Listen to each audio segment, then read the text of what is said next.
Ladies and gentlemen, welcome to the A to Z YouTuber Academy, the world's first in-depth one-stop shop guide to going from zero to getting hundreds of thousands of views. Now look, the YouTube industry right now is rife with wannabe gurus actively giving you bad advice or not giving you all the advice you need because they want to sell you their private community or their course. So I wanted to do something a little bit different. And by different, I mean just give you everything for free. There is no full paid version of this course below. There is no premium school group community. This is all 100% free, which in some sense might be a bad thing because a lot of people struggle to put value on things that are actually free. But I've been planning this course and all of the resources in it for the last 6 months. It's taken 3 full-time video editors over 500 hours just to edit all of the footage you're about to see. And I spent over a month just on the video recording component of this course for you guys, unpacking everything I've learned in the last 10 years that you need to know to actually get started and start substantially growing your YouTube channel. But this course is free. Like I said, it's going to be hard for you to place value on it because most of you didn't have to give up something to actually be here and access this. And look, I totally understand. When I get access to free things, I often devalue it as well, just because of the fact that it's free. And that's why a lot of people who actually know what they're talking about don't put out free content just because people don't value it. But I really want to draw to your attention the opportunity you have in front of you that is this course. I guarantee you this is like no free course you've ever seen before. For example, I went and talked to an entertainment lawyer who actually works with FaZe Clan to help teach you guys about copyright on YouTube. I ran the idea generation of this course by an ex-Mr. Beast employee to get his thoughts to make sure I was giving you guys the best possible content as small YouTubers. We talked with industry experts, people like Nate Black or Jamie Whiffen, the guy who's worked with people like Simon Squibb and Ali Abdaal, to get all of their advice on how you should grow your channel. I've created dozens of free templates and resources, even custom ChatGPT bots for you guys just for this course. And I'm not just going to tell you what to do. In this course, I'm also going to show you exactly how I implemented everything I'm about to teach you to take a brand new channel from zero to over 6,700 subscribers and 2.5 million views with just one video. And I'm going to break it all down for you. And look, I know how frustrating it can be trying to grow on YouTube. When I first started on YouTube, I sucked. I posted videos, 65 of them in fact, for an entire year. I tried 11 different types of content, and as a result of all that effort, I got a whopping 150 subscribers. It was frustrating. I was watching all these other people who seemed to do the same thing as me grow. I was following all the YouTube advice, but I just couldn't seem to figure it out. It just wasn't clicking. I didn't know what I needed to do to get more views. And it was embarrassing because at this point I'd been on YouTube for a year. My friends had found out about my channel. So now I wasn't just a failure. I was a very public failure that my friends could make fun of. So I know how frustrating it is. I know what the grind feels like when you're not getting any results. But I also now know what the opposite can look like, because that same channel I was just telling you about that took a year to get 150 subs on, at some point I made it click and I went from getting 15 subscribers a month to over 1,500 subscribers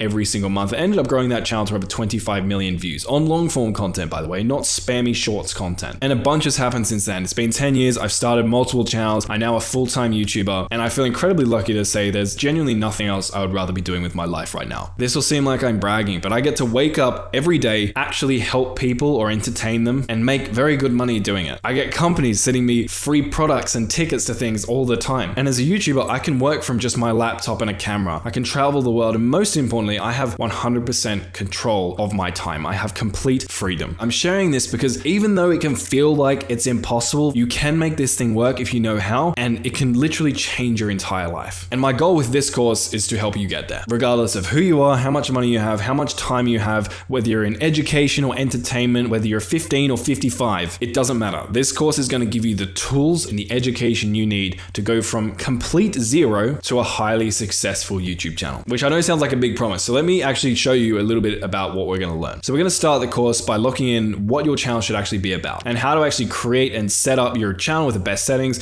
and branding. Then we're going to go over how to come up with viral video ideas in a systematic way so you can consistently get a high baseline of views. Then we're going to look at how to structure and or script your videos, as well as how to record them, like what equipment to use, how to record your screen, how to actually position your shots, what gear to use depending on your budget, etc. We're then going to go into video editing. Even if you've never opened up a video editing software before in your life. I'm going to walk you step by step through absolutely everything you need to know to be able to edit great YouTube videos. And then we'll look at titles and thumbnails, how to create packaging that actually grabs people's attention. After that, we'll look at how to properly post your videos with the best settings. We'll look at how to A/B test your titles and thumbnails so you can have the most clickable videos possible. And I'm also going to show you how to actually analyze your analytics to figure out what you're doing right and what you need to improve on. After that, we're going to show you practical tactics and methods that you probably have never heard of to make money from your YouTube channel when you start getting views on it. And then at the very end, we're going to put everything together. I'm going to help you create a practical plan to help take you from where you are now and actually start implementing everything you've learned and growing your channel. And then again, I've actually got an example channel where I've applied everything I'm going to talk about in this course, and I got to over 2.5 million views with just one long form video. So I'm not just going to be telling you what to do, I'm actually going to show you how to do it successfully. On top of that, we have a community. So down below, I have a completely free Discord community I've created for you guys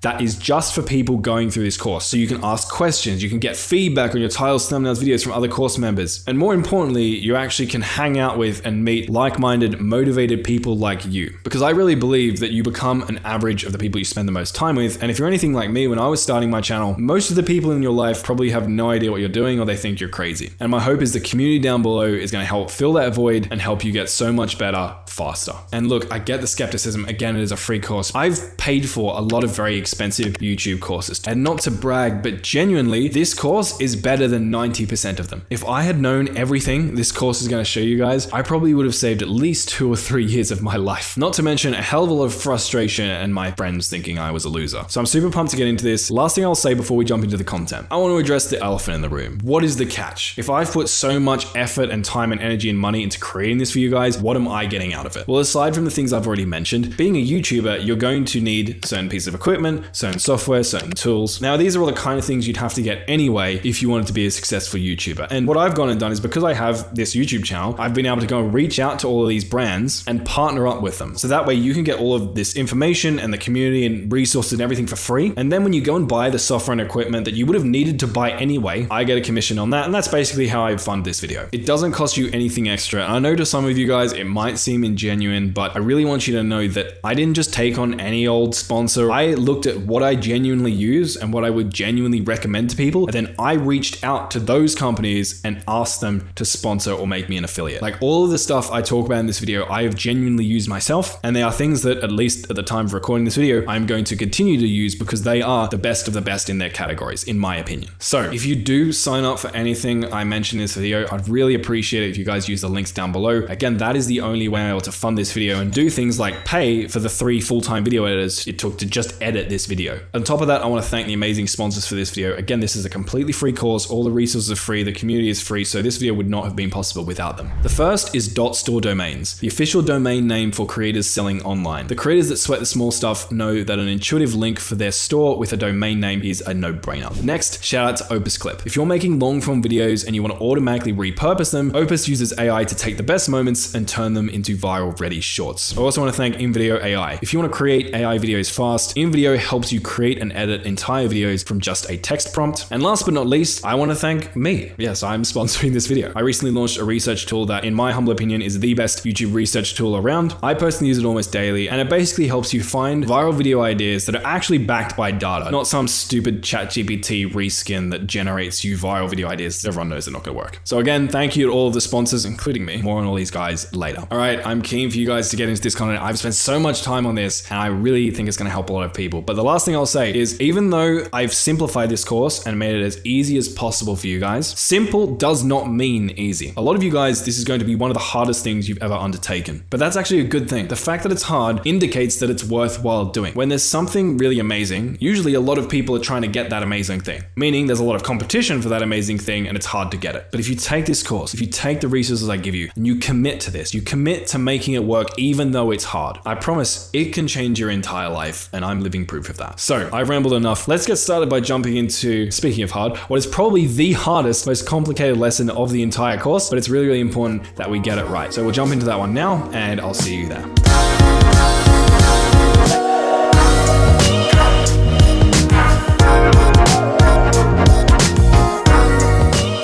All right, let's talk about the type of content you're going to be creating on YouTube. Now, a lot of you might want to skip this section. You might be like, I already know exactly what kind of videos I'm going to create. Just tell me how to create them and how to make them get views. That's fair enough, but I would suggest you actually don't skip this section, because I've learned through my time on YouTube, but also through a lot of other small channels, hundreds of them, in fact, in some of my communities, that there are certain niches and types of content that are essentially doomed to fail from the get-go. And I'm going to share with you some of the characteristics of those doomed to fail types of content and niches in this portion, basically so you don't go out there and you spend all this time and effort putting your eggs into a basket that is just basically guaranteed to break in a couple months or a couple of years time. But before I get into those red flags, let's quickly talk about what to do if you want to start a YouTube channel, but you're still not 100% sure of what kind of content you actually are going to create. First, write down every different type of content and genre,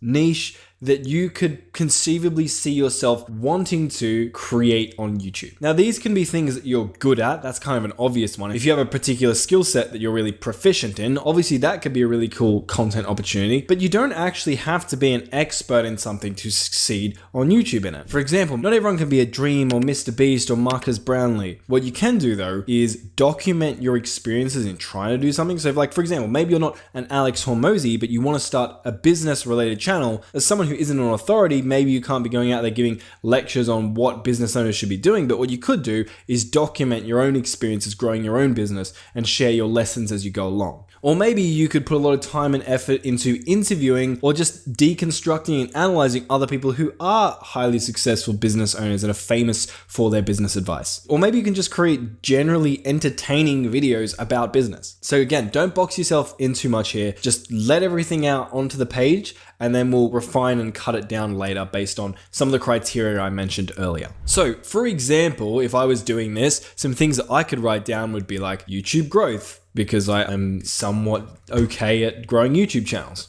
I worked in a digital marketing agency, so I could put digital marketing.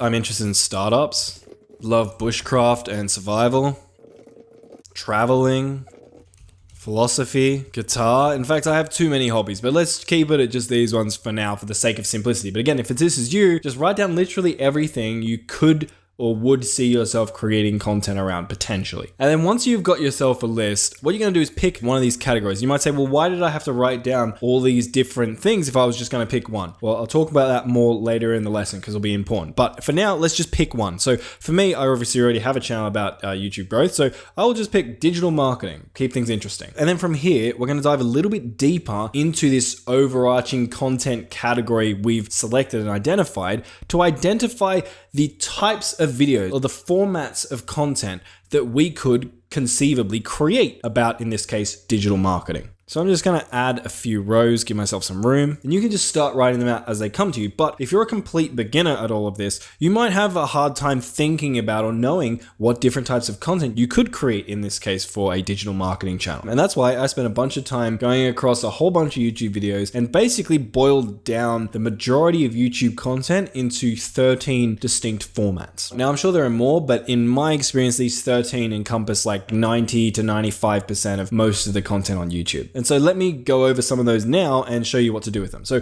the first content category would be blogs. And I would define that as a personal POV/diary style video where a creator documents their day, an event, or a specific experience, often in an informal or immersive manner. Some examples of that could be like a day in my life as a 24-year-old startup founder, or I tried MMA for the first time, or living on $10 a day in New York City. In the case of digital marketing, a vlog format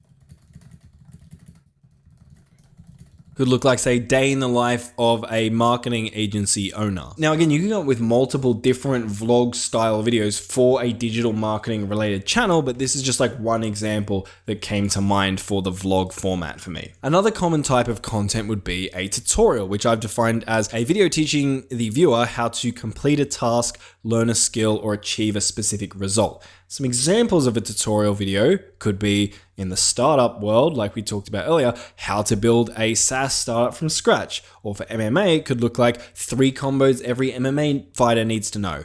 Or it could look like how to live on just $10 per day in America. Now, if we come back to our ideas sheet here, we go tutorial. It could look like how to run a Facebook ads campaign. Now, again, obviously there are multiple different kinds of tutorials. I could do how to run Facebook ads, how to run Instagram ads, how to run Google ads, how to build an agency, how to hire someone, whatever it is. This is just an example of what a tutorial video would look like within the digital marketing content sphere. Another format example on YouTube would be challenges, defined as a video where the creator attempts to complete a difficult, fun, or extreme task, often with a time limit or specific constraints. So some examples would be, I launched a new startup in 7 days, or I trained like Conor McGregor for a month, or I survived a week on $10 a day. In marketing, it could look like I took a new agency from 0 to 100K in a month, something like that. Now, there are a bunch more content formats, as I mentioned. In this particular video, I'm probably not going to go through all of them just because it's going to be boring for you, but what I will do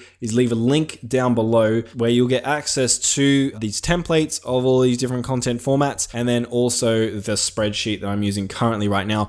I mean, you could create it, it's pretty basic, but just in case you're too lazy to create a spreadsheet like me. So yeah, check that out in the description, it'll be completely free. But I'm going to fast forward this next bit and just list out a bunch of formats that I think could work for digital marketing. All right, so I've got a bunch of different formats here now. We've got challenge, experiments, breakdowns, reviews, storytime, skits, documentaries, interviews, and rankings. We'll go a bit deeper into what they are later, and I also have definitions in the sheet you can download below. And then next to those, I've got examples of videos that would fit into that category. Now, if you struggle to think of examples for these content categories for whatever niche you're researching, that's totally normal. I can kind of spitball these pretty quickly because I've been on YouTube for nearly 10 years now. My subconscious has just sort of soaked up a bit of the internet as I'm browsing. But if you are struggling, something you can do is just go to YouTube and literally scroll through your home feed and try to get inspired by different content you find. All right, so you're going to write all these out, and this is where a lot of people make a mistake. A lot of beginners, they just go, all right, cool, I've got all my ideas, I'm going to pick one thing, and then they just go out there and start creating that content. And if you're a complete beginner and you're very prone to getting caught up in analysis paralysis, okay, maybe that's the best thing for you to do. But if you're a little bit more analytical like me, and you want to try and actually do some research to verify that the basket you're putting all of your eggs into is actually a good one, then we're going to do a little bit of extra research. And for those of you who already came into this with preconceptions about the type of content you want to create, this is the part I would pay really close attention to.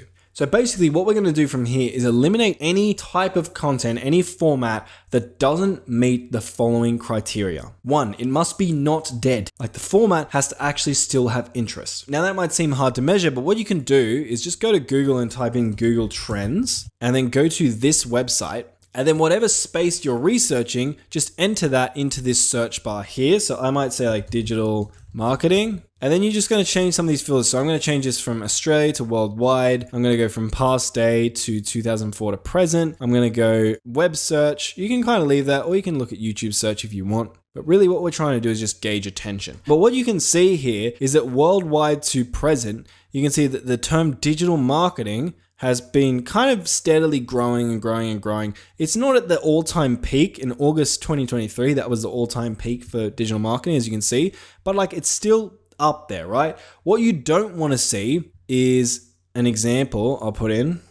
So Star Wars Battlefront, great game. What you can see, right, is there's this big peak of attention here in December 2015, and then it just kind of peters off, right? There's another peak here, there's another bit of a peak here, but right now you can see it's basically at an all-time low. So what that means is that if you went in here and started creating Star Wars Battlefront videos, even if they were the best videos ever, there's just not that much attention here. It's possible that no one's actually going to want to watch Star Wars Battlefront videos in a year or two from now, just based on how it's trending. And so your channel is going to die along with the game. So whatever it is you're doing, in my case, if it was digital marketing or startups or bushcraft or philosophy or whatever it is, it doesn't have to be at an all-time high. But what you want to try and make sure is that it hasn't had a massive peak and then just died. Ideally, you want it to be growing because that means that year on year, there's going to be more and more people interested in this thing. meaning more and more potential views, subscribers, and maybe even customers for you. So that's the first criteria. And what I'm basically going to do now is just go through all of my different ideas that I've come up with and mark whether or not they are growing or dead. So is this one growing? A day in the life of an agency owner. Now for me, all of these formats kind of fall within the digital marketing niche. So I only really have to answer this question once. Like, is digital marketing growing or is it dead? Well, it is growing. So I'm going to put yes there, and I'm going to mark all of these as yes as well. So let's go to our next question. Is this type of content perpetual? What I mean by that is, are the videos you're creating somewhat evergreen, or does someone still want to come back to your channel and watch more of your videos after they watch one? So I had a friend, for example, who was looking to create a YouTube channel, and I think he was creating it about like how to set up your new Windows laptop or something like that. Now, while there might be people who want to watch those videos, when you think about it, how often do we buy a new laptop? Like maybe once every couple of years, if that, maybe longer. And once someone learns how to set up their laptop, they don't want to keep watching laptop setting up videos. So a channel that just posts content about how to set up your laptop is going to have a very dead subscriber base, because it's just going to constantly be people cycling in, learning how to set up their laptop, then never wanting to watch another video from that channel ever again, which makes it really frustrating when you're trying to grow like a loyal subscriber base. Another example would be from gaming. Say there are games that have like a lot of popularity and then they just die. And many of these games, particularly like story-driven games, that once you've completed the story a few times, you don't really want to play it anymore. It's kind of guaranteed to die at a certain point. And so if you don't have a plan to combat all this, your channel is going to suffer. So the question I would ask yourself is, could you create at least 250 videos of this type of content? So for example, if we have a look at our first idea here, vlog, day in the life of a marketing agency owner, like how many vlogs could I realistically create that people would still want to come back and watch, my 450th day in the life of an agency? Like no one really cares at that point. Yes, maybe seeing a day in the life of a marketing agency owner is novel for a little bit, but people aren't going to watch 250 day in the life of a marketing agency owner videos. So for vlog content in the digital marketing space, I would say that no, this actually isn't a perpetual evergreen video idea. And this is the fun part, because anytime one of the types of content you found here gets a no to one of our binary questions, we're going to just forget about it for now. We're going to hide it. We're not even going to bother with it. So for this one, I'm just going to right click in here. I'm going to hide this row. Now, most of these are also pretty perpetual. Like I can do basically unlimited experiments, unlimited breakdowns, so many different things to review. So the story time format is where you basically share a story about something you did. So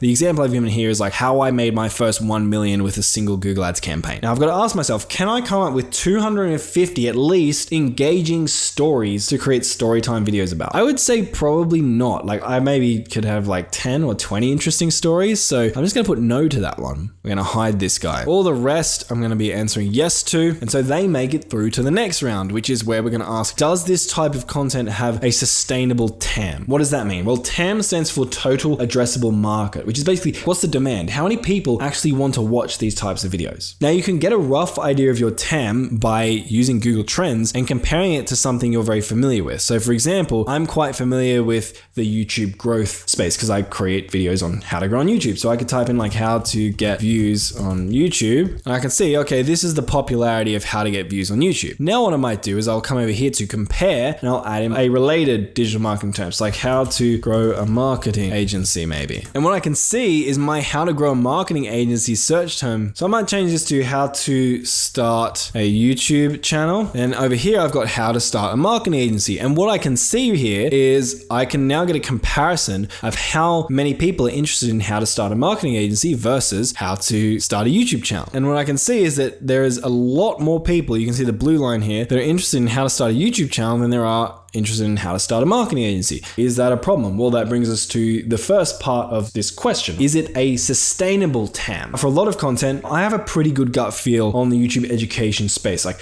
how many views the big creators are getting, how much money they're making, all that kind of thing. And so for a lot of types of content, if I saw this comparison, I'd be like, oh, that's kind of a red flag. I don't know if I want to create marketing content. But the key part of this is the TAM sustainable, right? So when you think about this, people interested in digital marketing content and maybe looking to grow their agencies, maybe they're looking to hire an agency, and those kinds of people are willing to pay thousands of dollars to achieve those two things. So even if there's not that many of them, I only need a handful of people paying me a few $1,000s to make a pretty sustainable income for what I'm wanting. So for me, that's a decent sign. Now, the other thing you want to do, and this is kind of boring, but it's actually really valuable to do, is literally just go to YouTube and then just type in search terms related to your space. So in my case, it'd be like digital marketing. So for example, I could type in something like how to start a marketing agency, agency. And then what I would do is I just go to all of the channels that I find and all of these videos. I might type in some other terms like SMMA, which is social media marketing agency. Maybe I'd type in like how to grow an agency. And then what I'm basically going to do when I find as many of these channels as I can is I'm just going to go through them and see how many views are they getting. So this guy's doing okay. This channel's getting a couple of hundred to a couple of thousand views. It does have some breakout videos like this one, 100,000 views. But compared to like a lot of big channels on YouTube, like a channel with 1 million subscribers, it might be expected to be getting more than a couple of thousand views a video, right? This one kind of similar, 500,000 subscribers, but again, only getting like a couple of thousand views, sometimes not even breaking 10,000 views a video. This one, 291,000 subscribers. Again, we can see the number of views they're getting actually isn't that high. This one, we're seeing a similar story here, which makes sense, right? Because if we look at, say, my channel, which isn't the best channel in the world by any stretch,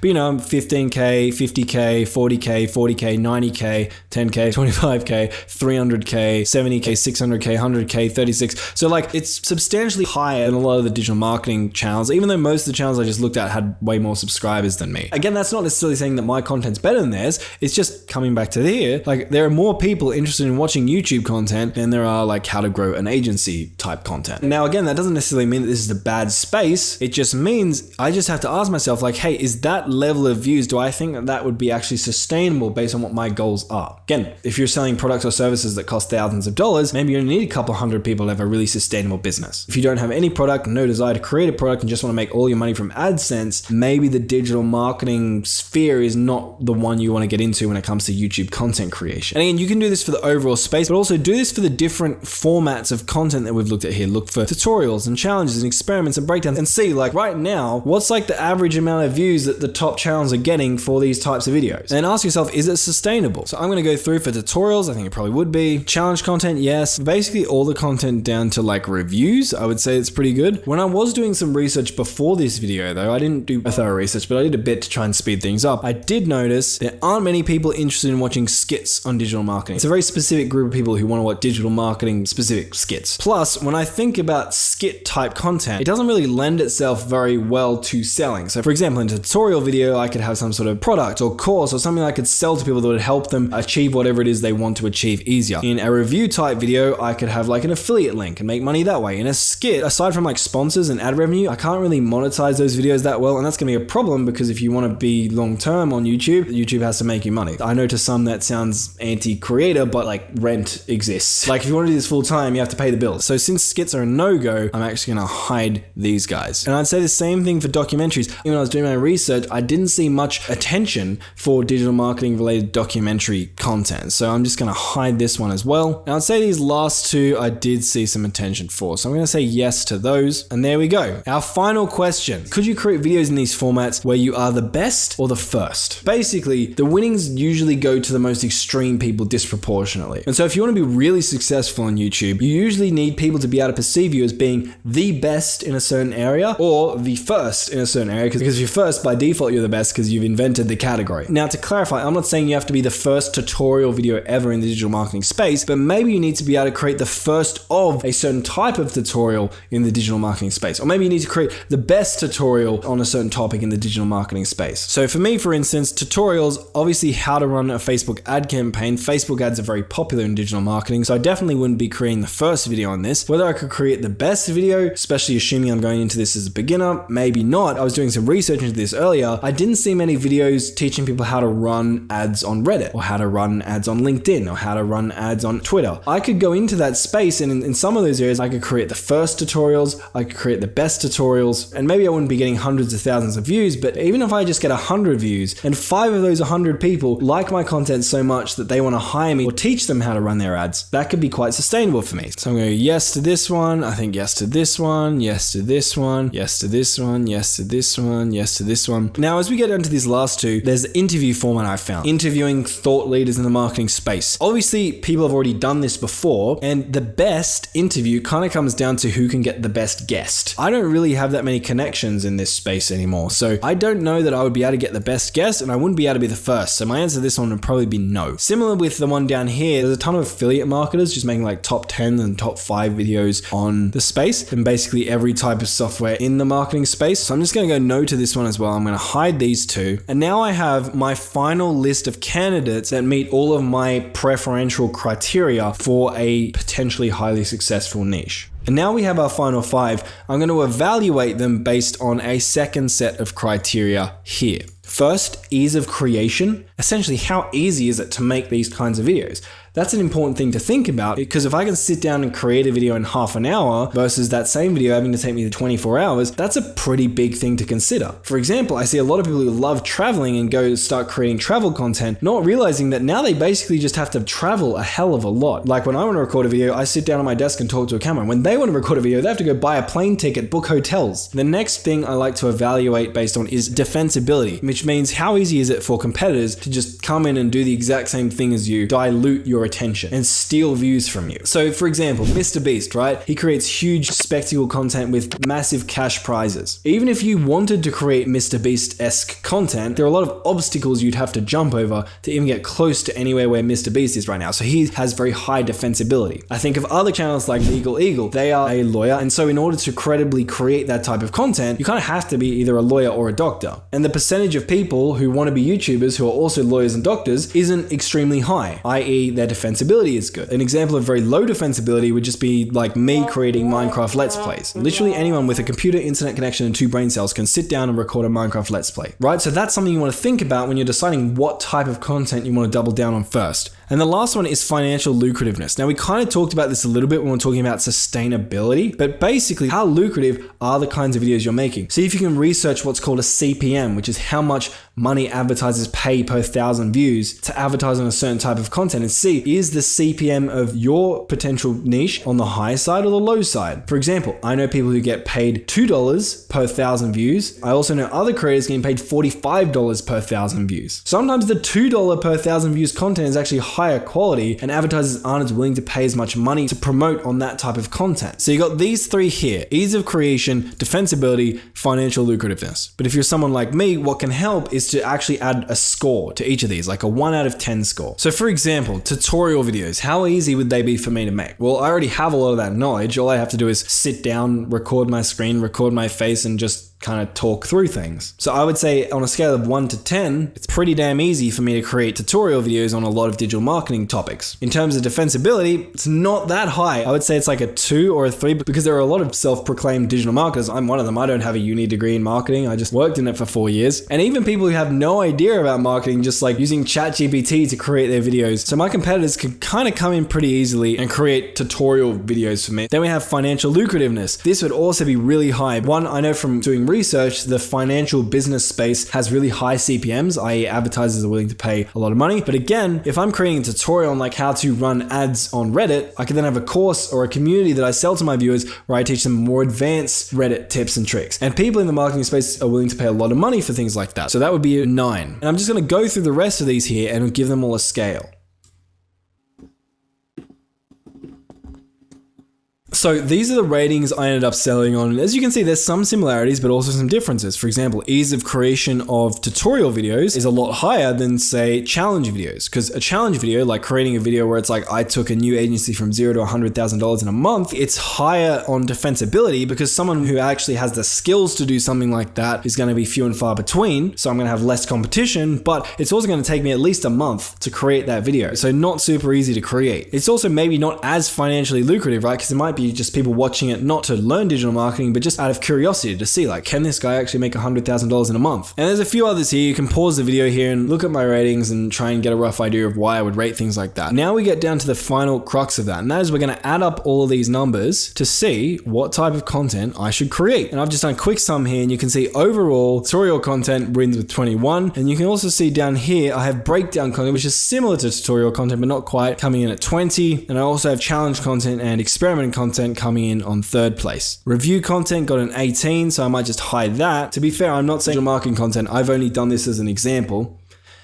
When you're doing this, you should spend hours researching and really trying your best to come up with the most accurate ratings and scores possible, which I know might seem boring, but you're going to be spending hours creating videos. You want to make sure you're making the right kind of videos. Like Warren Buffett says, it doesn't matter as much how hard you're rowing, more so it matters what boat you're in. And you could be working extremely hard, rowing incredibly efficiently, but if I've got a jet ski, like, good luck to you, right? That's what we're trying to do here. We're trying to find the right boat. And for me, looks like it's tutorial content. Now, if you do this research and you realize that really none of your prospects are that bright, that's why we listed out our other ideas earlier. The purpose of listing this out was to give you an abundance mindset. Often you can get trapped into the feeling that like, oh, I have to make this one type of content work. But no, now you can see there's a whole bunch of different types of content you could make on YouTube. And if one of them just doesn't make sense based on one of the criteria we've talked about today, maybe you can just try something else. Maybe research another niche, see what you find. Now, you're never going to find the perfect niche. Everything's going to have pros and cons, but at the very least, you want to find something that passes the binary non-negotiables and ideally isn't too terrible in these scores either. In saying all of that though, be careful falling into analysis paralysis, right? If you spend days and weeks and months trying to find the perfect niche, you're going to be in a worse position than if you just chose an imperfect niche, because at least if you chose an imperfect niche, even though you might not have got views, you would have gotten practice creating content. So you need to have the discipline to be able to do the research, but also the discipline to be decisive, pick something, start creating that type of content. And if it doesn't work, that's cool. You can go back to the drawing board based on what you've learned. You can adjust your scores, explore extra ideas, and try again. Okay, so I know this was one of the most complicated, annoying YouTube tutorials you've probably ever watched in your life. I get it. It's boring. It's spreadsheets. It's maths. It's like, oh, we just want to get out there and make videos. But if you've sat through this, you're a real one, and it shows you take this stuff seriously, which I think makes it a lot more likely that there's going to be a lot of views and subscribers coming your way in the very near future. But because this was complex, let's do a quick recap. So the process we went over today was about finding the type of content you're going to create. And here's how you do that. Step 1, you're going to list out all of the things you'd be interested in or good at creating content about. So for me, that was like YouTube growth, digital marketing, startups, bushcraft, survival, travel, philosophy, etc. All of the overall categories you'd be interested in creating content around. Then once you've done that, you're going to pick the one that excites you the most. For me, in this example, I picked digital marketing. And then you're going to identify the formats or types or categories of content within digital marketing that you could potentially create. So I'm going to unhide some of these, and you can see I identified vlogs, tutorials, challenges, experiments, breakdowns, reviews, story times, skits, documentaries, interviews, and rankings. Again, if you need help brainstorming different formats for whatever niche you're exploring, links to my free doc and Velio will be in the description. From there, step 4 is you're going to eliminate any type of content that is dying, not perpetual / not evergreen, doesn't have a sustainable total addressable market, like not enough views to actually sustain the channel, and where you couldn't see yourself being the first person to create that type of content or the best person to create that type of content in this specific space. Then step 5, you're going to evaluate your final candidates based on how easy it is to create those kinds of videos, how defensible those kinds of videos are for you, i.e. how easy is it for competitors to screw you, and lastly, how financially lucrative is that type of content. And that's it. From there, you pick the thing that your research suggests might be the most worthwhile exploring, and you give it a go. Again, there's no pressure. If it doesn't work, you can come back to the drawing board later. But doing this preliminary research is going to make it as likely as possible that hopefully this is going to work for you. So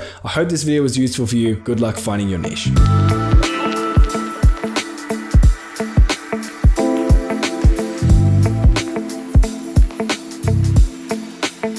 I want to talk about likability and memorability. Some would call this branding. It's not as important, in my opinion, as a lot of people make out for small YouTubers, but it has compounding effects over time, and you kind of need to do it consistently because you have to build up a reputation for yourself. So it's worth looking into now, and I'm going to kind of break it down, try and simplify it a bit though, because this whole branding thing, it's kind of nebulous. Everyone's like, you need to grow your personal brand, you need to have a good brand, bad brand, but like what actually is all of that? Well, I want you to think about, for example, your favorite YouTuber. Like if I say, who's your favorite YouTuber? Like who's the person, aside from me, obviously, who comes to mind? So for me, for example, I like a guy called Alex Hormozi. He creates business and also philosophical related content that people like me appreciate a lot. But if you were to ask me, Marcus, why do you like Alex Hormozi? I couldn't just say, well, because I do. It's like not really helpful. But if you were to ask me, Marcus, why do you like Alex Hormozi? I would think about it for a second. I'll probably have to come up with a couple of different reasons. So one thing I like about him is that he doesn't sell online courses. He doesn't gatekeep information, at least for companies trying to get to like a couple of $1 million.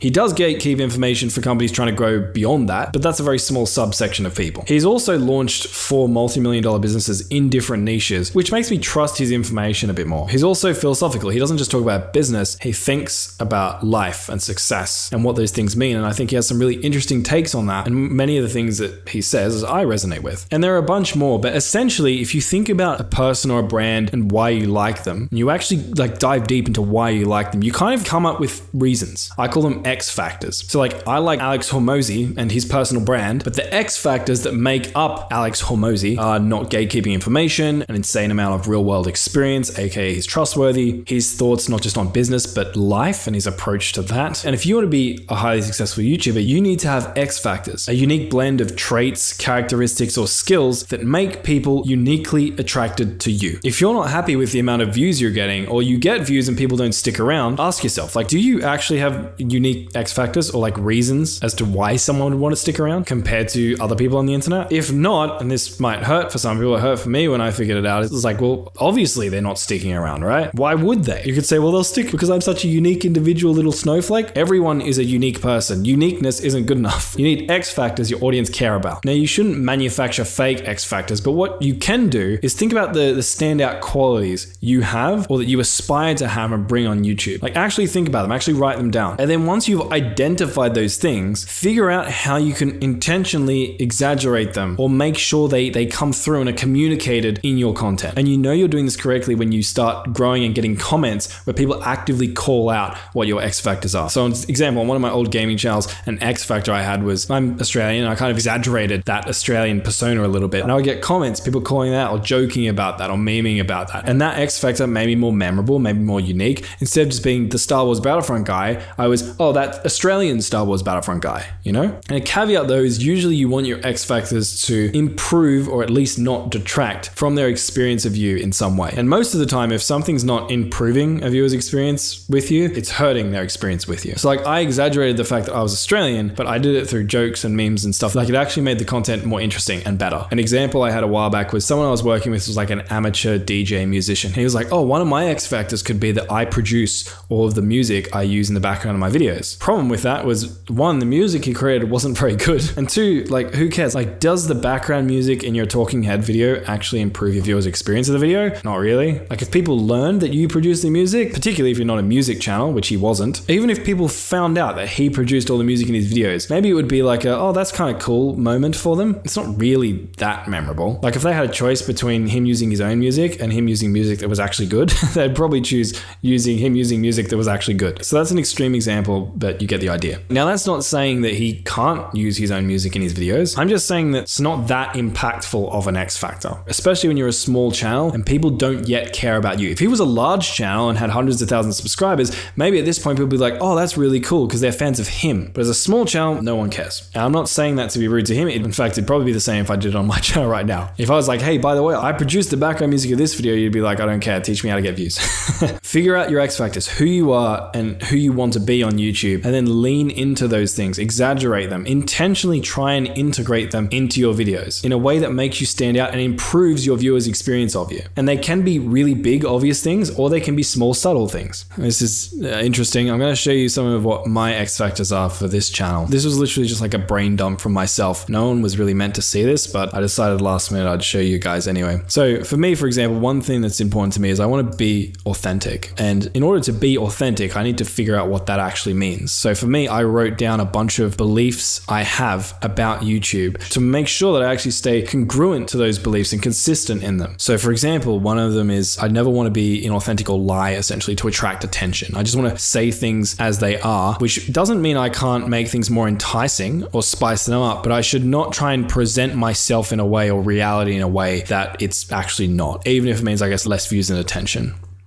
Another belief I have is that it is hard to succeed on YouTube, and anyone who actually tries to tell you that it is easy is basically lying to you. Now, I did make a video earlier this year where I talked about how YouTube is in easy mode, but in that video I explained I think it is easy compared to what it was. I still don't think YouTube's easy, and I very clearly, hopefully, specified that in the video. Another one I have is I don't believe YouTube is the best way to make money online fast. You see videos around everyone saying like, here's how much money you can make in a month with YouTube Shorts and all that kind of stuff. I could probably get a lot more views if I made videos like that, but I just genuinely don't believe it's true. If you're on YouTube right now to make money as quickly as you can, despite what everyone else says, I think you're in the wrong game. Now, I do think YouTube is a great way to make money more long-term and have more sustainable success. But if you're the kind of person who wants to go from 0 to 5 grand a month or 10 grand a month in, the next quarter, especially if you're a beginner, like, I'm sorry, but I don't think that's going to happen. And if it does happen, you probably got lucky. I think it's impossible to make certain types of videos successful. I get people come to me and be like, Marcus, I want to be a Minecraft Let's Player. I make jokes about it in my content, right? You can't. I'm sorry, find someone else. I believe that there are certain types of content that are essentially doomed to fail if the supply and demand balance just isn't there. And it's selfish to only think about what you want to do and not think about what is it that the market actually wants. Like, what do people want to watch right now?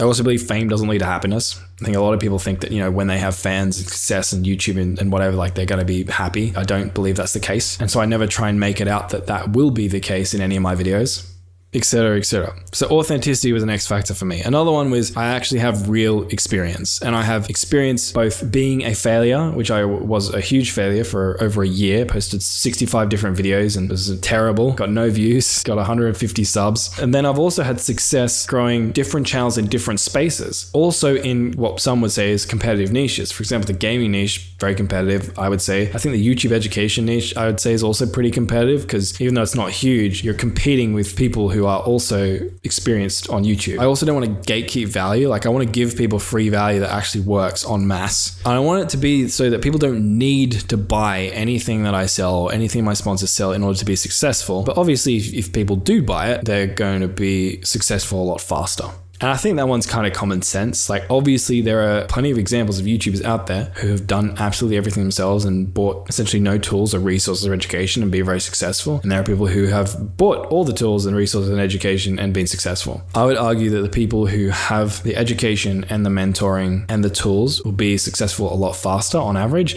But again, that doesn't necessarily mean that absolutely everyone has to go that route. And so I want to make sure that my content doesn't force people down a route that they have to buy, that YouTube becomes kind of pay to win. I want to be small YouTuber friendly as well. I feel like a lot of the YouTube education channels around talk or treat you as if you are a big YouTuber, like you are getting some views. Like they'll just go out and say like, hey, you should split test titles on your videos. It's like, well, if you're getting no impressions, you probably shouldn't. And a lot of small YouTubers are getting no impressions. So like, when I tried to do a video, for example, about title split testing, I tried to be like, hey, like here's the minimum number of impressions you need to be getting in order for this to even be worth your time. I want to be entertaining. I want to entertain people and educate.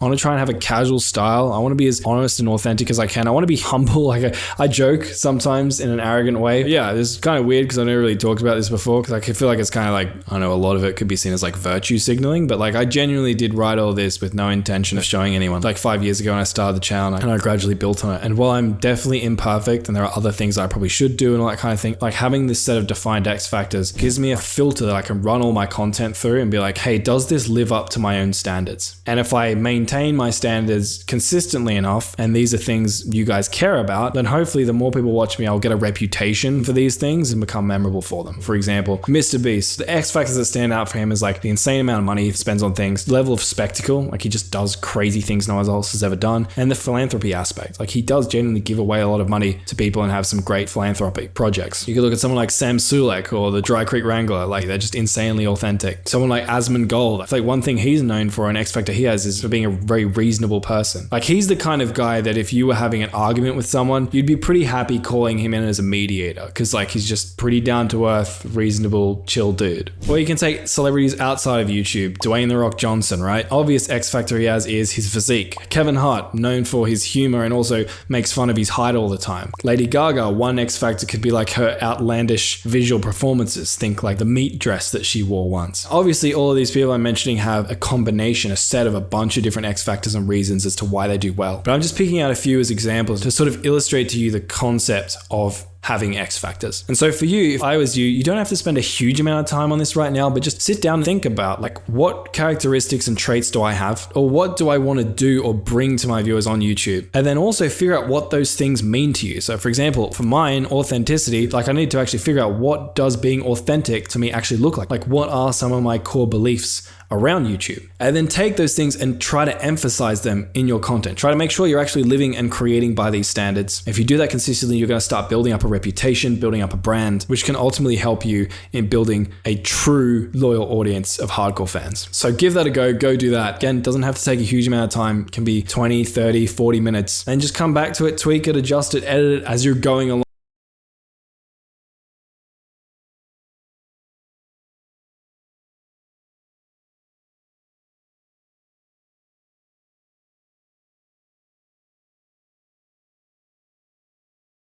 going to go to youtube.com. You can just type that into Google, and then up at the top right, you're going to see the sign in button. We're going to click on that. If you already have a Google account, you can skip ahead just to the channel creation process. Now, this is how you create a new Google account from scratch. Down the bottom here, we're going to click create an account, and then you're going to select for my work and business, and it'll become apparent why we'll do that later. So we're going to select get a Gmail address. So you're just going to put in your first name and your last name, hit next, date of birth.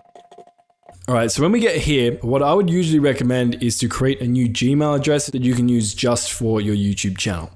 So we're gonna hit that. Enter your email. Apparently that's taken. Password. That's very secure. So in this next step, you can enter an email address that Google will be able to use to contact you if you get locked out of your account or something. I would definitely recommend this just in case you get hacked, you're going to be more easily able to recover your account. Just spell it like I did. Then we're just going to hit next. You can read through all this and hit agree. Now for this bit, we're going to select not now. So hit not now. And now we've officially created a Google account. Now the way this structure works is you'll have your Google account at the top, and then within that Google account, you'll have a YouTube channel or channels. So we've just created a Google account. Now we're going to create a new channel. So first we're going to have to decide on a name, and you're going to see two different things here, name and handle. Now these might seem similar, but they're distinctly different. Your name is the thing that's actually going to show up on YouTube when people go to your channel homepage. And it's also going to be the name that shows up below videos. Now, name is not unique. I could call myself Mr. Beast, for example, and even though there's already a large channel called Mr. Beast, it's not going to count. On the other hand, your handle is unique to you. And your handle is the thing that's going to show up in comment sections, and it's also the name people will have to type in if they want to tag you. And because the handle's unique, if I tried to type in Mr. Beast, for instance, it's not going to let me because Jimmy's already taken that handle. But that doesn't answer the question of what you should actually name yourself. So when you're deciding on your channel name, think about three things. You want it to be easy to remember so people can easily remember you, easy to pronounce so YouTubers can easily call you out without worrying about mispronunciation when trying to create drama, and lastly, unique. Now you want to be unique for two reasons. Firstly, ideally you want to be the top result that shows up when people are searching for you. If I named myself Mr. Beast, even though I could technically do that, if someone tries to find my channel, it's going to be buried under a mountain of viral Mr. Beast videos and Mr. Beast lookalikes. The other issue with naming myself Mr. Beast is that name would probably violate a trademark. And in a sec, I'll talk more about how to check whether or not your channel is violating any trademarks. Because if your channel blows up and you end up turning it into a business, you don't want to face a lawsuit or have to rebrand. So how do we do this? Well, I would first recommend just go to ChatGPT and then just type the following. Give me 25 unique, simple, and easy to pronounce names for a new YouTube channel that posts content about, just put in whatever it is that you do on your channel. Hit enter on that. And here it's going to give me a bunch of actually pretty good names. So I actually like Dry Dip Diaries. So I'm going to grab that. And before we actually use this though for our YouTube channel, an additional step I would recommend is running your name through a business name checker in your country. So you can just go to Google and just type in like business name availability checker. And usually whatever country you're in, the appropriate website will pop up. So for me, I'm in Australia, so I'm going to get the Australian Securities and Investments. I'm going to come in here, then I'm going to go search now, and I'm going to come and select check business name availability. And I'm just going to put my name in and hit go. And as you can see, the Dry Dip Diaries is currently available. Oh, we're off to the races, boys. Now, the next thing we're also going to do is go to YouTube itself and type in your channel name, then come to filters, and then go to channels and see, are there a bunch of large channels showing up with the same name as you? So in this case, you can see Dry Dip Diaries. All of the other channels that are popping up, they're not this name. And even the related ones are very small subscriber counts. So what that essentially says for me is if I was to create a YouTube channel called Dry Dip Diaries, I wouldn't need much traffic in order for my channel to show up #1 when people try to find me. So this is a good name for my waterproof tea bag review channel. If this wasn't a good option, you just come back to ChatGPT and you tell it to give you more names like that.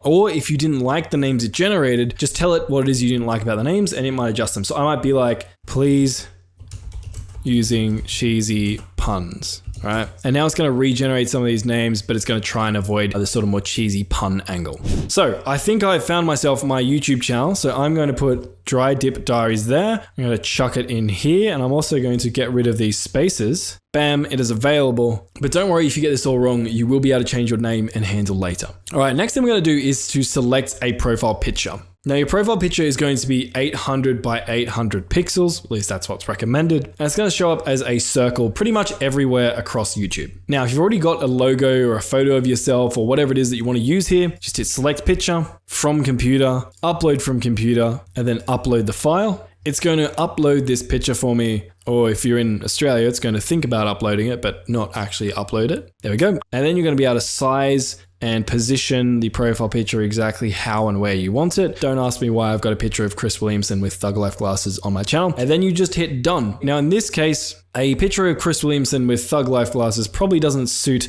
a waterproof teabag review channel. So I'm going to go back to the illustrations tab. And I'm just going to type T and hit search. And it's going to grab me a couple of illustrations that I might be able to use for my channel. Now, none of these are really that good. And later in this lesson, I'm actually going to show you how to create custom profile pictures and logos that actually look really good. It's actually a lot easier than you think. But for now, if you haven't got anything, just select some things. I'm going to do like that, right? Choose the color we want. Let's go with green and done. All right, so the Dry Dip Diaries is ready to go and we can just hit get started. And now if I come up here to my profile picture and click on switch account, you can see that my YouTube channel, Dry Dip Diaries, is here. Now, if you already have a Google account or YouTube channel, and when you go to youtube.com, you see a profile picture in here and you're already logged into an account, but you want to create another channel, what you would do is go switch account, then go view all channels, and then come to create a channel. In here, you get to add your channel name. Let's grab one of our other ones.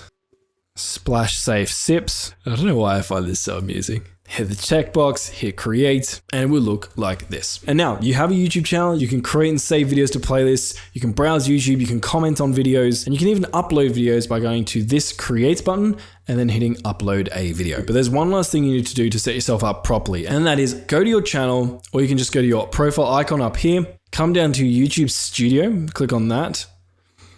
So continue, close. If you're not a psychopath, you can click up here and change your appearance into dark mode. Oh, that's so much better. And now you're gonna start on this dashboard. Right here is where videos you upload are gonna show up, and YouTube's going to rank those videos in an order of 1 through 10 based on how well they perform. Basically a way for you to compare how well a recent upload did compared to your previous 10 videos. You're gonna see a snapshot of your subscribers, your views, your watch hours, which is how much time people have spent watching your videos, and your most popular videos for the last 48 hours. Everything else, just ignore it. But before we start actually uploading videos, we need to just set our channel settings up properly so we have the best chance of our channel showing up the way it's supposed to and getting the most views for us. So the first thing I'm gonna do is I'm gonna come to this tab on the left-hand side. We're gonna go down to customization. Now in customization, the first thing you can see here is we have the ability to upload a banner image. A banner image will look like this, or this, or this, which looks a lot better than what I currently have, which is a dark abyss of nothingness. And creating one is actually a lot easier than you would think. So what we're gonna do is you're gonna go Google, or you can go to the link below this video,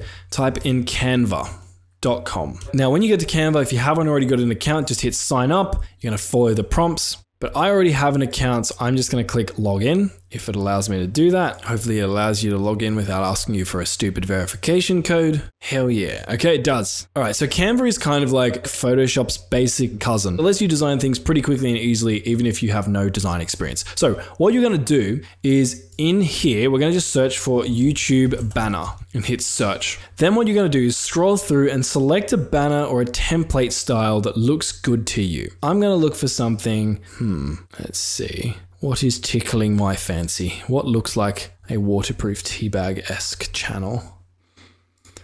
Now, if you don't see enough, just click on that see all button. And now I can just scroll through all of these and find one that looks good. Now, I'm actually gonna try and look for ideally something on the simple side. So something that has like an image in it or whatever. I can do that if I have an image I want to use, but that's just gonna be some extra steps for me. So I'm personally, at this point, I'm just gonna look for something that's pretty much just text and looks good. I wonder if I can go YouTube banner T, see what comes up. And these are YouTube thumbnails, so that's not gonna work.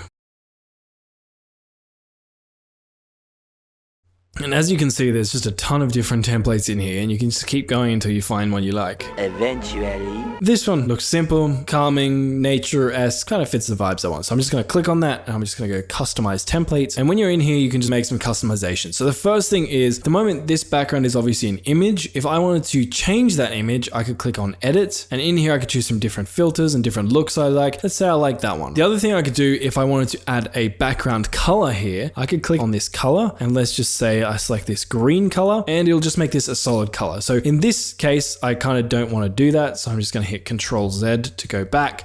But if you're playing around with a template that has like solid background colors, you want to like adjust the colors, that's how you do it. You click on the thing you want, come up here, and then select the color that you want. You could also select a gradient as well. So I could come down here and select something like that. That actually kind of looks cool. I actually kind of like that better than the image. So I might go with that. So the next thing we need to do is adjust the text. And there's kind of like two routes you can go here with the text. The first is you could type in some sort of quote or message or slogan to your subscribers. A really famous example of this would be sort of Mr. Beast's subscribe for a cookie thing. But there's also other examples of like short mission statements or quotes or things like that. Or you can just keep it simple and type in your channel name. So I'm just going to go for that. Double click on this text here. I'm just going to paste in Dry Dip Diaries. And there we go. Now this font, it's all right, but it's not my favorite. So what I'm going to do is I'm just going to select all of this and I come up to Selima and I'm going to click on it. And here I'm going to be able to select different fonts. For example, I could select this one. Now you're going to see the font changes. I don't like that one either. I'm going to go with something, no, that one's kind of hard to read. That one's kind of too harsh. This one, Alex Brush, looks kind of posh,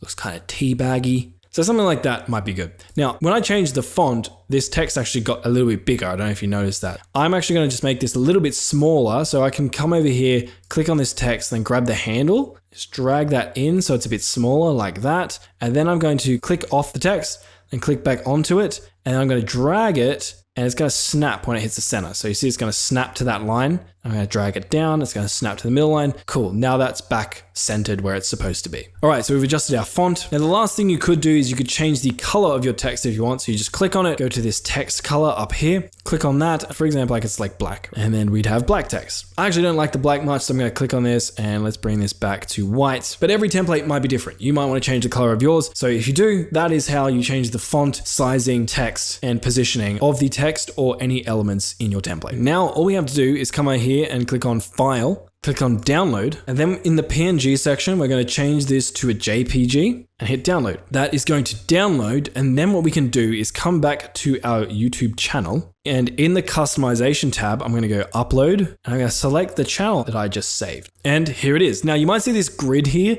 What this grid is telling us is essentially different parts of your channel banner will be visible on different devices. So if you're on TV, the entire screen of this channel is going to be visible. If you're on desktop, the banner is going to look like this. So it's going to be a long banner across the entire top. Or if you're on mobile, it's going to just look like that. So essentially you want to make sure anything key, for example, in this case, my text is visible in this middle section so that it is viewable on all devices. But most Canva templates have been designed in a way that they're aware of that. So all of the elements fit where they're supposed to. Anyway, that's done. So I'm going to hit done on that. And there we go. Now it might take some time to actually show up, refresh every now and again, and eventually it's going to pop up. So the next thing we have is our profile picture. Now, as I mentioned earlier, we could just go with this profile picture option, but usually it's pretty bland, generic. We don't really have much ability to customize. And so we could design something more custom. To do that, I'm going to go back to Canva again. And then up here, I'm going to type in YouTube profile picture.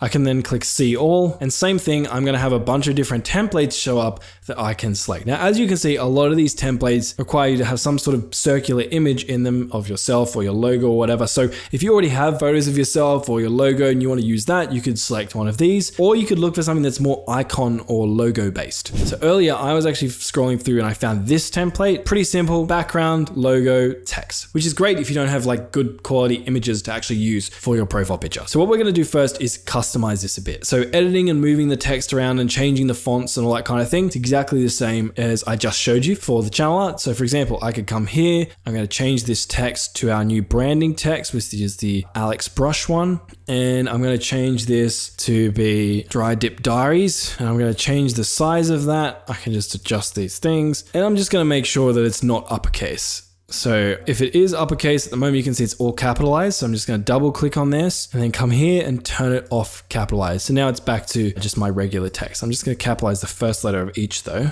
Dry Dip Diaries. Now I could drag this to be bigger, or I could just come up here and increase the font size. Let's do something like that. Now I'm also going to change the color of this. Let's just change it to like a black instead of a purple. Now I'm just going to change my icon here. So obviously I don't want this one. So what I'm going to do is I'm going to click on it and I'm going to click the bin icon to delete it. Then what we're going to do is come across to elements here. And then in elements, we're going to search for what it is that we want. So I'm just going to type like teabag. Here we can see a bunch of different teabag options. Now, unfortunately, we're only going to be able to use for the free ones that don't have the little pro crown next to them. So this one, for example, doesn't have the pro crown next to it. So I might just click on that. I can drag this to make it bigger. I can also click down here and hold that to drag it, like to make it a bit sideways. So it might be a bit artistic-y. Drag it onto the side like that. Maybe center it a bit, put it like that, you know? And there we go. You can drag in and out with this bar down here. You can see what it looks like. I have my own custom Dry Dip Diaries teabag profile picture. Now I might customize the background of this as well, just like I did with the last one. So if I click on the background here, come up to background color. Let's see what happens if I select the same sort of color that I did on the last one. I actually don't like this that much. I'm probably going to go back. And look, I think this looks good enough for now. So we're just going to come up and hit file again, going to hit download again as a JPG. And then we can now come back to our YouTube channel, click on the profile picture and then select the new one we just uploaded. Now, as you can see here, the text that I've added actually goes outside of the circle, which means it's going to be cut off. So I'm actually going to go out of this. Let's go back to our logo here. I'm going to click on this text. I'm just going to go click on these plus buttons just to make it smaller so everything fits. Maybe bring it down to like that size. So now you can see the text we added now shows up within this circle, which means that it's going to show up in our profile picture. So just get done on that. And there we go. We have our profile picture logo with our channel banner up here. Now, obviously I didn't put very much work into this. And also I recommend not putting much work into this in the beginning. There's actually more important things to be focusing on, which we'll talk more about later. And you can always rebrand and change this stuff later down the track once you start seeing some level of success. However, if you want something that looks a lot more professional, a lot more custom, and you've been playing around in Canva and you can't get something you like, I would recommend just going to a website called Fiverr. Now it's going to ask me to sign in. I already have an account, so I'm just going to go to my Fiverr account. But if you don't, obviously just create one. So you go YouTube banner, and then what I would like to do is come from relevance to best selling. And then in best selling, you're going to see gigs like this show up where this guy's got a 4.9 rating with over 1,000 purchases for $41. And you can see here that the kind of banners that he's designing are a lot more advanced compared to what we can create in Canva. So you just scroll through here, find a designer that has a style that you like, and then purchase your channel banner from that designer. And often when you purchase a channel banner from a designer, you can ask them to also make a profile picture for you. So for example, if I come in here, the basic is a channel banner or logo, or I could go standard, which is going to give me a profile picture, a logo, and a watermark, which we'll talk more about watermarks in a second. Again, I don't recommend doing this in the beginning, but if you really want to get set up and look super professional from the get-go, this is a pretty cheap, relatively speaking, way to do it. And then I just hit publish on these like so, and then I can just go view channel. You can see my new profile picture is showing up here, and it might take some time or a couple of reloads, but eventually my channel art will show up in here as well. All right, so if we scroll down, this is the tab where we can change our name and handle, like I mentioned earlier. You can also add your pronouns if you really want. What pronouns would a teabag have, maybe? But if we come down further, we're gonna come to description. Now, your description is actually pretty important because it shows up when people visit your channel. So you can see here, the more about this channel text right here, that is saying more about this channel because I haven't actually added anything into my description. So the way you'll wanna structure your description when you're setting up your channel is the first line before the ... more. You want that line to reassure people that they're really in the right place. Like they've watched one of your videos, they've clicked to your channel, bam, they're faced with your profile picture, your channel, and your about section. They want to read that line and be like, this is the place for me. So you could write this out yourself, and I would recommend putting a little bit of thought into this, but if you're going to be really lazy like me, you could come back to your ChatGPT chat and ask it to write you an about section for your YouTube channel. So I might just take this bit because I want the first sentence to be quite punchy. So I'm going to grab this. Let's chuck that in there. It's going to say the latest and greatest waterproof tea bags on the market. So that's the first line. If like waterproof tea bag enthusiasts land on my channel and they see this line, they're going to be like, this channel understands me. This is for me. So let's add that. The rest of it, my channel, I personalize it a bit, etc. The rest of this doesn't matter as much. It's mainly the first line here. Now, the next thing you can do if you scroll down is to add a language. So This is going to allow you to basically change your channel name into another language if you're a multilingual channel. Now, I probably wouldn't recommend this for most people, but if you're someone who needs this, then you'll know. So if you are one of those people, let me show you what you do. So let's try translate this into Spanish, for example. I can't speak Spanish, my life depended on it, but ChatGPT could do this for me. So I'm going to tell it to translate my channel name to Spanish, which I believe is this. Hopefully someone in the comments can yell at me if I'm wrong. And so what I would do is I'd hit add language. I'd select my original language, which is English. And then I'm going to select my translation language, which is Spanish. And then I'm going to put my translated channel name in here. I'm also going to do the same thing with my description. So I can just hit done on that for now. Let me just grab my description. I like how ChatGPT ensures that it's translating accurately.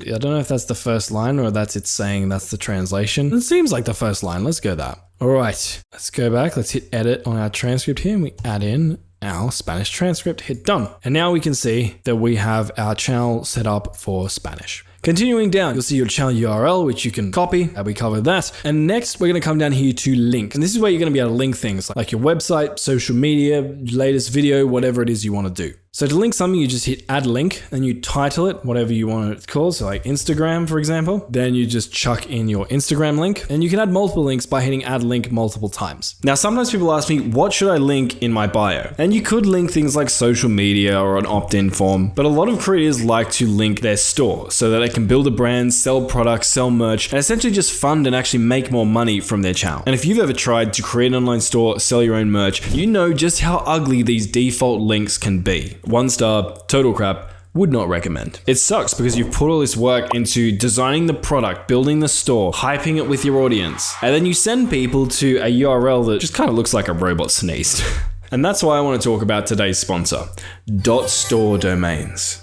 You can just take your name, add .store, and voila. Not only is it short and clear, but now viewers can look at this and be like, if I click on this link, I'm going to go to a store, your store. So it's really intuitive, and that's why the top creators like Mr. Beast, Zach King, Colin and Samir, iShowSpeed, and this guy, whoever he is, use .store domains. And the best part is, an independent study showed that .store domains get 87% more traffic and twice the organic visibility on Google, which is a lot of fancy numbers that essentially mean more eyes on your store, aka more buys from your store. So stop settling for domains that look like your grandma's Wi-Fi password. Get your brand on the most OP domain name for your online store and join the top creators. Just head to the link down in the description. Once again, thank you .store for sponsoring this video. Now let's get back to finishing your channel setup. Next, we have your contact info. This is going to allow people to email you when they hit on the about section of your YouTube channel. This is something you always want to add because if a brand wants to work with you, this is usually the first place they're going to contact you. One thing I would recommend though, don't add the email address here that you just created and associated with this YouTube account. Because if you add the same email address that you sign into this account with, you're essentially just telling hackers like, hey, here's my email address associated with this account. Now all you have to do is crack my password and phone number. So you're just going to put that in there. And last but not least, we have a watermark section. So basically this is going to be a little transparent graphic that will show up in the bottom corner of people's screens when they're watching your videos, and they'll be able to click on that to instantly subscribe, even if they're in full screen mode. Now, I would usually recommend adding some sort of graphic that encourages people to subscribe as your watermark rather than just your profile picture. The one I use looks like this. If you want to download, I will add the link down below. But if you don't like the look of that, you can just like your profile picture,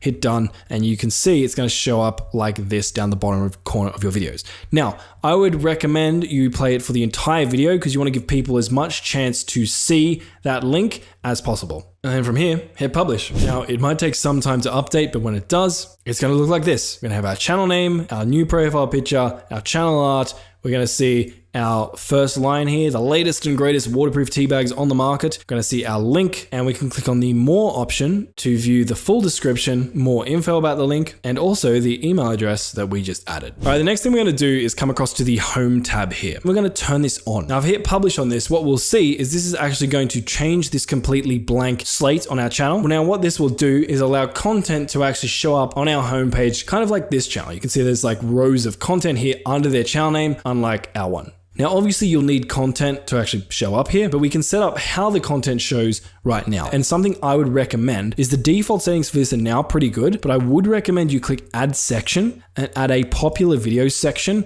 And then we're going to drag that up and chuck that under videos right here. We actually want to push down shorts and past live streams unless you are a shorts channel, in which case you want to drag your shorts all the way up to the top, or if you're a live streaming channel, drag your live streams all the way up to the top. But for most of you guys, you're probably just going to be creating regular long form videos. So you want your latest videos first and your popular videos under that. And then you're just going to hit publish. All right, so we have fully customized our channel now. Good work, bearing with me. I know this is a long video, but we only have to do this once, most of the time anyway. Now, the next thing I'm going to do is go to the Earn tab. Now, this is where we can track our progress towards monetization. And the reason I recommend going here is because you can come down to this button here and select email me. And then basically YouTube's going to email you when you hit these requirements up here so that you can quickly apply for the monetization program, which means you can actually start making freaking money from your hard-earned YouTube views. Also down here, I'd recommend you turn on two-step verification. It's just going to make your channel a little bit more secure, and you'd be surprised how many people actually get their channels compromised and hacked. Now, before we go to settings and play with some of the more advanced features, I just want to acquaint you with the rest of the dashboard. So content here, this is where you'll be able to view videos that you have uploaded to YouTube. At the moment, I haven't got any videos, but here's where they will show when I do.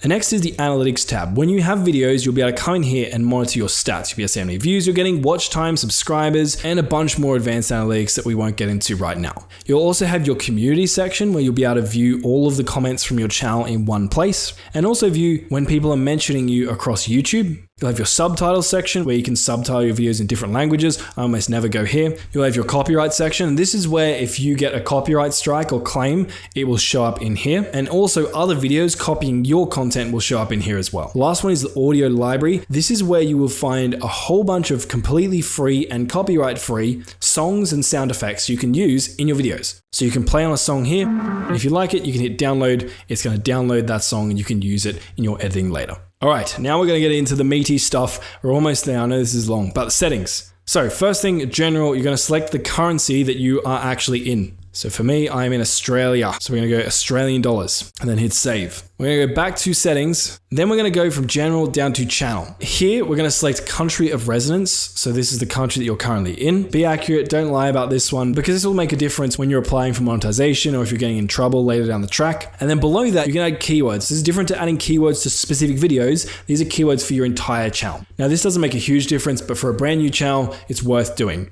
So you can just wing this one, do like that. Or you could go back to ChatGPT and you can tell it, please generate a list of keywords for this channel that I could copy and paste into the channel tags section. So you can see it's grabbed a few here. So I can just grab these. Now YouTube's not liking the format. ChatGPT just grab these in so I can just copy and paste them in manually like so and just fill that up, and that's that. Then we're going to come across to advanced settings. This is where you can decide whether or not your channel is made for kids. Here's how you want to think about this, because this is important, because if you misdesignate this, technically you're eligible for a pretty big fine, although I've never ever heard of a case of that actually happening. But the more important one is if you designate this wrong, you could lose access to a bunch of YouTube features. And I'll show a list on screen of all of the different features that will be restricted or you'll lose access to if you designate this wrong. So yes, this channel is made for kids. Select this option if your channel is made specifically for kids. So what I'm talking about is if you're creating like Peppa Pig content that no reasonable adult would ever consume. That's when you have to select as made for kids. On the other hand, and this is the majority of you, content that isn't necessarily made for kids, even if it might be watched by some kids, but it's not made for them. An example of this could be, if we're on the TV vein, Marvel movies. And a lot of adults also watch Marvel movies, but also a lot of kids do find Marvel movies enjoyable. So Marvel movies, you are uploading Marvel content, for example, this will definitely be set to no. And no is the good option we want because no gives us access to most of the features. Now, if each video is different on your channel, so some might be made specifically for kids and others aren't, which is a very bad channel strategy, by the way. So if you're thinking about doing that, reconsider. You usually only want to have one audience. Then you can select review this setting for each video. But for most of you, you should just be able to pick one option. The next one, Google account linking. At this stage, as a small channel, you don't need to worry about that. So YouTube adds automatic captions to your videos when you post them. And here you can select this to not show potentially inappropriate words in those auto-generated captions by YouTube. Down here, you can choose to disable interest-based ads. Now, I wouldn't recommend this because it means that when you do get monetized, you're going to make less money than you could have. So leave this one on. And then you're also going to be able to, down here, allow viewers to clip your content. And I'd highly recommend allowing this, even though it might seem like people clipping your content is them stealing it. Really, it's just free marketing for you when you think about it. Like, you're not in a worse place if someone takes your content and reposts it. So I would always leave that on. Last, we have feature eligibility. This is really important because this is going to allow us to upload videos over 15 minutes, add custom thumbnails, which is super important, and be able to live stream. So to do this, you're going to come into here and you're going to have to verify with a phone number. So you can click into that. It's going to ask you what country you're in, phone number verification. It's actually not going to allow me to verify because I've already hooked up my phone number to a different channel, and you can't hook up your phone number to more than one channel each year. Anyway, you would enter your channel in there, get a verification code, and then you just enter that. After you do that, you also want to do this final one here, which will require a video verification, which essentially Google will send you a link that you'll have to take a video of your face to sort of prove that you're a real person. There's also valid ID, so you could add a driver's license or a passport to verify, or channel history. So this is where you just upload videos for 2 months to sort of prove that you are a real creator and not just some bot spamming out YouTube accounts. I usually don't like to wait 2 months though, so I'll usually go the valid ID or video verification option. Then once you've done all of that, you can hit save just to make sure you don't lose your changes. I'm going to now go back into here. We're going to go from general to channel to uploading defaults. So when you upload a new video, you're not starting from scratch with your title and description and all that kind of thing again. Now I talk more about the recommended titles and descriptions later in another lesson, so I'm just going to skip those for now. Something you do want to change though down here, visibility. I'd recommend putting this on either unlisted or private. The reason for this is it's happened too many times where if this is set to public, which is the default, when someone uploads their video, they hit publish and it goes live to their audience when they actually didn't want it to go live. So set it to private, so that way when you upload your video, it's not going to go straight public right after you hit publish. It's going to go private, and then you're going to have to go in and manually change it to public, just to prevent any accidental postings. Next, we're going to go advanced settings. So in advanced settings, allow automatic chapters and key moments. I would turn this off. YouTube's AI is not very good at detecting automatic chapters or key moments yet, so it's going to basically mess them up. Standard YouTube license. So this is where you can decide basically how it is that people are allowed to use your content. So the one I would recommend is actually Creative Commons attribution. This one is going to allow people to reuse your content as long as they give you credit. Again, a lot of people freak out and be like, well, people are going to steal my content. It's like, yes, but they're going to have to credit you. So essentially they're just giving you free shout outs. Why would you not want that? Also, you can choose the category of your channel that you usually create content in. So for this one, for example, I could just go like education, video language. If you're always uploading into a specific language, you could come set this. So I could go English, for instance. Title and description language. If I'm always uploading to the same language, again, I would come down and select English here. Caption certification, you can just leave that one at none. And then we can go down to comments. So in comments, I would always leave comments on. It's really sus when you see a video with comments off, it means they're getting a lot of hate. So always leave that on. Then you can come in this little arrow and select your comment moderation. You almost always run basic. I don't think I've ever not run basic. And this is basically YouTube's AI will detect when it thinks you're getting a massive spam comment or a really bad hate comment, and it'll actually flag it before sending it live. But some of the more mild hate comments or spam comments will definitely be approved instantly. If you don't mind that, like me, leave it at basic. If you're a little bit more sensitive, maybe go for strict, and YouTube is going to be a lot stricter on which comments it flags and allows people to see immediately. Last option is hold all. This is going to show comments, but you're going to have to individually approve absolutely every single comment before it actually shows up under your video. For me, like I said, I recommend basic. And last but not least, you can show how many viewers like your video. Always leave this one on. All right, I'm in a habit of hitting save every time I customize something just because I don't want to accidentally click off and lose all my progress. But anyway, I'm going to come back here and we're going to go from uploading defaults down to permissions. In here, you can invite people to view or manage your channel. This is useful if you have editors working for you and you want them to upload a video directly into your channel. It could be useful if you're collaborating on a channel with a friend, or if you decide to work with a strategist or something and you want to let them view your analytics. This is a good way to do that. To add someone in here, you would click on invite and you'd add their email address in here. And there's different levels of access you can add. Viewer limited will let them see the insides of your channel and your analytics, but not any information on how much money you're making. Viewer will let them see everything as well as the amount of money that they're making. Subtitle editor will let them edit and remove and add subtitles for your videos. So this will be if you're having someone who's adding captions to all of your videos, which is pretty rare. An editor, they can view everything, they can go live, they can upload and create and edit videos on your channel. However, they can't delete videos and they can't invite other people to the channel. An editor limited is sort of the same thing, except they can't view revenue data. The last one is manager, which essentially allows them to do everything except delete the channel. So based on what it is the person you're inviting is doing on your channel, you can select from one of those options, and you can always change these later. If you invite someone as like a viewer limited, you could then update it later to make them like a regular viewer. Next, we're going to go to community. First, here is where you're going to add moderators. This is going to be especially useful for those of you who are live streamers, or again, those of you who get a lot of hate comments. You can partner up with someone, add their channel link in here and paste it. That's going to add them as a moderator. So I could paste this link in here, click on this, and this is going to add me as a moderator of my own channel, essentially. You also have standard moderators. If you want to look at the difference between these, I'm not going to go into them now because it's kind of nuanced, but essentially managing moderators are able to edit blocked words and stuff, which we'll talk more about later. Next, you have approved users. So this is like whitelisting a user. You can add their channel link in here, and basically anything this user does, YouTube's going to automatically allow that comment through. So a use case for this would be, let's say there's someone in your community who's super useful, very engaged, and they respond to a lot of your other comments, but maybe in some of their responses, sometimes they include links. Now, you don't mind this person including links because their links are always useful, but often when a comment includes a link, YouTube is going to flag it. So in that circumstance, you would take that person's channel and you would add them in here. So none of their comments, even the ones with links in them, get flagged, and they just go straight through and go live onto your video.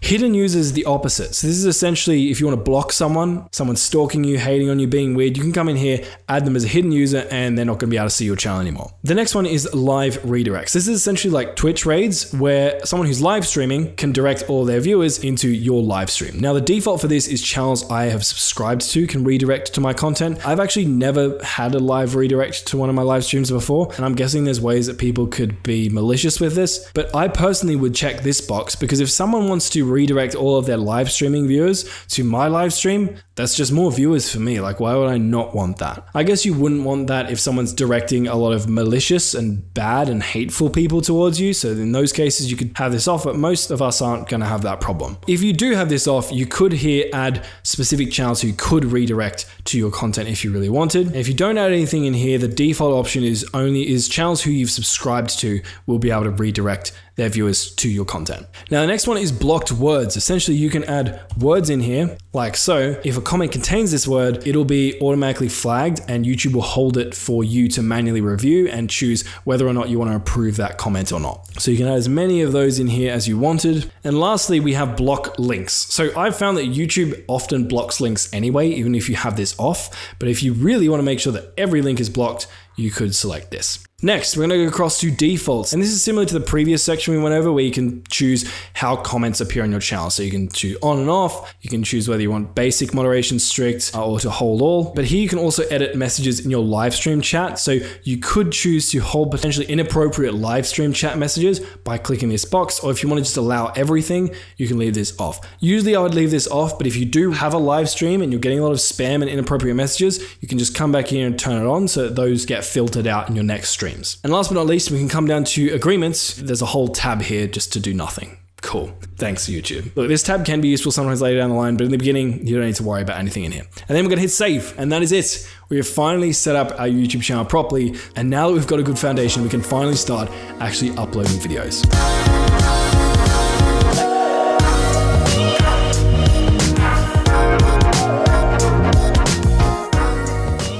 Okay, now we can get into the fun stuff. This is probably my favorite side of YouTube because it has the biggest impact on how many views you get. And if it feels like the algorithm's just been ignoring your channel, well, I want to show you how I went from basically that to now getting the algorithm sending me like 1 to sometimes 3,000 views every single hour. It's blown up my subs on multiple channels, helped me get monetized. And so let's go through this step by step. So the first thing we need to do is figure out conclusively why it is that you're actually not getting views right now. Most people think that the algorithm just hates them. And it's a reasonable belief to adopt when you're posting videos that flop completely and you see other people post videos that seem very similar, if not worse than yours, that go on to get way more views than you. But before we go and jump to that conclusion, we should use data to verify whether that actually is the case. So what I'm going to get you to do is come to YouTube and then go up to YouTube Studio. So once we've logged into a channel, I've just logged into a little test channel here. Come down to Analytics. And then in Analytics, go across to Content. And what I want you to look at is this number over here, impressions. And impressions is essentially a metric that tracks tracks how many people the algorithm actually promoted your content to. Not how many views you got, but how many times the algorithm actually promoted your content and someone saw it in the search page, homepage, recommended page, etc. So for this channel, we can see that the algorithm promoted it nearly 30,000 times, yet the channel only got 384 views for this month. And while this is an extreme example, a lot of you might see the same pattern in your analytics. So the question should be in this case, not why doesn't the algorithm promote my content to more people, but instead it should be why out of the 28,000 people who the algorithm did promote my content to, did only 384 of them actually click on and watch my videos? And even if the number here is like way smaller, which again, this is an exaggerated example. Let's say you only had 50 impressions. The conclusion still remains the same. If you had 50 impressions, why is it that those 50 people the algorithm promoted you to did not click on your video? Because if you can just get those 50 people to start clicking on your video, then the algorithm will actually start promoting your channel more. And that's what I'm going to show you how to do in this video. But before we jump into that, I want to address a bunch of the comments I'm going to get on this video, which is going to be people saying, but Marcus, my content actually is good. I get great feedback on it from everyone who watches it. And so I want to clarify something. I'm not sitting here with this holier than thou attitude saying your videos are bad, but think about it from the viewer's perspective. Every time a viewer clicks on and says yes to a video, indirectly, they're also saying no to all of the other videos the algorithm promoted to them on that page. So it's not about whether your videos are good or bad. It's about whether your videos are good enough to attract attention over all of the other videos the algorithm also promoted to your potential viewers. So I want to show you what is right now my favorite way to come up with unforgettable video ideas that people can't help but click on. And if that sounds too hypey or unbelievable, at the end of this video, I'm going to actually show you a real example, real analytics of how I went through this exact same process and got a channel to nearly 7,000 subscribers with just one video. And that was in, ironically, a relatively small niche that has a ton of competition. So let me show you how to do it. First thing we're going to do is just go to YouTube. And what I want you to do is think about your niche, think about the type of content you create, and then start typing into the YouTube search general phrases or umbrella terms that are kind of related to your niche. So for example, if I had a channel about making money online, some umbrella terms I might type in if my mic allows me to move my hands around to this keyboard could be like make money online. And when I do that, a bunch of videos are going to pop up, but more importantly, what I want to look for right now are the channels. So I'm just going to hold down Control on my keyboard, click on all these channels that are showing up for make money online. And I'm just going to keep going through this list, clicking on all the channels, opening them all up. And what I'm going to do is go to the videos tab and see, are they actually about making money online? So for example, this channel here seems to have some videos about making money, but it's not the main focus of this channel. So I'm probably just going to get rid of this one, go to our next channel. This one here, if I look at these videos, it is definitely about making money online. So if I had a make money online channel, I would say that Mark Tilbury would probably be considered a competitor of mine. And when you find a channel like this, the first step in our method is to record them. Now, I used to do this by just copying the link and adding it to a spreadsheet, but I actually built a tool recently that makes it a lot easier to do this. It's called Velio. So I have the Velio Chrome extension installed here, and you might see if I come and hover over this channel right now, I can click on this button, and it's going to bring up this pop-up where I can save this channel to a competitor list. Now, I already have a competitor list for business and make money channels. You can see it's automatically selected. But if I wanted to create a new list, I could come and click on create new list here. And I'd say like make money online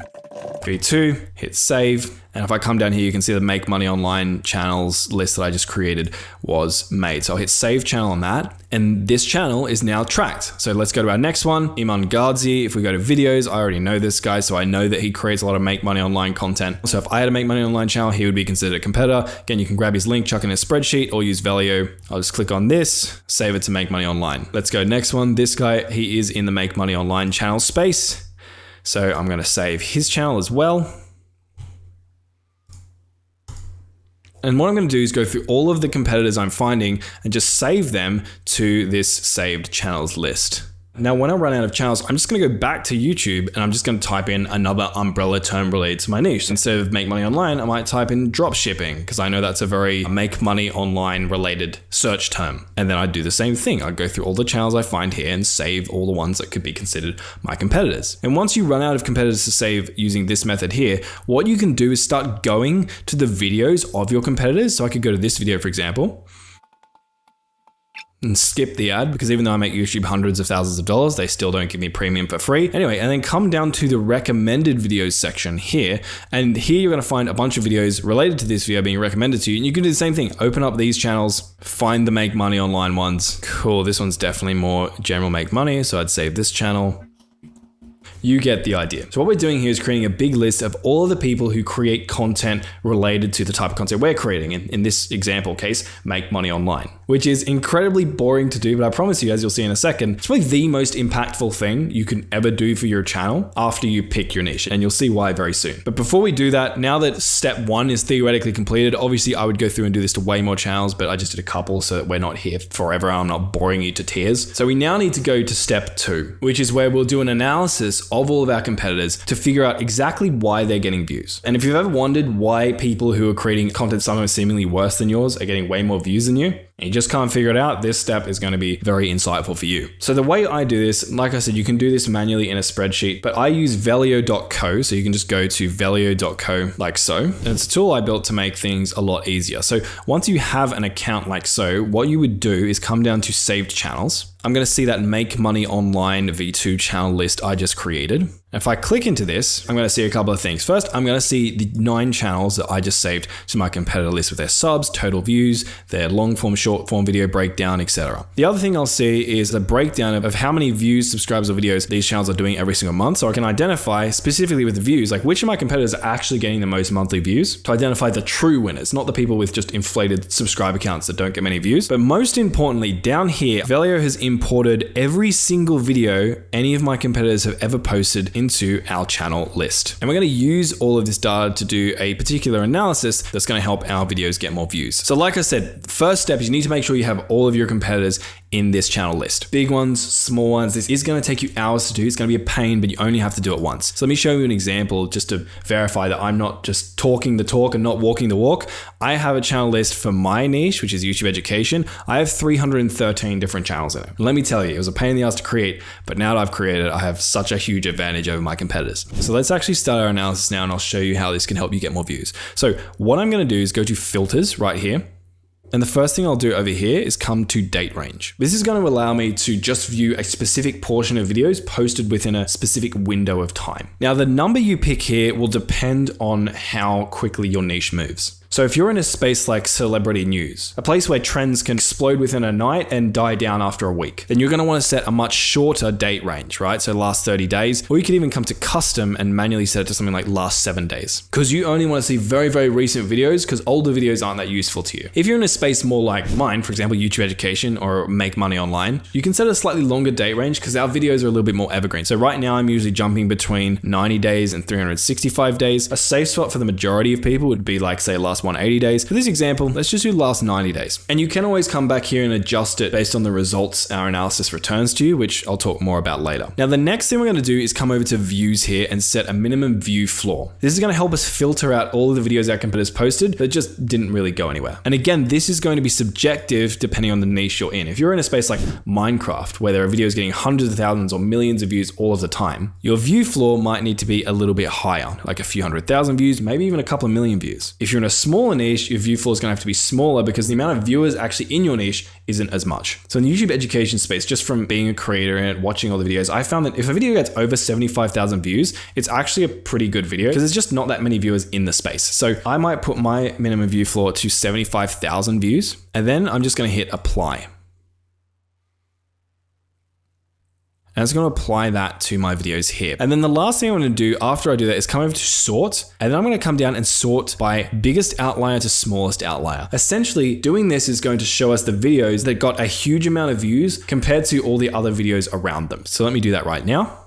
And here are the results it's returning to me. And you can see that this is very different to the kind of results that YouTube would show you, right? Because I've got a channel here with 35,000 subscribers, 3.8 million views. Or this one, 29,000 subscribers, 172K views. So these are all massive outlier videos. And this information is really useful for me. And you can see the outlier score of all of the videos listed right here. Now, one thing I do like to do before we conduct our analysis, I'm just going to quickly look for videos that aren't really related to the kinds of ones I'm creating. So for example, this creator roundup video from YouTube creators is not really relevant because I would never create a creative roundup video because I'm not YouTube. There's also this one, DJI Pocket 3, like it's a tech tutorial. I don't really do that. There's also this one, how I airdrop something. There's this one, VTuber. I don't really talk to VTubers. So what I'm going to do is I'm going to come back to my filters up here, click on advanced filters and come down to exclude keywords. I'm going to type in these keywords surrounded by quotation marks. So roundup, we'll go VTuber,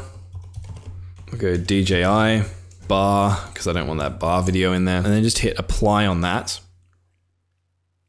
And what you'll see now if I scroll through this list is those unrelated videos were removed. And I do this from a keyword level because now any other video in this list with those keywords in them is going to be excluded as well. All right, so now we've got our clean list of data. This is where the magic really starts happening. What I'm going to do is go through here and look for patterns in the topics these videos are talking about. So for example, this video here, how much YouTube paid me. So I might look at this and be like, how much YouTube paid me? Okay, much is a word that most of like the how much YouTube pay me videos would probably have in them. So I'm just gonna go to my search bar here and just type in much. And I can see that there are 2 videos here posted in the last 2 months that were massive outliers. So 143x and 1700x. Also, these videos got way more views than their subscriber counts. So this one got 332 and this one got 3.8 mil compared to 35k subs and 146k subs. And that tells me that there's something about the topics of these videos here that really resonated with our niche. And we can tell that because we know that these views didn't come from this channel's subscriber count because it got so many more views than the channel's subscriber count. Not to mention it got so many more views than all of the other similar videos around it. So once I've identified that, I'm going to come to like a Google Doc and I'm just going to start writing down these topics. So how much money I made would be one. Now let me get rid of this concept and come back to our original list and let's keep looking. I see this video here, the new vlogging style taking over YouTube. Now, if I search for vlog, I only see one video show up, but this video is a huge outlier, right? 29,000 subscribers, but 172,000 views. And we can see the median here. This is how many views this channel normally gets. So this channel normally gets 480 views. So there's something special about the topic here that viewers in my niche really wanted to click on. So I might come to this and go, the new vlogging style for YouTubers topic. Cool, let's go back. So here's another interesting one I've noticed. There's 2 videos here, the world's shortest YouTube guide you'll ever need, and then also how to realistically explode on YouTube in 50 seconds. So the pattern here is very short yet complete YouTube tutorial videos. So I might come to my topics and go, under 2 minutes. I can also see another pattern from looking through here, like making money with YouTube automation. So this video here, 7k subs, 83k views. It did really well about YouTube automation. And then if we have a look down here, there's also this one, easiest faceless niches that will make you rich. That's also YouTube automation. Also this one, YouTube automation. So I could come to my list and go,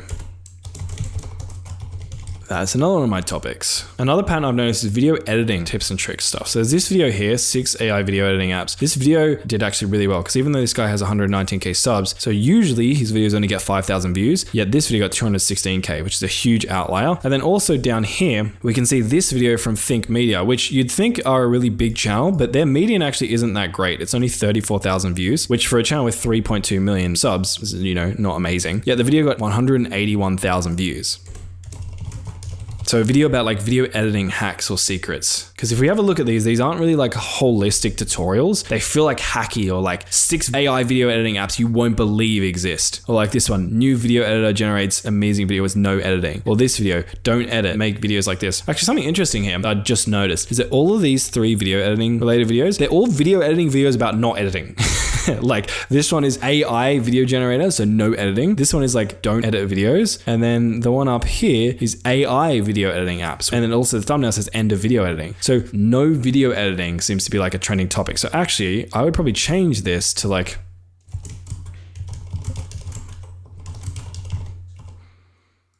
or like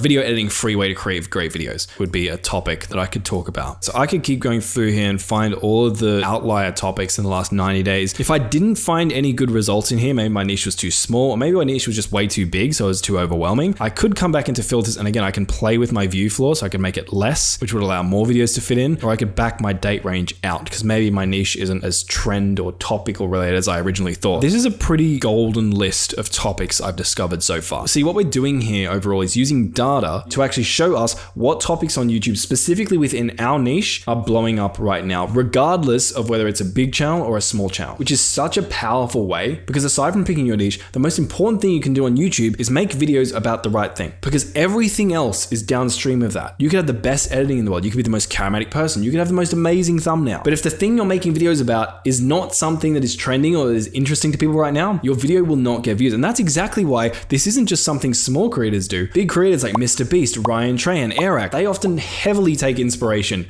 from massive outlier videos that have already been posted, specifically by relatively small channels compared to these, as you can see on screen. But the mistake a lot of small creators make here is they find these topics and then they just go and copy these videos. They just remake them. And granted, that actually will get you more views than if you just went and created random videos you thought might do well. But it's also a great way to make people hate you. And in the 10 years I've been on YouTube, the times that I've seen videos go mega viral, especially from smaller channels, is when they've done something unique, something that feels fresh. They've created something that people are like, wow, I've not seen something like this before. And then your viewers go and share that with other people and it just like blows up. So what we're going to do is not just remake the videos we see here. What I'm actually going to do is, now that I have my topics written down, is I'm going to go to the research tab in Velio, or if you're following along using the spreadsheet and YouTube method, just go to YouTube search. I'm going to remove my filters here. And what Velio is going to do here is give me a bunch of random videos that aren't tailored to my niche at all, but that are massive outliers. So for example, this video got 400,000 views, 11K subs. This video got 4.6 million views from 800K subs. This video got 349K views from just 1K subs. This video, 400K views, 16K subs. And like this list just goes on and on and on. So there's so much proven inspiration here. And what we can do now is take the topics that we've identified are working for our niche and then merge them with formats from proven videos in other niches. So let me give you an example. So one of the topics I found here was video editing free way to create great videos. I see this video right here. I abruptly stopped drinking caffeine and this happened. We can take this format, swap out the variables and make it applicable to the topic we just discovered in our niche. So I could do something like, I abruptly stopped editing my YouTube videos and this is what happened, right? Isn't that kind of cool? So what I'm going to do is I'm actually going to save this on Velio. So click on the save button. I can just come manage folders, create a new folder, and then I'll come to my example folder that I spelt with a comma in the middle of it because I'm special. Now tags help you organize your ideas a bit better. So I'm going to get rid of this because I'm not interested in the idea here. I'm more interested here in the title format. So I'm just going to select the title tag. I can come up here and add a note and add my inspiration that I just had. So I could do like something like this and hit save. And now that video is going to be saved to my saved videos section in Velio for us to use later. But anyway, let's go back to our research tab and you can keep going through just the random recommendations you get here. If you want to refresh them, you just hit a random button. It's going to give you a new list of random videos, identify good formats, and then swap out the actual topics for the proven topics that we've identified earlier. But an extra step you can do to make this a little bit more tailored and a little bit easier to find applicable formats for your topics is come up to filters again. We're going to make sure we're on the balanced search precision setting. If you're doing this for long form videos, obviously make sure you're doing long form videos. Or if you're doing it for shorts, you can do it for shorts, but we'll do long form videos. Then I'm going to come to views and I usually like to add in a minimum view floor of like 600K or something around that. So finding formats, timing isn't as important, so I could select all time or last 365 days. And then what I like to do is come to advanced filters and come down to this view to sub ratio filter. Essentially, this is going to help you find videos from small channels that got really high amount of views. So if I put in a view to sub ratio of 5, it's only going to show me videos that got 5 times the amount of views as the channel subscribe count. So if a channel with 10,000 subscribers posts a video that gets 50,000 views, that's 5 times the amount of views. And so that's going to be included in our search. So once we've done that, I'm going to hit apply. And then I'm going to go to the search concept bar here, and I'm going to type in some very broad or very general words that videos of a similar format to the ones I'm creating would include in their titles. I call these framing words. So I'll put a list of some of my favorite framing words up on screen. There'll also be a link down below. You can download a much longer list. Now, different niches might have slightly different or more specific framing words, but the list I'll give you are just general ones that apply to almost every single niche. And I'm just going to type that framing word in here. So a framing word that's really good for education, in my experience, is like how I learn. learned. And I'm just going to hit search.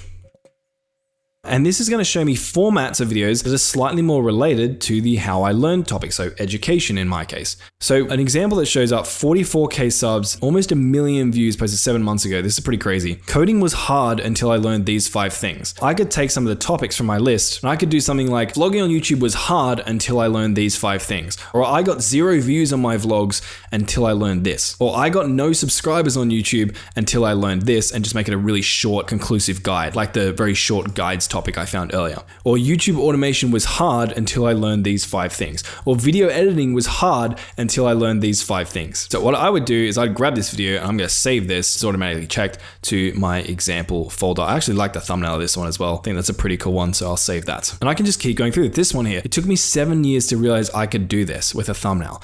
I could make a video that has this exact title. It took me 7 years, or in my case, I could say 10 years. It took me 10 years to realize I could do this. And then in the thumbnail, I could have a photo of like my face and a YouTube logo, and then text that says stop editing your YouTube videos, or something like that. Because that would marry up really well with the video editing free way to create great videos topic that I just found. So I would definitely save this video. Here's an interesting video. Everything I learned at Stanford Business School in 28 minutes. Again, massive outlier, 151K subs, 1.5 million views. We could take this format and do something like everything I learned from 5 years of vlogging in 28 minutes, or everything I learned from 10 years of being on YouTube in 2 minutes, or everything I learned in 7 years of YouTube automation in 28 minutes. So I'm just getting so much inspiration here, and I can even go a level deeper. So I could come to this, and I can hover over this video. Let's say I really like this one, and go to find similar videos. And what Velio is going to do is going to find all videos that are similar to these and show them to me as well, which helps me find other related formats. This one, coding was hard until I learned this. I could do like YouTube automation was hard until I learned this. Video editing was hard until I learned this. Vlogging on YouTube was hard until I learned this. Like there's just so many great video ideas here. And not only are these great, but they're actually proven by data. So you're statistically far more likely to succeed and get a ton of views with these videos than you are if you just tried to come up with your ideas or use like some AI to come up with random ideas that you think might work well. So you just go through, you just save all the inspiration you find, then you just come to your folder and you have all the videos you've been saving in here, and you just mix and match the proven formats you found with the proven topics you identified in your niche earlier. And I've never seen someone do this consistently, plus the things I'll talk about later in this video, and not get a ton of views eventually. I know all this research isn't fun to do. It's not some sexy algorithm hack a lot of YouTube gurus would have you believe are going to make you blow up. This strategy will take you hours to do, but that's exactly why it works so well. Firstly, because most people don't know about this. And secondly, the people who do know about this are too freaking lazy to actually do it. So if you can be the person who actually puts your head down, knuckles down, does this, immediately you're already ahead of like 99% of creators. And I think you'll be very pleasantly surprised how much easier getting views becomes. But in case you don't believe me, let me give you a real world example. So obviously I have a YouTube education channel, and something that I found, he's not trending right now, but at the time, Mr. Beast was an up and coming trend I identified. He hadn't exploded yet. Let me show you. I actually found some patterns. I found this video from Paddy Galloway 3 years ago that got a ton of views relative to his subscriber count. He has a lot more subscribers now, but at the time he had a very small channel. And I was like, wow, that's a really interesting topic. And then I actually found this video here, Tom Holland being a meme for 4 minutes straight. I was like, wow, that's really cool. I could take the Mr. Beast topic that I knew was trending in my niche at the time because I did the research, and I could merge it with this proven format that got 10 million views from 122,000 subs. And that is exactly what I did. I made this video, Mr. Beast being a YouTube genius for 10 minutes straight. See how this follows the exact strategy we just talked about? I found the trending Mr. Beast topic, then I found a format my niche had never seen before and merged the two, created this video, and it's got over 5 million views right now. And I don't share this to brag, and let's be realistic. You're not gonna blow up and go mega viral every single time you use this strategy. It takes work, but if you do this consistently, maybe it'll be your 5th video, maybe it'll be your 10th video, maybe it'll be your 15th video, but eventually one of these video ideas is gonna hit, it's gonna take off, it's gonna get tens of thousands, hundreds of thousands, maybe millions of views, and that one viral video will kickstart your entire channel and potentially, like me and many others, change the course of your entire life. And that's not an exaggeration. Now, as mentioned, you can do everything I just showed you for free manually with spreadsheets, which is what I used to do, like you can kind of see here. But obviously that is a huge pain in the ass that takes even more time, which is why I built Velio. Now, Velio is $35 a month just because I'm too stupid to code. So I had to pay people who are a lot smarter than me to actually build and maintain this thing. But I do feel a little bit guilty because I know this is a lot of money for a small up and coming creator. So if you're watching this right now, down below there will be a link where you can get a whole month of Velio for just $1. Unrestricted access. You can do absolutely everything full user will be able to do. If you don't like it by the end of the month, you can just unsubscribe. No harm, no foul. But everyone I know who's seriously used Velio, like one viral video you can make thousands of dollars from. So for a lot of people, it's worth the investment. And it obviously helps me keep paying the team to actually build Velio and make videos like this. So link to that will be down below. Again, you'll get a whole month for just $1, cancel anytime. And on top of the strategy I just showed you, Velio has so many more features and so many more filters that I didn't even talk about that can help you grow your channel. And if it's overwhelming, in Velio, I've got a learn tab where you can come in here and you get video tutorials showing you exactly how everything works. And more importantly, how you can use the features in Velio to actually get more views, which is what a lot of the YouTube tools nowadays are lacking. They create these cool features to give you cool insights. Then you're like, okay, but like, how do I use this to actually get more views? Like, I don't care about your tool. I just want more views. So that's what the Learn tab is going to hopefully help you do. And again, this is my tool. I built this out. So every feature in here is actually useful and something that I would want to use as someone who has been on YouTube for 10 years, grown multiple channels, and douchey brag moment here, but like got tens of millions of views, hundreds of millions of views for other channels I've worked on. Long story short, it's the real deal. And of course, if you don't like it, it's only $1. You can unsubscribe. So link to that will be down below. Again, I really hope Velio will help you. I think it will. But if it doesn't, you can always unsubscribe and you've lost like 1/5 of your next coffee, which is not really that much. So link to that will be down below. I hope it helps you out and help me keep building the tool and make videos like this. But anyway, enough from me. I hope this was helpful. I'll see you in the next video.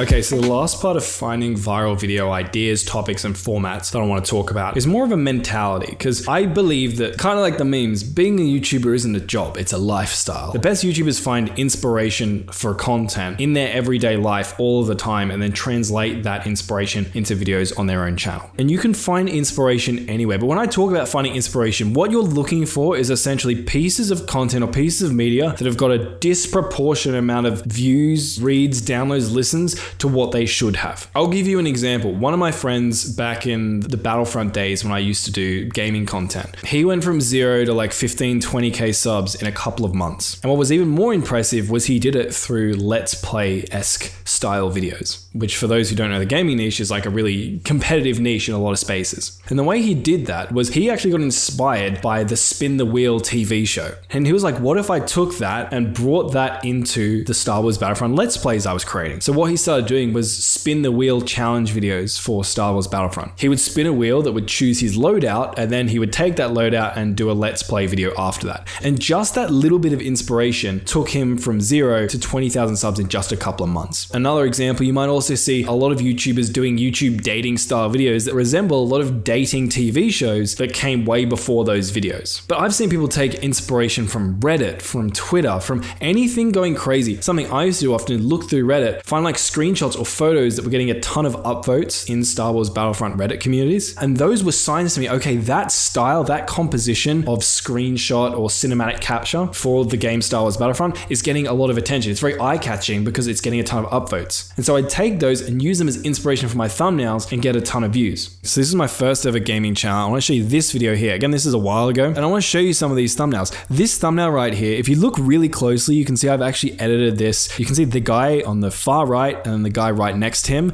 and the guy also not on the far left, but this guy here. If you look closely, that's actually the same guy, and I've duplicated him to kind of make it seem like there are more players in this screenshot than there actually are, to like exaggerate it. We'll talk more about how you can do stuff like that later on, but the inspiration for this particular photo actually came from just a screenshot I saw on Reddit that got a ton of upvotes, where basically a bunch of players were crouching down, activating their shields, and everyone on Reddit thought it was hilarious. So I took that, used it for this thumbnail, and this video got 328,000 views. And again, this wasn't a training video. This was just like a standard run-of-the-mill funny moments video I posted, and I got so many more views than my average. Same with this one. This photo here that's got 460K views is taken from Reddit. I did some editing to it to make him stand out a bit more. You can see that maybe the shadow around him, the blurred background, and added the text to emphasize the emotion. Again, we'll talk more about how you can do that kind of stuff later on, but it got a ton of views. This one also the same, right? And you can also get inspiration from just scrolling through YouTube. It's often the best place I would recommend you getting inspiration from. So I had this massive like 700 page Google Doc here, and whenever I'd see an interesting thumbnail or video or title or story structure or hook ID, you can see my different categories here on the left hand side. I would screenshot them or link them and add them to this Google Doc. Now I don't use a Google Doc because it's super clunky and gross. And when you add ideas in here, the annoying thing is that the views don't update because it's just a screenshot. Now I actually use Velio. So if I'm I'm scrolling on YouTube and I see an idea I like, for example, this one. If I have the Velio extension installed, I can just click on it. I can select the folder I want to save it to, let's say all, and I can select the tag or tags that apply to it. So I could go, let's say I really like the thumbnail of this one, and let's say I like the hook. And you can create your own custom tags. These are just ones that I use, and hit save video. And then this video will be saved in Velio in the save videos tab in the all folder. And you can also save custom ideas in here. So I could click on save video and then click on save a custom idea, and I could do like my custom video idea. I could add notes to it based on whatever inspiration I've seen, hit save this video, and it's going to be saved into this folder. Let me just sort by least views to most views. And also you can see the custom video idea that I just saved down here as well with just a demo title for now. Also, if you use Velio, you can download the mobile app. If you scroll on your phone, you see a video you like, you just hit share on that video. Then you go down, you select the Velio app and save video that way, and it's also going to be sent to your saved video folder. Obviously, I like Velio because it makes things easier and keeps them up to date and lets you filter and sort through them and add tags to them and all that kind of thing. For example, if I'm in here and I'm looking for thumbnail inspiration, I can just click on my thumbnail tag. That's going to only show me videos that I've added the thumbnail tag to. But whether you use Velio or whether you use a Google Doc like I used to, the message here is the same. Allow YouTube to take over your life a little bit. Whether you're browsing Instagram, Netflix, just watching YouTube for fun, TV, books, Reddit, look for interesting patterns and inspiration, because you can often take those, integrate them within your content, and you're going to be so much more likely to get results from those things. They already have some level of proof behind them saying, hey, people like this thing. Well, it might seem like you can succeed with any video idea if you get creative enough. The reality is there are far more videos on YouTube that don't work, far more ideas that flop than do. We just get a warped perception because we only get served on YouTube the videos that actually work. So I'm obviously not saying kill your own creativity. At the very least, please try and augment your creativity with proven research or patterns you've identified. Because yes, YouTube should be fun and creative, but let me tell you, it's a lot more fun when you're getting tens of thousands or hundreds of thousands of views and you can make it your full-time job, compared to creating lots of videos for fun, hundreds and hundreds of videos that don't get any views. I saw a channel the other day, it's been posting videos for 14 years and consistently as well, sometimes multiple videos a week, and barely broke 1,000 subscribers. You don't want to be that guy, and there's a lot of examples like that. We just don't think those people exist because we never hear about them. So don't be that guy. Use data, use research, especially when it comes to coming up with your video ideas, coming up with your titles, coming up with your thumbnails, and YouTube will be so much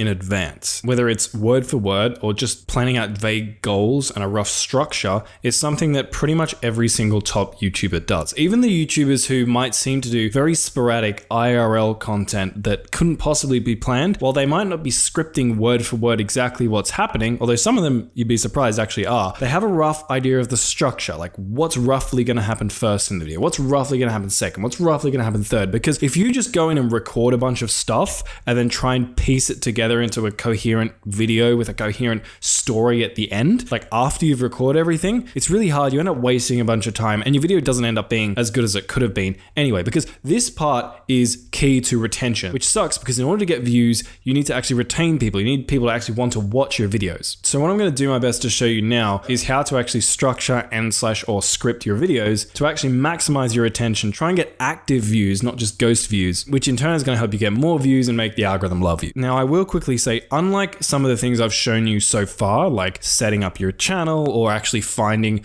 outlier video ideas, which are things that most big creators do in a somewhat similar way. They might have nuances to the way they do things, but overall it's pretty similar. Scripting and structuring a video can look very different depending on the creator you're talking to. Everyone has their own process, their own preferred way of structuring things, their own preferred platform to write their scripts in, and their preferred time allocation to that specific process. Some people just really quickly bullet point everything. Some people script out word for word exactly what's going to happen. So while this isn't going to be gospel, I will show you how I do it and how I usually recommend people do it, because I found it to be the best balance of actually allowing you to create a script and structure that retains your viewers and saves you a bunch of time later in editing, but also that's not going to take you hours and hours and hours of just sitting in front of your computer writing out absolutely everything word for word. And the first stage of that is what I want to talk about now. So go to whatever writing platform you prefer. I usually use Google Docs. And the first phase of writing a script that I usually encourage is with a blank page, visualize how it is you roughly want your video to play out. And this is a pure brainstorming, you're in the hot seat kind of step. And no pressure here, there's no wrong answers, but I want to encourage you to imagine and think about whatever type of video it is you're creating. Like, how do you think, if you put yourself in the shoes of the viewer, what would you want to see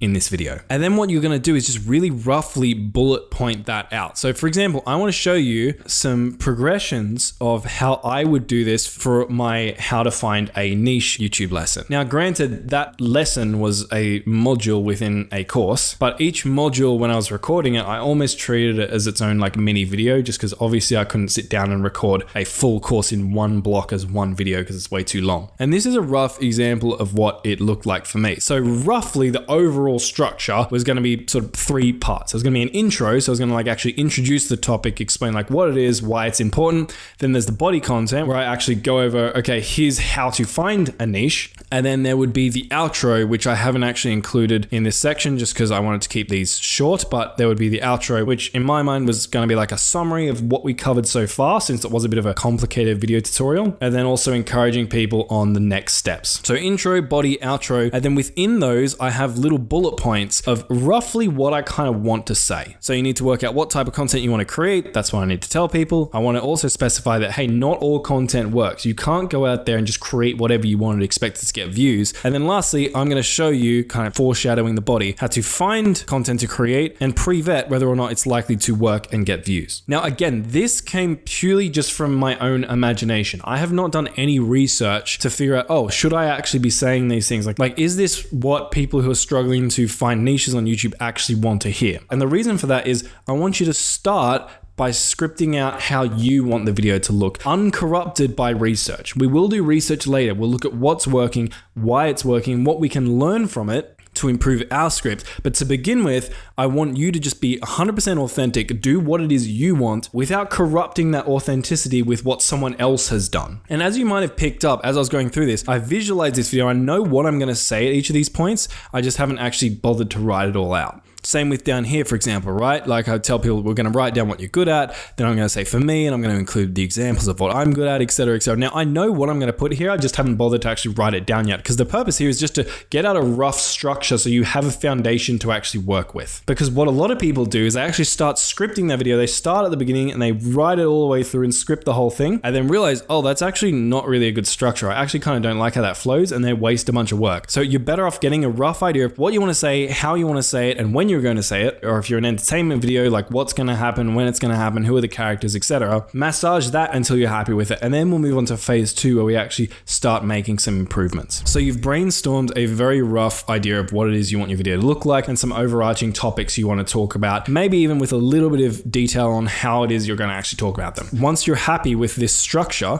basically just going to flesh out like what that structure could actually look like. Again, we're not going to actually script out anything here, but we're going to start adding a little bit more information and fleshing out a little bit more in depth. So you can compare the difference between the intro here, which is just 3 points, and the intro here, which is an extrapolation of these 3 points, but we go into a little bit more detail on each of them. So instead of just saying not all content works, I might write down here, now you might already know what type of content you want to create, but I still think this is something you're not going to want to skip, and then I quickly write down why it is I think that. You can also see I've gone into a little bit more detail in the body here, just fleshed out these points a little bit more so I can see even more clearly, okay, I know how this video is probably going to look. And once I've done all this, I'm happy with the structure, I'm happy with the body. Then I usually go to phase 3, which is where I'd actually start adding some word for word scripting to the video. And I'm also going to start filling in the actual data and information that I need to say or that I would say during the video. So for example, I usually like to script out my intro word for word just because intros are so damn important. So you can see we've gone from you need to know what type of content works, not all content works, and I'll show you how to pre-vet niches, to let's talk about the type of content you're going to be posting on YouTube. A lot of you might want to skip this thinking you already know what type of content you want to create, and you might just want me to tell you how to get views, but I'd still encourage you to not skip this section, because during my time on YouTube, I've learned there are certain types of content that are doomed to fail from the get-go. I'm going to share the characteristics of that doomed content with you so you don't go out there, waste a bunch of time and effort putting all your eggs into one basket that is essentially guaranteed to break in the long run. But before I get to those red flags, let's start by going over what to do if you want to be a YouTuber, but you aren't yet 100% sure of what type of content to make. Now, I personally usually don't script out the body of my video just because that would take way too long. I just use my semi-detailed bullet points from the previous section, but I also have, as you can see here, actually populated this with the real data and examples I'm going to use in the video, just so I'm not stuck trying to remember it while I'm recording, because sometimes even if you know what you're going to talk about, it's easy to forget to mention something or forget a data point or something like that. So I listed out here, for example, the things that I could potentially create YouTube content about that I was going to use as my examples here. I also, in this section where I talk about providing examples for formats, this is a part that I want to be pretty precise on because it's a nuanced topic, right? There's defining the differences between the topic of a video and the format of a video can be a little bit tricky. So I want to be really precise there. So I wanted to provide people with like word for word scripted examples of what that could look like, which I've done here. And then also in the part where I said I'm going to list out the most common formats on YouTube, right here, I've scripted that out a little bit more thoroughly, and I've actually added the most common formats on YouTube so I can list them off during the video. And that's kind of how I, for most types of content, would usually recommend going about scripting. Is there a perfect scripting method out there? I don't think there is. It's just about finding the best trade-off, like what's going to allow you to most accurately record what it is you want to say or what it is you want to happen in an engaging way for the least amount of effort spent in front of a computer screen actually typing out word for word what it is you want to say or happen. Now, this is obviously for an education type video, and I'm going to show you how these processes can apply to not just education videos, but also entertainment videos, because this scripting process, in my opinion, is important for basically every type of content. Even a compilation where it's just literally a clip compilation, you might think, what is it that I need to script there? Why would I need to plan the structure of that? And I'll show you why later. But before I do that, I want to quickly leave you with some tips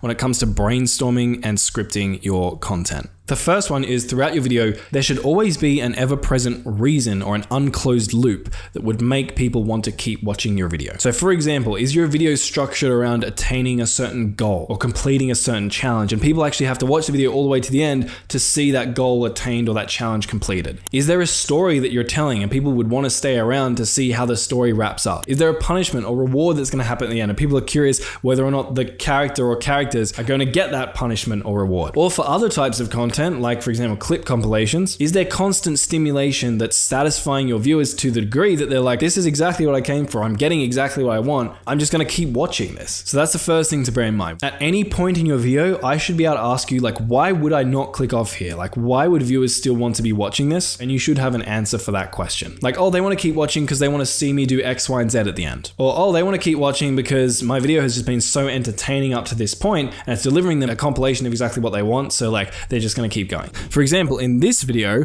right about here, I talk about people wanting to skip this, but then I tell them that there's this type of content that are essentially doomed to fail from the get-go, and I know what those types are, and I'm going to reveal that to them later so that they don't accidentally go out there and create a channel about that type of content and just kind of screw themselves in the long run. That's a reason for someone to keep watching this video. So even though I start off by actually going over what it is you need to do if you want to be a YouTuber, people are still sticking around because they want to hear what those red flags are at the end, right? So I'm setting people up with a reason for them to want to keep watching. Now, not every single video I've ever created has this, because sometimes I get lazy, but good content almost always does. So one, you need a reason for people to want to keep watching. The second is you need to meet people's expectations quickly when they land on your video. So for this video, essentially your title and thumbnail are going to promise your viewers something when they go click. If it's a challenge video, they're going to expect a challenge. If it's a tutorial video, they're going to expect a solution to their problem. If it's a compilation video, they're going to expect a compilation. If it's a podcast about a certain topic, they're going to expect someone talking about that topic. Essentially, you want to make sure that you deliver on people's expectations quickly, or at the very least, assure them that their expectations are going to be met at some point in the video. Because there's so much clickbait on YouTube, so many people exaggerating what it is they're actually going to do in their video, the viewers are skeptical. They might click on your video, like, is he really going to show me how to do that? Like, is this really the video that I want to be watching right now? You need to assure them, like, yes, you're in the right place, so they can let out a sigh of relief, sit back, relax, grab a beverage, and watch your amazing video. So you need a reason for them to keep watching at all times in the video. And lastly, you want to ideally exceed their expectations. So they might come and click on your video because they want to get something or see something or learn something. And And if you can give them that thing plus more awesome stuff, they're gonna stay even longer. One of my favorite examples of this is Mr. Beast's video about dumping a train into a giant pit. So if you click on this video, the title and thumbnail, it's this train versus giant pit. You see Mr. Beast and you see a train falling into a giant pit. So immediately you click on this and you're like, I kind of want to see a train fall into a giant pit. The video starts. I just bought this train and it is currently barreling full speed towards that giant pit over there. So within the first 5 seconds, you see the giant pit and Mr. Beast verbally confirms, yes, I did buy a train and I am throwing it down a giant pit. So he's met your expectation. We're also crashing countless cars, blowing up thousands of sticks of real dynamite, and even putting 10 jet engines on a car,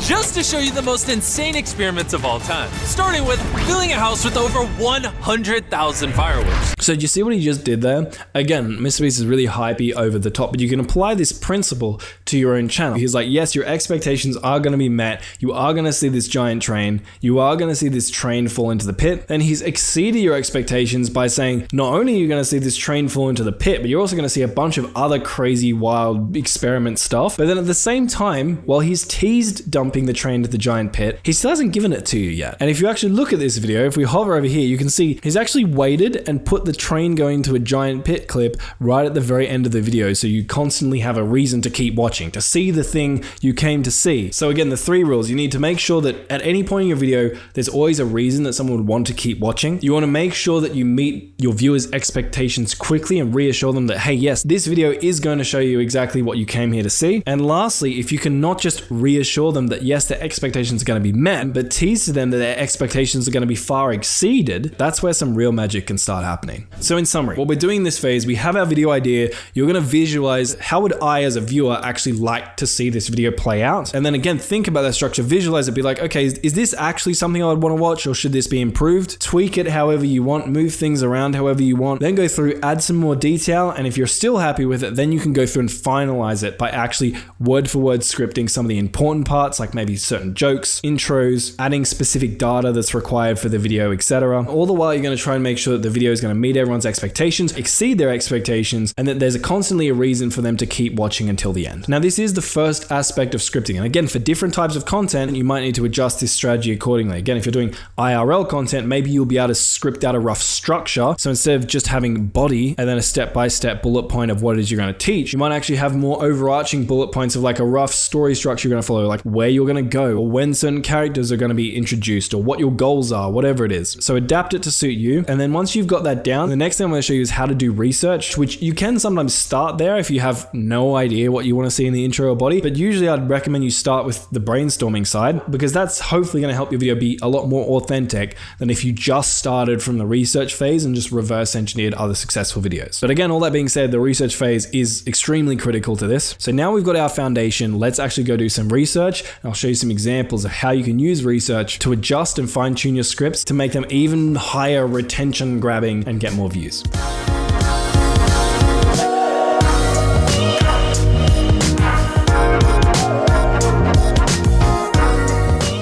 Okay, let's talk about scripting your video, specifically the research component. So how to actually use real data to actually inform your decisions and hopefully create a video that's going to have the maximum retention, keep your viewers watching, and make the algorithm give you more views. Now, as you might have noticed from some of my other videos, the best way to actually do research is to just look at what is already working. Forgive me if I'm repeating myself, but what's already working on YouTube is literally a case study, a free case study being shoved in your face like, hey, this is the kind of content that gets views. And people who don't study it, I will personally fly to your house and kick your ass, because literally everything you need is right in front of you if you just know how to look properly. So the first thing we're going to do when it comes to actually doing research for the videos we're scripting is try and find the top performing videos of a very similar format to the ones we're creating on the internet. And I say of a very similar format to what we're creating very intentionally, because just like I've said in other videos, you don't necessarily just have to research videos in your niche. If I'm doing a video about how to survive 100 days in Ark Evolved, which is a video game, I don't necessarily just have to research 100 days survival videos in Ark. I could go to other niches, say the most famous one, Minecraft, look at how the top videos in that niche are structuring delivering their videos and scripts and get so many learnings from that, because in these other niches that are so much bigger than you, often the competition is a lot tighter, the caliber of creators is a lot higher, and so you can learn some really awesome techniques from those guys and translate them back into your niche too. Now again, I'm not saying don't research the top players in your niche, obviously you should do that as well, but I want to encourage you not to limit yourself. A lot of you guys are like, Marcus, my niche is too small, I can't do that much research. It's like, cool, go find another niche that's adjacent to yours, they have a similar format of videos, and see what they're doing. So the ways you can go about doing this, again, you can just start on YouTube and just say, if I was doing a 100-day survival video, I could just type in, I survive 100 days, right? Just some rough, again, what I call framing words. If you don't know what framing words are, go watch my earlier video on video ideation and idea research and see what videos are really popping off. Now you can use the free vidIQ Chrome extension here to see how many subscribers the channel had. Link to vidIQ down below. You can also get the paid version for $1 using my link if you want that. And if you have Velio, you can save this to a folder. So for me, I'm going to come and save this to the folder I created earlier, which is I survived gaming videos. Let's hit save on that guy. And what I'm looking for are videos with a crazy amount of views, but a relatively small subscriber count, and ideally like a high outlier score. Again, if those terms or concepts aren't making sense to you, go watch my ideation lesson, which will be earlier in this video or linked down in the description. Now, sometimes finding these ideas can be a little bit annoying, so that's why I often like to use Velio. I'll come to the search bar, I'll type in some sort of framing word, so I might type in like 100 days, or maybe I survived 100 days would be better. And I'm getting some interesting ideas in here, some alright outliers, but let me see if I can actually come in here and just refine this a little bit. So let's say I wanted to have at least 1 million views. Hit apply on that. Getting some alright results in here, but there are some older ones I'm not that interested in, so I might just try and filter this down. Let's say last 365 days. And actually, just to make this fun, let me go into filters, go down to advanced filters and make the view to sub ratio 2. So what that'll mean is it's only going to show me videos that have at least double the amount of views as that channel's subscriber count. So basically this helps to eliminate all the big channels that are posting videos that get lots of views, but most of the views are coming from their subscriber count. So hit apply on that. And here you can see we're starting to get some interesting ideas. We got this one, we got this one. This is a kind of cool one, 500K subs, 3 million views. This one, this is a pretty awesome one here, 217K subs with 3.9 million views. This one's pretty awesome, 186K subscribers, yet it got 3 million views 8 months ago. This is like really gold inspiration for us. And like I said, don't limit yourself just to one niche. For example, this video over here, this guy's got 193K subs with almost 2 million views, posted 8 months ago, and his channel on average gets 12,000 views. That's an insane outlier. Like, I want to learn from this video as well. And so when I'm finding all these videos, I'm just grabbing them and I'm just saving them to the folder I created earlier. Basically build up a bank of research for these videos. Now, to save us some time, I've already saved some of my favorites in here. So let me show you those. And let me just come in here and sort these guys by most views. And again, if you're not using Velio, you can just follow the steps I'm doing manually. Obviously, I just use Velio because I built it. And it makes this process a hell of a lot less of a pain in the ass. And I can see a couple of these videos showing up here. And the ones that probably stand out to me that I'm really interested in, obviously this one's pretty cool because of just the sheer number of views it got. I think these two interest me quite a lot though, because this guy only has 147K subs. On average, he gets 12,000 views, yet he got 5.5 million views 10 months ago on this video. Although that's not really a I survived 100 days, it's more of a I survived 365 days. This video down here is also kind of cool, 217K subs, 4 million views. It's not as big of an outlier here though. So for this particular tutorial, I think I'm going to focus my research on this video. Now the first thing I might do sometimes is I'm going to come to this video, hover over it and just go find similar videos. What that's going to do is Velio is going to try and find me videos that are very similar to this ideal outlier. And I've already found some kind of cool ones here, right? This one, 100K subs, 1.3 million views. Definitely one I want to save. This one, 1.3 million views from 200K subs, also kind of interesting idea.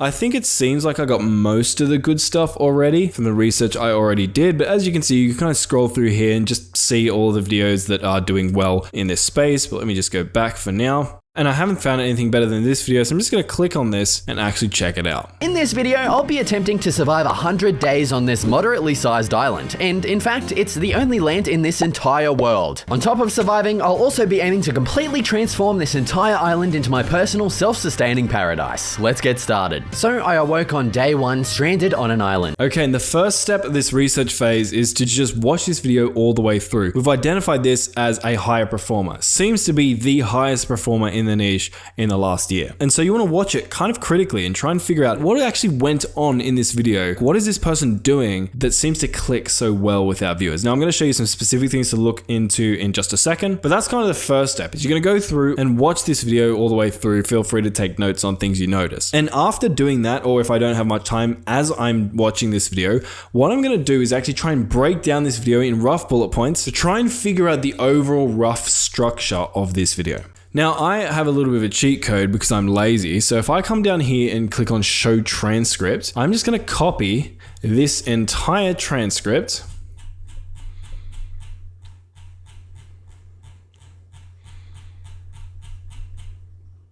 And I'm going to take it over to this ChatGPT bot I've been building, which is going to help us break down the video and identify the structure it's using. Now, it's not perfect, but it does save a bunch of time. So I'm just going to paste this transcript into the bot. I'll leave a link to you guys to get the bot down below. Again, completely free.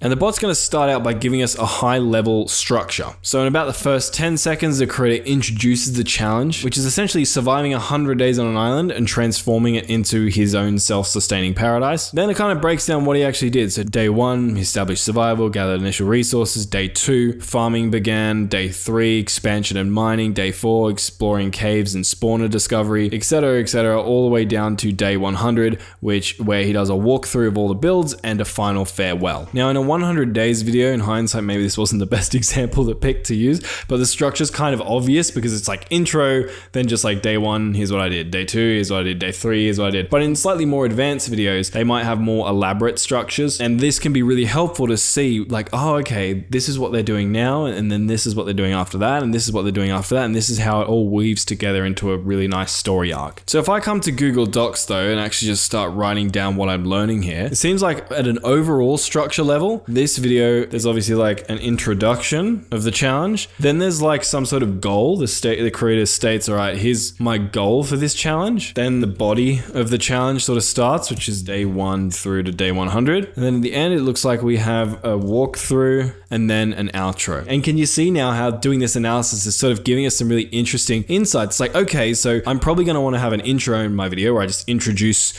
the challenge and like where I am. And I need to have some kind of goal, right? I need to have something I'm striving for. In his case, the goal is to transform the island into a self-sustaining paradise, however he defines that. And then we have the body, which is him just walking step by step through day 1 to 100. Then at the end, he has a sort of tour of absolutely everything he's done, almost like a recap, and then obviously the final outro. And so when I'm creating my video, I might want to think about, maybe I want to do a similar structure to this, right? There are certain things that when I set out to do this video, I might not have realized. Like I actually didn't think about, hey, maybe doing a final recap or like walkthrough of absolutely everything I did during this 100-day period is something I should do. Now I've done the research and I see that on this extremely high performing video, he did a walkthrough at the end. I'm like, okay, I can kind of see how that might be satisfying to people to sort of like wrap up everything he's done so far, to sort of bring closure to the entire 100-day challenge. So that's something I might want to do in my video. For me, the most important part of the video is the intro. I talk about front loading a video, putting a lot more effort into your intro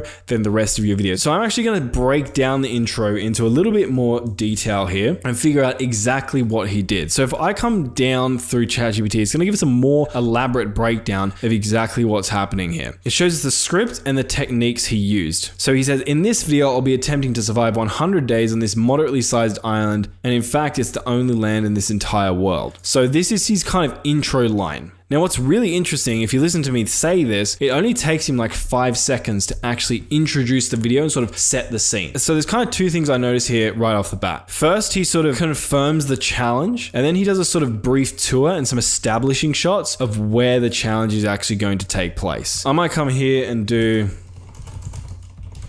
So like restate the challenge and then some establishing shots of where the challenge is actually going to take place. Because again, we saw this, right? In this video, I'll be attempting to survive 100 days on this moderately sized island, and in fact, it's the only land in this entire world. On top of surviving, Another thing that's kind of interesting to note about all of this is all of this takes place in the first 8 seconds. Like, this happens incredibly quickly, and doing this research is informing me, okay, maybe when I'm creating my video, when I'm introing it, I need to assure people they're in the right place, meet their expectations, and actually show them some like establishing shots of the challenge location and sort of just, again, proving that like, hey, I am actually doing this on an island and there's nothing else in this whole city and there's no other land in this entire world, and I have to do it in 8 to 10 seconds. Next, we sort of have the goal. I'll also be aiming to completely transform this entire island into my personal self-sustaining paradise. Let's get First, an obvious goal is obviously surviving the 100 days, but then he adds a secondary goal into a self-sustaining paradise with some teaser time-lapse footage essentially of what he's going to do. And that only takes about an additional 5 seconds. And then he starts the video. Now, I could keep going through this, but I think the intro, this one's been pretty basic, so it's pretty easy to deconstruct, is the main thing I actually want to look for. But if I do scroll through this, and I was scrolling through a little bit, if you have a look at some of the scripts here that he's done, you can see the bot's calling out some techniques that he's using here, but you can also see he's adding quite a few jokes throughout the video, right? So he's like, oh, this is definitely not foreshadowing in a cheeky way. Or he talks about, with nothing but the clothes on my back, tattered and wind blowing through my hair,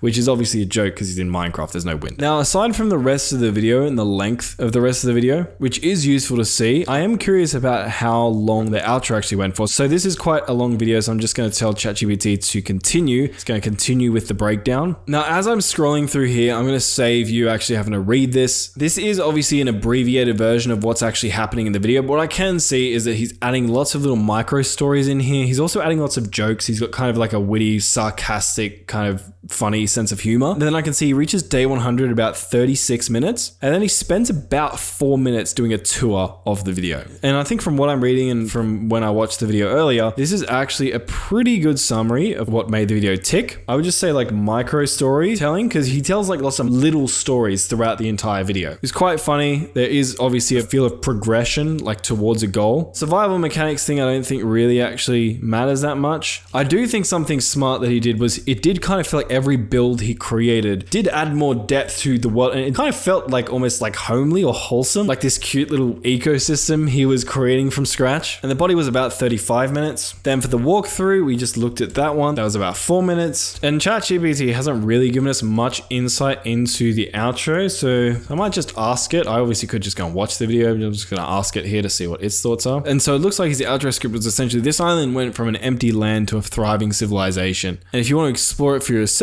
I'm putting the world free to download on my Patreon. That's kind of cool. So that's something interesting I want to take note of, is he actually let viewers download the world and actually interact with it, specifically Patreon members. But like, I could do something in my video where I just give it away for free. I feel like that would be like a kind of cool value add. And it looks like the last thing he did was encourage people to watch some of his other videos. And so here we have it. It might seem simple, but this is the goal essentially behind this 6.5 million view video from a channel with only 600,000 subscribers. I'm saying only 600,000 subscribers. Obviously that's a lot, but there are channels with millions of subscribers that aren't even able to get 6.5 million views in the Minecraft niche. So this is a very impressive achievement for what in the Minecraft niche would be considered a small channel. And you can see just from doing this, the kind of things I can learn, right? Obviously, I'm not going to copy this creator's content. I'm not going to go through and actually do the same things he did, because then what's even the point of being on YouTube, right? You're not being a creator. But what this does give me is a sort of framework, a housing in which to structure my content that is proven to work. I know that I need to restate the challenge, meet their expectations early, and maybe prove that I'm going to do that and introduce them to the location with some establishing shots of the location. Then I might want to introduce a secondary goal. Some would say exceeding the viewer's expectations, and maybe do it with a little teaser time lapse of like what's actually going to happen, but not showing them the whole picture yet. And I know from my research that I need to do all of this in just 13 seconds. Then I know I have my body content where I'm going to have lots of little micro stories. I'm going to have frequent humor, and I need there to be a feeling of progression throughout the video. On top of that, I'm not building lots of little individual projects. I'm building one big holistic project that has lots of little parts in it. And that, by the looks of it, should be about 35 minutes. And then at the end, I'm going to do a walkthrough of the entire island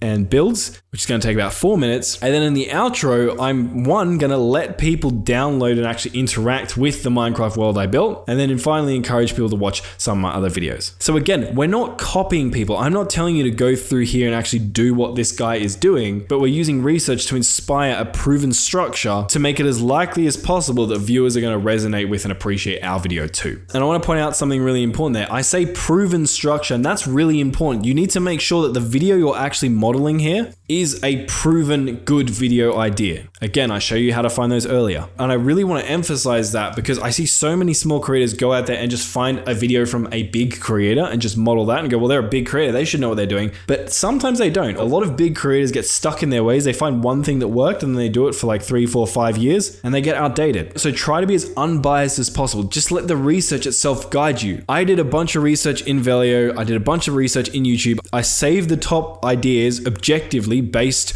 on their view counts and subscriber counts. And then I sorted them by most to least. And then I spent most of my time in this video analyzing the top #1 video of this type in the last year. So I hope that makes sense. Like the coding expression goes, garbage in, garbage out. You can do absolutely everything I show you here, but if the thing you're getting inspired by, the thing you're doing deep research into is not the greatest video, then even if you research it perfectly, your video is also going to be not the greatest video. So anyway, I'll stop beating that dead horse, but I feel like it's like so important. So I just wanted to make sure you guys get that. Anyway, what do we do from here? So we've researched the top video in the space. You could now, if you're short on time, just take this, compare it to what your initial vision was for the video, try to merge the two together in a way that you can maybe incorporate some of your unique style, your unique ideas, but still follow the proven overall structure of our researched video. And then we can go to actually recording and creating the video itself. But if you want to really make extra sure that this is going to work, what I would do is go and do this process that I just showed you to multiple successful videos. Like I said, we'd save multiple here.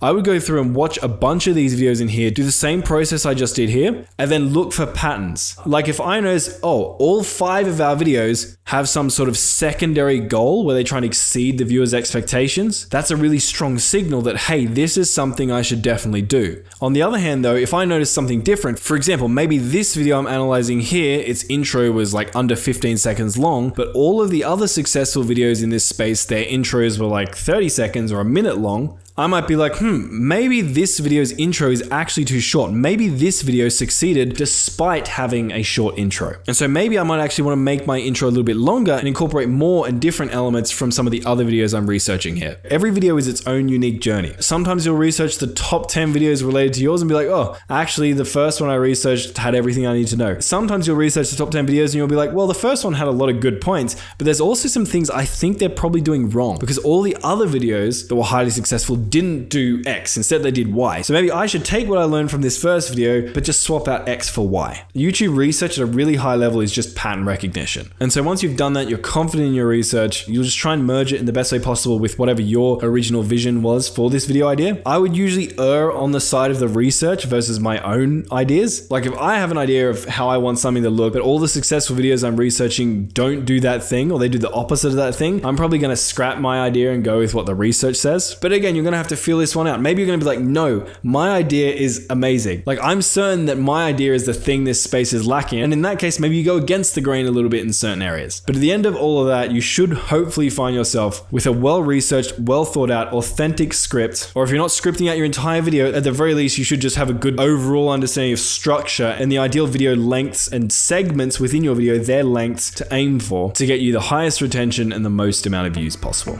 Hope this helps.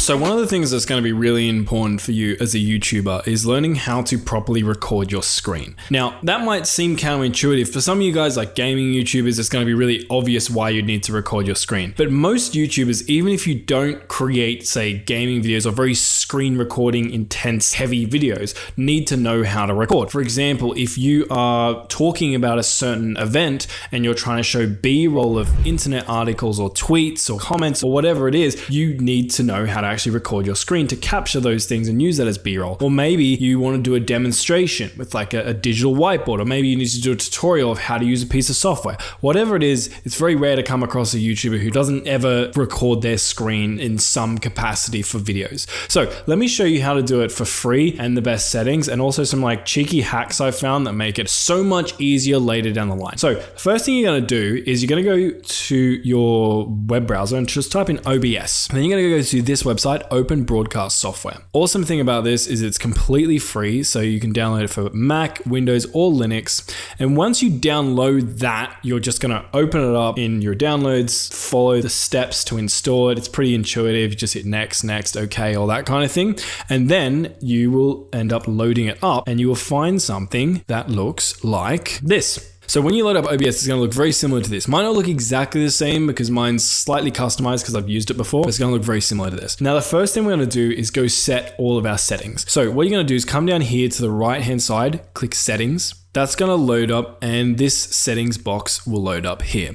Now, for general, pretty much everything, I would just leave it on default. However, you can scroll through these and just copy my settings if you want. Appearance, don't need to worry about that one. Stream, this is if you want to live stream from your computer. So how you set up streaming is going to be dependent on the platform you use. So if you're streaming to Twitch versus YouTube, you'll see that the settings here will update and it'll be different for YouTube. So basically what I would recommend, or maybe I'll do this in a later video, is decide whatever streaming platform it is you want to stream on, then look at a specific tutorial for that because each one's going to be different. The next thing is output. And your output is going to look like this probably initially. What you're going to do first when you come to output is go to simple and change it to advanced. And that's going to get you a screen that looks more like this. This is where we can actually start making our footage look and feel a lot better when we screen record it. So the first thing we're going to look at is this is the streaming tab. Like I said, we're going to talk more about recording videos in this particular tutorial. So you're going to come across to recording. Then the first thing we're going to do is make sure this is on standard. The next thing you're going to do is you can set a recording path.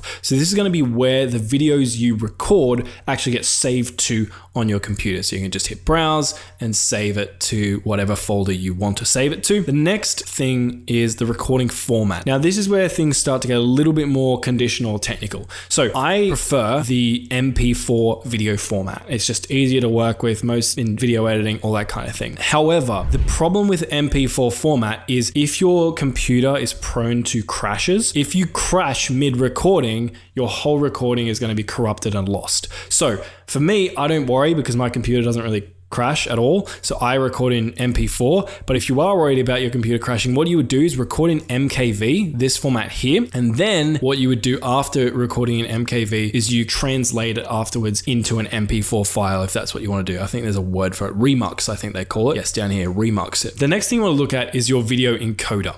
Now, the option you select here is going to depend on what type of GPU your computer has. So if you have an NVIDIA GPU like I do, what you will see are these two NVIDIA options, right? Now, for NVIDIA, I would recommend this one, the H.264. If you are using an AMD graphics card, what you will see instead is an AMD hardware encoder brackets AMF or something like that. And then if you're using an Intel GPU, the option you'll see here is Intel QuickSync or something like that. So what you see here is going to depend on your GPU and just select whichever one is most applicable to you based on what I just said. For audio encoder, you're going to want to go Core Audio AAC. And then for audio tracks, I like to check at least 2 or 3. So you might have it initially, it'll just be 1. I would check at least 2 or 3, and we'll talk about more why we do that later. For the rest of it, rescale, just disable that. Now, if we scroll down, rate control, what I would do is change that to CQP. Then in your CQP level, what you want to do is select a number somewhere between 15 and 20. How do you select a number? Well, the CQ level is to 0. The higher quality the video is going to be, but the larger the file is going to be and the more potentially intensive it's going to be on your computer. So if you want really high quality footage, like I said, I would probably put it at around 15 and your computer is able to handle that. On the other hand, if you are okay with like good quality footage, but not like the crispest possible footage, I would put it at 20. Or if you've kind of got like a mid-level PC and you kind of want a little bit more quality, but like less, you can go somewhere in the middle like I do, which is like 18. For preset, you can just leave this at 0 for auto.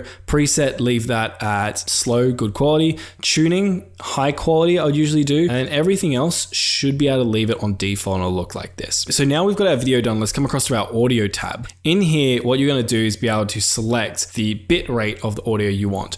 I would usually recommend 256 because that's going to be the highest bitrate quality, and having a higher quality audio track isn't really going to be that intensive on your computer. Next, come to audio. Now, what we're gonna do here is, depending on the microphone you have, this is gonna depend on how you set this here. So for example, if I'm using a Blue Yeti like I am now, I can record in 48K hertz. However, if I was using, say, I think like the Blue Snowball microphone, it only goes up to 44K hertz, right? So I would make sure that I set my settings to whatever my microphone corresponds with. So just figure out whatever your microphone is, Google it like it's max hertz, and then set this to that. So for channels, I would recommend then mono. That's basically gonna make sure that your audio is evenly balanced through both sides of a headphone user's headset if they're listening to you. Continuing on, this is where you can select your audio devices. This one actually doesn't matter so much because we can choose those later, and I'll show you how to do that. And pretty much everything else in here, you can just leave it on default. Now, let's come down to the videos tab on the left, just below audio here. For base canvas resolution, I would normally, for most people and for most computers, you just recommend 1920 by 1080, which is just standard high definition resolution. If you are, however, trying to get, this is more for like gaming creators and you have a beefy computer and you can record in 4K and you want to do that, what you would do is adjust that in here. So you change your resolution in here to match the aspect ratio or resolution you want to record in.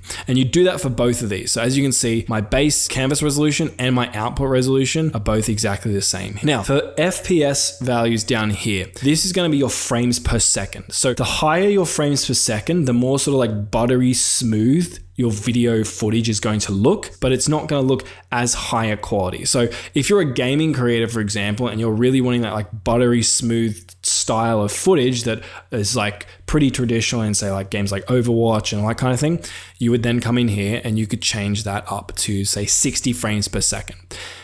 30 frames per second is the average amount across the board for most people. That's what I would recommend, again, unless you're doing something kind of very frame rate intensive. And if you don't know what a frame rate intensive activity would be, then that means you probably don't need this. So it's mainly for gamers and stuff, so just set that at 30. All right, continuing down, hotkeys. This is where you can just set up some hotkeys. So if, for example, you wanted to pause your recording, for example, and then I could just hit P on my keyboard and then I'll automatically pause my recording. I actually don't really use hotkeys, so I'm just going to get rid of those. But if you're a hotkey wizard, you can do that. Accessibility, that's just your colors.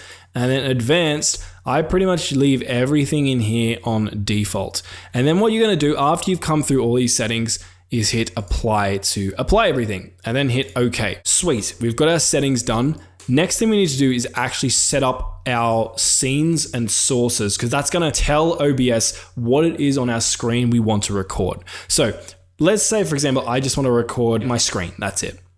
What you would do is come down here to scenes. You can see I have a scene in here already created because you're going to have a default scene. Or if you want to create a new scene, you just hit the plus button, hit OK. You can see now I have 2 scenes. Then what you do once you've got your scene is come across to the right here, sources, and we're going to come down to the plus button to add a source. And this is where we tell OBS, hey, like this is what we want you to record. I hit add a source. What you can see is there's a bunch of different options for things that I could capture. So if I was capturing a game, I could come and click on the game capture thing. If I was capturing just my screen, I could come and click on the screen capture thing. If I was trying to capture an audio device, I could go audio capture. If I was trying to capture a actual like camera, I would go and click on the video capture device. I'll show you some of these ones a little bit later. The main one that most people use, the most versatile one though, is display capture, because that just captures everything that's on your screen. So I'm going to hit display capture. I'm going to hit create new and have this ticked on to make sure the source is visible, and hit OK. And what you can see now is I have this box, and you can see in here, you can actually see there's like an infinity mirror of my screen. It's showing me this is what it's actually recording. So if you don't see this, what you might have an issue with is the display being wrong. So You can leave capture method on automatic, but down here on display, you can see I have two different monitors, right? So I could choose to record my other monitor, for instance. I'm just going to switch that. So here you can see if I select this one, now it's recording the screen of my second monitor here. But I'm going to go back to our first primary monitor there. You can also choose if you want to capture your cursor. So at the moment you can see in this box, my mouse is being recorded. If I didn't want that, I could turn this off, and now I move my mouse around and you see it's not showing up.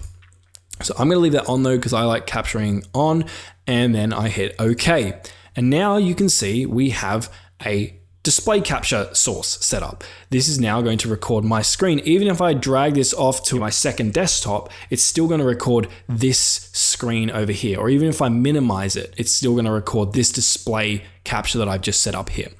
All right, so we've got our screen actually doing some recording. How do we get other things like our audio from our desktop or our audio from our microphone? Well, that's where you come down to audio mixer in here. So by default, usually you'll have two already set up. So you have desktop audio, which is the first one. Desktop audio is going to capture what's actually going on your computer. So for example, if I start playing a YouTube video, and you can see when it's recording audio through this like little audio recording meter bar. Let me just go and play a YouTube video for you on my second desktop. And I want you to watch the audio desktop like meter bar sections. And it's also the name people will have to type in if they want to tag you. And you see, it started moving because I started playing a YouTube video and it picked up, hey, YouTube video is playing and we need to capture that. Now, if it's not capturing the right thing, like if it's not capturing your correct, like the audio that you want it to capture, your desktop audio, what you do is come down to here, these three buttons, and then go properties. And then in properties, you would tell it what you actually wanted to capture. So for me, default usually picks up the default desktop audio for most computers. But if that didn't work, for example, I could come in here and select headphones and hit OK. And now it's going to capture whatever's playing in my headphones. Now, what's playing in my headphones should be the YouTube video. So if I play this YouTube video again, because the handle's unique, if I tried to type in Mr. Beast, for instance, you could see that the audio bar here started moving, showing that there's actually audio being played. But I'm going to come back here and just turn this back to default for now.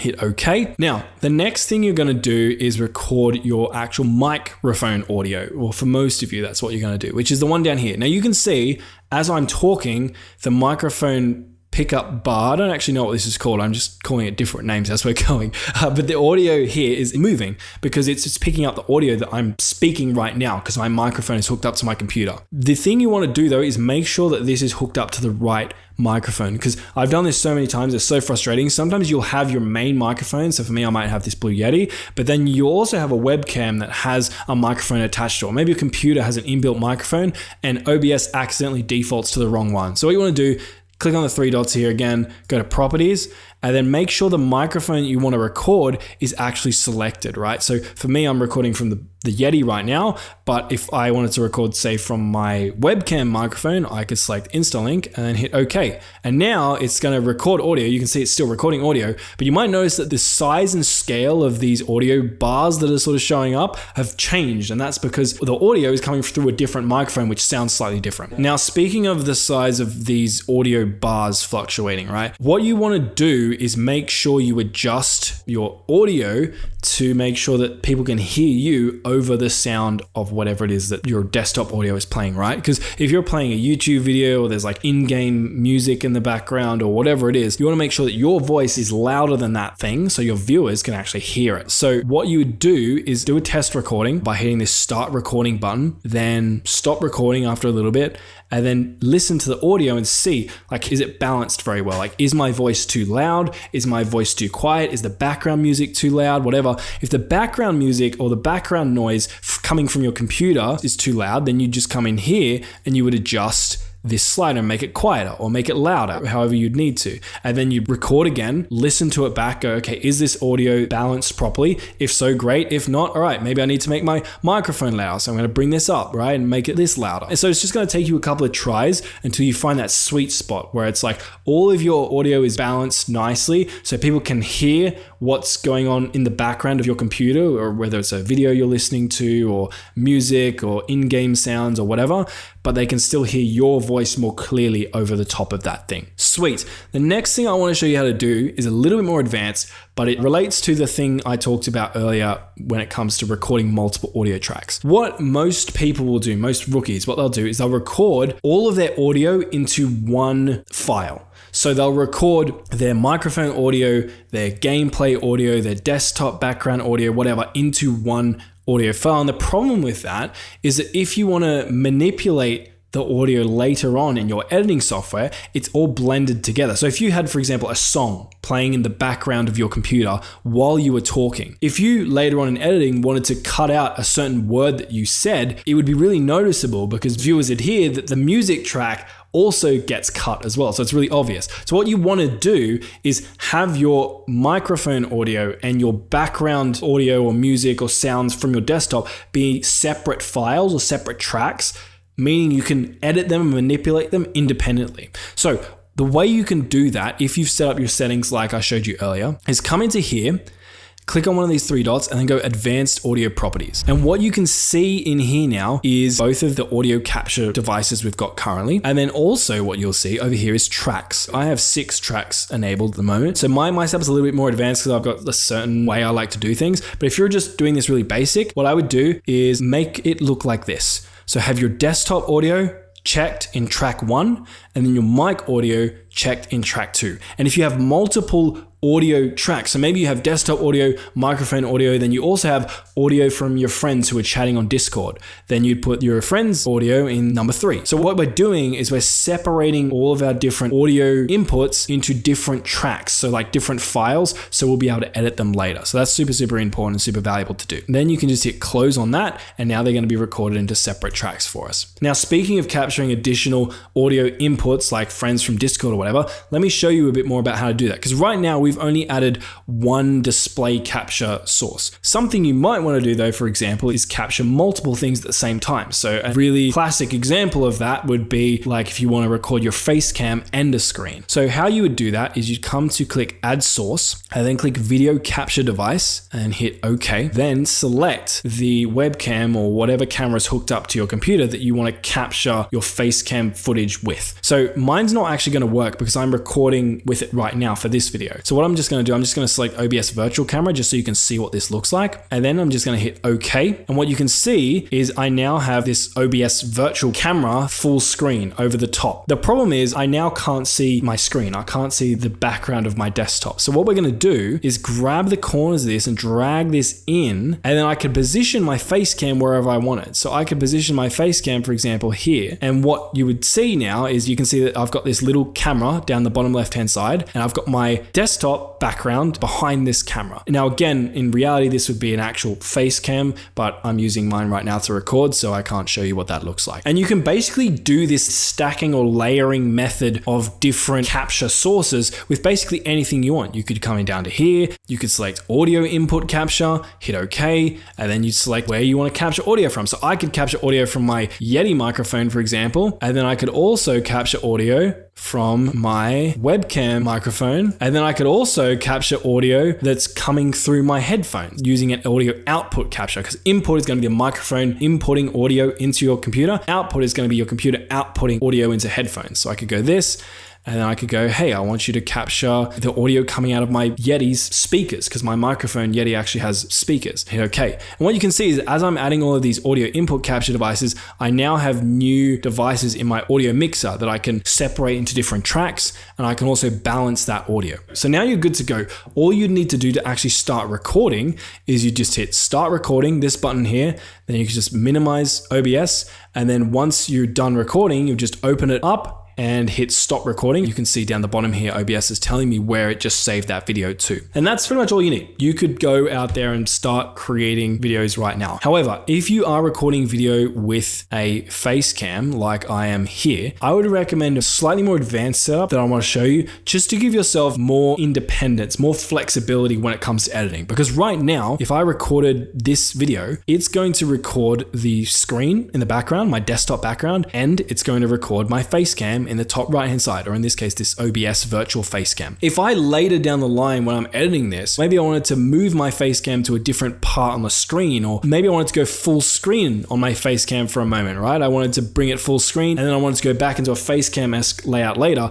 I wouldn't be able to do that because this is all going to be recorded and baked into one file. So like we did separating our audio tracks later, ideally we want to be able to separate our video tracks as well so we have as much control as possible. And there's a really kind of cool hacky way to do that, and I'll show you right now. So what you're going to do is go to settings, then in settings we're going to come down to video, and then here what you're going to do is change this number on the left hand side to be double whatever it is currently. So for me, my number here is 1920. So what we would do to double that is 3840, right? So I'm going to go 3840, and I'm going to take this and I'm going to copy it and paste it down here as well. And we're going to hit apply and OK. Now we can see our OBS has now got a lot wider. That's going to allow us to now grab our face cam footage, and I'm going to drag it and it's going to snap in place like so, and I'm going to drag it out like this. So now when I'm recording a video, I'm going to have two screens. I'm going to have this screen on the left hand side, which is my desktop screen, and on the right hand side, I'm going to have my face cam. Then what we're going to be able to do is in editing, we can take this one file with two separate screens, this one really long file. We're going to duplicate it. We're going to crop one side that it only has the computer screen in the background, and we're going to crop the other side so it only has the face cam. And then in editing, we will then take the face cam and overlay it on top of the footage in the way that we want. And now we'll have maximum control. If we want to, for a certain segment, remove the face cam, we can do that in editing. If we want to go full screen on the face cam for a certain moment in the video, we can do that because it's a separate track, right? Those are the settings I would recommend. That's how you set up your recording. And from here, you would just record your videos the same way you would normally. Come down here, hit start recording. When you're done, hit stop recording, and your file will be saved to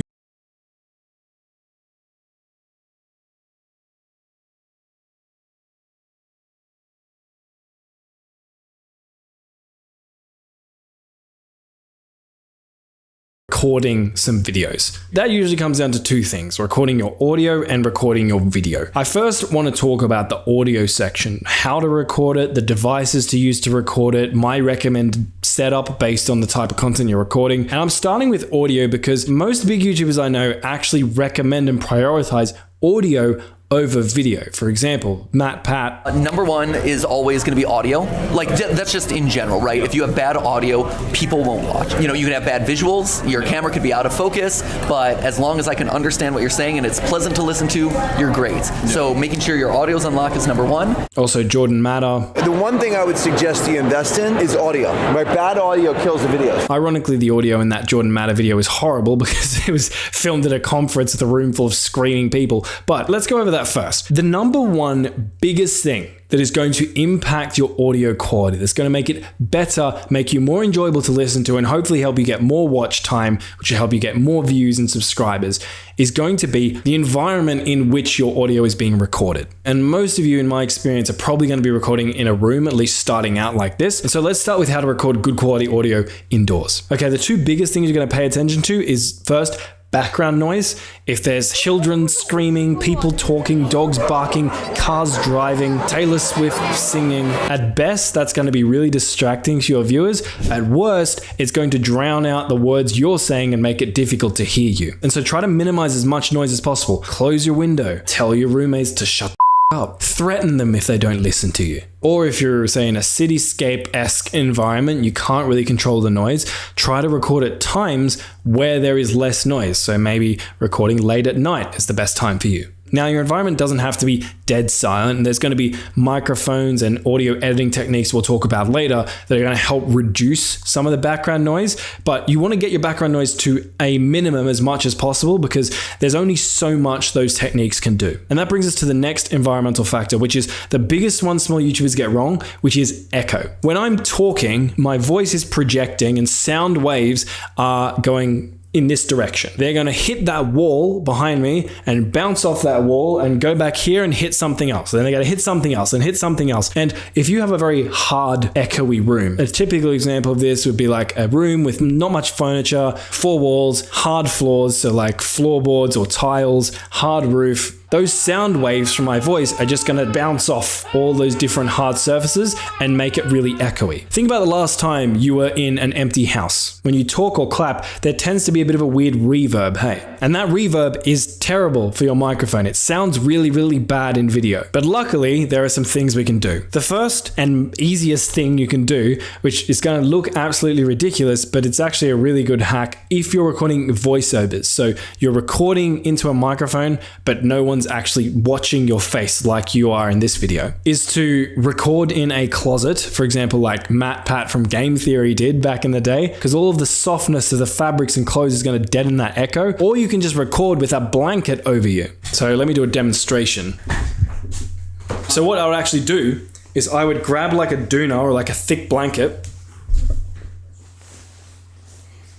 go like this, and actually put it over the top of my microphone. But you can probably hear that the audio is just like a little bit crisper, a little bit cleaner, because this blanket is like stopping the echo. So this is like really good for voiceovers. I'm back. Obviously, if you're recording video though, that's gonna look absolutely ridiculous. So in that case, you're gonna have to go to phase 2, which is soundproofing your room, which is essentially a technical term for trying to kill all that stupid echo and stop it bouncing around where it shouldn't be.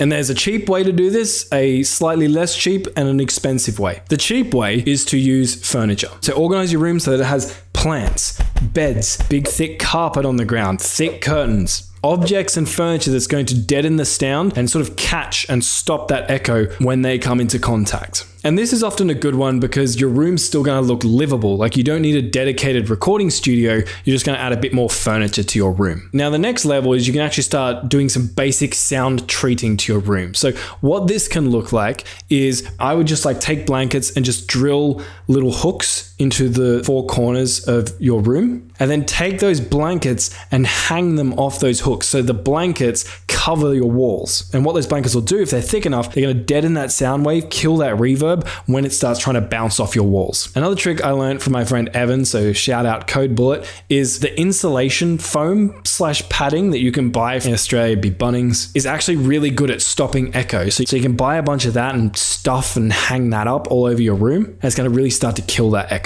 Now, there is a more professional way to do that. You can get soundproofing boards or these foam soundproofing tiles that you probably see a lot of YouTubers use. I've found that the soundproofing tiles actually don't work as well as you would think they should. At least the cheap ones don't anyway. And it can get crazy expensive to start buying some of the more professional stuff. So if I was you, especially if you're just starting out, just add more furniture to your room, add a carpet, hang some blankets up, stuff some insulation around, and your room will be a lot less echoey. Now that's for recording in a room. If you're recording outside, a lot of the principles I just talked about, like trying to mitigate background noise, it's going to apply as well. But obviously you're gonna have to be a bit more flexible, because if you're walking around and vlogging St. Paul's Cathedral, I've learned security doesn't take kindly to you drilling holes in the wall and hanging up blankets. But 2 things you can try and control are the background noise. Try and find a place away from a lot of background noise and your audio is going to sound a lot better. The other thing you want to bear in mind is wind. So if I blow into my microphone, for example, I gave that microphone a real good blow for you.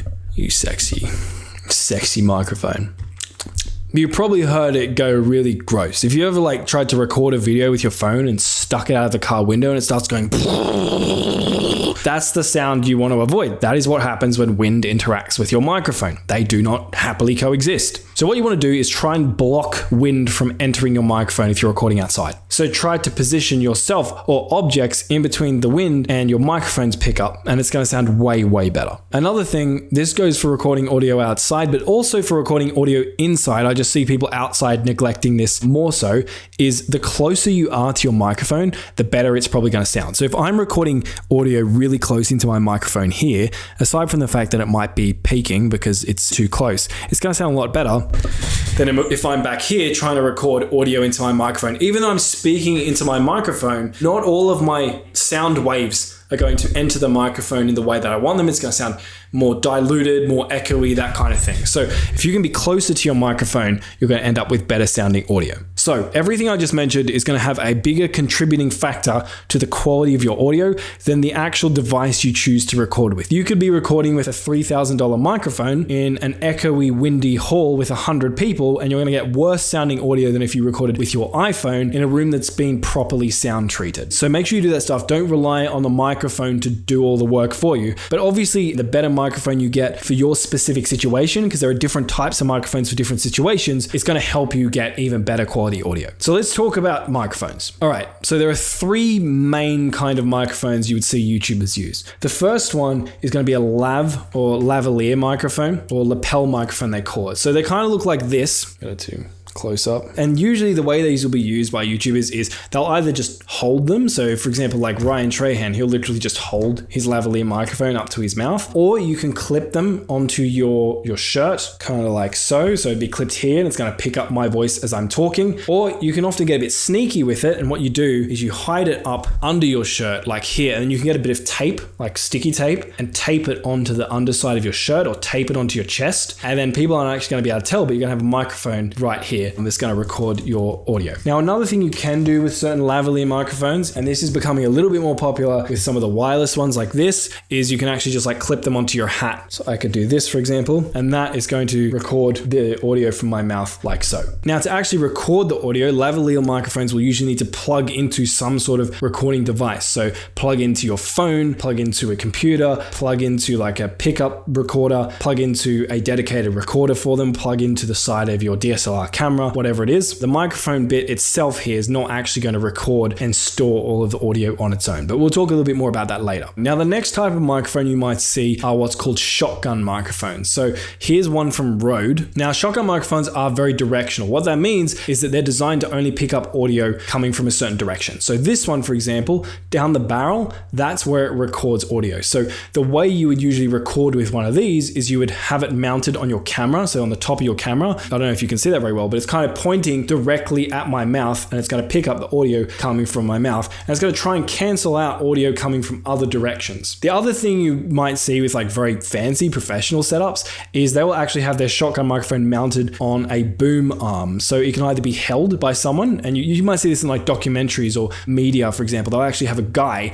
running around with a big pole and a microphone at the end of it, and he'll hold it in people's, like just above people's heads. Or you can kind of set it up with a tripod and have it like hanging over you. You would have it on a tripod, and where you would have it is it'd be pointing kind of like down towards my mouth, but it'd be just up here, just like out of shot. So it's pointing down towards my mouth. It's maybe about a foot away from my mouth right now, but you, the viewer, can't actually see it. Now, shotgun microphones will often look a bit thicker than this because they will have like some sort of wind cap on them like so. Now, to actually record the audio, lavalier microphones will usually need to plug into some sort of recording device. Now, similarly to the lavalier microphones, your shotgun mics are going to need to plug into something in order to actually store the audio. So the audio is not going to be stored inside of this shotgun mic. Usually for most shotgun mics, it's actually going to need to be plugged into some sort of recording pickup device. And last but not least, we have condenser microphones. So the one I'm recording with right now, you can see here, is a condenser microphone. It just sits here on a desk and it records audio. Another one a little closer up here is, for example, this one. And condenser microphones usually just sit on your desk pointing towards your mouth, or they'll be from the side, like coming in from a boom arm, recording your audio. Now, condenser microphones can sit on like a stand on your desk. So this one, for example, literally just sits on my desk. It's got like its own little thing, but I've got like a professional grade coconut oil can. They're great. They position the microphone at just the height I need it to be. It also came with a whole bunch of free coconut oil as well, which I found very useful when you run out of lube. Or if you want to be a bit more wanky and professional, you can use one of those fancy boom arms. So for example, there's like this here, you can see, I would attach this onto my wall or onto the side of my desk, if I can close it, using some sort of mount. So I could have a clamp, for example, and I would clamp this onto the side of my desk, then the arm would come out here, and on the end of my arm would be my microphone, and I'd position it like right near my mouth or something. Or you can like screw it in to something as well. So you can get like these plate things that screw into your desk or your wall. And yeah, condenser microphones tend to be very popular, very common for the price. Audio quality is very good, but they're obviously not very portable. You need to be sitting at a desk to actually use them. So all that being said, which microphone do I recommend to a beginner YouTuber who's trying to get as good quality audio as they can so that they can get great retention and lots of views? It's going to depend on the type of content you're creating, obviously. So if you're walking around creating a lot of videos, interviewing random members of the public, I would recommend a lav microphone. So one like this, for example. You can just clip them onto you, walk wherever you want, want or hold them in someone's face. They're also pretty cheap and it's as easy as that. Now, if you're recording videos at a desk, kind of like I am, I would highly recommend a condenser microphone. This guy's just going to get better quality audio than the lav mic because you look at the size of this thing compared to the size of this lav mic, right? There's so much more microphone in this, which just means it's just going to get better quality audio. Now, if you want to do both, walking around videos and videos at your desk, I'd recommend both. So get a condenser microphone where it can work for your voiceovers, for your talking head style videos, and then when you actually start going out into the field, you just clip on your lav microphone and use that. Now, notice I didn't recommend shotgun microphones. Shotgun microphones are usually not my favorite, especially for beginner YouTubers, unless you have a specific use case that requires you to use a shotgun microphone, or you already have a shotgun microphone lying around and you might as well just use that one instead of going out and buying a new microphone. For most, when I say specific use case for a shotgun microphone, if you're watching this and you have a specific use case, you will know it. So if you're sitting there thinking, well, I don't know if I have a specific use case for a shotgun, you probably don't. So don't worry about that. Okay, so I like lav mics, I like condenser mics. Which ones do I recommend? I'm going to give you a couple of different options depending on budget. So let's talk about lav mics first. So this microphone here that I've been showing you is the Boya BY-M1. This guy is incredibly cheap. You can pick him up for about 20 bucks. This is Australian dollars, by the way, so I'll put the US dollars up on the screen for you. And for the price, audio quality is pretty damn good. This is what the Boya BY-M1 sounds like. Test 1 2, test 1 2, test 1 2. The quick brown fox jumped over the lazy dog. Basically, you'll have this, and you have this like little battery pack here you can use to put batteries in to plug it in. It comes with a clip to clip this onto your shirt, and it comes with a very long cable. As you can see, there's a lot of cable here, which is actually a really good thing in my experience. You'd be surprised how often you might want to use a long cable. Now with the Boya, you're going to need to plug it into something to actually record the audio. I normally just plug it into my phone and hit record on my voice memos app and then do whatever filming I would need to do. Then I just go back onto my phone, stop recording, and then I would take that recording from my phone and just email it to myself so I can edit it later, which we'll talk about editing in another video. Now, if you do want something a little bit higher quality, I would recommend the Tascam DR10L. So that guy's going to look like this. Essentially, he just records better quality audio than the Boya. But then on top of that, you also have this little box here, and that box is actually going to record the audio. So basically what you do is you clip this box into your pocket or onto the side of your pants, and then you just hit record on this box, and it's going to record a bunch of audio, I think up to 7 or 8 hours worth of audio on one battery. And then when you're done recording on this box, you just click the button on here to stop recording. And then this has an SD card inside of it. You take out the SD card, plug that SD card into your computer and take the audio off that way. Now, in terms of bang for buck and versatility, I think the Tascam is a very, very, very hard microphone to beat. It has the inbuilt recording box. The audio quality is pretty good. You can use it walking around recording. You could use it to record at a desk if you wanted. I really, really like this little guy. This is a test audio recording using the Tascam. Test 1 2, test 1 2. The quick brown fox jumped over the lazy dog. Now, like I said though, he's going to come in a bit more expensive than the rest. Now in Australia, you can pick him up between 200 to 250 bucks if you're lucky. So here's one here. Again, I'll put the US equivalent of that on screen. But yeah, I'm a pretty big fan of the Tascam for beginner YouTubers. Now, both the Tascam and the Boya microphones are wired microphones. So you actually need to be plugged into a wire when you're using them. And if you are using a wired microphone, what you can do is use a splitter like this. And this is a special kind of splitter that I'll link down below. But essentially what this does is you can plug multiple microphones. So for example, I have 2 Boyas here that I would use for interviews. And what you would do is you would plug both of these microphones into this splitter. And now what I can do is I can plug this one side into my recording device, so my camera or phone, and then I have 2 microphones now hooked up that I can then record an interview video with. So I could be talking into one and then I could have an interview guest that I'm talking to with the other one. Now obviously you could just buy 2 microphones like a Tascam, but if you're on a budget, for example, buying 2 Boyas and then plugging them in with a splitter is a cool way, at least I've enjoyed it, to record interview footage. Now one last type of lav microphone I want to talk about are ones you'll probably see pretty commonly, and they're like these wireless microphones here. Now, the wireless microphones are going to get you good quality audio, so like the Tascam. So this is a Holyland wireless microphone. It comes in like this box here. By the way, I'm not sponsored by any of these microphone companies, I'm just sharing with you. So it comes in this box, which makes a very satisfying click sound. It's magnetic, it's beautiful. And what's cool about this one is you charge up the box and you put the microphones inside it like that, and then the microphones themselves will start charging. So you have your microphone, which is going to pick up the audio that you'd put on yourself, and you have your receiver here that's going to pick up the audio. This is some of the audio from one of the Holylander Lark Max wireless lavalier microphones. Test 1 2, test 1 2. The quick brown fox jumped over the lazy dog. And as you can see, there's no wires involved in this setup. Also, you're going to need some kind of device to plug this pickup into. So this isn't going to record audio onto an SD card like your Tascam will. This is going to need to plug in to your camera. It's just going to pick up the audio and then send it to your camera. It can be worth spending that little bit of extra money on something wireless like these guys. So that does it for our labs. We've got the Boya BY M1 budget option. We've got the Tascam DR10L for a mid-range, and then I like the Holylander Lark Max Pros if you're looking for something good quality audio without the wires. Now, like I said, I'm usually not a huge fan of the practicality of the shotgun mics for a small YouTuber, so I'm not going to spend much time on these, though I will say that I do like Rode ones. This is the audio from the Rode Video Mic Go shotgun microphone. Test 1 2, test 1 2. The quick brown fox jumped over the lazy dog. But now let's talk about the condenser microphones. And I've got two that I would really recommend to you. And the great thing about these two, it's better quality than all the lav mics we just talked about, just because they're bigger, but they're not as portable for obvious reasons. So the first one I'd recommend is the classic Blue Yeti. I'm recording with it right now. This is what it sounds like. I've used this guy for ages. It just doesn't let me down. It works every single time. It's a USB microphone, so it plugs directly into my computer. It's got a volume button on the front so I can change the volume. It's got a mute button right here. And then on the back, it's got two controls. So the first dial here is your gain. You can basically turn that to adjust how much audio the microphone picks up. So for example, if you're in a very noisy situation, you could turn the gain down and just move closer to your microphone, and it's going to be more likely to just pick up your voice as opposed to the background noise. The next thing you have down below that are the pickup patterns. On screen, I'll show the different pickup pattern options, but essentially what they allow you to do is to make your microphone a bit more directional. For example, I use the cardioid pickup pattern most commonly. What that's going to do is it's only going to pick up audio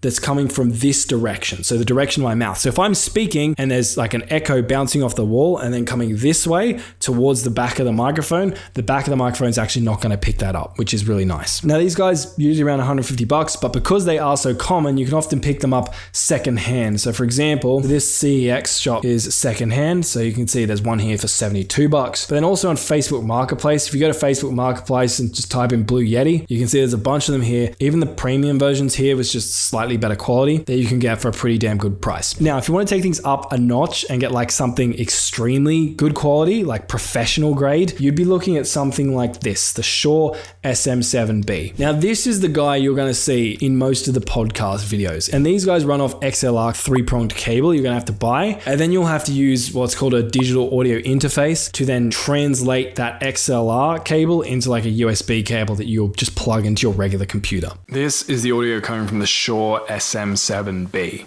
or specifically SM7DB, but the only difference between the DB and the B is the DB has a preamp, which I've currently switched off for the sake of this demo recording. Test 1 2, test 1 2. The quick brown fox jumped over the lazy dog. So depending on your budget and what kinds of videos you're going to be recording, take the different products I mentioned in this video and just mix and match them to best suit your needs. Now, the last thing I will say is I want to point out this guy here. This is a pop filter. You also see this like fuzzy thing on the Shure. What these do is they try to eliminate any P's, any pops. So if I say Peter Piper picked a peck of pickled peppers, you'll feel a bit of like a wind pop from my mouth going into the microphone. But if I take this away, Peter Piper picked a peck of pickled peppers, it's probably going to be more intense. So these guys usually come separate from your microphone. So I can just unscrew this. You can see it's like a flexible arm thing, and it's just got a screw clamp that you could just screw into the side of your desk or screw it onto the side of your microphone. I got this guy from like AliExpress, I think, for like $10-15, but it's worthwhile getting them. And so that pretty much sums up everything I wanted to share with you about the audio recording section. The next thing we're going to look at is recording your video, your footage. So I'll see you in that one.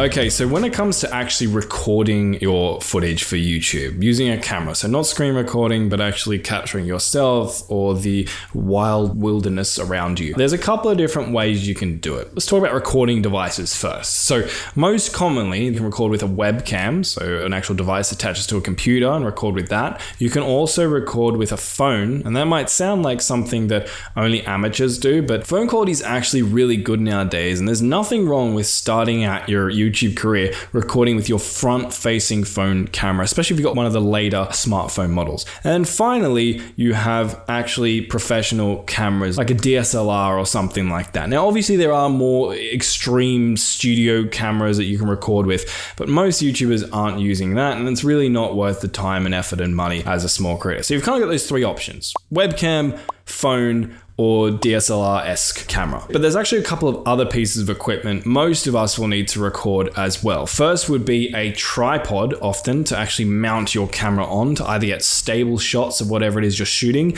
or to just record yourself. And the second one is a gimbal, is when you're shooting footage just walking around with your camera, it's gonna be really shaky and unstable, and a gimbal is required because it's gonna make it look a lot smoother. Now, there are a huge host of different recording devices, many of which will get you very good results. I will share, though, for some of you who are looking for specific advice, what I use. I'm not necessarily saying that what I use is the best possible option out there, but I was relatively budget conscious when I purchased some of these things, and they've worked really well for me over the years. So let me share them. So the first one is your phone, like recording with your front-facing camera. So what I mean by that is don't record with your selfie camera on this side. You want to record with your front-facing camera on the front. Now, if you have any of the newer generation of iPhones or Android, like Google Pixel or Samsung devices, you're going to be able to get some decent quality off of those if you know how to actually shoot good quality footage. Similar to audio, where the audio quality is very significantly impacted by how it is you set up your room, your video quality, the thing that's going to affect it the most is where and how you actually record it. You can shoot with a $20,000, $30,000, $120,000 camera, and I say that because I've actually shot with $120,000 cameras,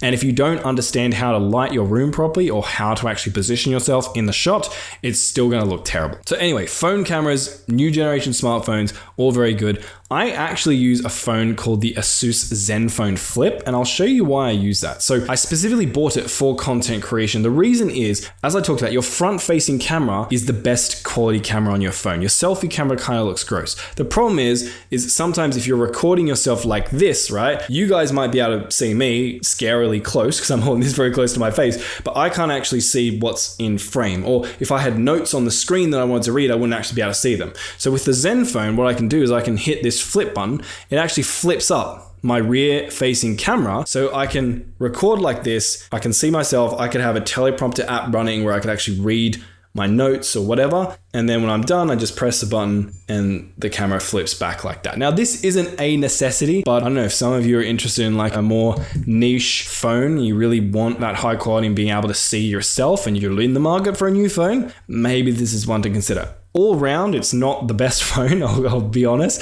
but when it comes to actually recording like selfie footage and being able to see yourself, I think hands down it's going to be pretty hard to get better quality footage than this. Now, when it comes to webcams, Elgato have quite a good webcam range, but I personally use this webcam from Insta360. I'm actually recording with it right now, so you can see what the quality looks like. Is it as good as like a DSLR or a Canon M50 or something like that? No.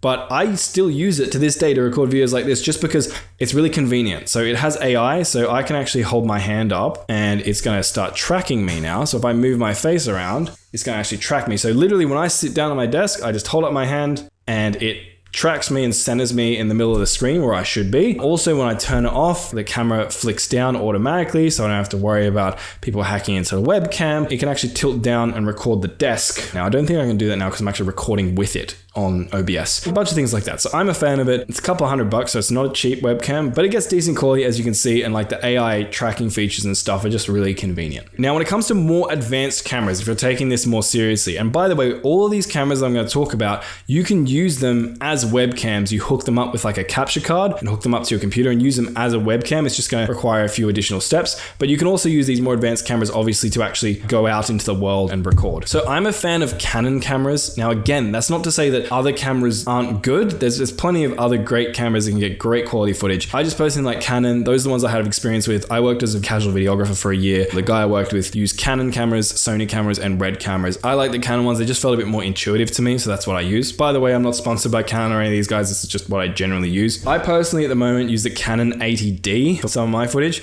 Now this is quite an old camera, but it gets pretty decent quality footage and the autofocus is quite good. It's a DSLR, can record HD footage, can't record 4K if that's something you're looking for, but I personally don't think 4K is really a requirement at this stage, especially for the types of videos that I'm filming. Now I've tried a bunch of lenses with this guy and I actually really like this lens here, the Canon M50. As Sean Cannell would call it, it's the nifty 50. It actually gets really good quality footage. It's a 50mm lens, which means that if you're recording like a talking head video, it is going to have to be positioned like a couple of meters in front of you, otherwise it's going to look really up close. It has really nice background blur, has autofocus features obviously, and best of all, it is super cheap. It'll only put you back a couple of $100. Now again, I'm not saying that this is the lens you need to get good quality footage on YouTube. There's heaps of lenses out there that'll probably get you better quality than this, but for the price, this guy just hasn't let me down. The other thing I like about the Canon is it has a flip out screen, so I can flip this out, flip it that way, and then I can record myself and actually see myself while I'm recording myself. Whatever camera you get as a YouTuber, this flip out screen, very, very, very useful. Even if you're recording off a tripod,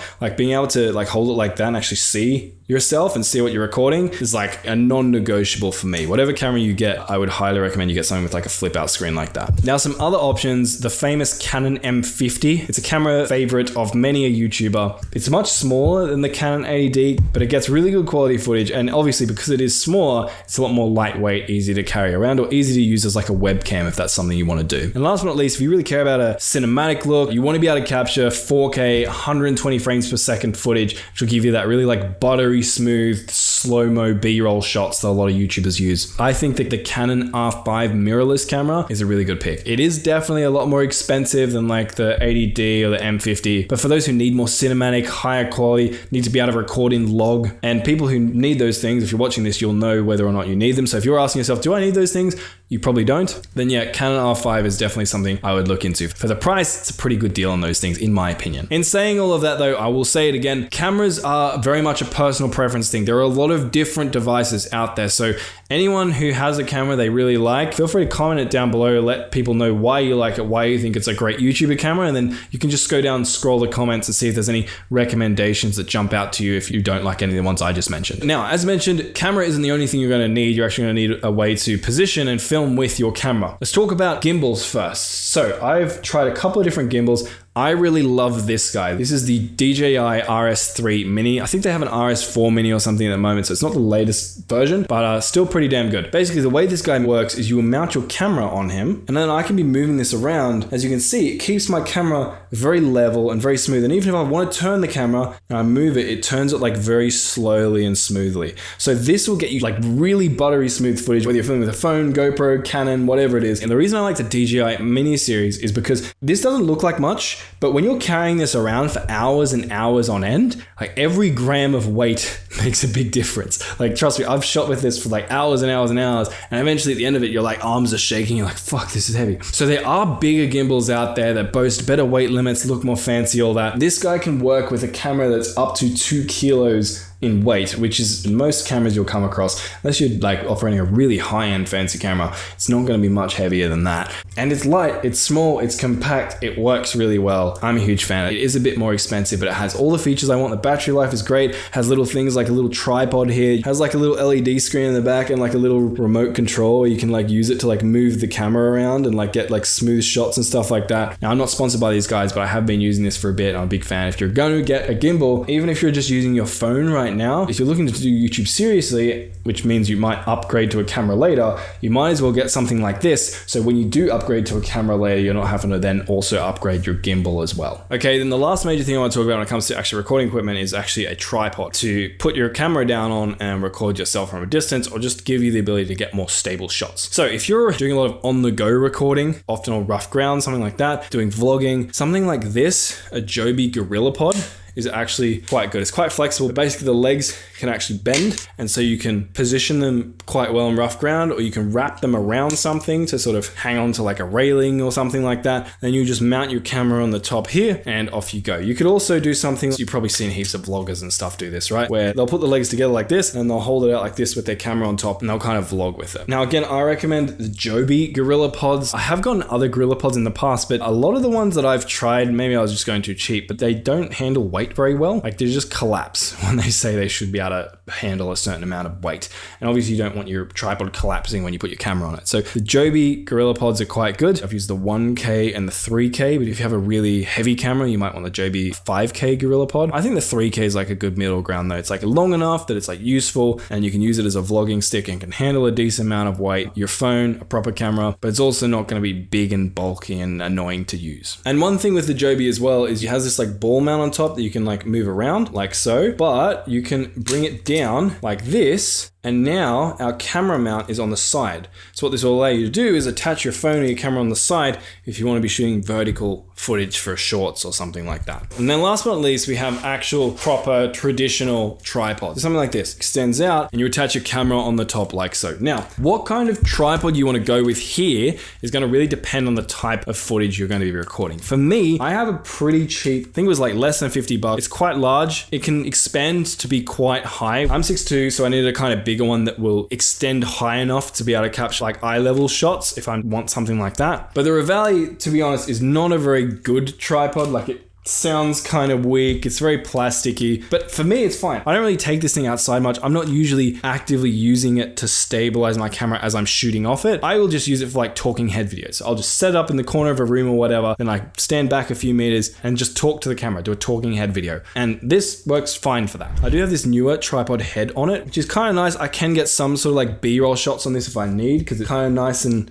soft, as you can see when I like move it around. But it's definitely not the best quality tripod head in the world. It's like a fake water-cooled tripod head, which I'll talk more about what that is in a second. For my use case, I don't need to go spending hundreds and hundreds of dollars on a really expensive, great quality tripod, which I have used in the past. I've used those many hundreds of dollars, even $1,000 tripods and tripod heads with dollies and rails and all that kind of thing when I was a videographer. For my use case, I don't need that stuff, so there's no point in me spending that money on it. Now, if you are, again, recording more cinematic, advanced videos, bringing your tripod all over the place, you need it to be rock solid stable even when you're moving the camera around on it. You need really buttery smooth pans and movement from your tripod head so you can get like B-roll shots and all that kind of thing. Then you might want to invest in something a little bit nicer. Specifically, look for something that has a water softened tripod head. That's just going to make it turn really nice and gradual and buttery smooth, as opposed to being jerky like a lot cheaper tripod heads will be. But again, cost wise, it's going to set you back quite a lot. And honestly, if you're just doing it for B-roll, trying to get like nice buttery smooth pans and stuff, I would probably just do something like get a gimbal and use your gimbal for that. So you'd have a cheap tripod just for talking head videos you can just chuck somewhere, or a Gorilla Pod for quickly chucking your camera down and stabilizing it on the go, or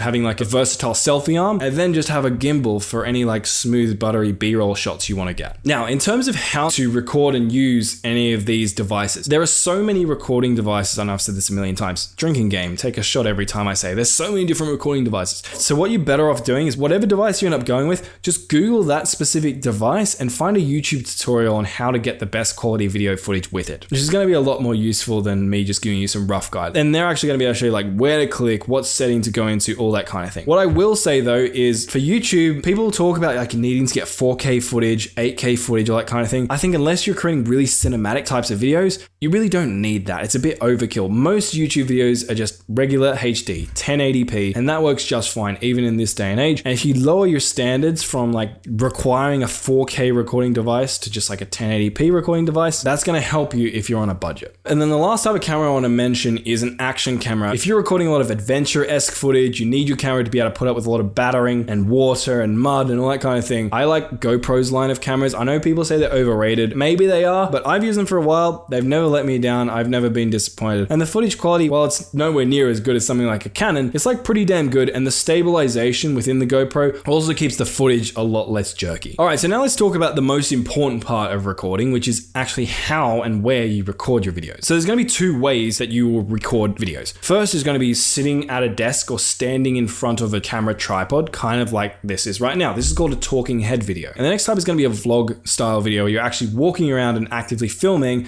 either yourself or the surroundings while you're out there. Now, regardless of which is your primary recording style or method, there are a couple of general rules you'll want to consider. The first, and this one does take a bit of effort, I should probably do this, but I'm too lazy, is to change up your environment a bit. If you're just sitting in one place for an entire video like me, sometimes that gets a little bit boring. So what can be nice to do, and you might see a lot of other big YouTubers do this, is you'll record for a little bit in a certain space, then record for a little bit in another space, and just mix it up a little bit. Another thing that's going to be really important to think about is depth of field. So that is how much space you actually have behind you when you're recording. A lot of beginners make this mistake. I made this mistake. You think that it's going to look good if you just like record yourself on a white background, but it actually ends up feeling quite claustrophobic. Let me show you. So this by any stretch isn't a perfect example, but I've got a whiteboard behind me. Like you kind of feel real boxed in. It's a little bit kind of claustrophobic, doesn't feel as expansive. So what you want to do is make sure that there's space behind you. Get rid of this thing.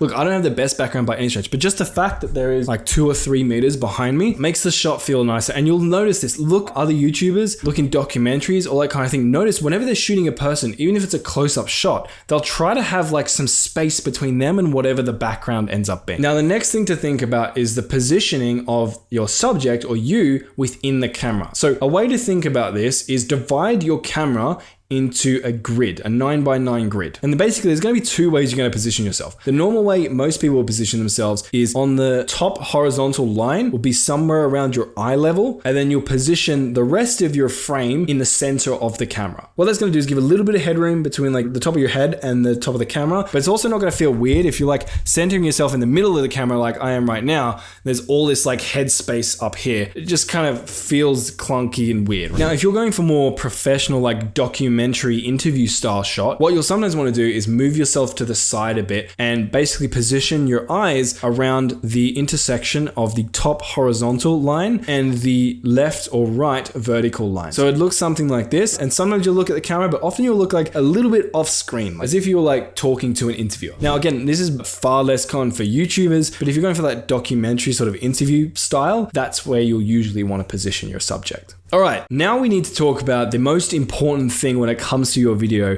which is your lighting. This is what's going to make or break your shot. So let's talk about first professional lighting. So the most basic form of professional lighting is going to be what they call 3-point lighting. You're going to have a key light kind of off to a 45-degree angle on one side of yourself. On the right-hand side, you're going to have a fill light, a smaller light that's just going to make the shadows on the side of your face a little bit less harsh. And then last but not least, you'll have your backlight. Some people will have a light pointing towards the back of their head to sort of separate themselves from the background a little bit. So for me, and again, this isn't super professional, but I'm just lazy. This is what I've done. I've got like an LED strip that just adds like a little bit of color. That makes it a little bit less bland, a little bit less boring. I'm going to turn these on and off gradually so people can see what they look like. First one.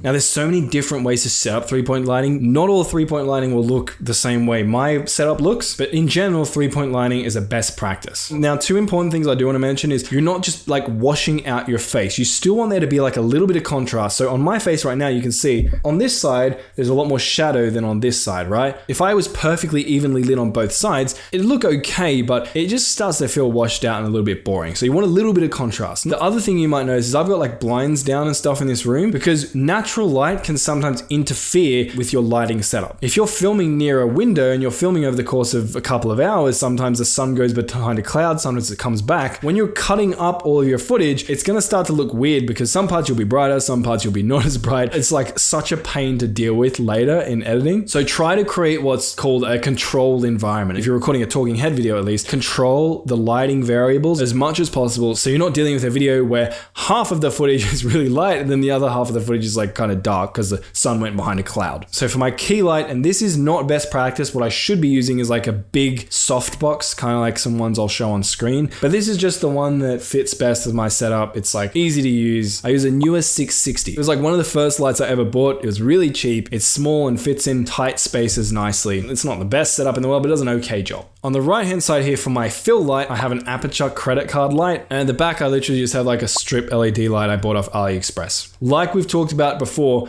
the actual light devices you use really aren't that important at this stage. These are ones I've used them for years, they work well for me. But the more important thing is that you understand the principles of 3-point lighting like I talked about earlier. Now, if you don't have lights, and you can record without them, it's totally fine, you will have to use natural light. So what you want to do is find a window and position yourself towards it. Use the window as your key and fill light. What I see a lot of people doing and making a mistake, they think, oh, a pretty window with like a view out the back. That'll be such a nice background for my video. And then they film with themselves up against the window. What this does is the light is coming from the back, it's washing them out. Their whole face is either going to be silhouetted or the background's going to be super washed out. It just looks really gross. So don't do that. Find a window and think about the 3-point lighting principles we just talked about and position yourself front on or preferably at a 45-degree angle like we talked about, and it'll look a lot better. Now, last but not least, when you're recording, you might want some props to get your point across if you're educating, for example. One great prop is a whiteboard. You can use it to draw out your thoughts, stories, diagrams. Now, whiteboards are quite common to use, but I also see people making a very common mistake with them, which is facing the whiteboard front on to the camera. The problem with this is if you have lights, what's going to happen is those lights are going to reflect off the whiteboard back into the camera, and it's going to look kind of gross. So what you're going to want to do is actually turn your whiteboard on a slight angle to make sure the lights aren't reflecting off of it. Kind of like I did in this video that I'll show you on screen.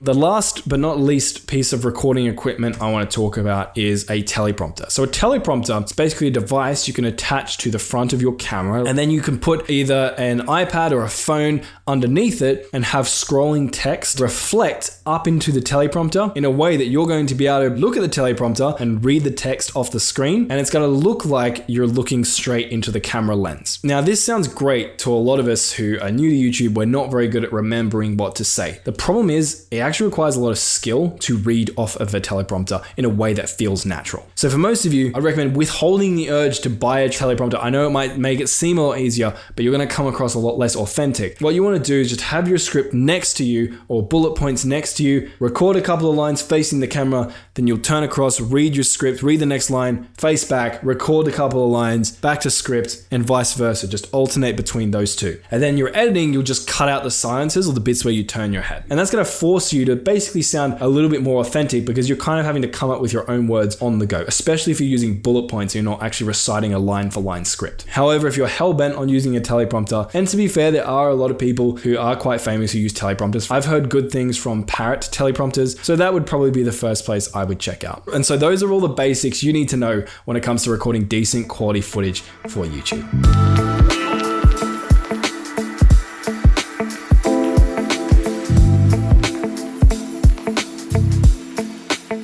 When it comes to video creation, obviously we typically think about filming, screen recording, editing, etc. But there's a new element to video creation, AI. Now, yes, AI is not going to be applicable to absolutely every type of content out there that can be created. But you might be surprised by how AI can augment or sometimes even replace entire parts of the creative process without making it feel cheap and low value. In fact, actually improving the production value in some instances. So I want to show you what is, at the time of recording this video, in my testing, the best video generation / AI video creation tool around, InVideo AI. Now, InVideo are sponsoring this video, but again, I reached out to them and asked them to sponsor this video because they're a company that I would mention anyway when it comes to video generation, because in my testing, InVideo are the best AI video generation company out there, at least for creators. Now today I want to show you 3 different use cases, and the first one is how to generate videos with AI completely from scratch. So unlike many of InVideo's competitors, which use AI to find appropriate B-roll to add at different points throughout your video, InVideo's generative abilities allow you to actually generate the video 100% from scratch using AI generated footage. So let me show you how to do that. So when you sign up and log into InVideo AI, you're going to be faced with a dashboard that looks like this. This is a brand new account InVideo have set me up with just for this video.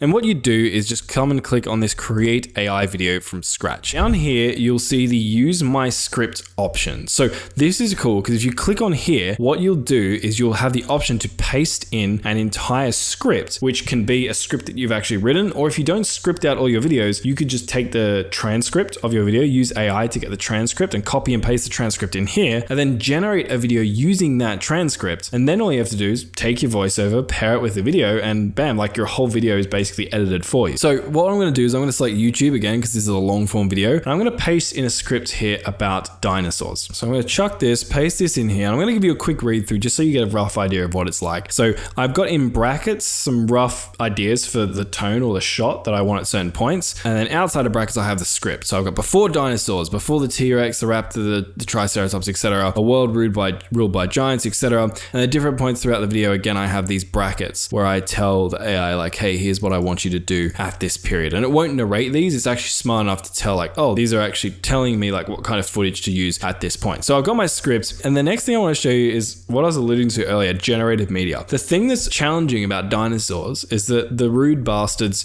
existed long before cameras were around. So there isn't really much footage of dinosaurs. A lot of stock video of dinosaurs is quite bad. However, AI is actually pretty good at generating videos of things that never actually existed, like imaginary fantasy worlds or creatures, celebrities doing a certain thing that never actually did. I've seen some in-video videos generated about Indiana Jones or Star Wars characters, or in this case, generating videos about dinosaurs and their habitats, even though they no longer exist. So I'm not going to use stock video. I'm going to use only generated clips. And then I get to choose a couple of different options here. So I can choose the background music. So I might say a cinematic and documentary-esque, because again, I'm creating like a little documentary video on what life was like before dinosaurs. Then for language, I can make sure it's English. Subtitles, I don't want any subtitles for this one, but you could add automatic AI subtitles throughout the whole video. For voice actors, I'm going to use the voice of old husky British voice. That's my David Attenborough bud right there. Now you can clone your own voice with AI and use that for the voiceover, but I've personally found that for my voice, it doesn't work that well. So we're just gonna go with a narrator. A music preference, just use the best available. And for generative style, here you can actually choose the style of video that you want to generate in. So you could generate a Lego type video, Minecraft video, claymation, Disney Pixar style, hand-drawn video, a whole bunch of different styles you can generate in. But for this one, I'm gonna go down and go hyper realistic. So I'm going to try and generate a hyper-realistic video, and then I'm going to hit continue. And then from here, I just hit generate video, and this video is going to start generating. Now this one's going to take some time because it is generating an entire video from scratch. So let me show you one I created earlier and how it turned out. Now I did make a little change to this. Like I said, I told it to make the background music a little bit different. But aside from that, this is completely unedited. Millions of years before the dinosaurs, Earth was a completely different world. Picture this. No T-Rex, no velociraptors, no triceratops roaming lush jungles. Instead, an ancient supercontinent Pangaea stretching across the planet, surrounded by a vast endless ocean called Panthalassa. And the creatures? They were nothing like the ones we know today. Welcome to the Permian period. 300 million years ago, Earth was recovering from an ice age. The climate? Cooler than today. The landscape? Strange and unfamiliar, but life was thriving. Giant forests spread like wildfire, their towering branches hiding some unexpected inhabitants. Cockroaches, but not the kind in your kitchen.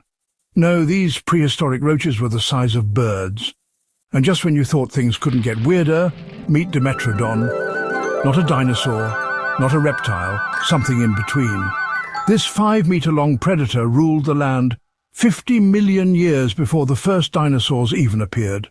With its giant sail, Dimetrodon could heat up fast in the morning and cool off at night, making it a deadly, energy-efficient hunter. And Isn't that amazing? This was just 100% generated with AI. This looks just as good, if not better, than like dinosaur animation videos I used to watch like back in the day as a kid that probably cost millions and millions of dollars to make, and that were also narrated by David Attenborough. Energy-efficient hunter, and if you thought this was terrifying, just wait.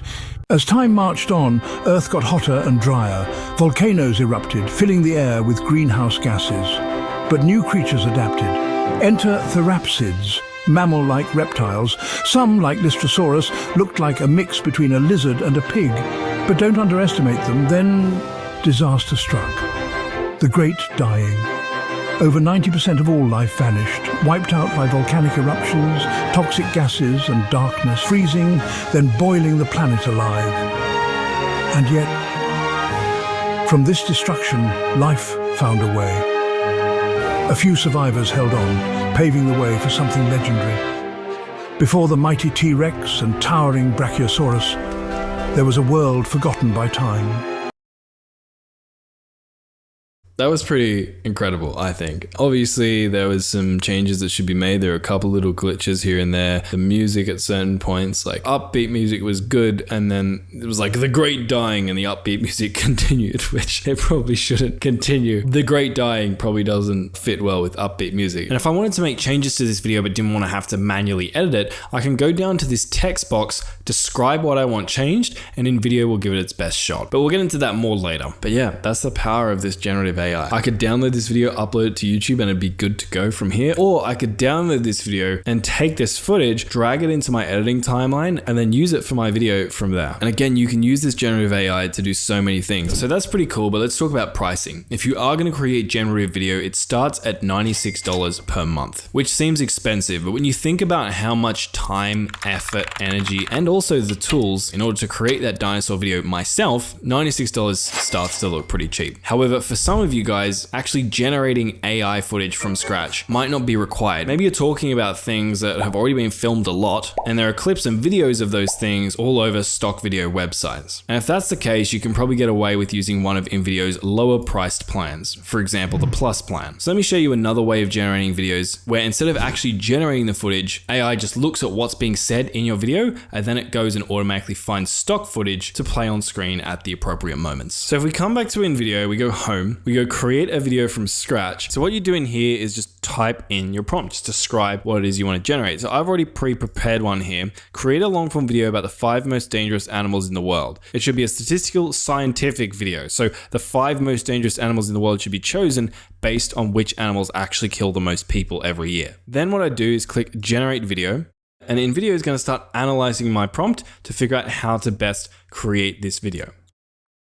Okay, so now it's actually analyzed my video, and we're now faced with more settings to fine tune how we want our video to look. So there's 2 options here. The first one is stock media or generative media at the top. I'm going to show you what generative does in a second, but essentially generative is actually not just going to pull stock videos and create a video using stock videos automatically. It's actually going to generate all of the footage from scratch actually using AI. For now though, I'm going to show you the stock media version because this one does give us a little bit more control sometimes. So from here, you're going to be able to select how long you want the video to actually be. Now you could specify how long you want the video to be in the initial original prompt that I gave it. So I could tell it, hey, I want you to generate me an 8-minute video, and it would take that into account. But because I didn't specify the length of the video in my initial prompt, it's going to ask me how long I want the video to be. So for me, let's just say I want like a 4-minute video. Next, it's going to ask us what kind of audience do we want to target? And this might seem irrelevant, but it's kind of important because, for example, if I selected nature enthusiasts, InVideo is going to adjust the script to be more tailored towards someone who actually cares about the animals. If I choose science buffs, InVideo is going to adjust the script to care more about the stats and actual numbers of which animals kill the most people every year. Or I could select general public, which might just make the video a bit more general, shocking, entertainment value sort of style. And then down here, you're going to be able to select which platform you want to post on. So if you select YouTube, it's going to create a long form 16:9 video. If you select Facebook, it's going to create a square video. If you select YouTube Shorts, it's going to create a horizontal video.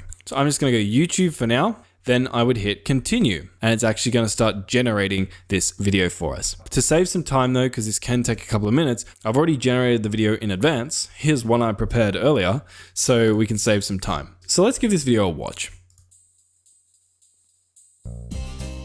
The world's deadliest creatures, a countdown.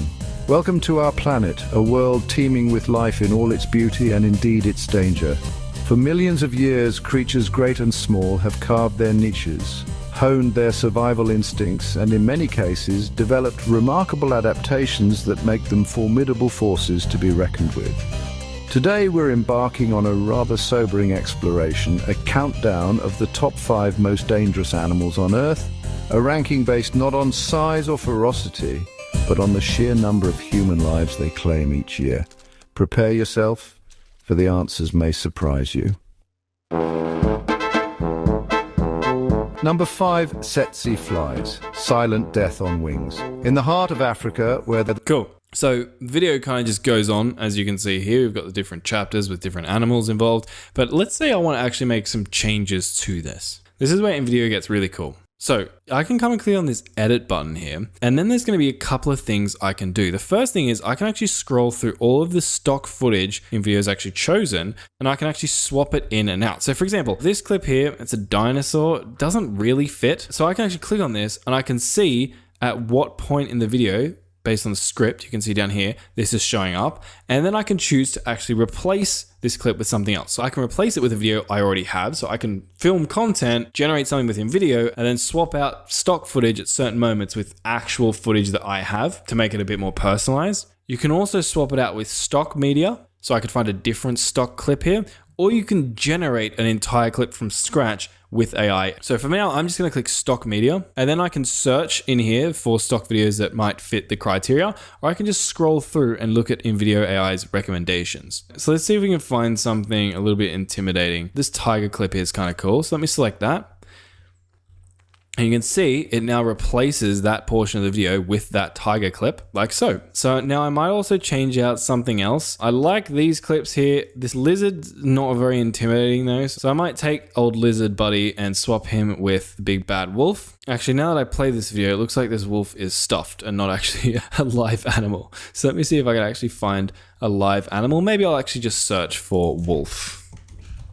And in settings here, because I'm getting a bunch of photos, I'm just going to select videos. So it only gives me wolf videos. And then let's find a video of a wolf that's actually an IRL video. This one kind of looks intimidating. Let's select that. Sweet, that's pretty good. I'm pretty happy with that. So I'm going to hit apply, and then it's going to take me back to this section. Now, if I wanted to adjust this clip a little bit further, I could actually click on whichever one I want. So for example, here, I could come down and I could click on edit. I could change the duration of this clip if I wanted. So I could change how long it actually stays on screen. I could change the transition if I wanted, which I would just go for the auto one. And I can also adjust the volume of the clip if there was audio for it. But the default settings usually work pretty good for me, so I'll keep this as it is and hit save changes.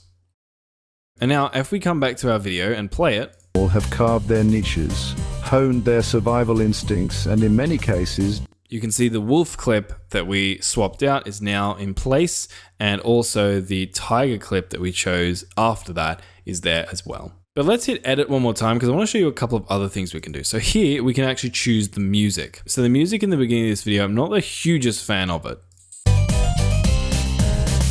It's a bit too happy and upbeat. So let me try and swap this out with some stock music. So I'm going to click on this button, and here we have suspenseful cinematic build.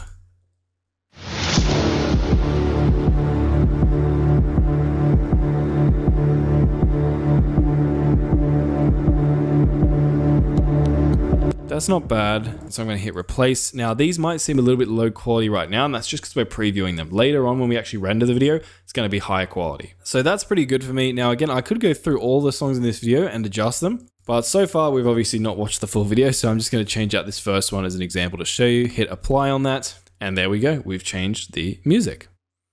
Gonna hit save changes on that one more time. And let's actually see what change that made.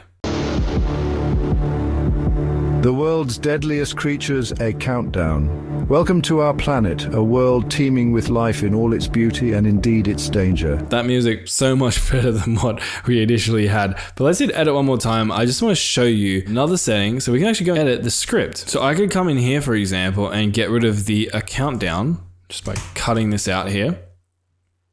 Hit save changes.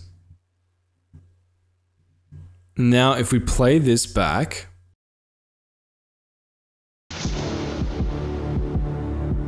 the world's deadliest creatures. Welcome to our planet.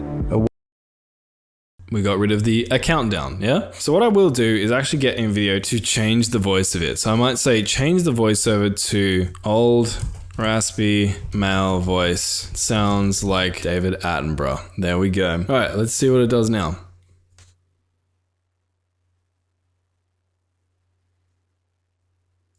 All right, let's see how this sounds. The world's deadliest creatures. Welcome to our planet, A world teeming with life in all its beauty and indeed its danger.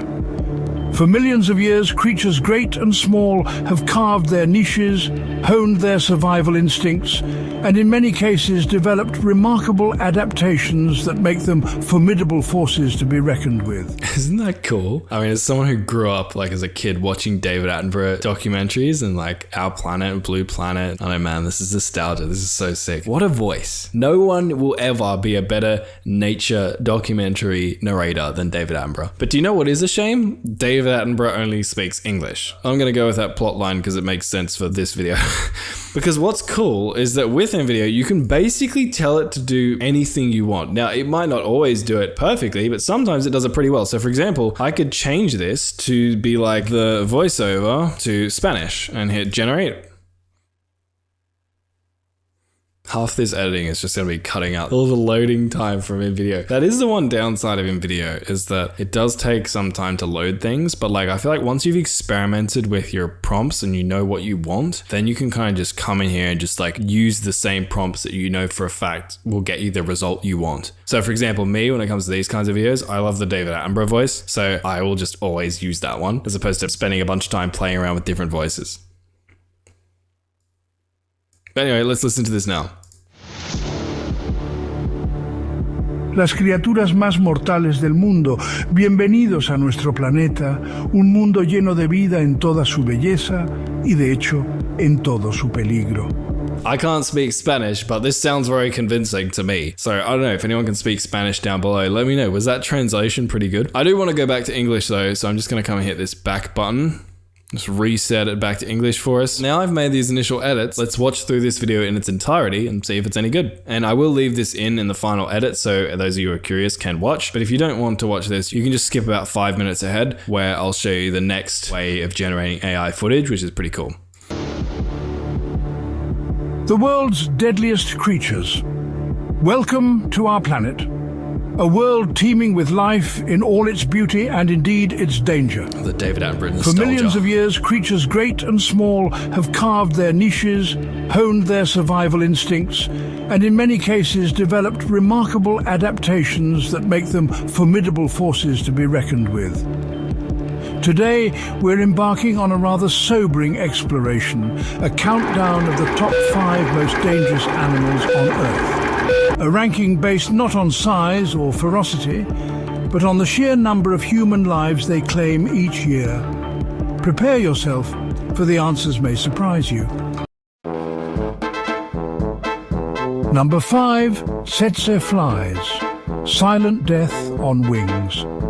In the heart of Africa, where the sun beats down on vast savannas, danger often lurks in the smallest of forms. The tsetse fly, a seemingly insignificant insect, holds the power to unleash a silent killer, trypanosomiasis, more commonly known as sleeping sickness. Transmitted through the fly's bite, this parasitic disease wreaks havoc on the human body, causing fever, weakness, and eventually attacking the nervous system, leading to confusion, sleep disturbances, and ultimately, if left untreated, coma and death. Tsetse flies thrive in rural Africa, largely impacting impoverished communities with limited access to healthcare, making their impact all the more devastating. Number 4. Man's best friend, the rabies threat. The bond between humans and dogs is ancient, a testament to our shared history.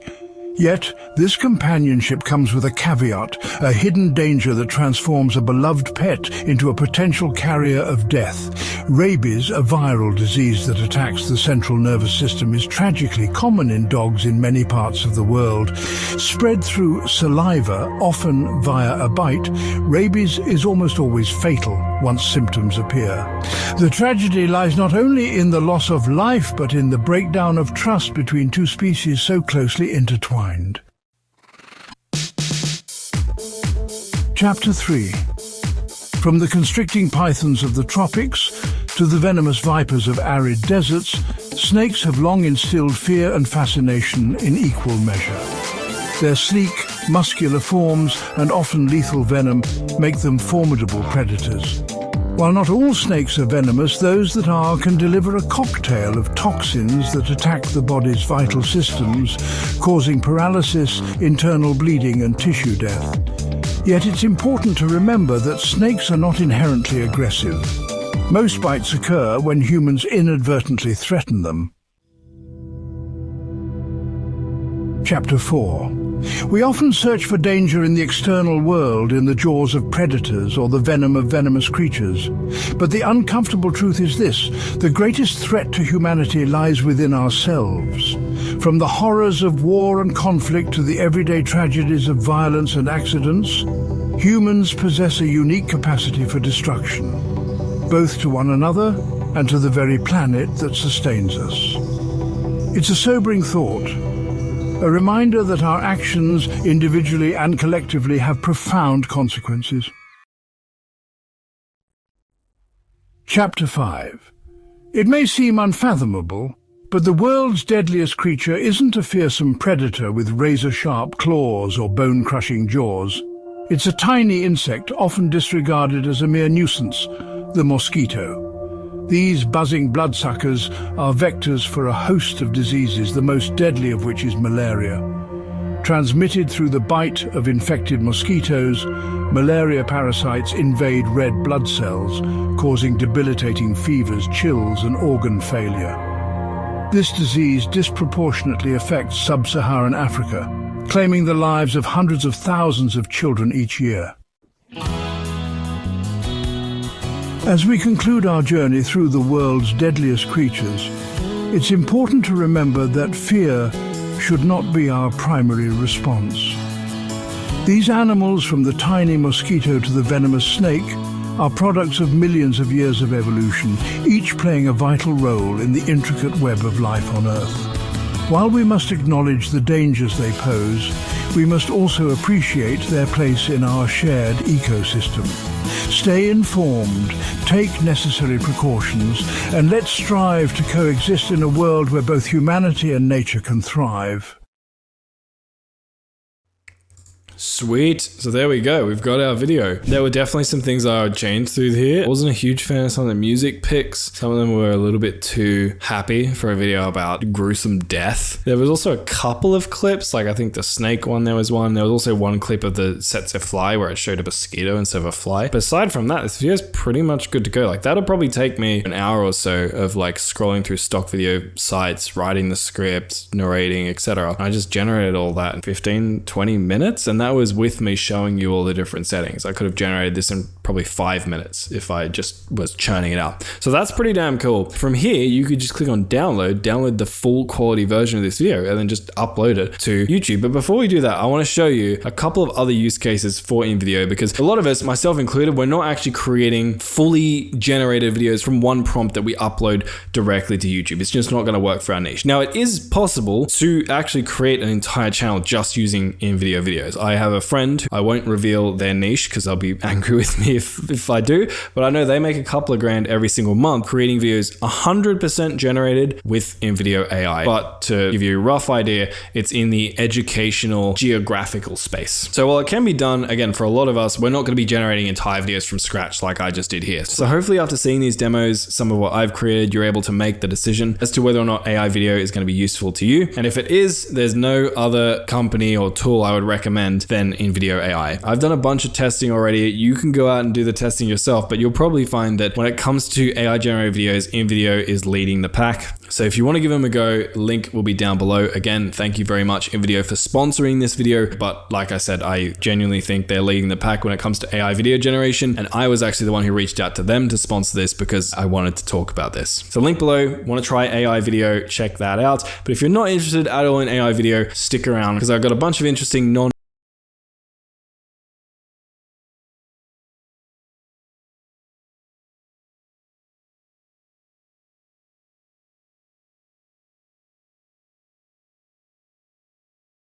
hardcore creation part of this course. Something I wanted to touch on is copyright, because when you go out there and actually start creating, chances are you're going to be using pieces of content created by other people, whether it's featuring clips, whether it's memes, whether it's photos, whether it's videos, whether it's music. Most of us YouTubers can't physically create absolutely everything that will ever be featured in our content. So understanding what we can and can't legally use is useful. So let's go into that in a little bit of detail. And I also talked to an entertainment lawyer who actually specializes in this specific area, working with YouTubers, has worked with members of the FaZe clan, and got her take on this whole situation. So essentially the situation is here, we need to use different types of media in our videos. Sound effects, music, maybe clips of things we're talking about, gameplay, etc. Things that we don't actually own the copyrights to. And if we're to get very general, again, none of this is legal advice, there's sort of 4 categories of media on YouTube. First is media that you can use and you don't have to credit anyone for it. You can use it as much as you want, whenever you want, for whatever you want. No restrictions. You don't have to credit anyone. You don't have to pay anyone. You don't have to get any sort of permission. The second bucket is content you can use whenever you want, maybe not exactly however you want, and you do need to credit the owner. And while you don't need permission from the owner, you do need to credit them in the way they want, in a way they have specified. Thirdly is content you can use because you've gotten explicit permission from the owner or purchased a license from them, and it's going to depend on the type of license you have and the permission you got from the owner. Fourth, we have a fair use bucket, which essentially we can use content that we don't own without getting permission to use it if the way we use it is considered fair use, and we'll talk more about what that means later. And finally, we have content that we don't have any permission to use, we don't have a license for it, it is copyrighted by someone else, and it also doesn't fall under fair use. And usually that's a circumstance where we probably wouldn't want to use that content. So those are kind of the categories or buckets we're looking at here. And the trick is being able to identify what type of content falls into what bucket, so you know what you can and can't use in your videos. So now we understand sort of overarching categories. Let's go into this in a little bit more detail. And first, I want to talk about content you can use without getting explicit permission from the owner. So there's usually 2 types of media or content that fall into this category. The first is media in the public domain. So this is essentially media or content that was created before copyright existed, or that people have put out into the public domain. So some examples of this would be, say, Shakespeare's plays. Shakespeare doesn't own the copyright of his own plays. No one owns copyright of Shakespeare's plays. So you could essentially just use them however you want. Now, if someone has actually recorded themselves performing Shakespeare's plays, that recording of them might be under their copyright. They might own that recording, but the actual play itself is not copyrighted. You could completely reenact Romeo and Juliet word for word, not change a thing, record it, upload it to YouTube, you will be totally fine. Another example would be old classical music. So often from like Beethoven or Bach. Again, none of that's copyrighted. So you could take those compositions and essentially use them however you want. Let's say like background music in your videos. Another example would be older artworks. So like, for example, from the Renaissance period, all of those famous pieces aren't copyrighted. Or a final example would be, and not all governments are like this, but a lot of US government generated media or works are often put into the public domain, which I believe, for example, is one of the reasons why, if you've ever seen those videos where people show like interrogation videos of criminals or released video footage of, say, military body cam campaigns, people are often able to re-upload that government content and be fine because the government has put it into the public domain. So for example, you could go to the public domain information project,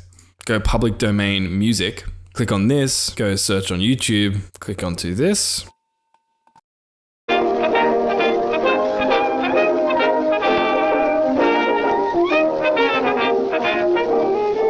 And I could take this song, download it, use it in the background of one of my videos, and I would be all good because this is in the public domain. But while you can find some genuinely decent content in the public domain to use if you're in certain niches, or like I've used classical music in the background of some of my videos that were in the public domain, it is a little bit more limiting. Now, if you're not sure what a certain license or something is, you can just type it in. So I could just type in like Elise copyright license, which is showing up already because I typed it in earlier just to show you. And it's going to tell you, hey, Ludwig van Beethoven's Für Elise is in the public domain, is free to use without any copyright restrictions. So if you ever have questions, you can just Google it and often find the license of the thing. But just operating using media in the public domain can be a little bit restrictive. So the next type of licenses are Creative Commons licenses. They're often characterized by CC and then they'll be followed by something. So they'll say like CC Attribution 4.0 or CC 0. Now these tend to be more common than public domain licenses, which is cool because it means a little bit more variety of media. Now there are nuances to Creative Commons licenses. licenses, for example, CC 4.0, usually means that you can use the content, but you need to give the person who originally created it credit in the way that they required, whereas CC 0 means that you can use it however you want without giving credit. So when you see something with a Creative Commons license, you'll have to read a little bit more into the license itself, just to make sure you understand the terms of using it. And let me show you some examples now of my favorite places to source media kind of like this. All right, so there's a couple of different types of media. We've got stock photos that you might want to use in your videos or for thumbnails. And when it comes to stock photos, one of my favorite places is this website called odan.net. So you come to Odan and let's just say I wanted to find a photo of a horse. So I could just type in horse. And what this does is there's actually a bunch of different websites where you can get copyright-free usable photos. And this kind of just combines them all into one website, which is awesome. So for example, I can see these are photos from Unsplash, which is a copyright-free place. And let's say I liked this photo, right? I could click into it. It's going to take me to Unsplash, and I can see this has been tagged as a Creative Commons image, meaning I can use it. And if I want to see specifically what the Unsplash license is, I just come to here and I just read it. So here it says all images can be downloaded for free, commercial and non-commercial purposes, no permissions needed, although attribution is required, and this is what you can't do. And I can go through these as well. So let's say I didn't like the Unsplash ones, I can check out what I see on Pixabay. So I can click here, I got a bunch of different ones from Pixabay. And again, I could do the same thing. I could click into this, it's going to take me to Pixabay. Now I can see down here, Pixabay says this image is free to use. Awesome. And it's under Pixabay's content license. So I can click onto that. And here it's going to explain how you can and how you can't use this media. Odan's really awesome and it's free, and I'll leave a link to that one down below. Now, when it comes to finding videos, I haven't found a one video site that kind of pulls everything together like Odan, which is a little bit unfortunate, but I have a couple of different ones for you. So the first one is Pixabay, which you may remember from earlier. Pixabay also do images, and they do music, and they do sound effects. So I could go videos and I could type in horse,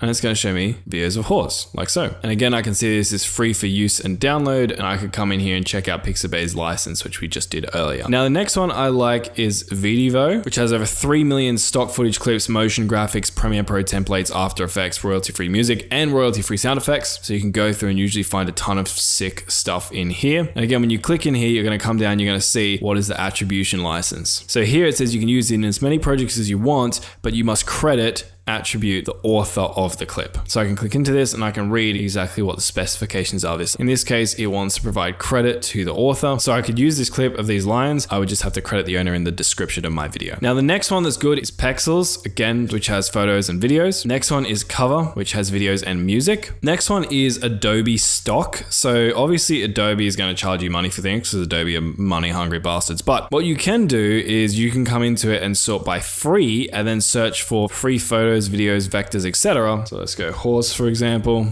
And I could say videos, and it's going to give me some free horse videos that I can use in my videos. So those ones are my favorite external sites for finding photos, videos, and also music. Now, I do want to show you some things that YouTube themselves offer that can be pretty cool as well. So if you're in your YouTube studio, you can come down to Audio Library, and inside Audio Library, you're going to, surprise, an audio library of songs and sound effects that you can use in your videos. Like the other sites though, you're going to want to check the license type. So here, for example, this one's probably CC0 because you can see we can use it however we want, no attribution is required. You can click up here to filter between the tracks, but some tracks will require attribution. So you see if it has this little symbol, you can see this is Creative Commons Attribution 4, which means that we can use it, but we're gonna have to credit the original owner, who happens to be the legendary Kevin McLeod. You probably don't know the name, but I guarantee you've heard one of his songs before in a video of some big YouTuber. Now, the last thing I wanna show you is if you actually come to YouTube and I typed in horse, for example, I could come up to filters here and I could come to Creative Commons, and now it's actually gonna show me videos that are in Creative Commons. So for example, I could come to this video. Are you ready? Oh my God.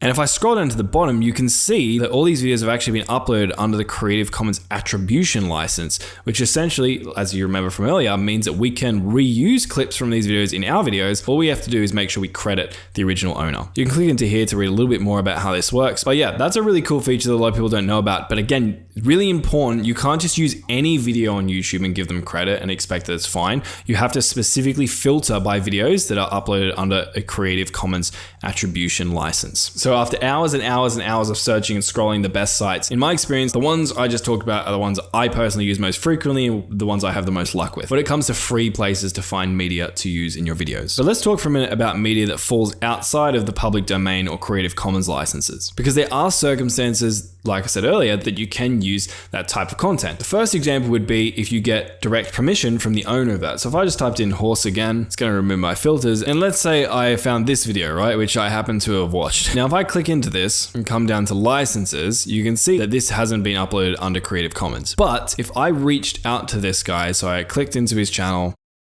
went more, viewed email address, and emailed him and was like, hey, I really love this clip. Could I please use it in one of my videos? Here's how I'm going to use it. And he got back to me and said, yes, then I would be able to use this clip because I've gotten written permission from the copyright owner. And that applies to anything, even certain artists. So I remember a while back, me and my friends, we used to build robots and we used to compete in a competition called the FRC competition. And we were really digging this Australian rapper artist called Draft. He has this song called Jimmy Ricard, which you should definitely check out. Maybe this is a bit of karma coming back to help him out. But anyway, he was a relatively big artist. None of us knew him, but one of my friends reached out to him and was like, hey, we're a robotics team competing in this competition. We love your song. Could we use it for the trailer reveal video of the robot we were building? And he got back to us and was like, yeah, sure. So even though his music was copyrighted, we had permission to use it. We used it in our videos and it was all fine. Now, the alternative method of doing this that's a little bit more on bulk would be paying for a licensing service. Now, I don't believe these guys are sponsoring this video, even though I reached out to them and asked them to, but I don't think they will, which is kind of sad. But I do genuinely think their service is good, so I'm going to shout them out anyway. Lucky bastards. Epidemic Sound. You would come to Epidemic Sound, for example, choose their personal or commercial licenses. I would choose, say, their personal license, and then you're going to get access to unlimited downloads of Epidemic's 50,000 music tracks and 200,000 sound effects. And you can use all those songs and sound effects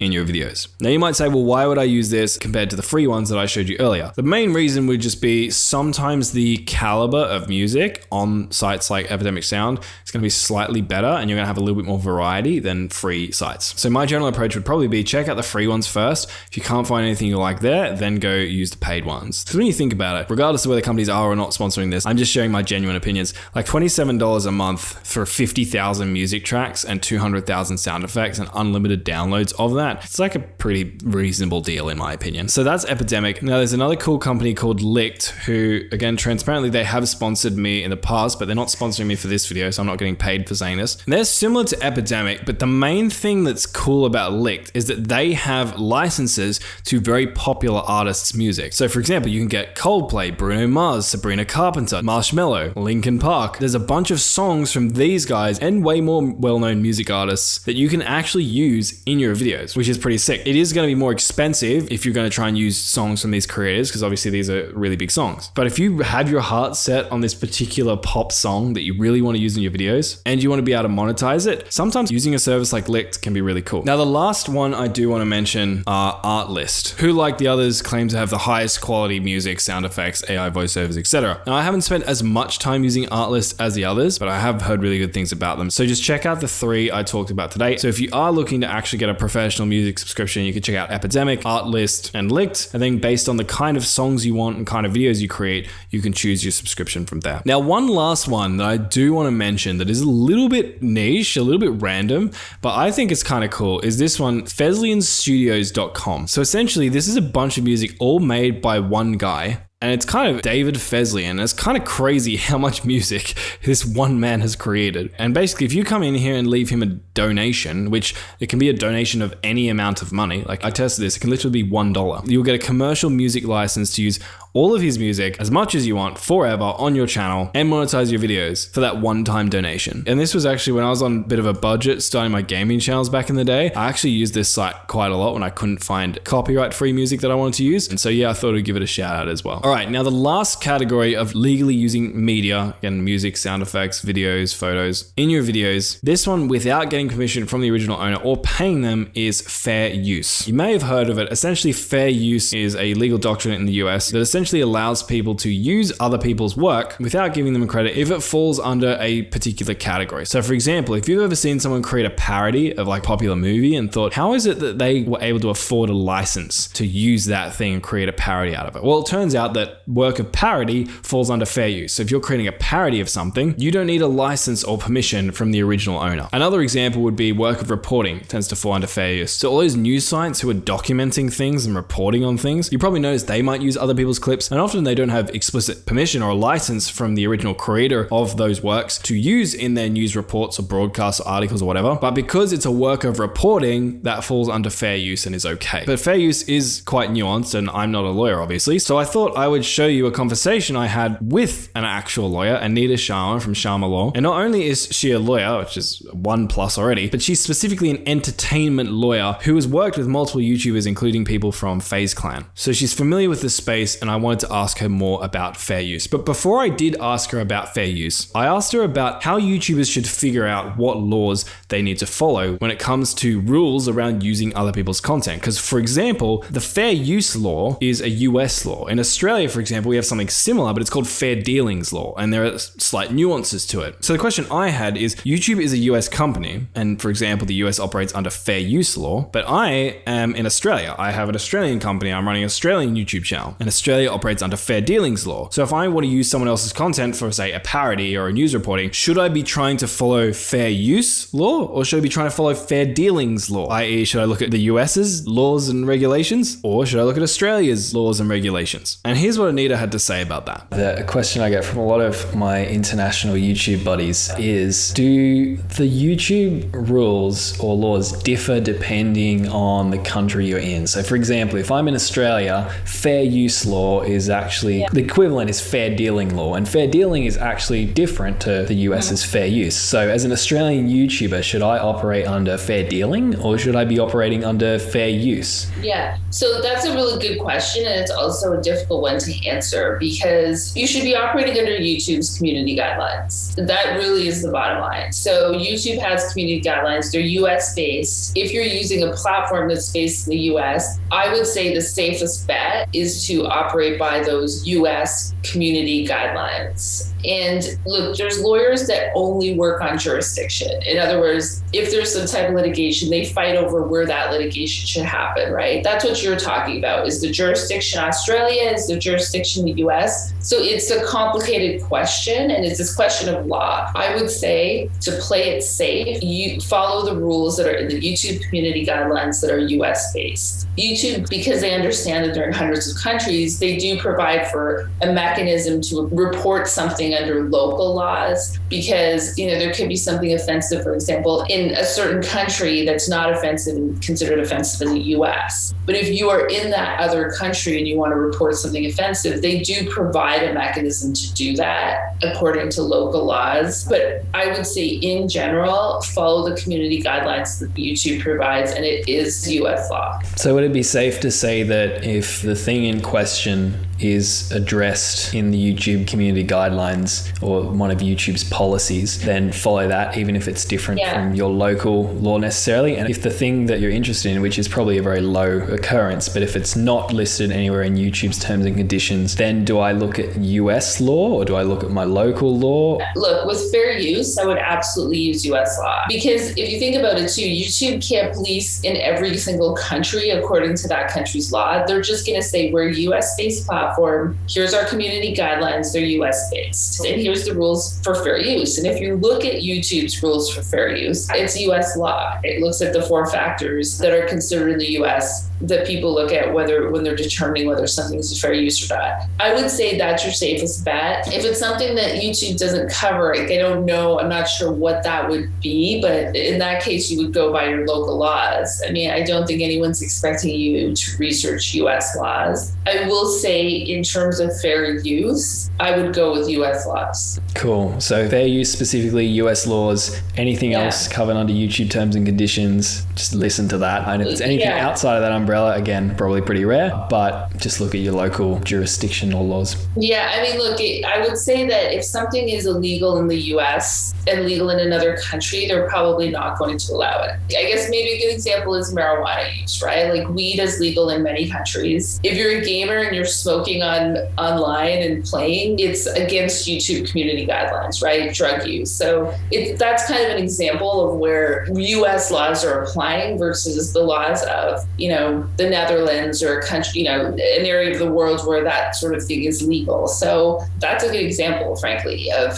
something where it might not be so clear in the YouTube terms and conditions, but I would just go with the US law there. Okay, and with that out of the way, I wanted to ask Anita about fair use. What it is, how it works, and how to tell whether something is or isn't fair use. Here's what she said. Speaking of fair use, I think this is another big stumbling block many people get felled by. And firstly, would you like to give us a quick overview of maybe what fair use is for people who haven't heard of it before? Sure. I can speak to what the fair use is in the US, because there are nuanced sort of differences in different countries. And I'm actually Canadian, so I can understand, like, we're closer to Australia with those laws, and we also call it fair dealing in Canada as well. But in the US, fair use is basically a copyright doctrine that allows you to use copyrighted material without permission, right? So there is very sort of limited categories that you can use someone else's copyrighted material without permission, and that's, parody, comment, criticism, reporting, or educational purposes, right? So for example, if you're a reporter and you're reporting something on the news and you're playing some song or, to make a point or give an example, you don't need permission there, because the sort of basis of fair use is that you want people to get information, you want people to be educated. You don't want to make it impossible to get information out there and to, educate people or to be able to comment or criticize something. Like, you should be able to do that. So fair use is pretty narrow. And the thing that I find interesting is so many creators and so many gamers are just like, well, if I label it fair use, it's fair use. Like, that's not how it works. Just because you call it fair use doesn't make it fair use. So it's like, you have to look at these different factors, like, what is the nature of the copyrighted material that you're using? How much of it are you using? For what purpose? Does it fall under one of those categories that I spoke about, parody, comment, criticism, reporting, or educational purposes? So just to get back really quick to what we were talking about with the licenses to play a game online. For example, you might not need a license if you're using small snippets of a game and you're commenting or you're teaching somebody, right? It's for educational purposes. That could fall under fair use, but again, it's a really narrow scope there. So you just have to think about how you're using the copyrighted material, make sure you don't use too much of it, make sure it falls under one of those categories. So I think my biggest message for creators and gamers is just because you call something fair use doesn't make it fair use. And just because you specify that you're not the owner doesn't make it fair use. Yeah, I know. And just because you credit somebody doesn't make it okay either. Crediting is good.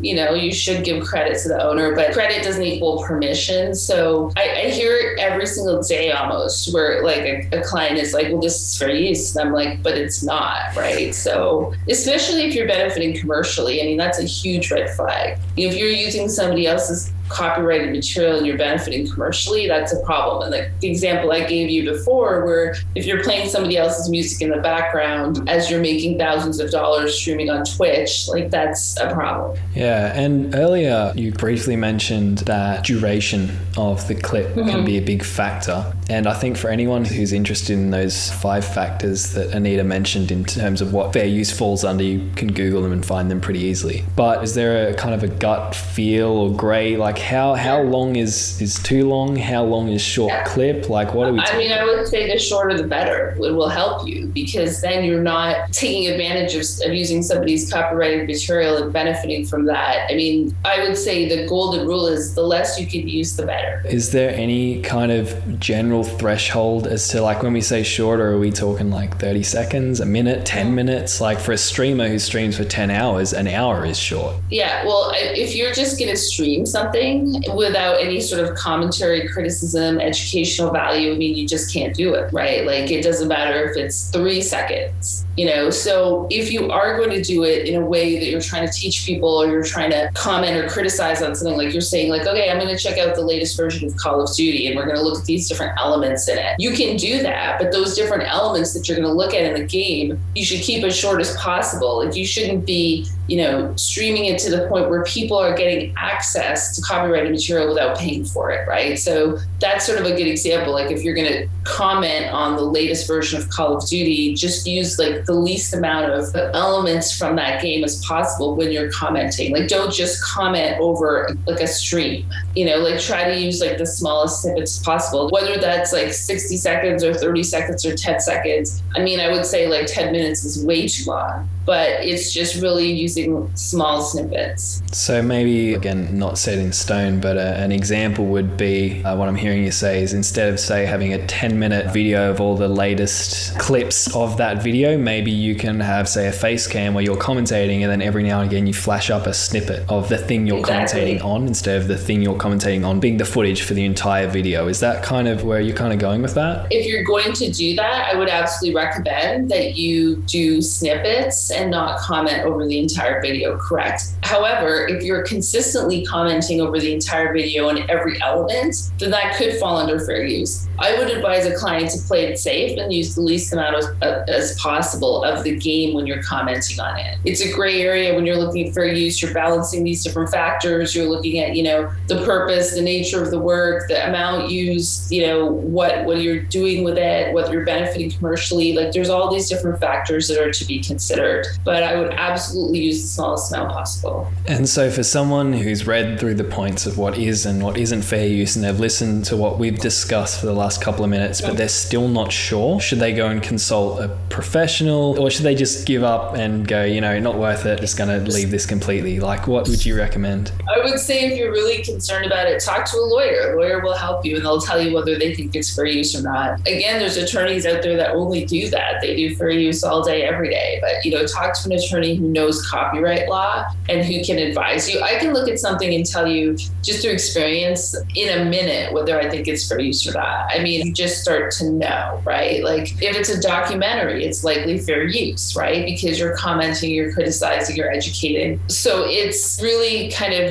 through experience, you start to learn. I will say again, it's also a common sense approach, right? Like what are you doing with this content exactly? And the other thing too is put yourself in the creator's shoes, right? I think that's really important. And for some reason, a lot of creators forget that. Like think about, if you're using somebody else's music or using some clips of somebody else's film or somebody else's game, put yourself in their shoes and think about how they would feel or how they would view what you're doing. And whether they would view it as, commenting on something versus stealing and putting their stuff up on the internet. And I think that's also something that's really important to think about. And it sounds like at the end of the day, though, if there's anyone out there, because I know definitely when I first started, I unfortunately suffered from this, who are looking for like set black and white rules, then the only way you would get a concrete ruling would maybe be if it was actually potentially challenged and then a ruling was made on that. There's no set black and white rules, but there's factors to consider and there's guidelines. To like minimize risk and Yeah, exactly. Like I would say that the guidelines are, the factors to look at when you're trying to figure out if something is fair use or not. I feel like those are pretty clear.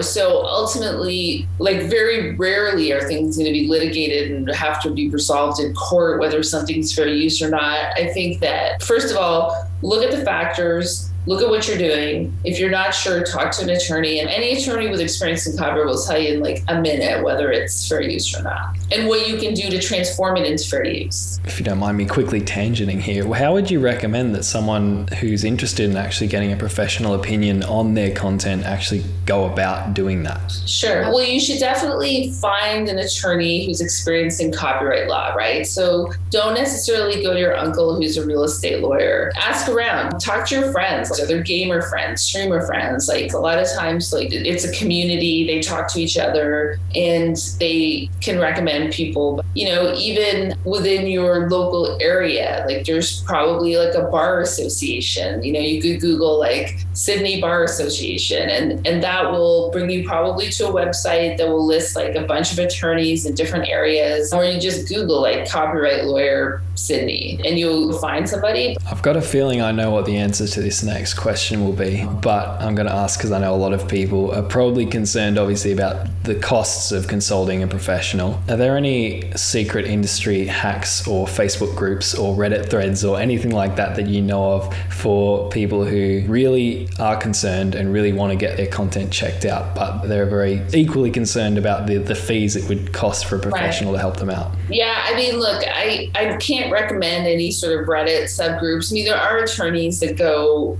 provide like forums or webinars or maybe Clubhouse or something like that. I will say, when you do retain an attorney, that attorney has a professional responsibility to you, so that if something goes wrong, you can go back to that attorney and say, hey, you gave me the wrong advice. And there's sort of like a recourse. So if you get in trouble for something, at least there's some kind of recourse there if you've actually retained an attorney. But I think the other thing that's important to know, like, if you are serious about building a business, it's a cost of doing business, right? It's really an investment. It's to being proactive, it's gonna save you so much money rather than being defensive or having to take down content or having your content demonetized, or worse yet, being sued by somebody for copyright infringement, or even the threat of being sued, right? In which case you have to like figure that out and settle it, figure out how much money you have to pay for your, infringing use, etc. It's a small cost when you look at the cost of not sort of using the right channel. I think it's interesting that people sort of balk at spending money on lawyers, but you wouldn't not go to the doctor. You wouldn't not go to the dentist. It's the same thing. It's like, it's a necessary part of doing business. And if you're really serious about your business, you should do things the right way through the proper channels. Yeah, 100% agree. But for anyone who's interested in this kind of thing, is there a kind of like a ballpark figure or around about like, what are people looking at, like 10 grand for someone to check out their video? Like what's... Yeah, I mean, it definitely varies on who you use. But look, talk to that attorney and say, hey, I'm an up and coming gamer. I don't have a ton of money right now. Can you look at this? How much would it cost? Ask them in advance. Ask them if they'll do it for a flat fee. It could range from anywhere from $500 to $5,000. You should ask those questions, right? How much is it going to cost? Or tell them, this is my budget. Can you look at it for this much? And I think you'll be surprised if you're sort of transparent and upfront, you can negotiate a deal. And I think that's a good hack. In a sense, it's just, if somebody comes to me and says, look, I only have $500 my budget, like, can you look at something? I mean, an up and comer, I like to help artists. I like to help creative people, content creators, gamers. I'll probably do it, right? Because they came to me and they said, this is what I've got, can you help?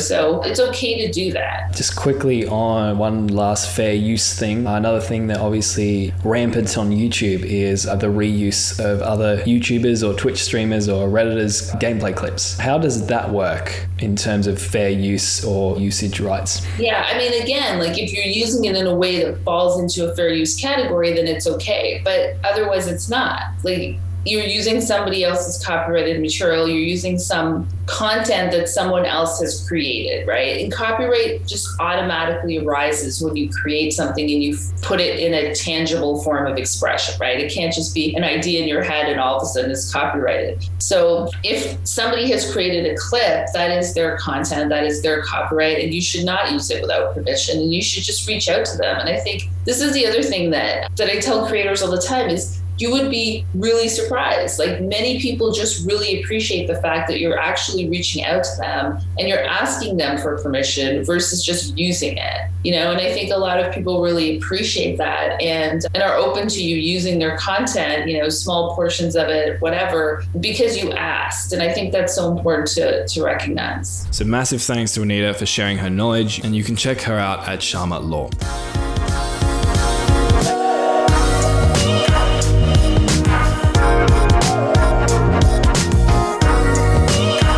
So now we're going to focus on video editing. So once we've actually recorded our footage, actually like cutting it up and making it look good and making ourselves look like less of an idiot than we actually are. First thing you're going to need to do, if you don't already have a video editing program, if you're using something like Premiere or one of the other common editing programs around, you'll still roughly be able to follow along with these tutorials. But I want to show you first and foremost what I think is the best free video editing software around. And we're talking best as in this is good enough to be used by professionals. Many professionals do use this even though it's free, and it's called DaVinci Resolve. So what you're going to do, we're going to go to Google, and what you're just going to type in is DaVinci Resolve, and then what you're going to click on is the link for DaVinci Resolve by Blackmagic Design. Now at the moment, as I'm recording this, DaVinci Resolve 19 is the latest sort of DaVinci out there. However, in the future, I'm pretty sure DaVinci Resolve 20 is going to be releasing soon, and then they go 21, 22. They usually every year or 6 months or so, they're going to release a new DaVinci Resolve, like a new version of it. But the good news is, even if you're watching this in the future, DaVinci Resolve is very similar. I've been using this since DaVinci Resolve like 15, I think. And every time a new one comes out, like I don't really have to relearn anything. All the buttons are the same. They're all in similar places. Like if there are changes, it's really minor changes. Like the button style looks slightly different, or maybe it was moved from like the left of the screen to the right of the screen, something like that. So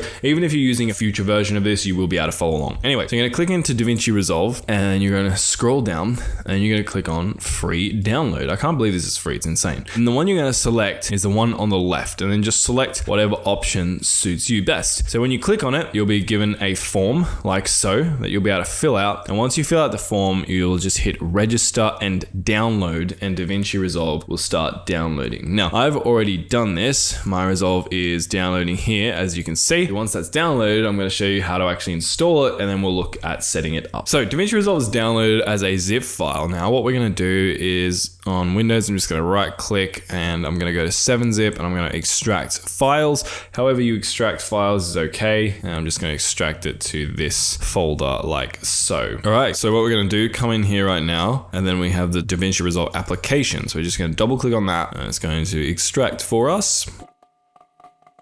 All right, what we're gonna see now is this option pop up. What you're gonna do is just leave it on default. Don't feel like you need to check a Fairlight, just leave it on default. We're gonna hit install. This window will pop up here and we're just gonna hit next, accept the license, next, and install.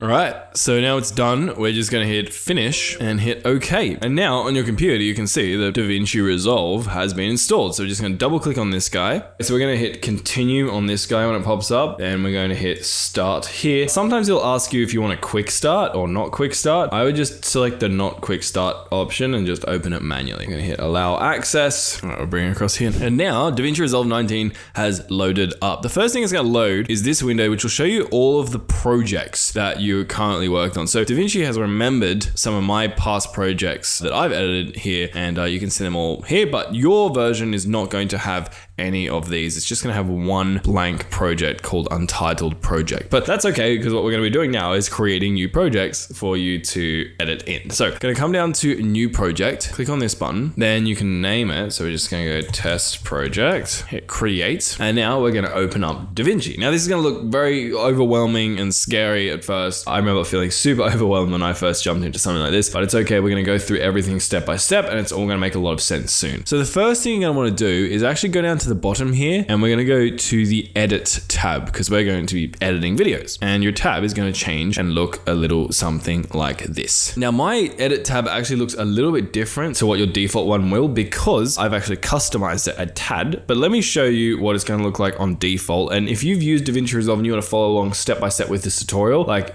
click by click, what you can do is go to workspace and then come down to reset UI layout and click on that, and it's gonna reset it back to the default UI layout, which looks like this. So let's do a quick tour. On the left hand side here, this space is called our media pool. This is going to be where we'll store the footage, video files, audio files, images, etc. that we are going to edit with. Over here on a little bit to the right of that, we're going to see a black sort of box with some play buttons down here. This is your preview window for your media pool. So when you add videos and clips into here, you're going to be able to watch them and preview them with this window. The window on the right is going to be your preview window for the actual editing that you're doing. So the one on the left here is just going to show you like media that you could potentially edit. The one on the right is going to show you the video that you're actually editing. And then down the bottom here, the part where you're going to be spending a lot of time is your timeline. This is going to be where you're actually going to be able to see the footage that you're editing and apply the edits and stuff to it. And again, if that sounds overwhelming, don't worry, we're going to walk through all of this step by step. And by the end of this, you're going to be an absolute master who creates high retention videos that will get a lot of views. So let's get some footage to actually edit. Okay, so what I'm going to do is I'm just going to open up a folder and I'm going to drag some footage. I'm just going to drop it inside of my media pool like this. So now what you can see is I have this thing inside my media pool, and if I hover over it, I can preview it in my preview window that we just talked about. And I can actually watch it. If I double click on this and then come over here and hit this play button, you can see that I'm actually talking and things are actually going on in here, right? And I can scroll around here and you can see all the different things changing. Now, you can add a bunch of different things, a whole heap of media in here. And then when you're you're ready to actually start editing, what you're going to do is you're going to grab the media, so click on it and click and drag it down here into your timeline. So now our media is inside of our timeline and we can actually start doing some cool edits to it. Now, one quick thing I do want to highlight is for some people, if you have a slightly slower computer, this is where DaVinci is going to start lagging a bit for you. So one thing that I like to do, or one thing you can do to sort of make it less laggy when you're moving around your timeline playing back video, is go to playback, then go to timeline and playback resolution, and you can go down to half or quarter. What that's going to do is just going to make your footage here look like half quality or like quarter quality. So it's going to look a bit blurry, a little bit gross, but when you actually render the video and export it,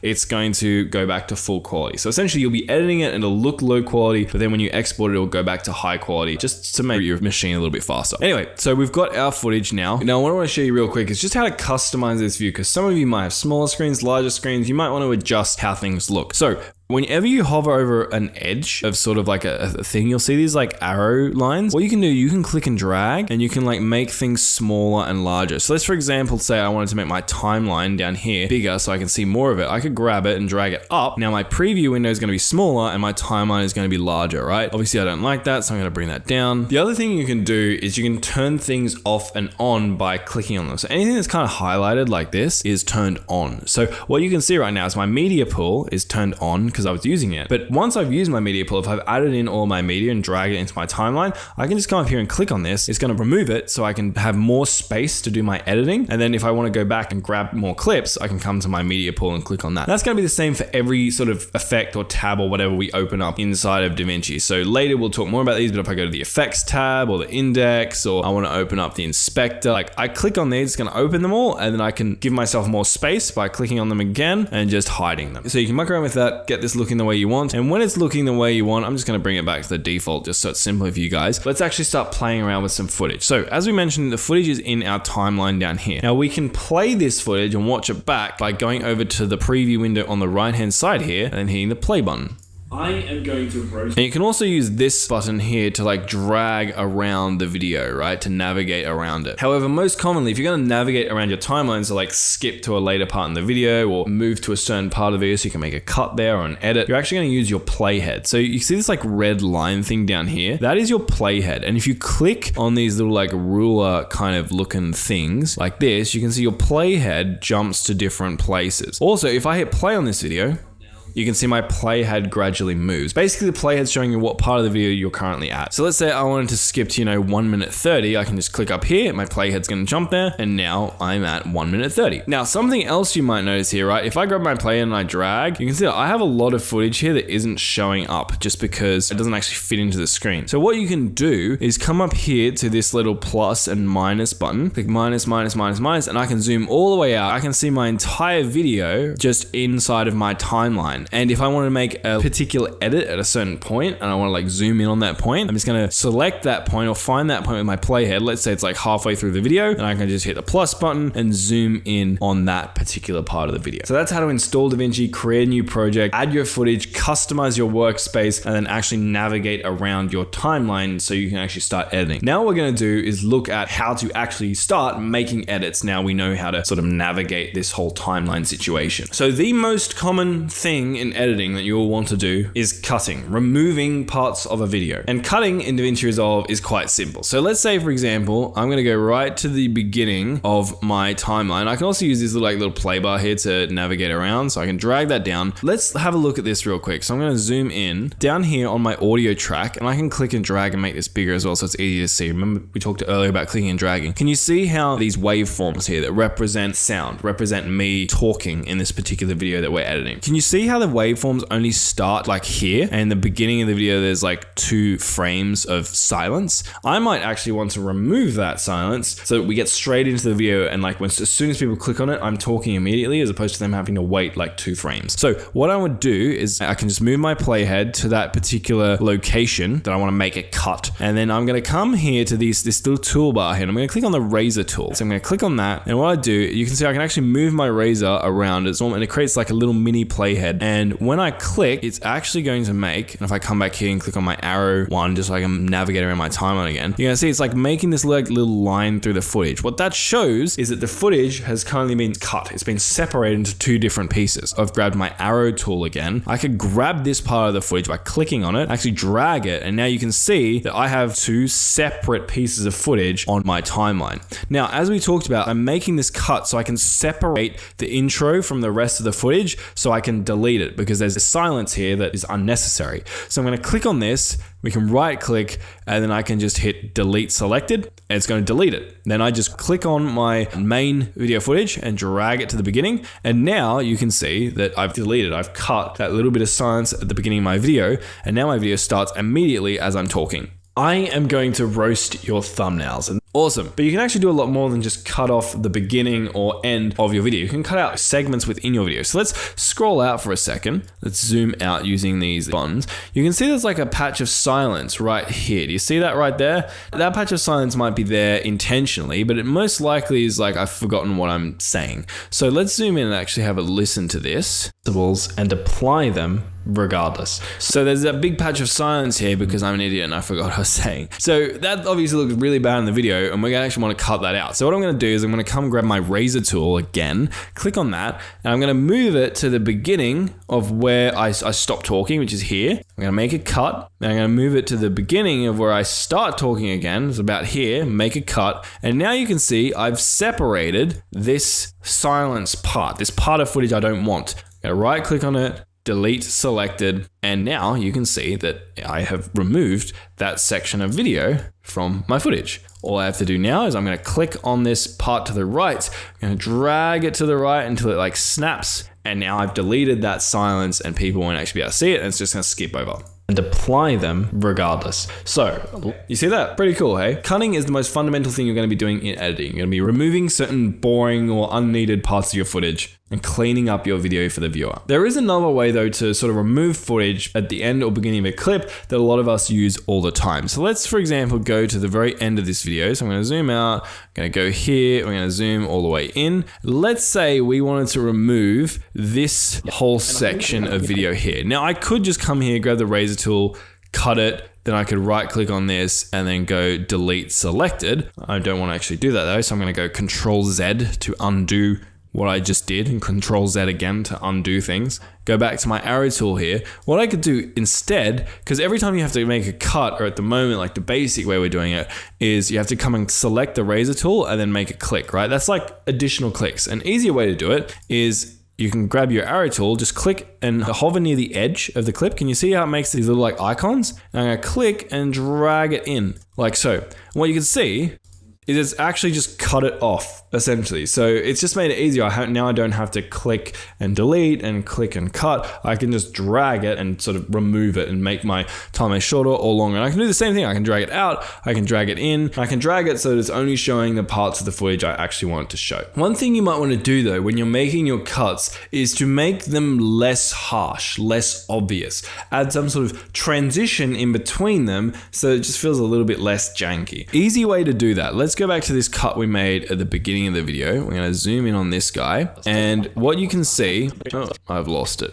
Here it is. Now, if I zoom in, what you can see, this cut doesn't actually roasting. You'll be able to take these principles and apply them regardless. So let's go over this channel. So what I could do here is if I hover over this clip, you can see on the right hand side, there's like a little white icon. I can grab this, click and drag it back, and let's drag it back to say like 20. And I can go to the other clip and then click and drag this to 20 as well. And what that's going to do now is when we play this video, there's going to be like a fade in and fade out in between these clips. Principles and apply them regardless. So that fade in wasn't really necessary for this particular video because I was just cutting out a little portion of silence. It'd probably make it too obvious that we're making a cut. But if you, for example, recorded an intro clip for your video and then you have your actual video, you might want to do like a fade in and out. You might want to do like a transition between your intro clip and your actual video, because just doing like what they call like a jump cut, so literally just like a cut like this, is going to feel a little bit harsh. And this is really useful when it comes to audio, because often if you're cutting out parts of your video, the audio is going to sound really weird, really janky in between your cuts. So the way you smooth that out is very similar to what we just talked about. You can hover over this audio clip, drag this in, and then hover over this one and drag that in as well. And we're going to have the audio, it's going to fade in and fade out just like the video did.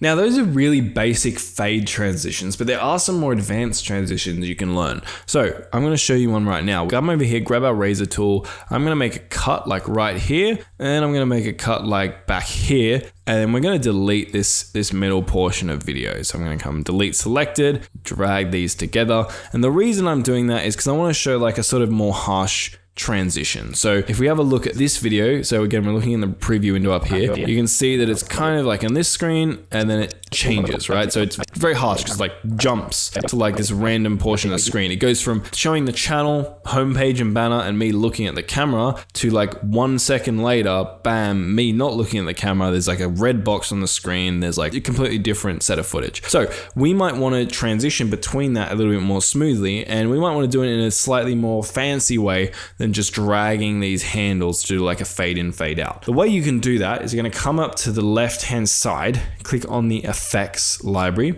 and then down here in toolbox, we're actually going to have a bunch of different transitions. So I can go to click here, video transitions, and let's do something kind of interesting. So let's do like a dip to color dissolve. So we'll click on this, we'll drag it over our cut, and this little white box is going to appear over top of our cut. We're going to let go. And now in between this cut, there's going to be like a little transition. So watch up the top right is basically, well, so it dipped to black and white color, which is actually not what we want. I'm actually going to undo that and find another one. So let's go down here, for example, to iris, just because these are transitions you're probably never going to want to use, but it's going to make it really obvious what a transition does for the sake of this tutorial. So let's grab like a cross iris. So I'm going to click on this. I'm going to drag it over our cut like so, let go.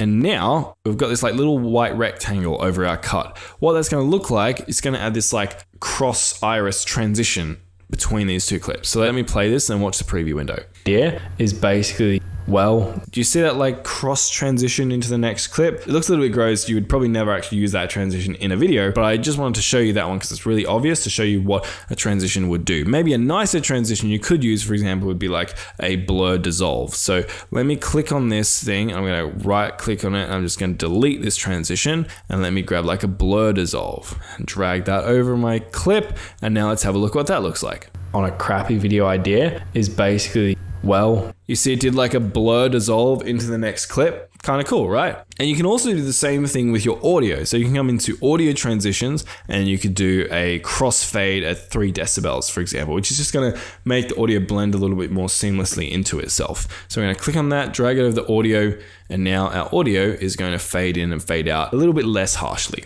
Yeah, is basically, well, most kills in Modern Warfare. Kind of cool, right? Now, one thing you can do, kind of similar to how we were dragging handles before around the effects, is we can actually drag our transitions to make them longer and shorter. So this transition right now is pretty quick if we play it. Is basically, well, let's say we wanted it to take a really long time. I could hover over the edge of it, click and drag them out, and now it's going to be a really long blur dissolve. Watch this. Title and thumbnail. Yeah. On a crappy video idea is basically YouTube equivalent of polishing. Most kills in Modern Warfare. Right, kind of gross. Something you might want to do though is actually make it a little bit shorter. So I can click and drag, make this really quick. So something just like in here. And now let's listen to what this sounds like, or watch what it sounds like. Watch what it looks like. Third time lucky. Is basically, well, most... There we go. So that's how we can start doing basic cuts and then transitioning between those cuts a little bit more smoothly. Last thing I want to show you before I end this particular part of the video is I need to show you how to actually save your project so you don't lose your progress. So you're going to come up to File here, then come down to Save Project, and just hit that. And now all of the edits that you've made on this particular video are going to be saved. You can close down DaVinci, open it up again later, and you're going to see our test project in our project window. Actually, let me show you. I'm going to close this. So if I close DaVinci, now I've opened it up again, you're gonna see the project window you might remember from earlier, and you can see right here, test project, which is the project we're just working on. I can double click on that, and you can see it loads up my project, my timeline, the editing footage I just did, the cuts and transitions we just made. So you can basically close your project, come back so I can start exactly where I left off. And so the last thing I'll say before we end this is make sure you always save your project. I can't tell you how many times I've accidentally closed my computer or accidentally closed a program or my computer has crashed or whatever and I haven't saved my project and I've lost hours and hours of work. It literally makes you want to save your project, please. All right, so that's it for this one. Download DaVinci, have a play around with all the things I just showed you, start editing some videos, and then when you've mastered that stuff, we'll move on to some more advanced techniques.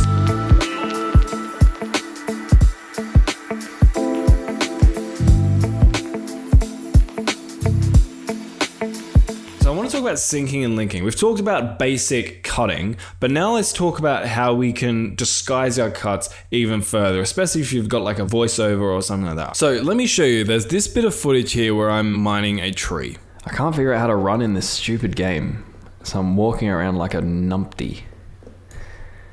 All right, forward, come on. So there's like a pause in here. I'm mining the tree, then I go silence, then all right, forward. Now that silence doesn't really need to be there. The problem is if we just used our razor tool and just cut that out, it's going to kind of be harsh, right? Because it's going to look like this. Let's go through it frame by frame. So you can see as I'm going in slow motion, it's mining the tree, bam, it like just kind of teleports, right? So it's like a really kind of rough, harsh cut. So what we're going to do is we're going to cut the audio to remove the silence, but we're not going to cut the video. So let me show you how to do that. So let's go back and undo all of what we just did. Now let's like separate this section of our video. So I'm just going to like separate there and like cut here. All right, so what I'm gonna do is I'm gonna select these two clips now, right click, and then I'm just going to go to link clips and turn the check mark off. What this is gonna do is, in the past, if I just click on this video, grab it and drag it, the audio and the video move with me. So I'm gonna come in here and let's have a look at this portion of audio that we wanted to remove. Now that we've unlinked this, you can see I can click on my video and my audio doesn't select. I can click on my audio and my video doesn't select. So what I'm gonna do is I'm gonna grab my razor tool and I come down to just my audio. I'm gonna click here, and what you can see, it's made a cut, but it's left my video uncut. Click on this, delete this, then grab my audio, drag it in to join it together, and then I'm just gonna trim off this last bit of video. I could actually just grab this and just drag it in like that. Now, if we watch this video back, I can't figure out how to run in this stupid game, so I'm walking around like a numpty. All right, forward, come on. You can see that I removed the bit of silence in the audio track, so I just kind of kept talking, but on the screen on my video, because it wasn't cut, you can't really tell I've actually done some manipulation of audio here. And that's one of the reasons why it's so useful to record every little bit of media, whether it's your face cam or your video, or your desktop background audio, your mic audio, your friend's audio in separate tracks. And now that I've done that, if I wanted to link these back up together, I just click and drag them all, right click, hit link clips. And now if I click and drag these, they're gonna all come together. So there are a ton of different use cases for this, but getting your head around linking and unlinking clips, especially when we're recording audio that has multiple different tracks, linking and unlinking becomes very, very useful.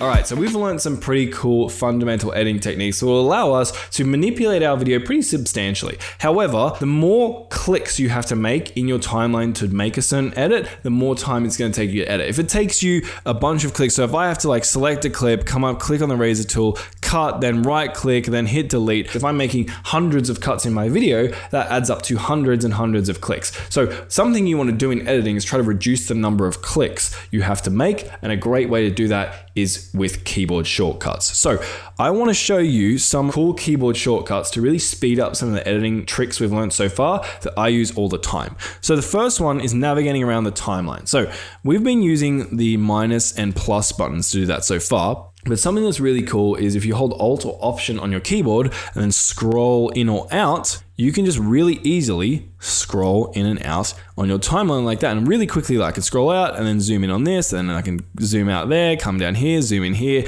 Really, really cool. Use it all the time. Now, another thing I want to show you is if you want to play your video, instead of coming up in here and have to click play and stop, you can just hit spacebar. So I hit spacebar, video starts playing, hit spacebar again, it stops. Another really cool thing that I love is sometimes clicking and dragging your playhead around, you can't actually get the exact precision that you want. So you can use keyboard shortcuts to move your playhead frame by frame. So you can use arrow keys, or on my keyboard, it's actually set up with some hotkeys to use W and E. So if I hit these, if I hit the left arrow key, because I've set up custom keyboard shortcuts, it's W, I can hit it once, it moves the playhead one frame. Another one, one frame. Another one frame. I can hit it multiple times, move it multiple frames, and I can do the same with the right arrow key, or again on my keyboard, it's the letter E, and I can really position this playhead exactly where I want to position it. So I can position it right at the beginning of this, where these waveforms start. That's another one I use all the time when editing. Now, another thing we've talked about is cutting, right? So far we use the razor tool to make a lot of our cuts, right? Something you can do though, without actually going to the razor tool, is just move your playhead over the part where you want to cut and then hit S on your keyboard. And as you can see, it's just made a split for me. So I can move my playhead here, hit S, it makes a cut, which makes it so much easier for me to really quickly make cuts and delete things. Another keyboard shortcut I really, really love is the delete key. So normally if you're going to delete, we click on this, then we go delete selected. What I can do is just click on this, hit D on my keyboard, or backspace, or the delete key, and it's just going to delete it. And one other thing I really like is, instead of having to then come over, click here, and then drag this together, what you can do is click into this empty space, and it's going to highlight it, and then hit the delete key again, so backspace, delete, or D on your keyboard, and it just automatically deletes that space and joins your footage together. And the final one, you remember we talked about syncing and linking footage. What you can do, instead of having to highlight, right click, link, and unlink clips,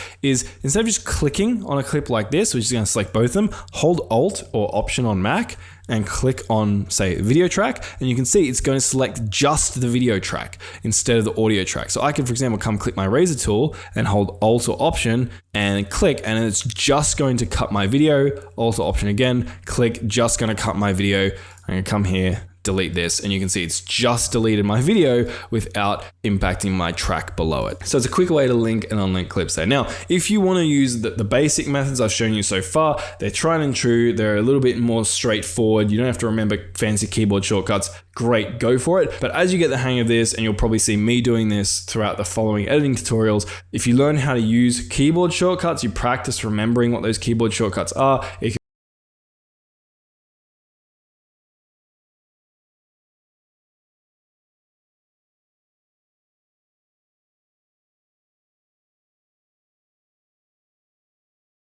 things in editing, which is animation or using keyframes. That's going to seem overwhelming and intimidating for a lot of people, but I promise you it's actually a lot simpler than you think. You're just going to follow me step by step. So I have on my timeline right now a little icon of the DaVinci Resolve logo with just a regular black background. Now, let's say I want to animate this logo to start at one side of the screen and then move to the other side of the screen. How would I do that? Well, the first thing I might want to do is I might want to actually position it where I want it to start. So I'm going to come and actually click on this little box here with like rectangles around it called transform. Click on that, and it's going to add little handles and a box around this icon. What I can do is I can click on these handles and like drag the box in and out to make it smaller and larger. And I can also click on it and drag it to one side of the screen like that. However, though, I can come back and click on these to turn them off. All I've done though is I've just moved the DaVinci Resolve logo from one side of the screen to the other. So if I come down to my timeline and hit play, you can see it just stays there. It doesn't actually do anything. So how do we get it to move? Well, think about a flip book, right? You know those flip books where you could draw a circle on one page and you move it slightly on the next page and move it slightly on the next page. And you do it like 100 times, then you flip through the book with multiple pages and it like makes a little moving animation. Editing is kind of like that, but we use frames. The problem is with the flip book is that in order to say, for example, get the DaVinci logo to move from one side of the screen, we would have to draw it on this side, then we have to go to the next page and draw it there, then go to the next page and draw it there, then draw it there, then draw it there, and like draw a bunch of pages until eventually we'd flip through the book and then we'd kind of move like jankily across the screen.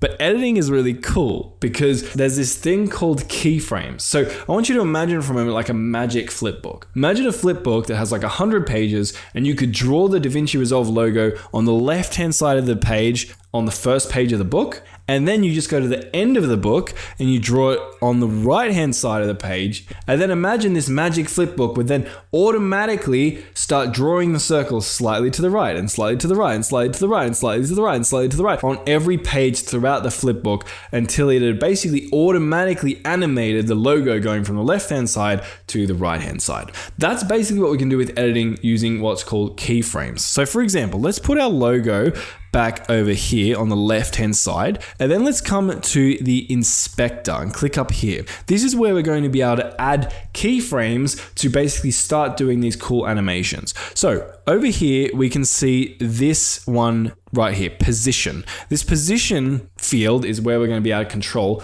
where the thing we're editing is actually located on the screen. So what I'm going to do is I'm going to come across to position and click on these diamonds here, and that's going to turn on keyframes for this item. Now what I'm going to do is I'm going to move my playhead to the end of this clip, and I'm going to click, well, I need to move it just a little bit to the right so I have something to inspect still. And then I'm going to click and drag this logo over to the right hand side. And what you can see is this kind of like red lines appearing, and it's showing me that it's automatically interpolating, which is called like drawing little keyframes and animating it so this logo is going to move smoothly across to the right hand side. So if I come back to the start now and I actually play this, you can see that the logo is moving slowly but surely to the right hand side. And again, what's really cool about this is back in the old days, people used to have to manually animate every single step to get it to move slowly. Now all you have to do is set the start point and the end point, and the editing program is going to automatically animate everything in between.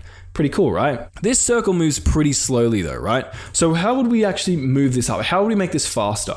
Well, at the moment, we've added one keyframe to the left-hand side at 0 seconds, and then one keyframe to the right-hand side at 10 seconds. That means it's going to take 10 seconds for this logo to slowly animate its way across the screen. If we wanted to make this faster though, what we would do is we would add our final keyframe, our end keyframe at say 5 seconds instead of 10 seconds. So what I'm going to do is I'm going to move to the end, and you'll see when I'm over a keyframe, this little diamond thing here is going to go red. So as I'm moving this around, you can see there's no red, but then when I move it over a keyframe, it goes red. So what I'm going to do is I'm actually going to remove this keyframe by clicking on it. You can see that our circle is going to jump back to the start, and instead I'm going to go to the middle of our clip, and we've got keyframes enabled, and I'm going to drag this over to the other side. So if we play this now, what you're going to see is happening, our circle moves a bit faster and it makes itself to the other side of the screen about 5 seconds in. And we can make this even faster. And a way to actually visualize this is you can come and click on this little icon here, and you can see these two little white dots.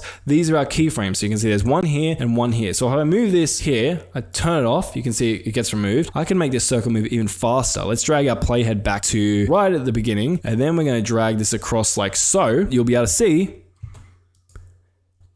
circle moves a lot faster now, right? So keyframes are really cool because not only can you animate the positioning of an object, but you can really easily adjust the speed of the animation just by moving your keyframes closer or further apart. But let's say we wanted to do a slightly more advanced animation. Let's say we wanted to have our logo move from the left-hand side of the screen to the right-hand side of the screen, and then have it move to the top of the screen. What we would do is we would just add another keyframe. We've got one keyframe here. You can see them represented on this graph. We could go a little bit further forward now, and we could drag our logo up to the top of the screen, and will happen now, if I go back to the start, it's going to move to the right, and it's going to slowly move up to the top to our other keyframe here. Now at the moment we've only been playing with position, but we can actually stack keyframes on top of each other to do multiple different sorts of animations at the same time. So I've only been moving this logo around the screen, but let's say I wanted to make it get larger and smaller. I could come to the beginning here, and I'm going to go up to my transform inspector window up here. I'm going gonna go to zoom and I'm gonna click on this to turn on keyframes. Now at the beginning, what I'm gonna do is I can drag this smaller and larger like you would have seen, but instead of just clicking and dragging like we have been, you can actually edit the values over here. So let's do this 0.2, so it's quite small. And then let's move our playhead to the end of the animation, which is here. And then let's create another keyframe and let's make it 0.4 in size. So it gets a lot larger now, right? So now what's going to happen, it's going to start out small and then it's going to gradually get larger and gradually animate itself until it hits our final keyframe. So let's actually look at what this looks like.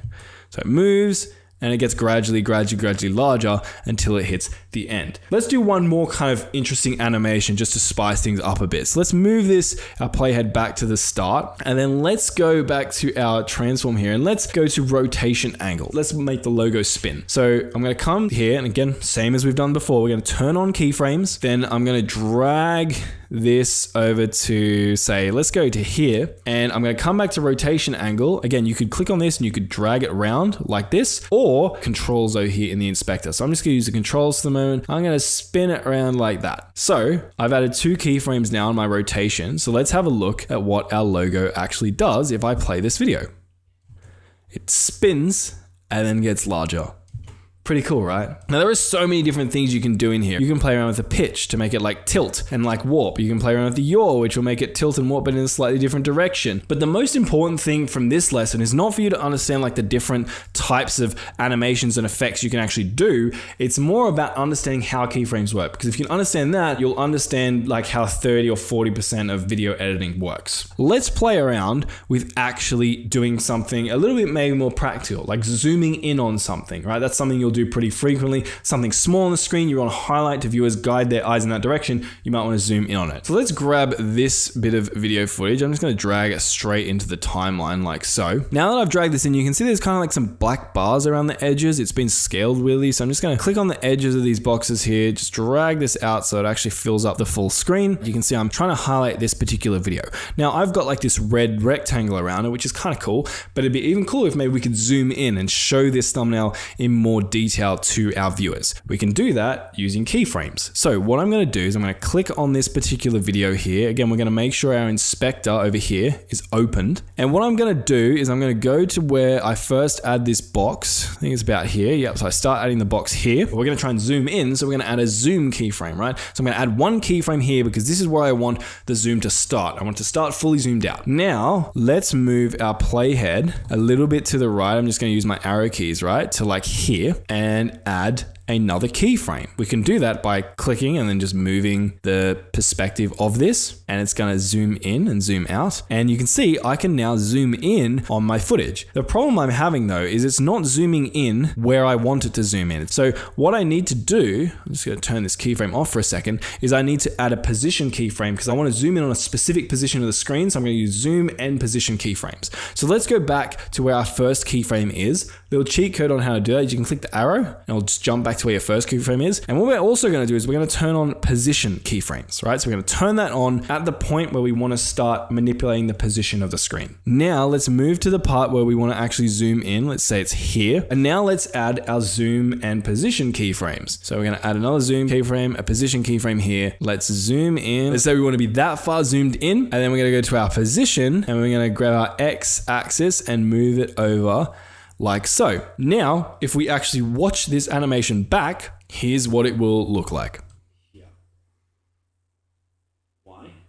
Well, we've zoomed in and we've adjusted the position to be able to showcase the thing I'm talking about most clearly. Now that zoom was a little bit slow, so as we've talked about, you can change the positioning of keyframes to make it a little bit faster. So let's go back to here. I'm going to turn these keyframes off and let's go back with our playhead. Go back to like, maybe here is when I want the zoom to actually end. So let's add our keyframes back in. I'm going to zoom in, move our position across so it's centered, and then let's see how that looks.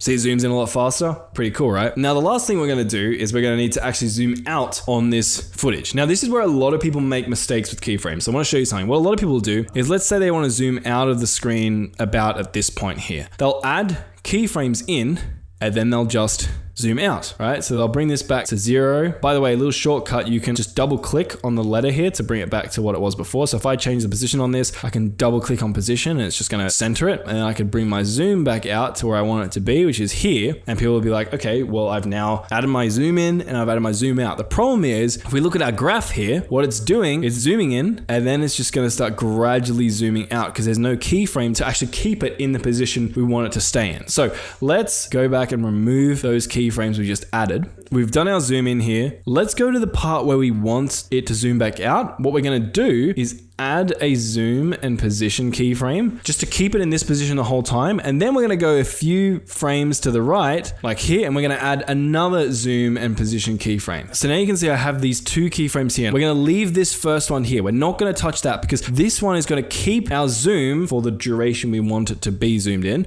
We're just gonna touch this other one here. So we're gonna come across here and we're gonna take our zoom length, we're gonna adjust it. Let's just double click on the zoom, bring it back to 0, and just double click on position and bring it back like so. Now I do need to zoom in just a little bit just because this footage wasn't scaled properly. So like there, just to get rid of the black bars on the side of the screen. Can you see in the graph how it looks a bit different to the way it looked before? I'll show on screen how it looked before and I'll show you how it looked now. You can see how adding this extra keyframe in here has stopped it from gradually zooming out. So what our actual footage is gonna look like, it's gonna zoom in, and it's gonna stay zoomed in until it gets to this portion back here with the presentation of this idea. And it's gonna zoom back out to where it's supposed to be. And again, this principle applies no matter where you're adding keyframes, whether you're trying to rotate or zoom or crop. You need to remember, if you add 2 keyframes of different values, your editing program is gonna animate the space in between those 2 different values to gradually manipulate whatever it is you're editing to meet that second value. So if you want to prevent it from doing that, if you want to hold the screen in a certain place, you need to add a hold keyframe to stop it from moving until it hits that hold keyframe and then zoom back out to, in this case, a full screen video mode. But I do want to do something a little bit more advanced here. Let's say that I actually want to zoom in and then pan across a couple of videos. So I'm going to come back to my timeline. I'm going to move to this portion, and let's say I want to start panning, moving around the screen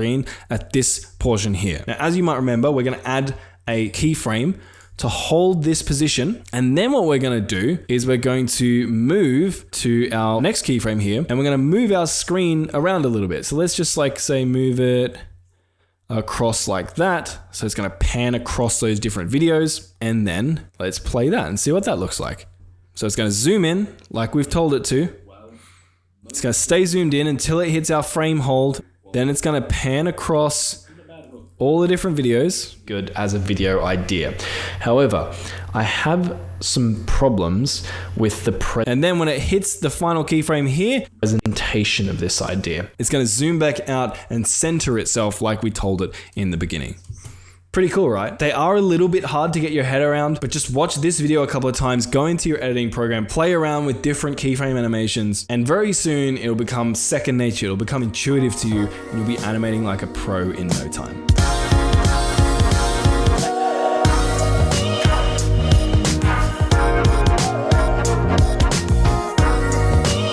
So now we've learned some of the very basics. We're going to learn some more basics that are going to allow us to get a little bit more creative, specifically in the visual department. So the first thing I want to show you is how to start adding overlays and things like actually on top of your footage beyond just, because the moment we just focused on like manipulating your existing footage, cutting it up, all that kind of thing. Now we're going to look at how to actually add things in. So the first thing that you're going to want to learn to do is come over to your timeline over here, and then you're going to right click on this section and then click add track. What you can see is this adds another track, essentially another place where you can place footage. And basically this allows us to then start adding in different media, clips, photos, etc. on top of our video footage. And I say on top of because that's basically how the tracks are ordered. So essentially we've got 2 tracks here, right? Let's say I grab this clip here and I drag it on top of this and put it in this top track. Now what you'll see is if I move my playhead over these clips, only the top clip is actually showing because it's on top of, it's over the top of these other 2. Now if I move it down, you can see that it comes down below. So basically just think about tracks as if you're almost like stacking Lego bricks on top of each other. Like the one that's highest track is going to be the thing that's on top of everything else.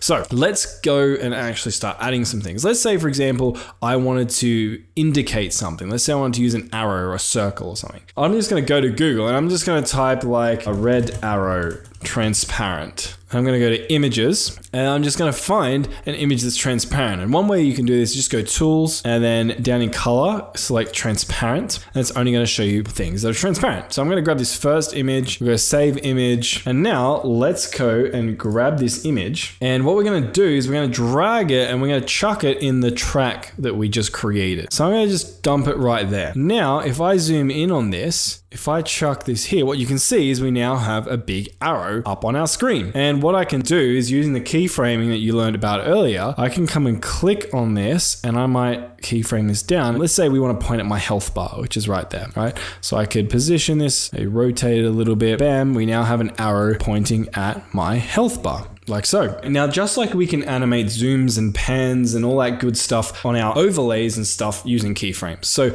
I can grab this image, for example, and I could set a keyframe here, and I could go to the end here, add another keyframe, and let's say on this particular keyframe over here, I'm going to move it this way and I'm going to rotate it this way. So now, if we watch this back, let me just turn off these handles so it's easier to see. We have our image and it's slowly animating as to the keyframes that we've set. Kind of looks like a clock. Now, this particular arrow is very bright red, so it stands out really well. However, sometimes when you're using overlays, particularly like lighter colored overlays, like if you're overlaying white text on a relatively light background, it's going to be hard for them. They're not going to stand out very well. So some techniques I use pretty frequently to get things to stand out is, firstly, drop shadow. So what I want to do is click on this guy right here, and I'm going to come over to my effects tab over here. So if you don't know how to get to that, just click on up here, effects. Then I'm going to go to filters over here inside of OpenFX. If you don't see it, just make sure you open FX, and then you're going to go and type shadow, and you can see we have a drop shadow. What you're going to do is you're going to grab that and drag it over the top of the arrow. And I don't know if you saw that right there. Let me undo. Can you see the arrow? It has like now a shadow around it, which just makes it stand out that little tiny bit more. Now, what's cool is if we click on where we've added the shadow, and up in the top right hand side, we've opened up our inspector. So again, you just click on, if you ever see something I have open that isn't open for you, just find the white tab and then just click on it and it'll open up. What you can do is you can go from video to effects, and inside of OpenFX, you can see that I've added this drop shadow, and I can turn it off and on, but I can also adjust the settings of it. So I can change the strength and make it a lot harsher, more subtle. I can change the angle. So I can change the angle of the drop shadow. I can change the distance. So I can have it be really far down or really close.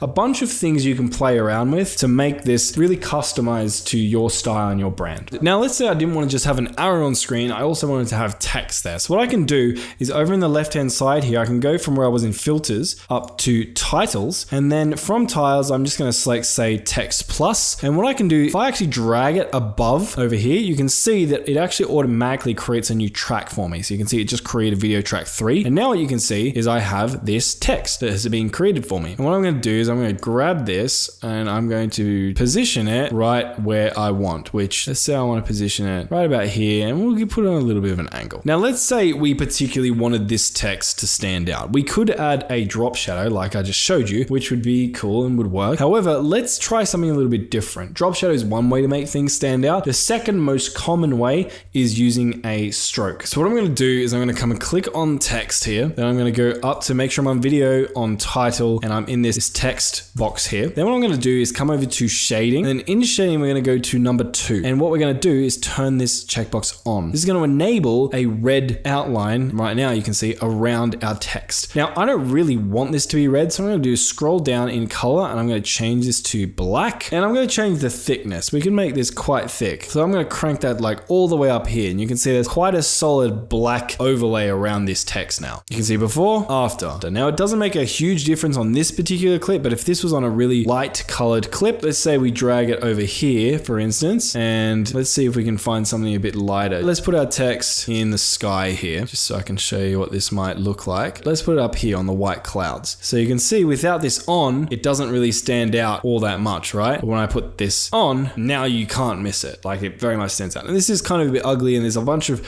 different things you can play around with inside of here to make it styled the way you want. But those are basically two of the main effects or techniques you'll use to make things stand out when they're kind of blending in with your background footage. Now, in cases like I've been showing you right now, I'm overlaying text or objects in a way that they become part of the background footage, right? I'm trying to show both the background footage and, in this case, the arrow at the same time. However, there might be moments where you kind of want to show the background footage, but you don't actually want people to look at it. You kind of just want it there as background footage. For example, maybe you're showing a title on screen. For example, I'll grab this guy, come across to text, and I'm going to customize this, hello world. And I don't really want people looking in the background right now. I just want them looking at the text. One technique that I really like is lowering the opacity of the background footage to make it darker. So let me show you what that looks like. Let me turn off this outline as well, just to show you how it makes this white text stand out a lot more, right? Let me actually just drag this box out so we got a little bit more room. If I come down to my background clip, which is right here, what I can do, I'm just going to cut the bit around my text. So I'm going to cut from here and cut here. I'm going to select the clip that is going to be underneath my text, the background footage underneath my text. I'm going to go to video and I'm going to scroll down to composite here. And in composite, what I'm going to do is I'm going to just drag this opacity down like so. Now what you can see is the background footage has been darkened, but my text still stays the same brightness. And that means that if I wanted to say have like an intro card or text that I just want people to read, I don't really want them focusing on the background at that particular point, I can use this kind of effect and it looks really, really nice. Now, something I can also do is I can add transitions to this because at the moment this is like going to look a little bit harsh, right? So what I can do is I can add transition to this like I showed you earlier. I could grab, for example, the cross dissolve transition and put this here. And I could also use like a fade in on this by grabbing this handle and dragging in like I've shown you. And now it'll look like this. Okay, all right. See how it like gradually fades in and looks pretty slick? That's what you want. Just makes it feel a lot less clunky and amateur. Now, another technique you can use to make objects or effects you're overlaying onto the screen stand out more is a blur effect. So for example, if I grab this text and just duplicate it over here, let's cut up this piece of footage here to isolate it from the rest of the background footage. Again, doesn't stand out as much. What I could do is I could add a blur on this. What you're going to do is go down to filters, and then what you're going to do is find this Gaussian blur filter right here. You're going to click on this, drag this across and drag it onto your background footage. And what you can see has happened is my background footage has now blurred out. I could also grab a transition, chuck this on top of that. And now what you'll see, if you watch this, is we'll go from footage that is unblurred to a blurry background with our hello world text on it. Now it's still a little bit bright, so we can actually start stacking these things on top of each other. So I could click on this, I could come across, I'm in effects panel automatically. So I'm going to come across to video, come down to composite, change the opacity, and now I have blurred out background and that's also darker. And now there's no way someone is going to miss my text. They're going to 100% focus on my text first and not going to get distracted by whatever's going on in the background. Now, you don't just have to use text or arrows or circles or whatever it is. You can get creative here, and this is where you can overlay and animate anything you want. Because again, remember, you can use keyframes to make the text or the arrows or whatever it is you're overlaying move around the screen however you want it. But using the techniques I've just showed you, no matter what kind of edit you're going for, you should always be able to make it stand out in the way you want. Because a big part of editing is directing your viewer's eye. It's making sure that they are looking at the thing they're supposed to be looking at. So if you're putting up text on the screen, you want them to be reading at that moment because it's really key to the story or your video. You don't want them distracted by the background footage. Now I want to show you one more specific effect technique because this is something that I see a lot of people use and it can add some humor to your videos, and that is the shake effect. So let's say I wanted this text to shake, and a reason you might want, say, text to shake is if you're screaming or if there's something loud, having it shake along with the microphone peaking actually sounds kind of funny, comedic. You've probably seen this a million times. So what you can do is, again, in effects, we're going to come down to filters, and then you're going to type in this text bar camera shake, and you're going to see this one right here. So I'm going to grab this and drag it over the top of my text right here. Drop that on like so. And now it's going to automatically take me to this effects panel, and you're going to see the camera shake effect is turned on.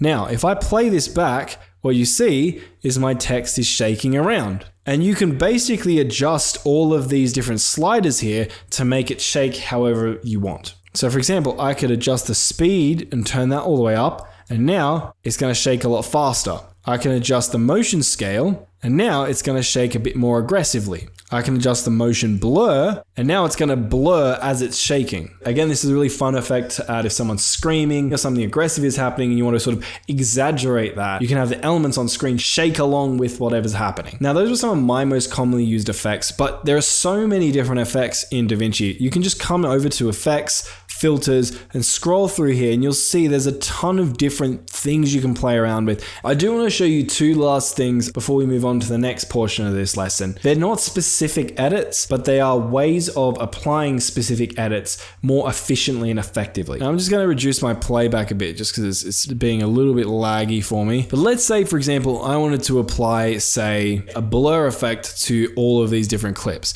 Now, I currently have 1, 2, 3, 4, 5, 6, 7 different clips here. I could go and manually grab my Gaussian blur and drag it onto each individual clip and then adjust the settings on the blur to be however I would like, to be more blurry or less blurry depending on my preferences. The problem is it's not very efficient. So something that is more efficient is we can use a thing called an adjustment layer. So if we come back to effects here and then we grab an adjustment clip, I'm actually going to drag this in on a new track above all the tracks I'm trying to edit. So it actually didn't drag it on a new track, so I'm going to add one, drag this up here. I'm just going to make the audio tracks a bit quieter and drag this down just so we can see a bit more of the video what's going on. And what we're going to do is I'm going to grab this adjustment layer and drag it over all of my footage like this. Now, if we look at our footage, you can see that it hasn't actually done anything yet. But what I can do now, for example, is if I go to filters and I go to Gaussian blur and I put that on the adjustment clip, you can see that it blurs the footage underneath. And now, no matter where I go or what clip I go to on my timeline, as long as it is beneath my adjustment clip, the Gaussian blur effect is applied to it. So I haven't actually applied any effects to my raw clips. I've simply applied them to the adjustment layer. Now, the last thing I want to show you is a little bit more on the advanced side, but when you find a use case for this, it's gonna save you so much time. So let's say, for example, I have all of these different clips here, right? So I've got 1, 2, 3, 4, 5 clips. Let's say I wanted to add a gradual zoom in on all of these clips. So I wanted to go from here and start zooming in and then to here and then finish zooming in. The problem is I have all of these different clips, right? So if I was to try and do that smoothly, I'd have to go to this clip and then I'd have to go to transform and then I'd have to add a keyframe and I'd keyframe it to this point and I'd go to the next clip and then I'd add a keyframe and then adjust it so that it transitions seamlessly between the last clip and the next one. And it's just like a pain in the ass. It's really fiddly. So what you can do instead is highlight all of these, right click. So you come up here, you click on new compound clip and I'll just hit create. And what you can see is it's now turned all of these into one clip. And now what I can do is just apply my effects to this entire clip. So for example, I could grab this, I could add my keyframe here, then go to the end, add my last keyframe here. So zoom into there, right? Now, if we watch back this footage, it's going to gradually zoom in as we go until we reach our final zoomed in level that we've applied back here. And this is really useful when you're trying to apply one overarching effect to a group of clips, adding them all to a compound clip and then just adding a big fade in or fade out to the audio of the compound clip just makes things so much easier. So, bunch to take in. Feel free to watch this multiple times and play around with all the things we talked about in this lesson. Create some new tracks, add some transparent PNGs and animate them around the screen. Adjust their shadows and strokes to make them stand out more. Add a blur or decrease the opacity of the background footage to make your overlay stand out more. And experiment with adding those effects not just to the base footage, but to an adjustment layer. Lastly, if you're trying to add keyframes, fade-ins, fade-outs to a large swath of clips, you can experiment with using a compound clip to do it a lot more efficiently. And that's it for this lesson.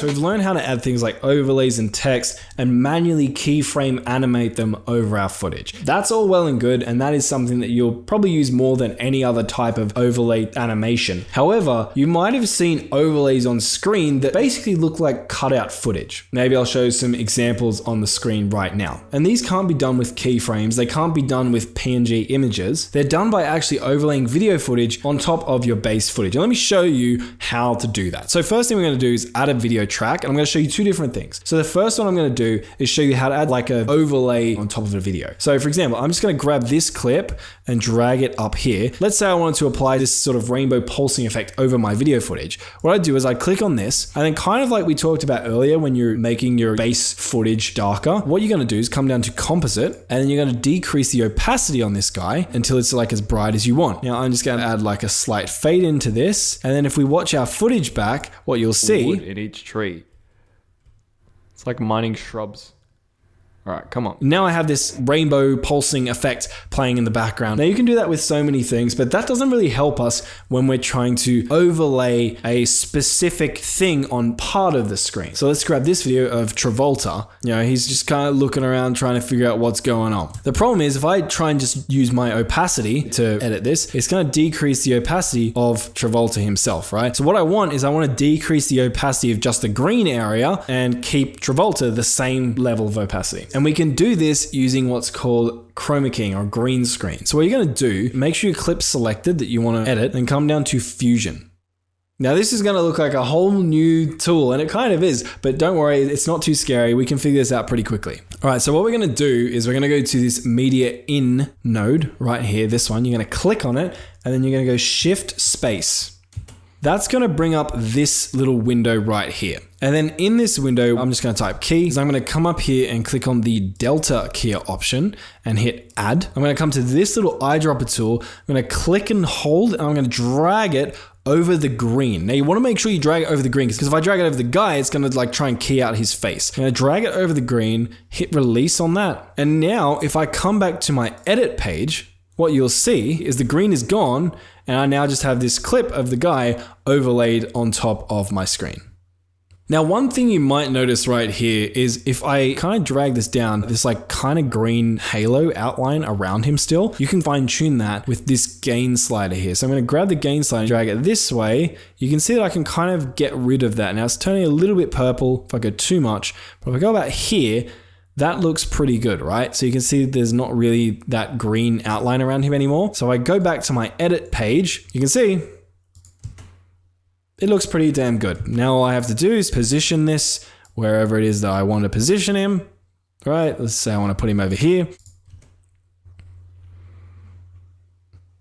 And there we go. And you can do this with any type of green screen. Now, to find green screens, you can literally just go to YouTube or to Google and just type in whatever you're looking for, followed by green screen, and then just download that. So for example, if I just type in like free download green screens and come into say this website, again, there's so many of them. You can see this website alone has over 2,500 green screens that you can just click on and download. And that is pretty much how you add those videos.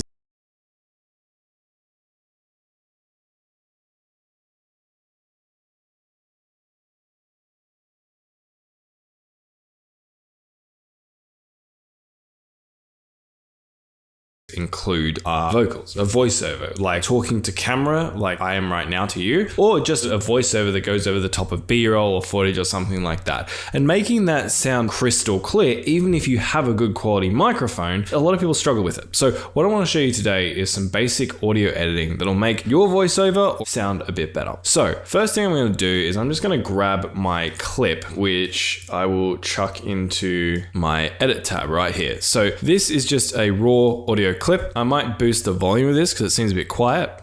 This is a test recording, 1, 2, 3, 4, 5, 6. Yeah, let's just bring the volume up just a tad just so we can hear it a bit better.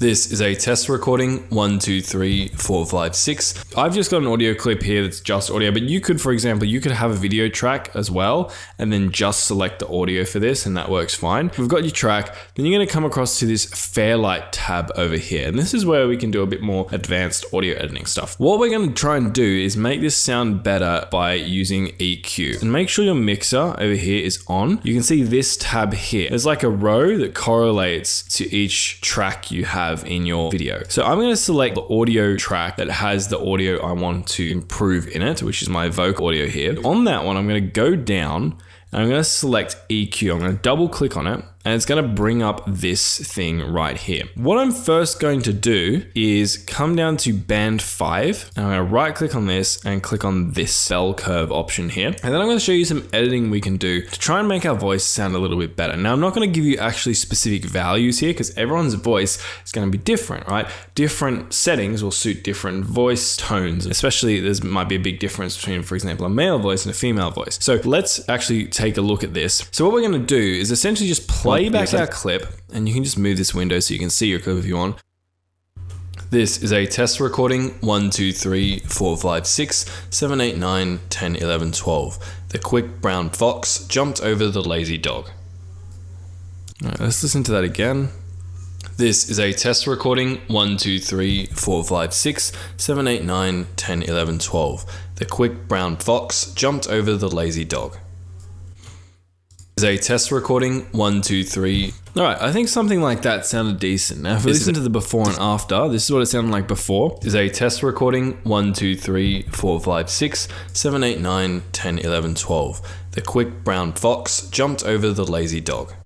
Cool. You hear the difference there? It just sounded a little bit crisper, a little bit cleaner. Now that we've done that, another little thing that you might want to do is come over here to band 6 and just click on this. And what we can do is just cut out some of the high frequencies. So we're going to grab that, and the same as before, you can just have a listen to it and just drag the 6 a little bit to the left. 2, 3, 4, 5, 6, 7, 8, 9, 10, 11, 12. The quick brown fox jumped over the lazy dog. Cool, I think like that sounds pretty good to me. That's gonna help take care of our audio sounding a little bit crisper at the high end. Something else that you can also do though, they call it like mud. Sometimes your audio might sound a little bit messy on the lows. And what we can do is kind of clean that up as well. So what you can do is come down to band 1 here, you're gonna turn that on, and you can see that it's now changed our curve a little bit and brought it down like that to cut out some of the lows. Now, I might drag this around a tad. Test recording 1, 2, 3, 4, 5, 6, 7, 8, 9, 10, 11, 12. The quick brown fox jumped over the lazy dog. Maybe something like that.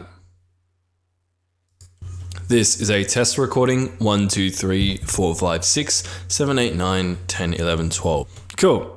Now, again, just play around with dragging the bottom end and the top end curves around. But when you do that and you find something that sounds decent, like I think I have here, we can just play this back and here's what it will sound like. Let's turn it off and do the before. This is a test recording 1, 2, 3, 4, 5, 6, 7, 8, 9, 10, 11, 12. The quick brown fox jumped over the lazy dog. Cool, and let's listen to it one more time with just the audio effects on. This is a test recording 1, 2, 3, 4, 5, 6, 7, 8, 9, 10, 11, 12. The quick brown fox jumped over the lazy dog. Cool, so you can hear a big difference there. It sounds a lot crisper, a lot cleaner, a lot clearer, and that's just going to make your audio sound a lot better in the future. Something you can do is save that so you don't have to come in here and do this every single time for every single new video you create. So what you will do is come over here, click on the plus button, add preset, and then click on create new preset and just name it. So I can just name it Marcus's voice, and then hit OK. And then now, next time you want to apply this preset, all you'd have to do is come into this drop down and click on Marcus's voice. So for example, I could click away from this like that, and I can come in here, go click on Marcus's voice, and you can see the peaks just jump back to where I set them. So that's how to edit your audio to make your vocals sound a little bit crisper, clearer, and nicer.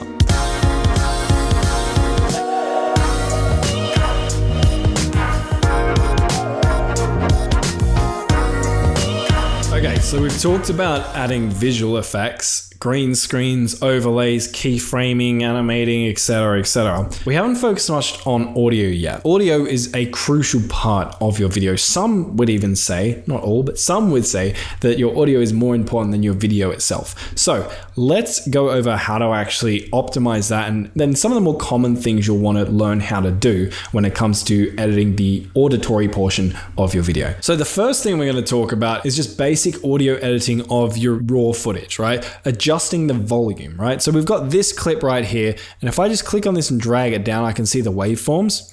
Hours and I'll be there. Now, one thing I often like to do when I'm editing my audio is I can come up to the mixer up here, click on that.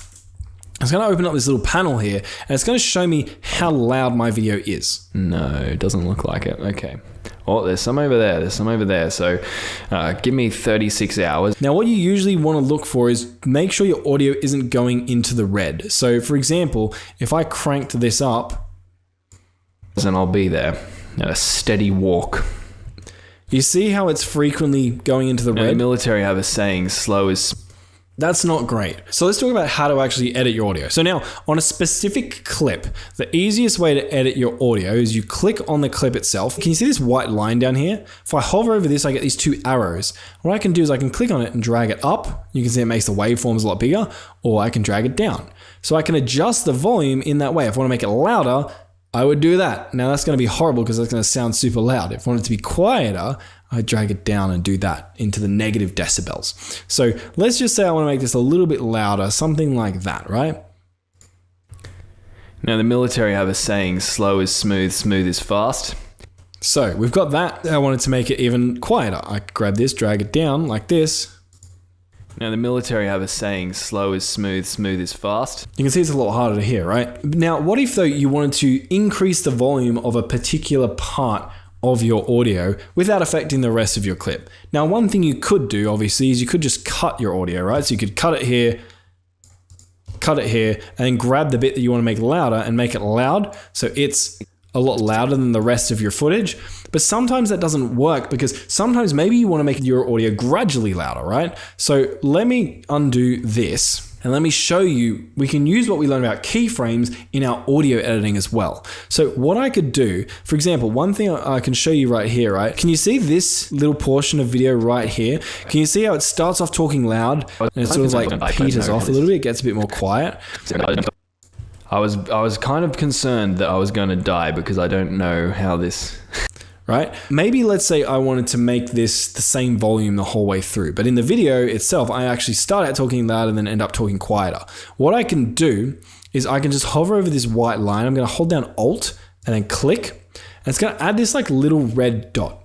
Looks pretty similar to a keyframe, right? Well, it turns out it is a keyframe, right? If I come up to my inspector in the top right here, click on that, come to audio, what you'll see is that I actually have the same sort of diamond keyframe option that I do for videos. You can see that right now I've just added a keyframe.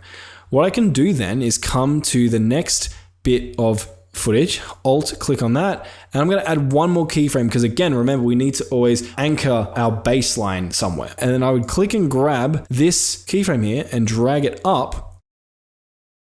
If you look really closely, you can see the white line is kind of gradually going up. And what that's basically going to make this do is it's going to make the volume get gradually louder. And then when it hits this final keyframe, it's going to go back to the standard volume. I was kind of concerned that I was going to die because I don't know how this... Can you hear how that's like a little bit more balanced, a little bit more even now? And that's a perfect effect. I do this all the time.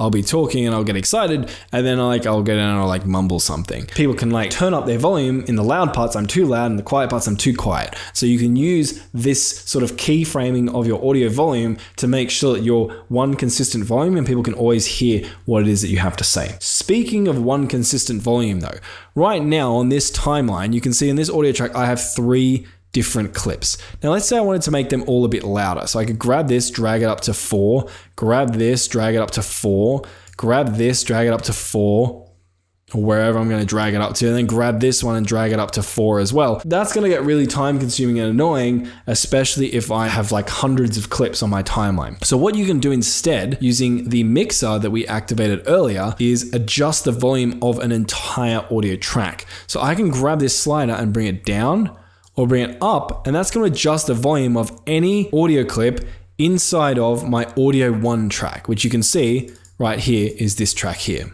Mechanics in this game work yet, but now that begs a question though, how loud should your overall video actually be? In general, I would say you don't want to be getting too much louder than say -3 decibels. But if you want a layman's sort of test to look at, over here when you're looking at your audio mixer, basically what you want to do is just make sure it's not going into the red too frequently. Occasionally it's okay if you go up into the reds, let's say it's a funny moments video and you're screaming or something like that. But when it goes into the red, it means your audio is going to peak, which means it's going to sound like crackly and kind of gross. It works sometimes for comedic effect or to kind of like exaggerate and portray that someone is speaking or yelling really loudly or something really loud is happening. But in general, it's kind of going to blow people's eardrums and you don't want that. Now, the last thing I want to show you before we get into some more advanced audio editing is how to balance audio across multiple clips. Now, this effect isn't perfect, but it can help in certain situations. So I'll show you it. Basically, let's say we have these 3 different clips, right? So we've got this one, and this one. Let's say that we wanted to balance as well as we could the audio across all of them. What we can do is we can grab our audio clips. I'm just going to hold down Alt and drag. So I'm just selecting my audio clips. I'm going to right click and then I can go normalize audio levels. Click on that, and then I can select the target decibel level. I don't mind going 6, and I'm going to hit normalize. And you can see the waveforms on my audio tracks adjusted slightly. This game is so... Why is there so little wood in each tree? It's like mining shrubs. All right, come on. And what that's tried to do is more effectively balancing my audio across my entire video. All right, that's editing your base audio levels. But now let's talk about adding a little bit more pizzazz. So what we're gonna do, just like how we added video tracks, we're gonna come down here, we're gonna right click, we're gonna add a track and add an audio track. When you're adding an audio track though, you have the option to choose between stereo and mono. I would always recommend selecting mono. Stereo basically means that you can adjust the volume of someone's individual ear if they're using headphones. So for example, you could have it be louder in one headphone and quieter in the other. I think that's just a little bit complicated trying to balance all that. I just want everything to be the same volume in both of their earphones. So I always go mono. That makes it the same. That balances everything out. You can see when I created that, it's created a track. And it's also created a new section in the mixer. So I can adjust the overall volume of this track as well. First thing we're going to look at is let's talk about adding music. To add music, you need music to add. And some really easy first place to look sometimes for music is actually YouTube's music library. So I can go to my channel, then I go down to audio library, click down here. And you can see there are a bunch of different music tracks uploaded by YouTube that we can use 100% copyright free and monetize our videos. You can preview them by clicking on this.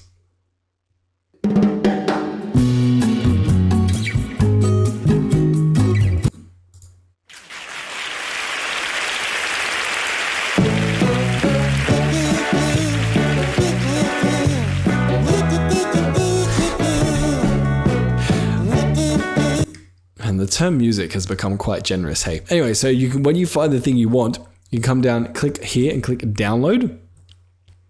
That music will download. Then I just come across to DaVinci, and what I will do is I'll grab that music that has just downloaded and drag it into my audio track down here. And now if we play back this video,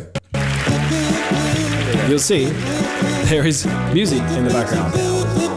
The problem is the music is incredibly loud and obnoxious right now. So we don't want that because you can't hear what's being said, and also Steady walk. it's significantly going into the red over here, right? So what I'm going to do is decrease the volume of my music track, maybe down here. Hours and I'll be there at a steady walk.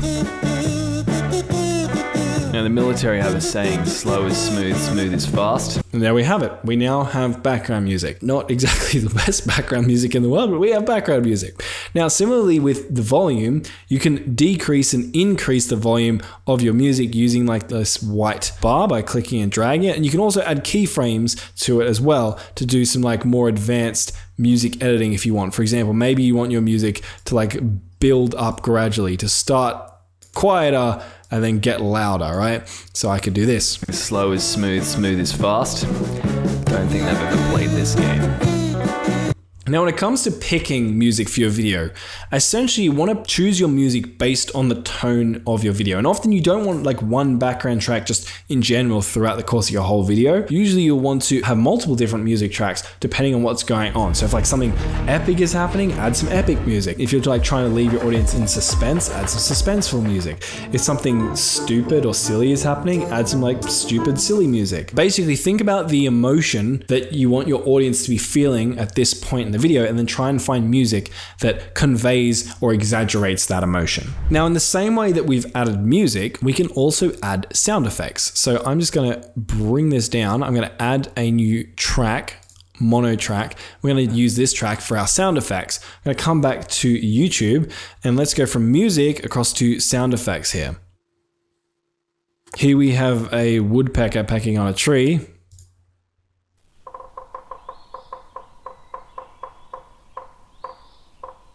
Which I can't hear for the life of me. I guess my thing is...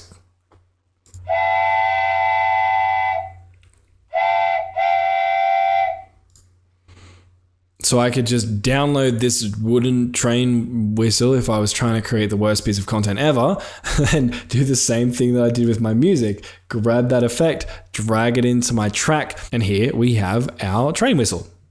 Of a whopping 6 wood after like 70,000 minutes of mining. Now, a couple of things here. I like to have my music and my sound effects in different tracks. I like to keep them separated. The reason for that is that it makes it easier for me to find a particular sound effect if I'm looking for it and I have multiple clips in a video, and also using the audio mix so I can control the overall volume of my sound effects and my music. Now, when to use sound effects, when not to use sound effects. There's kind of 2 types of sound effects to use. The first would be, I call them exaggerations, but I think they're technically called Foley sound effects. Basically, you want to take moments from within your video and then use sound effects to exaggerate them. So for example, let's say that in your video, it's a gaming video, right? And one of the gaming characters falls out of the sky. When he hits the ground, you could add a sound effect that's like a smack sound effect to exaggerate the impact of him hitting the ground. Or let's say in your video there's a car crash. You could find a car crash sound effect and overlay it at the exact moment that the car impacts with something to basically exaggerate the crashing sound. Another one, this is super common, is when you're transitioning something onto the screen, whether it's an arrow, a photo, or whatever, you can have some sort of sound effect to exaggerate that transition. A common one could be like a whoosh sound effect, where something will like slide onto the screen and there'll be like a whoosh, kind of like, I'll show one right now. Cool. And another common one would be like a camera click effect. If you're showing a photo or something, instead of just having it pop on screen, you'd have it appear on screen with a camera click. For example, like this. So there's like Foley or exaggeration sound effects. The second type of sound effect would be a sound effect that's actually designed to kind of be its own bit.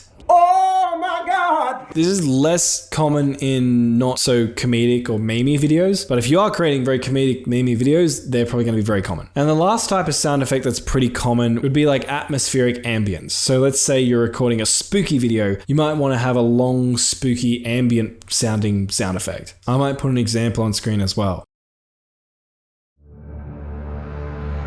So I'm not going to get too much into like specific sound effects to add because it's going to really depend on the type of video you're using. But again, just basically think about it as exaggerating key or important moments in your video, or the emotion you want your viewers to be feeling at a particular point in your video. Now, the last thing I want to talk about are some transitions and effects for sound effects, because just like we did with video transitions, you can transition and fade in and fade out your audio, which is super important. So like, for example, this clip, I could grab this, drag it in, and the audio is going to gradually fade in.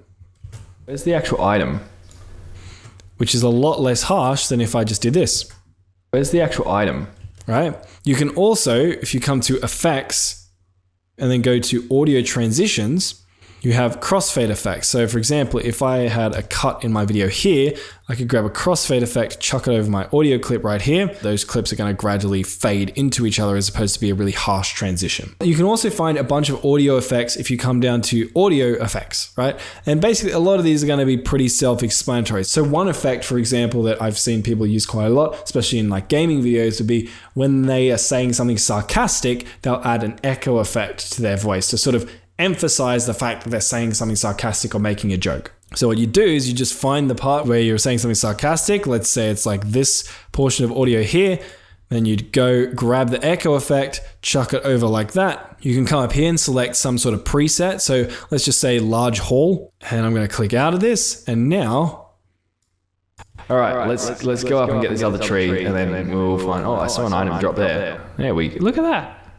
We have echo. Now I'm gonna go a bit more in depth on how to use some audio effects to really make your voice sound better in a second, but just for this portion, we're talking more about overall audio editing and effects. You can just kind of go through here, find what it is you're actually looking for, and just apply it and see how it sounds. So that's the bulk of what you need to know when it comes to audio editing. That's how you adjust the volume or ramp the volume in specific parts of your clips using keyframes. It's how you add tracks, it's how you add sound effects, how you add music, how you can control the volume of an overall track using the audio mixer, and last but not least, how you can add effects and transitions to your audio clips.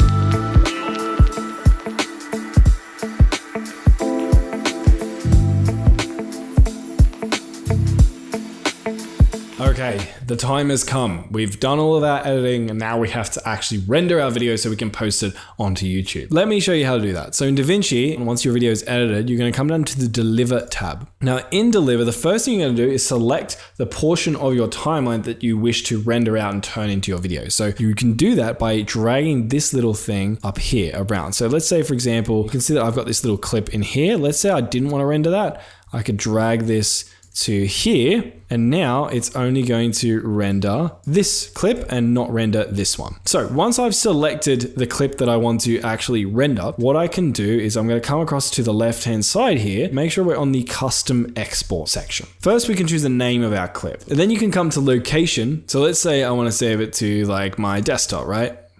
Then what we're going to do is keep scrolling down. In export video, it's going to default render as QuickTime. I prefer personally to render as MP4. So we're going to select MP4 there, leave it at H.264. This resolution, leave it on timeline resolution. Frame rate, got to be the same. Leave it on the frame rate of your timeline. When you imported your clips and you said yes, change, on that initial pop-up that you would have seen right at the beginning, it would have changed your timeline setting to match the resolution and frame rate of the footage you were importing. So this stuff's already done automatically for you. Then for quality, you can go automatic and select it as best. Now, if you render this and you find that, oh, these files are really big, I really don't want this, you can experiment with doing high or medium, right? Your footage is going to be slightly worse quality, but it's going to take up a lot less space on your computer. Now, the next thing we're going to do is basically just scroll all the way down. You can basically just ignore everything else. I don't really bother about going into audio or file or anything like that. And then we're just going to hit add to render queue. That's going to add this render here as a job to render out on our timeline. And you could just hit render all, or if you want to render out multiple videos, you can add multiple things to your render queue. So for example, let's say now I want to render out this first clip. I can grab that, and I'm going to grab this guy out here. As shortcut as you can just hit I and O on your keyboard. So I'll just hit O, and I'm going to name it something different. So like clip 3, and then add to render queue just so I can tell the difference between them. Once these are done is I'm just going to click off this one that I'd selected and hit render all. And it's going to start rendering out these videos for me. And my screen recording software is going to go really laggy because my computer is going to be really struggling. And once these videos are done rendering out, I'll have them as a single complete MP4 file on my desktop that I can watch, that I can upload and post to YouTube.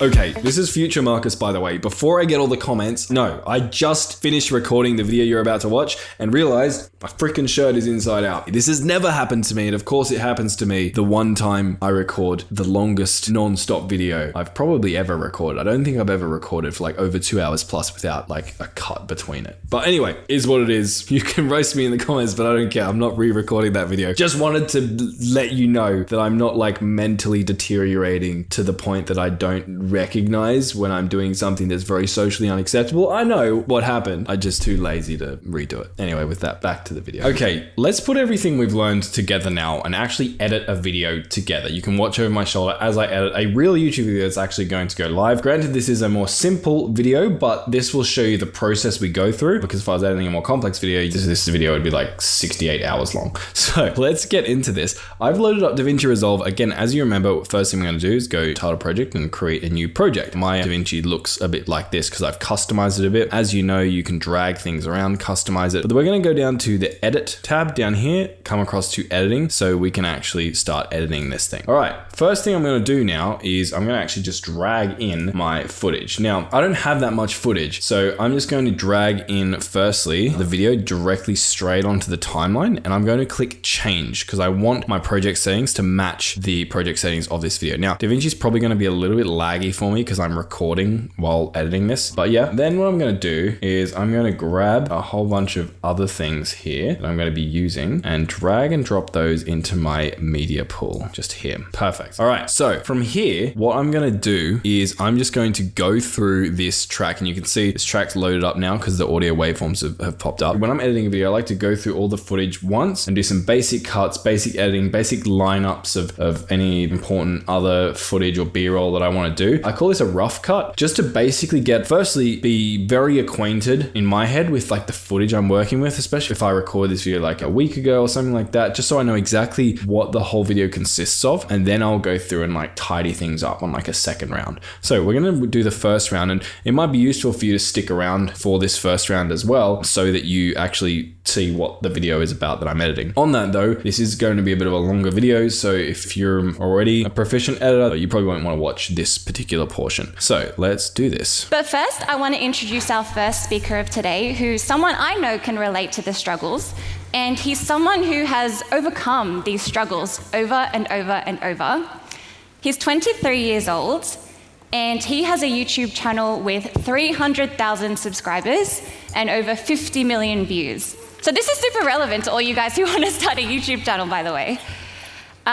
He's built multiple successful online businesses, and when most of us were deciding what we... Okay, seems like she's just talking a bunch about me, which Jade's a legend, by the way, a friend of mine. But I probably don't want to actually include all of this big prelude into the video. It's not really a very catchy, like punchy intro. So what I'm going to do is I'm actually going to skip forward a bit and see if I can find the bit where I actually start talking. I think maybe around here. Thanks. How's it going? Super cool to see everyone. So I wanted to share something today. All right, that sounds like a good line there. I wanted to share something today. It sounds like there's an intro of a video. So I'm already just going to scroll in here. I'm going to hover over here and just drag this down so I can see more. I'm actually going to hide my media pool as well so I've got a bit more room. I wanted to share something today. Cool, there. Seems good. Let's just quickly cut that. I would normally cut just using keyboard shortcuts like this, but I just cut that as an example to show you. But anyway, so I'm going to cut that, and we can probably get rid of everything in the beginning here and drag that back to the beginning of my timeline. Sick. There we go. I wanted to share something today. It's a little bit niche. It's a little bit random, but maybe you'll find it interesting because it's about YouTube. When I first started, I learned a piece of advice from a guy named Trent Dreisman. I thought it was one of the dumbest things I'd ever heard, but since then, it's helped me become a full-time YouTuber. And looking back, I can see how powerful it really was. But here it is. To succeed on YouTube, or to succeed as a YouTuber, you need to be a YouTuber. Thank you, Captain Obvious, I hear you say. Next, let's go. All right, what I might do here is we're starting to get into the actual content, and like I mentioned, during the rough cut portion, there might be sections of B-roll in some people's cases, or very important overlays or structural things that you'll want to add. For me, something I'm going to be adding throughout this video are these slides. So I'm going to probably just start adding those in now. So what I'm going to do is I'm going to right click up here, add a video track. I'm going to drag these slides down so that they're in this video track. And let's see if I can find the one I want. Here it is. Cool, so we're going to drag that back to the beginning. I dragged it, or I didn't want to. Let's just cut it. So Control X, go back to the beginning, Control V, doesn't want to do that. But this is the one I want. I'm going to right click and cut it. And I'm going to come back here and I'm going to right click and paste it into this track here. It's helped me become a full-time YouTuber. And looking back, I can see how powerful it really was. But here it is. Cool, so what you noticed there was I actually stuffed up what I was saying. So I said to succeed on YouTube or to succeed as a YouTuber, we can actually kind of hide that with this overlay. So here we go. Full-time YouTuber. And looking back, I can see how powerful it really was. But here it is. To succeed on YouTube, or to succeed as a YouTuber, you need to be. So I'm gonna come in here. I can see so here it is. But here it is. Grab that. Well, to succeed as a YouTuber. And let's just cut that up, join that up. And I'm gonna put this here so people aren't gonna actually realize I cut. But here it is. Well, to succeed as a YouTuber. So I say or to succeed as a YouTuber. I don't know if I like that or there. Let's make this a bit bigger just so we can see our timeline. Let's see if we can cut there. Let's see how that sounds. To succeed as a YouTuber. Here it is. To succeed as a YouTuber. Cool. So I got rid of the or to succeed as a YouTuber bit. To succeed as a YouTuber. But it does sound a bit harsh. Let me see if I can drag that in maybe. Here it is. To succeed as a YouTuber, you need to be a YouTuber. Let me cut this out as well because there's like a big pause there and I can hide the cut with this slide I've got. Thank you, Captain Obvious, I hear you say. Next, let's go. It makes sense, right? I didn't really get it either, but now looking back, it makes a lot of sense. So I want to kind of go over this and unpack it with you. Thank you, Captain Obvious, I hear you say. Next, let's go. It makes sense, right? I didn't really get it either, but now looking back, it makes a lot of sense. I feel like it makes sense, right? I say it makes sense. It doesn't actually make sense. I know what I'm talking about, so I might need to cut this and just cop the rough cut. Thank you, Captain Obvious, I hear you say. Next, let's go. I didn't really get it either, but now looking back, it makes a lot of sense. I didn't really get it either.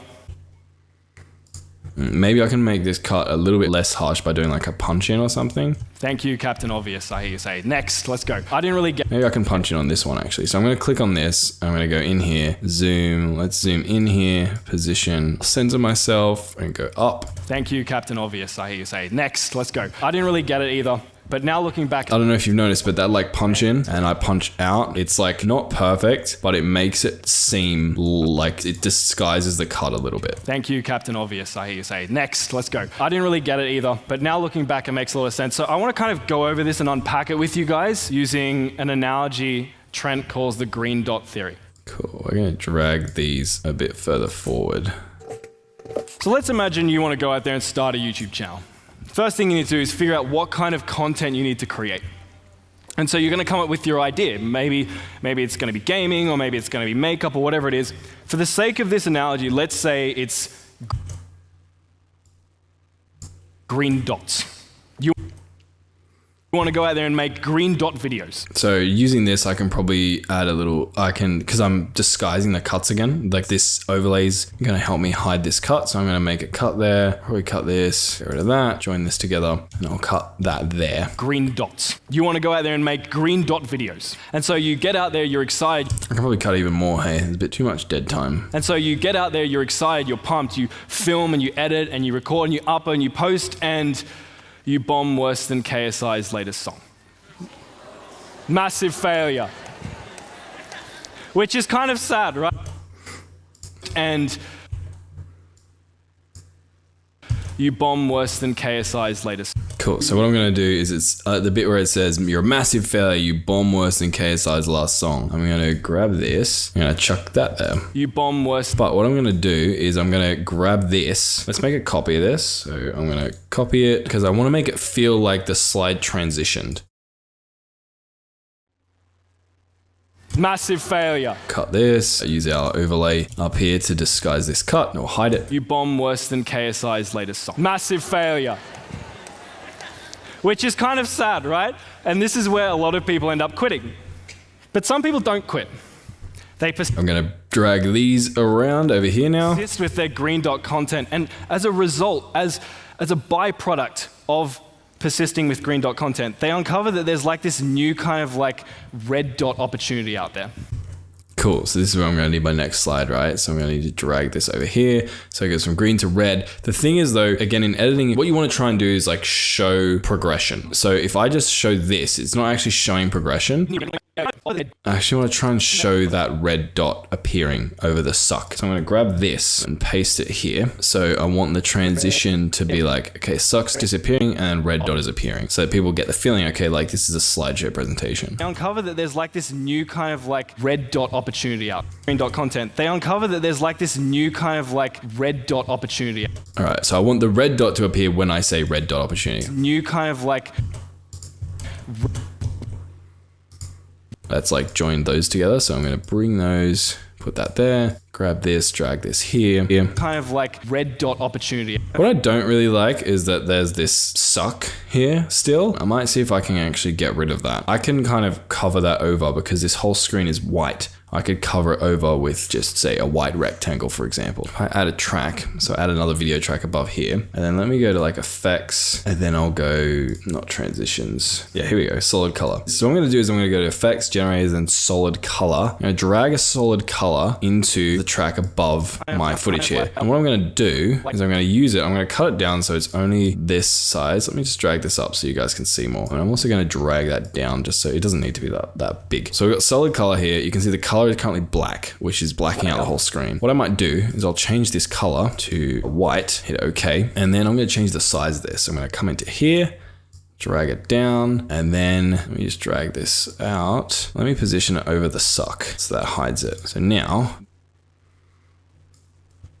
yeah, so that hides the suck word now, right? So people can't actually see that. Seek, let's bring that down. Cool, let's continue on. New kind of like red dot opportunity out there. Perfect.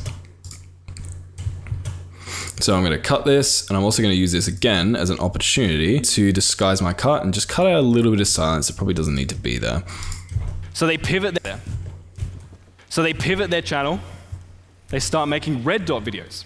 So I say back here when you're in the planning phase is going to be this slide here. So I'm going to want to show that one. By the way, when I'm talking about the slides here, these are basically, I have created a presentation for this particular talk. I've just downloaded these slides and I'm using them. So again, I'm going to grab this. You can actually create a duplicate of something. I don't know if I've talked about this yet, but you can create a duplicate by holding Alt and then clicking and dragging it out. So I don't know if you just saw that, but if I click on this, hold Alt and drag it out, it creates a duplicate of it, which I use a bunch. Now what's interesting here is back. Cool. When I say back, that's when I want the transition of the guy to appear to indicate like back here. That's what I'm talking about. Interesting here is back here when you were in the planning phase, you were deciding. Drag that out a bit. Interesting here is back here when you were in the planning phase, you were deciding what type of content you wanted to create. You didn't even know red dots. Here when you were in the planning phase, you were deciding what type of content you wanted to create. Let's make that shorter, and then let's cut out a little bit of this dead time. Cut out some of the dead time so there's not as much pausing, but not so much that it feels like unnatural when it goes back to the regular talk. You didn't even know red dots existed. But anyway, back to the analogy. We continue on posting red dot videos and results are getting a little bit better, but not as good as we want them to be. Until one day we find a new opportunity.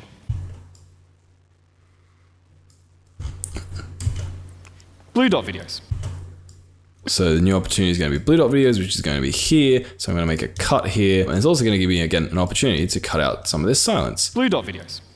Again, I want to show the transition. So I'm going to grab the blue dot videos actually popping up on screen. So I'm going to grab this, chuck it here. New opportunity. Blue dot videos. So you pivot your channel again. Okay, let's listen to this. Until one day we find a new opportunity. Blue dot videos. I feel like the blue dot videos just sounds a little bit harsh. So what I'm going to do is I'm just going to come down to transitions. Let's do like a crossfade at 0 decibels into my audio transition there. Make it a little bit smaller. New opportunity. Blue dot videos. Cool, that sounds a bit better. A new opportunity. Blue dot videos. So you pivot your... Cool. Again, there's more silence here. So you pivot, so you... Okay, cut out that little bit of silence there as well. And then join these together. And I'm going to cut here over the top of my cuts. And a new opportunity. Blue dot videos. So you pivot your channel again, you start making blue dot videos and results pick up even more. Then not long later, you find a new opportunity. Yep. The new opportunity, we're going to show that as well. So I'm going to grab the original one and then grab this. Let's find the exact moment where I say yellow dot videos. Find a new opportunity. Yellow. Cool. I say yellow dot videos there. So that's where I want to show the yellow dots popping up. Yellow dots, and you keep on going. Now, and you keep on going. Undo that. Cool. New opportunity. Yellow dots, and you keep on. Find a new opportunity. Yellow dots, and you keep on going. Now, not long later, you find a new opportunity. Yellow dots, and you keep on going. Now, back to the beginning. When you first started creating green dot content, you were setting out to be the best green dot creator there ever was. You didn't know yellow dots or blue dots or red dots even existed. And the process sort of continues from there, but you're probably getting the point now. Basically, if you're trying to learn or think, or you're procrastinating about starting a YouTube channel, but really this is just an analogy for anyone who is trying to do something ambitious and risky. Entrepreneurship, a business. Let's give ourselves a bit of room to move that. Skill. To succeed, you first have to be. You have to do it. I don't know if I had a slide for that. Let's have a look. To succeed, you have to be. Yep, cool. That is the slide I want. I'm going to grab this guy and come back to where I was. It's around here. If you're trying to learn things, I feel like I get really introverted when I'm editing as well. I like talk very slowly because I'm kind of like talking to myself. This is probably very different to the videos you're used to so far. Anyway. Entrepreneurship, a business, a new skill. To succeed. Cool. This is perfect because I got this slide and I can hide out these massive pauses where I'm like awkwardly trying to remember what I'm supposed to say on stage in front of a few thousand people. Let's get rid of that. Awesome. Let's see. New skill. To succeed, you first have to be. To succeed, you first have to be. You have to do it. I think the you have to do it bit is kind of like obvious here, so I can kind of get rid of that. Because the act of actually starting. Let's cut out this whole big pause. I'm pausing for dramatic effect because I think I'm a professional speaker. Because. Let's add a little bit of a pause there though. Have to be. Because. We want it to sink in, dramatic effect. Because the act of we're going to cut out this bit of silence here, and then I think this is where we're going to go back to the video. To succeed, you first have to be. Because the act of actually starting is not only going to build you momentum, but it's that journey itself that's going to help you uncover the opportunities that will help you get to the next level. So to give you sort of a concrete example, when I first started, I'm going to embarrass myself here, I created gaming videos. This is... All right, let's show my gaming videos. My horrendous gaming videos. Gaming videos. That will help you get to the next level. So to give you sort of a concrete example, when I first started, I'm going to embarrass myself here, I created gaming videos. Concrete example, when I first started, I'm going to embarrass myself here, I created gaming videos. This is my first ever YouTube video. Back in 2015, I was 14 years old. And you can see a couple of things here, like the huge black bars, and you can see a couple of things here, like the huge black bars, because I didn't render it properly. The 480p footage, super blurry and gross. Audio was recorded using my Windows 7 laptop internal microphone. You can imagine how great that was. And for some reason, even though this sucked, I kept on posting videos. I actually posted 65 different videos over the course of 12 months to get a whopping, wait for this, 150 subscribers. Thank you. And so that kind of sucked. But then one day I was doing some research. I was looking for someone to collaborate with, which is sort of a thing you do where you team up with another YouTuber and you create content together to cross-promote. And I found this guy, 2 Moose for You. He was a YouTuber, very small at the time, and he created gaming content. All right, I feel like there's a bit where I say he was a YouTuber, very small at the time. It doesn't, that's kind of... This guy, 2 Moose for You. He was a YouTuber, very small at the time, and he created gaming content, Star Wars Battlefront content, specifically funny moments type videos. Found this guy, 2 Moose for You.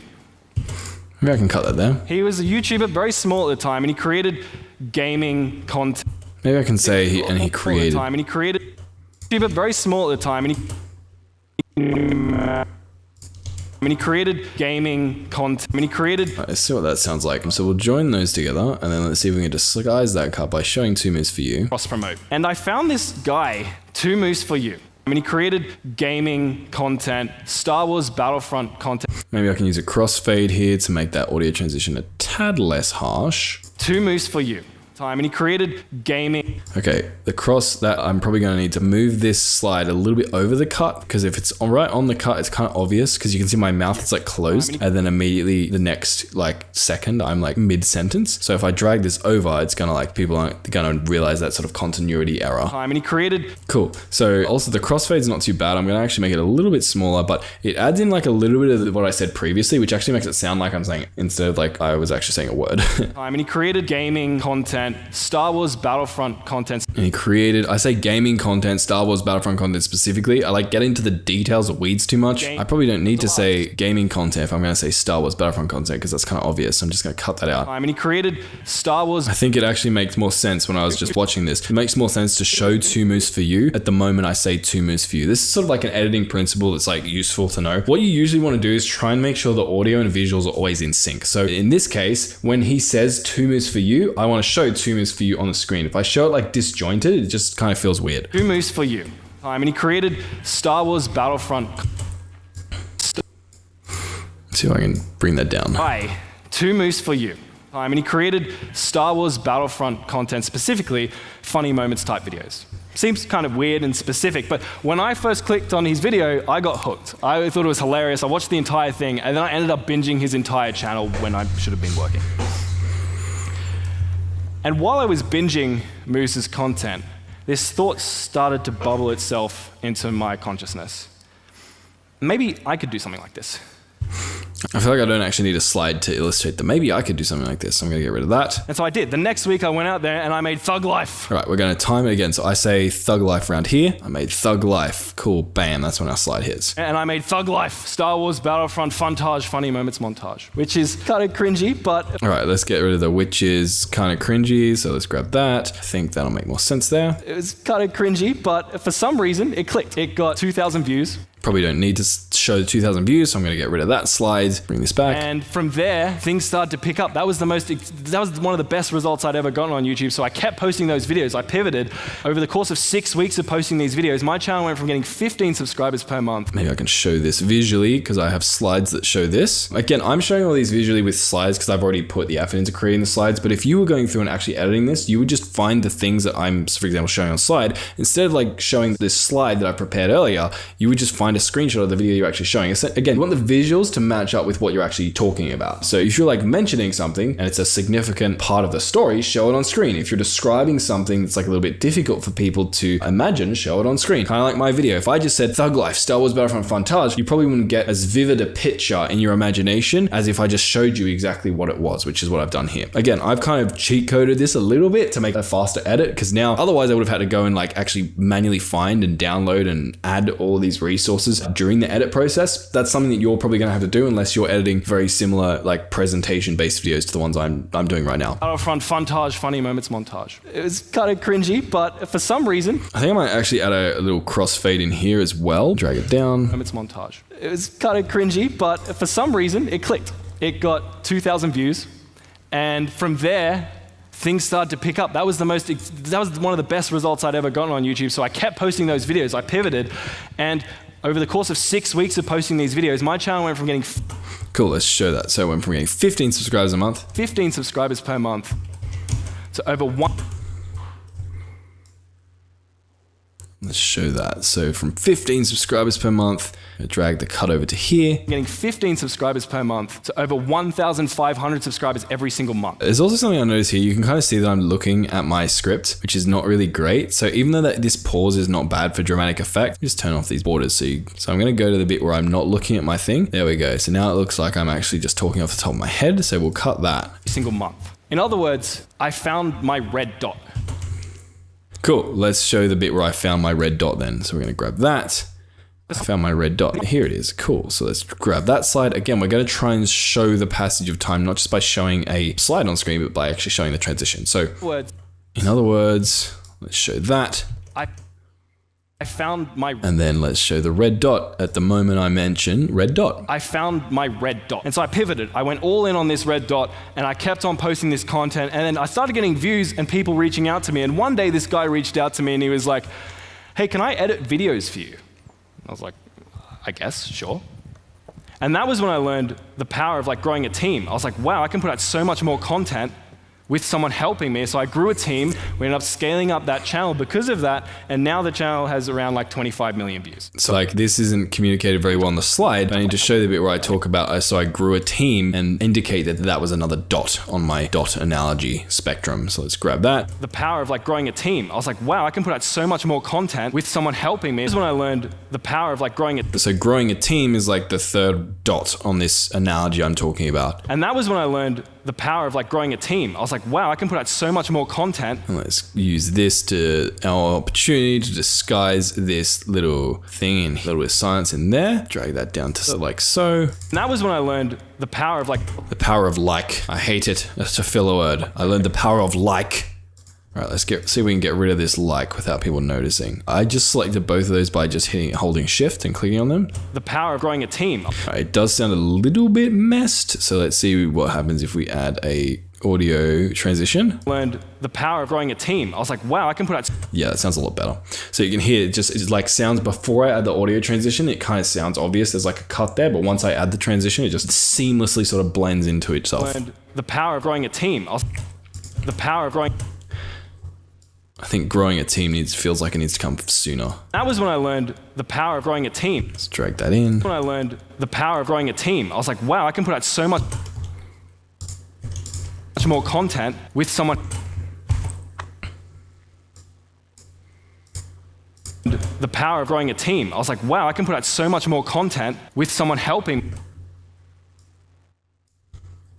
No brainer. Who would have guessed you could put out more content with someone actually helping you? I was a real bright spark back in the day, wasn't I? With someone helping me. So I grew a team. We ended up scaling up that channel because of that. And now the channel has around like 25 million views.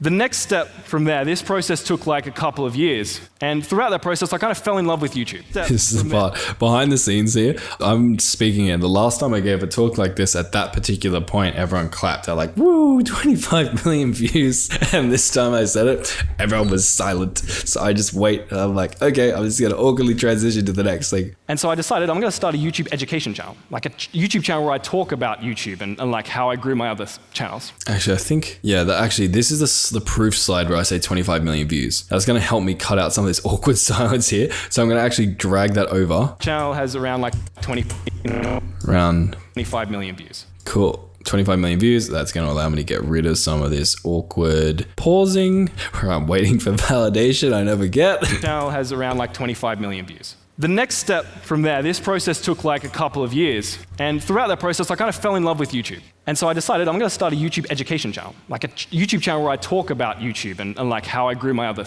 channels. For some reason, it clicked. Okay, so I talk about I'm going to do a YouTube education channel. So let's show that transition. I'm going to need to grab this guy. And so I decided I'm going to start a YouTube education. YouTube is there, so that's where we're going to reveal. I started a YouTube education channel. Wow. And so I decided all right, let's drag this over the bit where I start talking right about here. Drag that there. We're going to make a cut there, and then we're going to use it to disguise. And throughout that process, I kind of fell in love with YouTube. All of this bit. I fell in love with YouTube. And so I decided I'm going to start.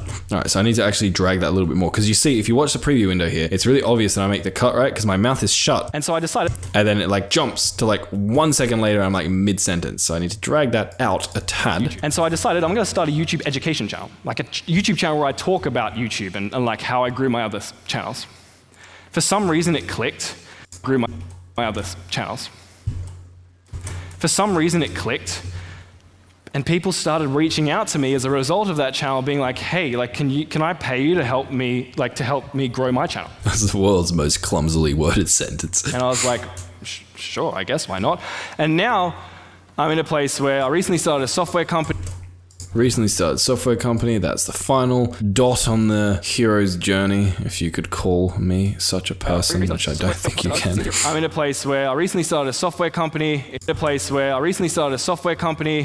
called Valio. Software company, I start saying that there, so I'm going to drag that there. Place where I recently started a software company. It's called Valio. So I say I recently started a software company. It's called Valio. I could probably just have it say I recently started a software company called Valio. That would be a much more efficient way of using the English language, Marcus. I recently started a software company called Valio. It sounds weird, the pause though. Let's see if we can blend this together a little bit. So grab that. Now this is going to sound really harsh again. Software company called Valio. But we're going to use our magical crossfade to hide that harshness. Software company called Valio basically helps YouTubers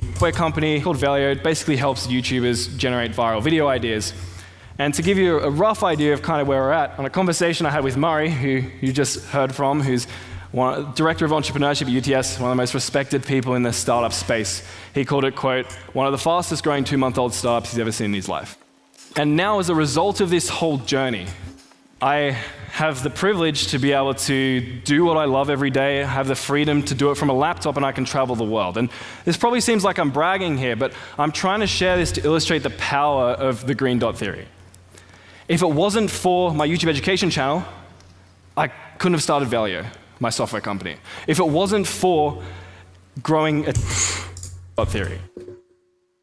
If it wasn't for my YouTube education channel, I couldn't have started Valio, my software company.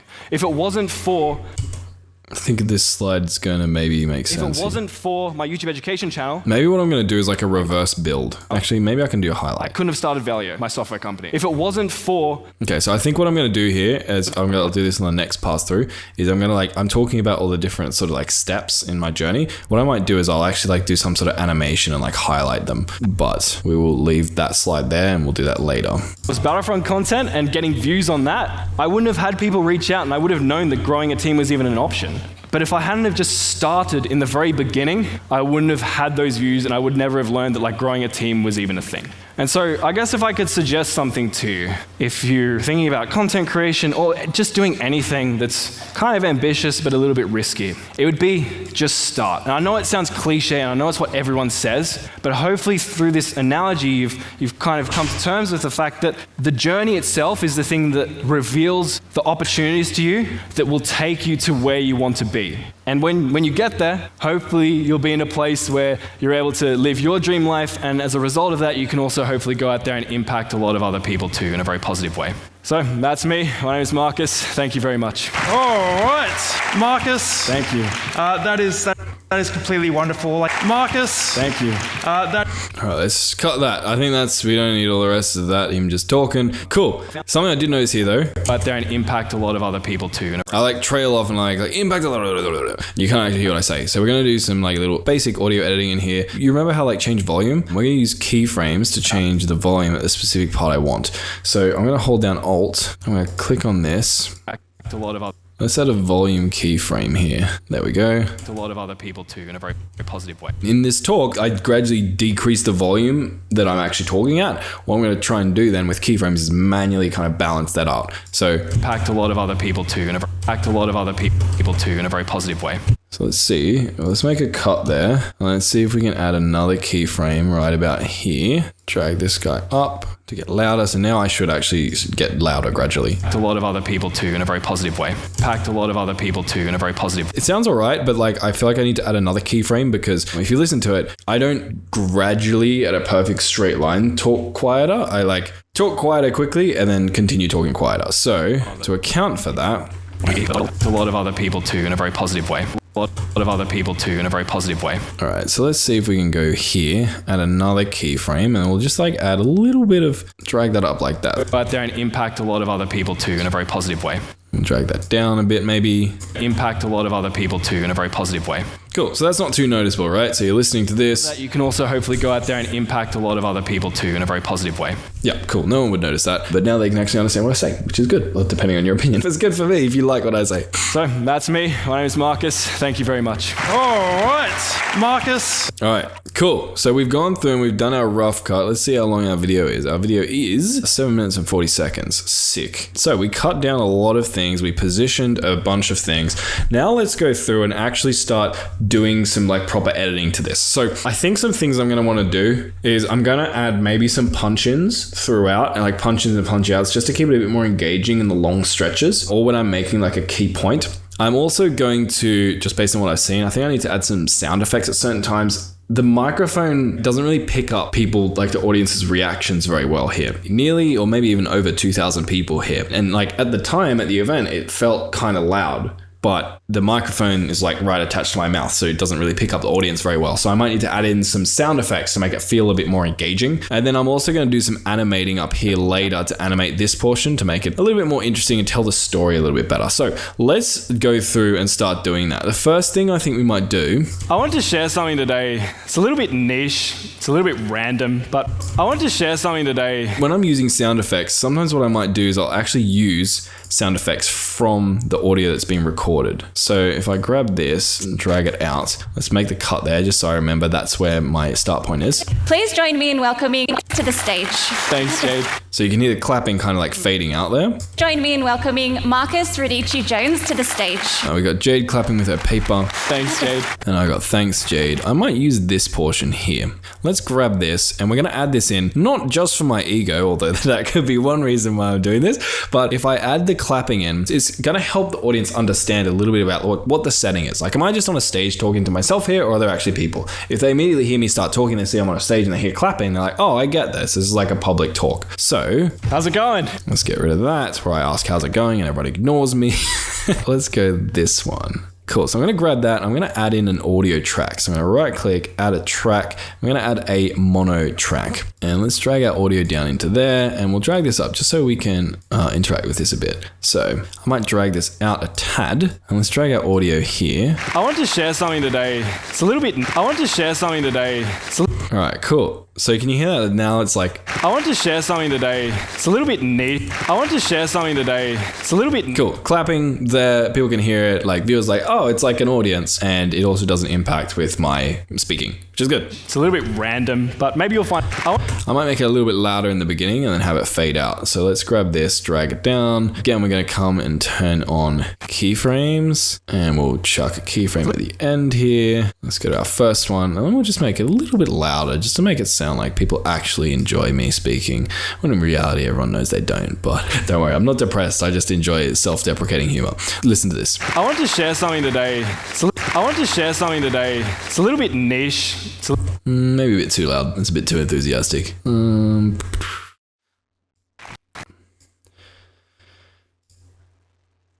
Maybe up here we'll go 4, just 4. I want to share something today. It's a little bit cool, sounds good. All right, let's keep going. It's a little bit random, but maybe you'll find it interesting because it's about YouTube. When I first started, I learned a piece. I might punch in here because there's a pause, and then also you'll find it interesting because it's about YouTube. Also, I'm kind of in a similar position here. So you can see I'm kind of like in the same position. It's going to make the punch in easier. It's going to make it feel more seamless. So let's cut that out, and let's punch this guy in a little bit. When I first started, I learned a piece of advice from a guy named Trent Dreisman. I thought it was one of the dumbest things I'd ever heard.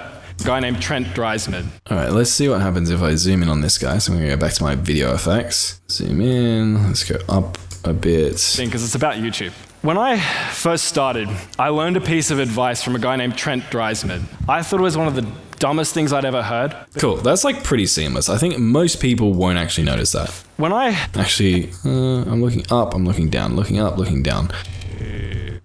I think it's the step. The step's what's killing it. So can you see how I'm here, I'm about to take a step, and it like teleports and I like am taking a step? Let's see if we can drag that out a little bit. So I take the step and then we walk. All right, that might make it flow a bit better.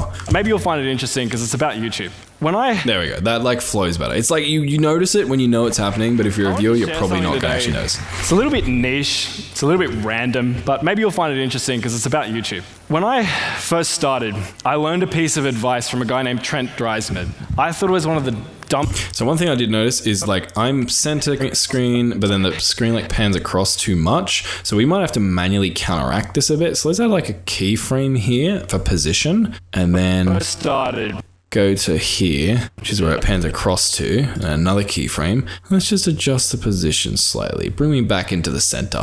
When I first started, I learned a piece of advice from a guy named Trent Dreisman. Cool, so it's there. It comes across, people don't notice. When I first started, I learned a piece of advice from a guy named Trent Dreisman. I thought it was one of the dumbest things I'd ever heard. But since then, it's helped me become a full-time YouTuber. And looking back, I can see how powerful it really was. But here it is. It is a YouTuber. You need to be a YouTuber. Thank you, Captain Obvious, I hear you say. Next, let's go. I didn't really get it either, but now looking back, it makes a lot. Okay, this cut here I think is a little bit too harsh in hindsight. This is why it's useful to watch. A lot of editing is just like watching your edits multiple times and realizing that you're actually worse of an editor than you think you are. So let me do that and drag, oh, that's not good. We'll drag this side out. I didn't really get it either. Let's go. I didn't really get it either. Let's go. Actually, I don't know if there's a way we can disguise that. Next, let's go. I didn't really get it either, but now looking back, it makes a lot of sense. So I want to kind of, let's go. Next, let's go. I didn't really get it either, but now looking back, it makes a lot of sense. So I want to kind of go over, next, let's go. I didn't really get it either, but now looking back, it makes a lot of sense. So I want to kind of go over this and unpack it with you guys using, next, let's go. I didn't really get it either, but now looking back, it makes a lot of sense. So I want to kind of go over this and unpack it with you guys using an analogy Trent calls the green dot theory. So let's imagine you want to go out there and start a YouTube channel. First thing you need to do is figure out what kind of content you need to create. And so you're going to come up with your idea. Maybe it's going to be gaming, or maybe it's going to be makeup, or whatever it is. For the sake of this analogy, let's say it's green dots. All right, I think it's actually going to be nicer if I have the green dot appear. It's green dot. So let's do the trick we did earlier. So we're going to use the color thing to hide it. So where's our color one? There it is. We already have white, so let's grab that. I'll bring this over here, paste that in. Green dots, green dot, green dots. All right, so I'm gonna click on that. I'm gonna bring this up and let's hide our green dot just so people don't know it's there. Let's say it's green dots. Say it's green dots. Let's have it appear a little bit earlier actually, just so it feels like it's a slideshow, so it's not perfectly in sync, but it's like pretty much there. It's green dots. You want to go out there and make green dot videos. And so you get out there, you're excited, you're pumped, you film and you edit and you record and you upload and you post and you bomb worse. You want to go out there and make green dot video. What I might do, let's just grab this video track, and we'll drag it up here, put it there where it's supposed to be. You want to go out there and make green dot. But let's make it a little bit smaller and chuck it in the corner. Cool. Maybe, actually I might bring it across a bit. Or should I chuck it there? I don't know, where do I want this? Middle of the screen, there, bottom corner. Let's try the middle actually and align it with the green dot.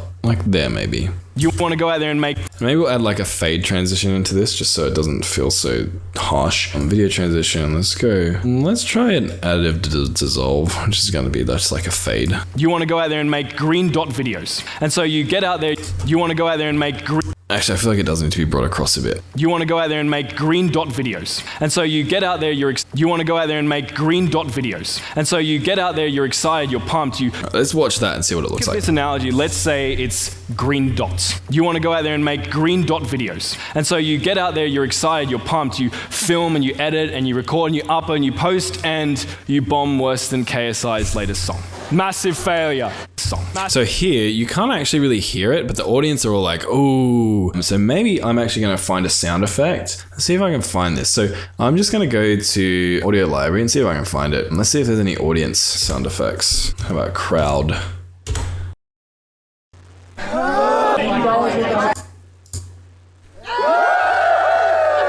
Okay, that's not going to work. Let's see what we can find on YouTube in general then.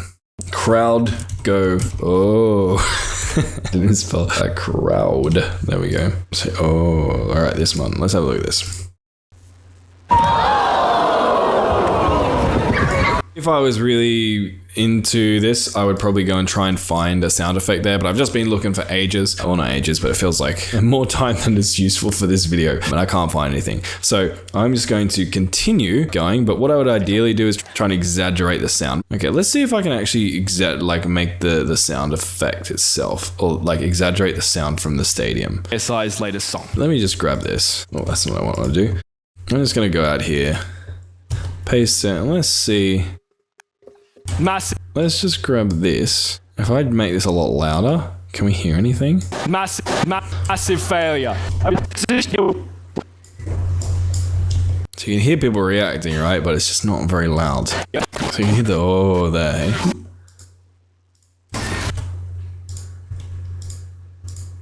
Massive failure. Maybe I can blend these two together. What's the volume on this? This is 29. If I grab this and then bring this to 29 or 28, maybe I can then grab a audio crossfade. Failure. Massive. Oof. I need to get rid of the massive. I can't edit apparently.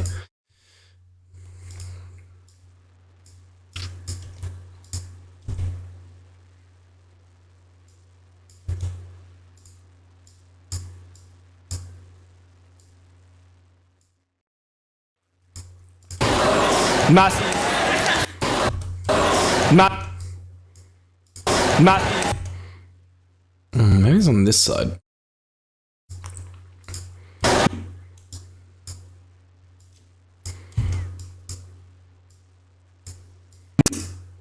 Oof, there it is. You can see my massive audio peak.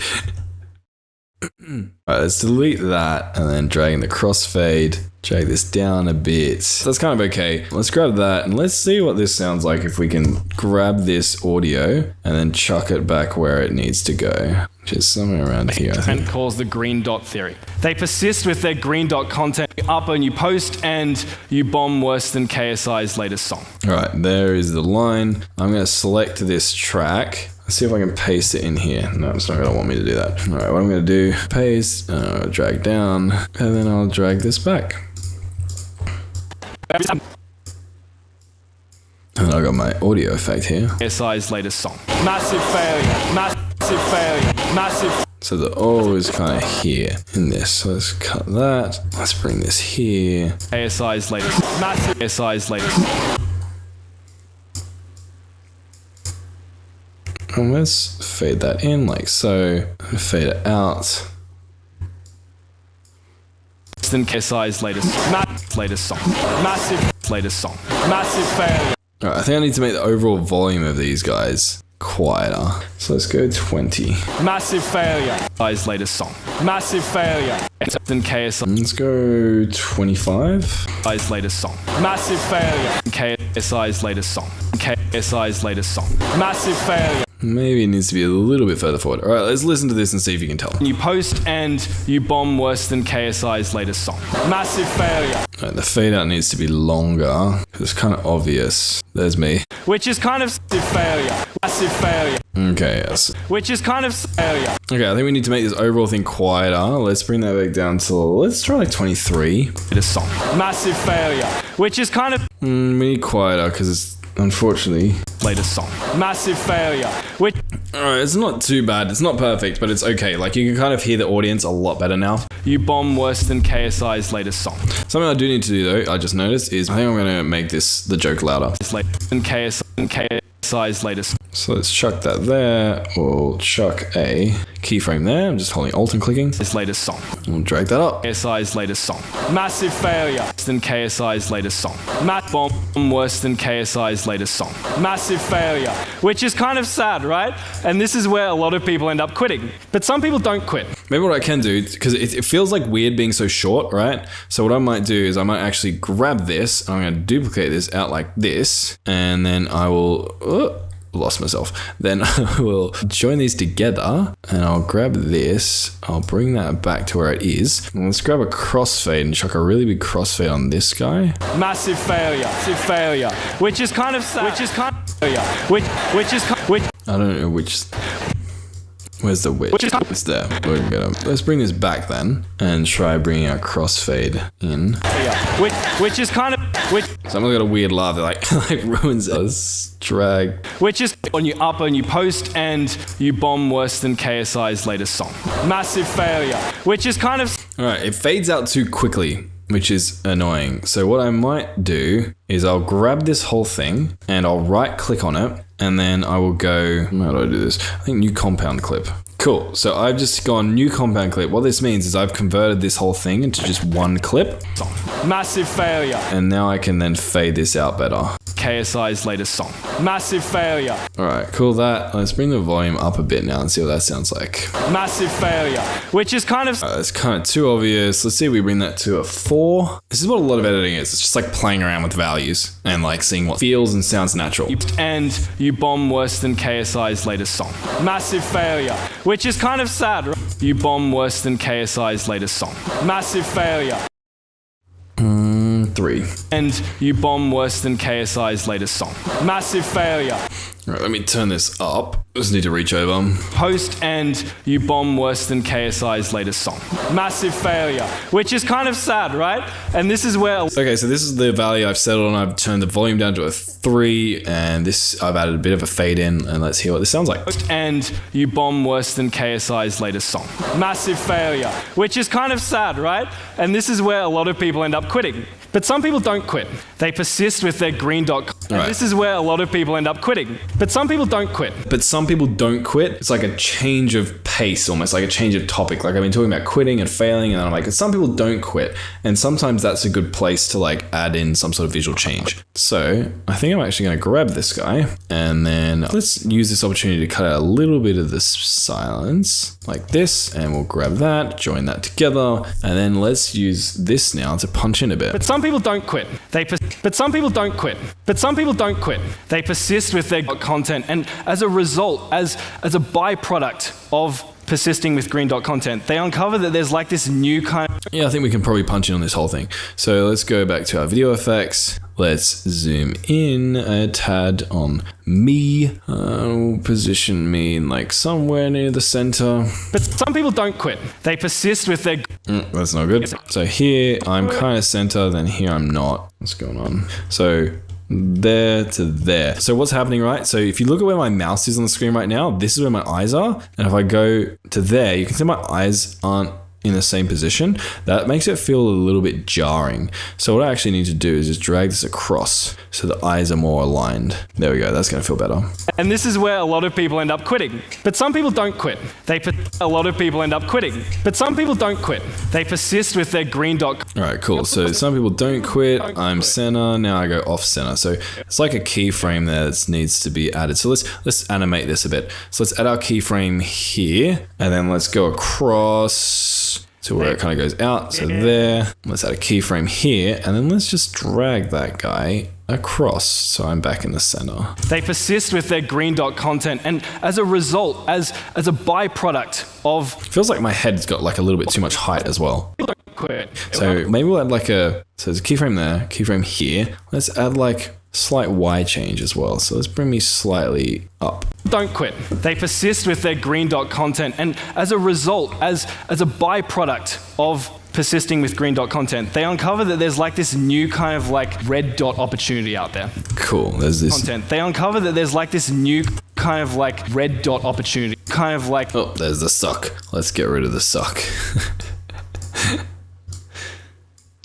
New kind of like red dot opportunity out there. So they pivot their channel, they start making red dot videos, and results pick up a little bit. Now what's interesting here is back here when you were in the planning phase, you were deciding what type of content you wanted to create, you didn't even know red dots existed. I feel like this needs to be brought out a little bit. Deciding what type of content you wanted to create, you didn't even know red dots existed. But anyway, back to the analogy. We continue on posting red dot videos, and results are getting a little bit better, but not as good as we want them to be. Until one day we find a new opportunity, blue dot videos. So you... I feel like the new opportunity, we need to let that have a bit more breathing room. Until one day we find a new opportunity, blue dot videos. We find let's do it there. We find a new opportunity, blue dot videos. So you pivot your channel again, you start making blue dot videos, and results pick up even more. Then not long later you find a new opportunity, yellow dots, and you keep on going. Now,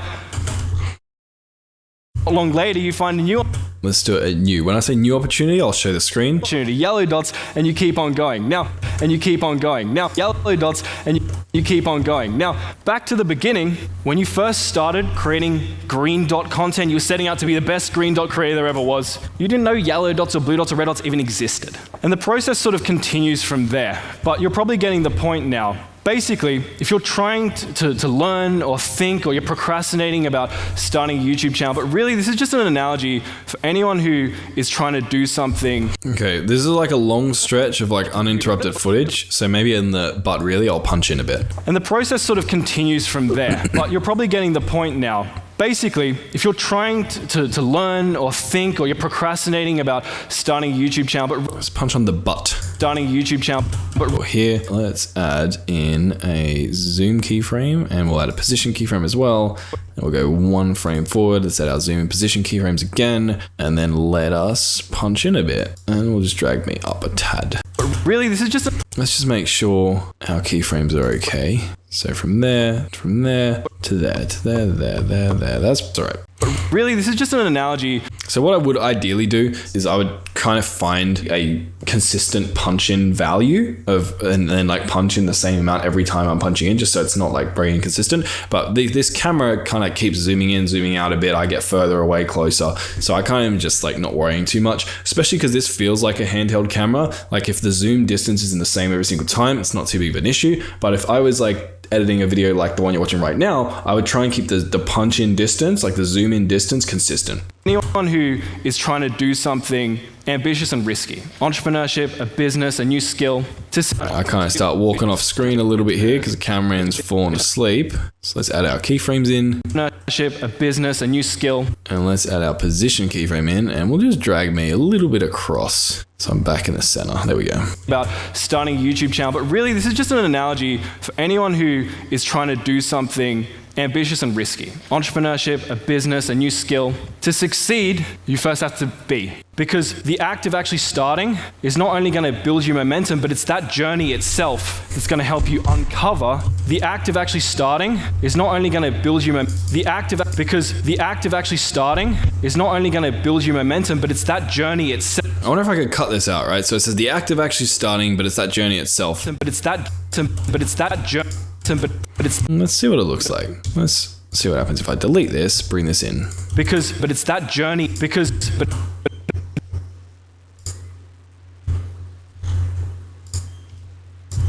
it's that journey itself that's going to be. Because it's that journey itself that's going to help you uncover. To succeed, you first have to be. Because it's that journey itself that's going to help you uncover the opportunities that will help you get to the next level. Right, I think that actually sounds better, right? So like it kind of cut out a bit of fluff of what I was saying. Because it's that journey itself that's going to help you uncover. It's actually pretty good, but I'm going to add a very slight crossfade just in case. But it's that journey itself that's going to help you uncover the opportunities that will help you get to the next level. So to give you sort of a concrete example, when I first started, I'm going to embarrass myself here, I created gaming videos. This is my first ever YouTube video. Back in 2015, I was 14 years old, and you can see a couple of things here, like the huge black bars because I didn't render it. Okay, I feel like if we just stay on this static screen for too long, it's going to get boring. But I'm kind of like looking up at the screen here. Like I'm not really looking at. Maybe what I can do, let's drag this up here and let's add a solid color. So we're going to go to generators and we're going to go color, solid color. Let's bring that in here. And then for the solid color, let's make it white. Okay, cool. And then let's make this smaller and like move it across or something. And then we'll add me to the bottom. The huge black bars because I didn't render it properly. The 480p footage, super blurry and gross. Audio was recorded using my Windows 7 laptop into 480p footage, super blurry and gross. Let's drag that in. Let's make a cut here, and then we'll just make a cut here just to make things easier. Sometimes it's easier like segment your footage when you're keyframing it. I'm gonna grab this, and let's just create a new track up here. Cool, now let's position this down here, maybe like that. The huge black bars because it kind of feels like now, right, the way my head's turned, it kind of feels like I'm looking at it almost. The 480p footage, super blurry and gross. Audio was recorded using my Windows 7 laptop internal microphone. You can imagine how great that was. The huge black bars, 14 years old. And you can see a couple of things here, like this is my first ever YouTube video. Back in 2015, I was 14 years old. All right, maybe we can drag this out to here now. Yeah, and let's drag these two things out as well. So we'll drag that there, drag this out, but you're going this way. Sweet. This is my first ever YouTube video. Back in 2015, I was 14 years old. And you can see a couple of things here, like the ever YouTube video. Back in 2015, I was 14 years old. Maybe we'll cut on the end R. Sometimes like cutting on the sounds actually makes it better. 14 years old. And you can see a couple of things here, like the huge black bars because I didn't render it properly. The 480p footage, super blurry and gross. Audio was recorded using my Windows 7 laptop internal microphone. Let's watch that again, just make sure we're happy with it. Gaming videos. This is my first ever YouTube video. Back in 2015, I was 14 years old. And you can see a couple of things here, like the huge black bars because I didn't render it properly. The 480p footage, super blurry and gross. Audio was recorded using my Windows 7 laptop internal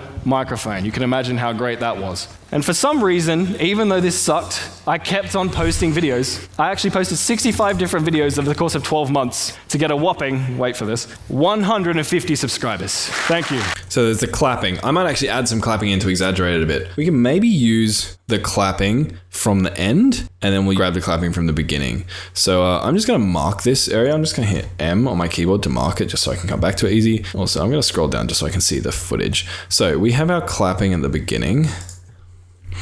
We've added our clapping sound effect here. That's like the ending of clapping. Let's grab that there. And then we have some clapping at the end of the video, as far as I'm aware. So that's this. Thank you very much. All right, there's clapping here. Let's drag this down and then we'll copy it. Oh, cut it, sorry. Let's grab that, come back to our marker, about here, paste that in, and then let's see if we can kind of like Frankenstein these together a bit to make it sound like the clapping starts and ends, and just make it a little bit louder, sound more engaging. For some reason, even though this sucked, I kept on posting videos. I actually posted 65 different videos over the course of 12 months to get a whopping, wait for this, 150 subscribers. All right, people start clapping. Thank you. All right. And so that kind of... All right, we need to get rid of the all right, obviously.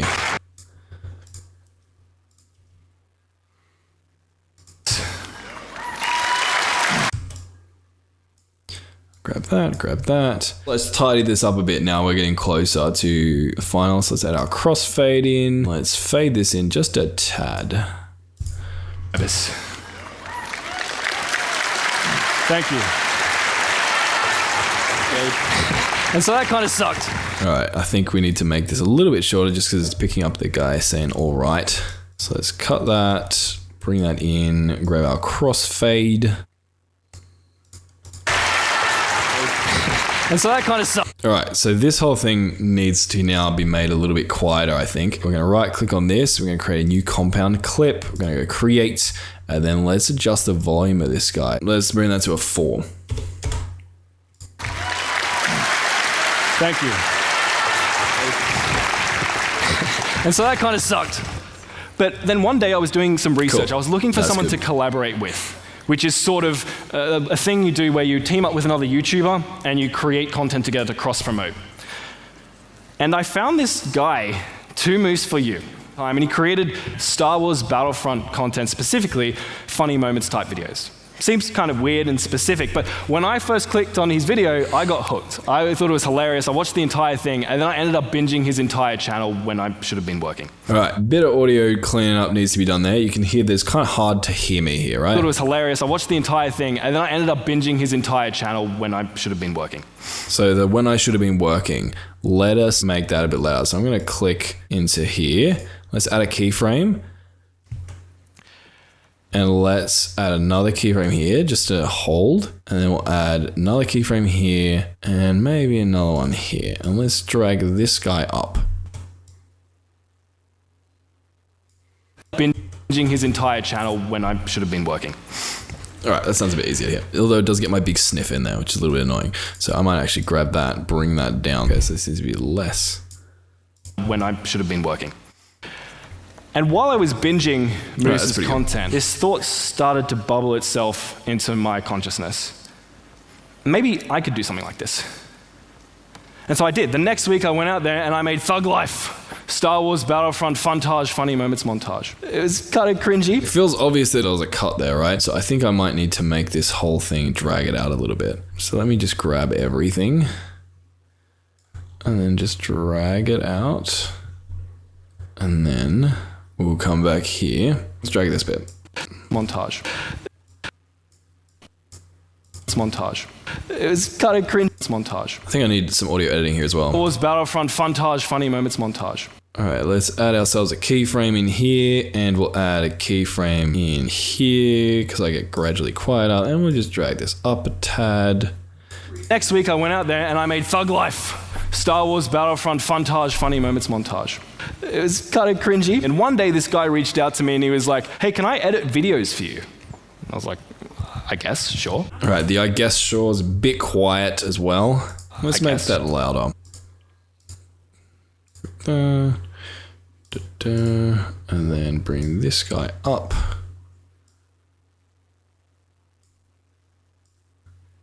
Let's bring that up to there. I guess, sure. Cool, that's better. YouTube channel where I talk about YouTube and like how I grew my other channels. For some reason it clicked and people started reaching out to me as a result of that channel being like, hey, like can I pay you to help me grow my channel? And I was like, sure, I guess, why not? Just sure, I guess, why not? It's quiet. Sure, I guess. Let's bring that one up a little bit. Sure, I guess, why not? And now I'm in a place where I recently started a software company called Velio. It basically helps YouTubers generate viral video ideas. Called Velio is a bit harsh. I recently started a software company called Velio. Maybe we can make this a little bit more I recently started a software company called Velio. It basically helps YouTubers generate viral video ideas. And to give you a rough idea of kind of where we're at, on a conversation I had with Murray. All right, so I'm just going to grab this bit where Murray's talking. I grab that. We actually can get rid of the audio here. We don't really care about that. I just want a clip of him talking to me. Let's just grab this and we'll bring this over to our marker. And the conversation I had. And to give you a rough idea of kind of where we're at, on a conversation I had with Murray. You just heard from, who's one. All right, so let's cut out this awkward pause now. Who you just heard from. Bring that in. Who you just heard from, who's one director of entrepreneurship. Who's director of entrepreneurship. Let's get. Heard from, who's director of entrepreneurship at UTS. On a conversation I had with Murray. I might do a slide transition here because this is a transition away from the primary footage. So I want to make it feel like kind of interesting. Let's try a slide.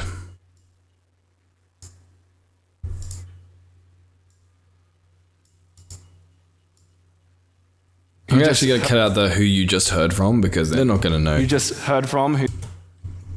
Because the people watching this video have not just heard from Murray, so it's not going to be relevant to them. I've got two who's in here, so let's try and get rid of one of them so I don't sound like an owl. With Murray, who's director of entrepreneurship. All right, cool. That sounds pretty good. And let's just add in some crossfades just to make it sound nice and natural. With Murray, who's director of entrepreneurship at UT. All right, let's at this point punch in on him and then we'll show like a text next to him or something. Here, we're going to go video. Let's open this up, bring it here, here.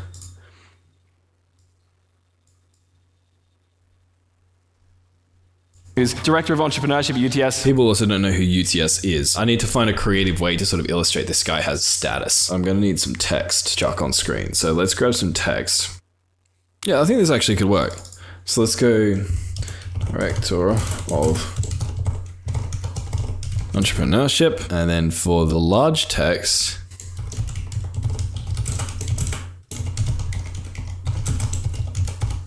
what if we bring that down?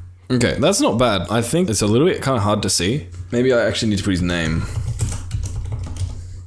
Just fits on the screen a bit better. All right, we've got that. Can we move that somewhere more fitting, like this? UTS, one of the most. UTS, one of the most. The problem is it doesn't stand out very well. Maybe we can give it like a stroke. So I'm gonna go to filters, and I'm gonna go drop shadow. And I'm going to just drag this over here. Already that stands out a bit better here with the drop shadow. Let's make the strength stronger. So you can see how it stands out with the drop shadow more. Drop distance, let's bring that back a bit. And blur. Let's turn the blur down just so we can play around with it a bit. The way we want. Unblur it a bit, maybe like this. This isn't perfect. I could be playing around with this for ages. Right, so here's what our final effect looks like. On a conversation I had with Murray, who's director of entrepreneurship at UTS. So I could basically custom animate this. I could add multiple layers of text and then manually keyframe them across, but that would take me like another 20 minutes at the rate I'm going, and I can't be bothered doing that. So for now, I'm just gonna use this pre-built template. Murray, who's director of entrepreneurship at UTS, one of the most respected people in the startup space. He called it, quote, one of the fastest growing 2-month-old startups he's ever seen in his life. And now as a result of this whole journey,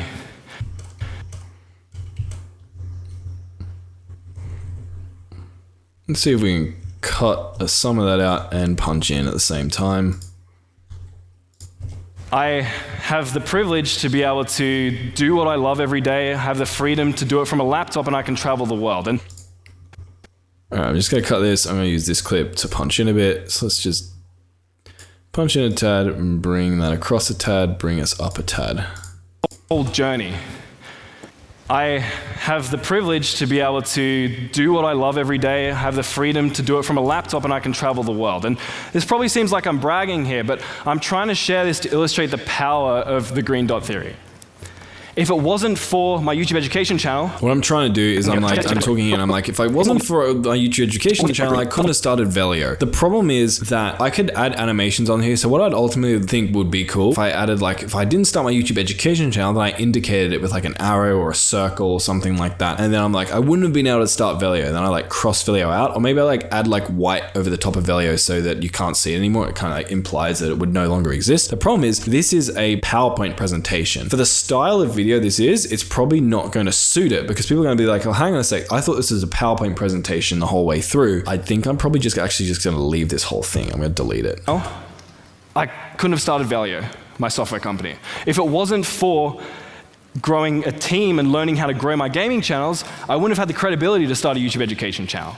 If it wasn't for my Star Wars Battlefront content and getting views on that, I wouldn't have had people reach out, and I would have known that growing a team was even an option. But if I hadn't have just started in the very beginning, I wouldn't have had those views, and I would never have learned that growing a team was even a thing. And so I guess if I could suggest something to you, if you're thinking about content creation or just doing anything that's kind of ambitious but a little bit risky, it would be... All right, I think I need to emphasize this point. So I think I'm going to use the final one where it's just start. Just start. And I know it sounds cliche, and I know it's what everyone says. It would be just start. And I know it sounds cliche, and I know it's what everyone says, but hopefully through this analogy,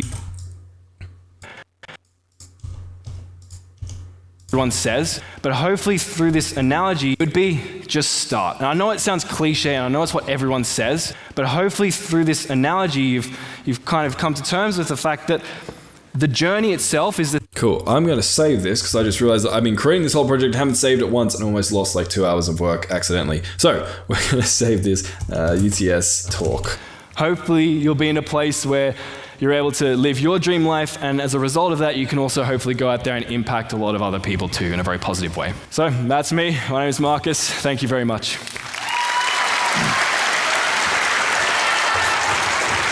All right. Marcus. Thank you. All right, let's fade this out gradually. Just have a nice cinematic fade out. All right. Marcus. Thank you.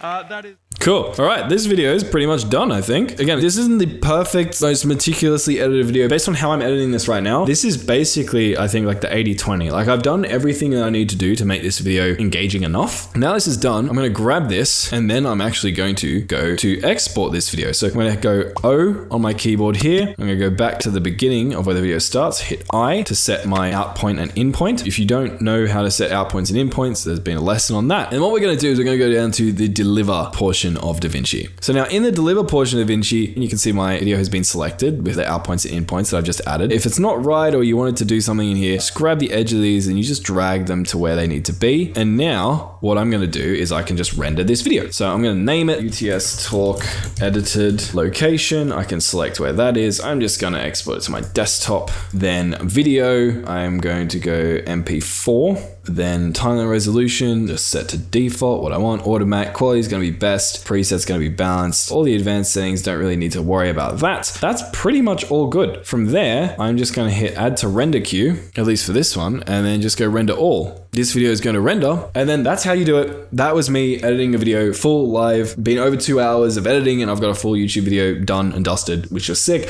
I hope going through this, even though I'm sure it was pretty tedious, maybe for some of you if you're a complete beginner, just hearing my thought process as I'm going through and making changes, why I'm making them, seeing what I'm doing, the edits I'm using, is maybe useful for your videos. So even if the exact edits and the exact style used here isn't 100% applicable to you, try and think about the principles and how those principles could be applicable to you, because 99% of the time, those principles are going to apply across a lot of different genres of content. So hope that was useful to you. Let's go.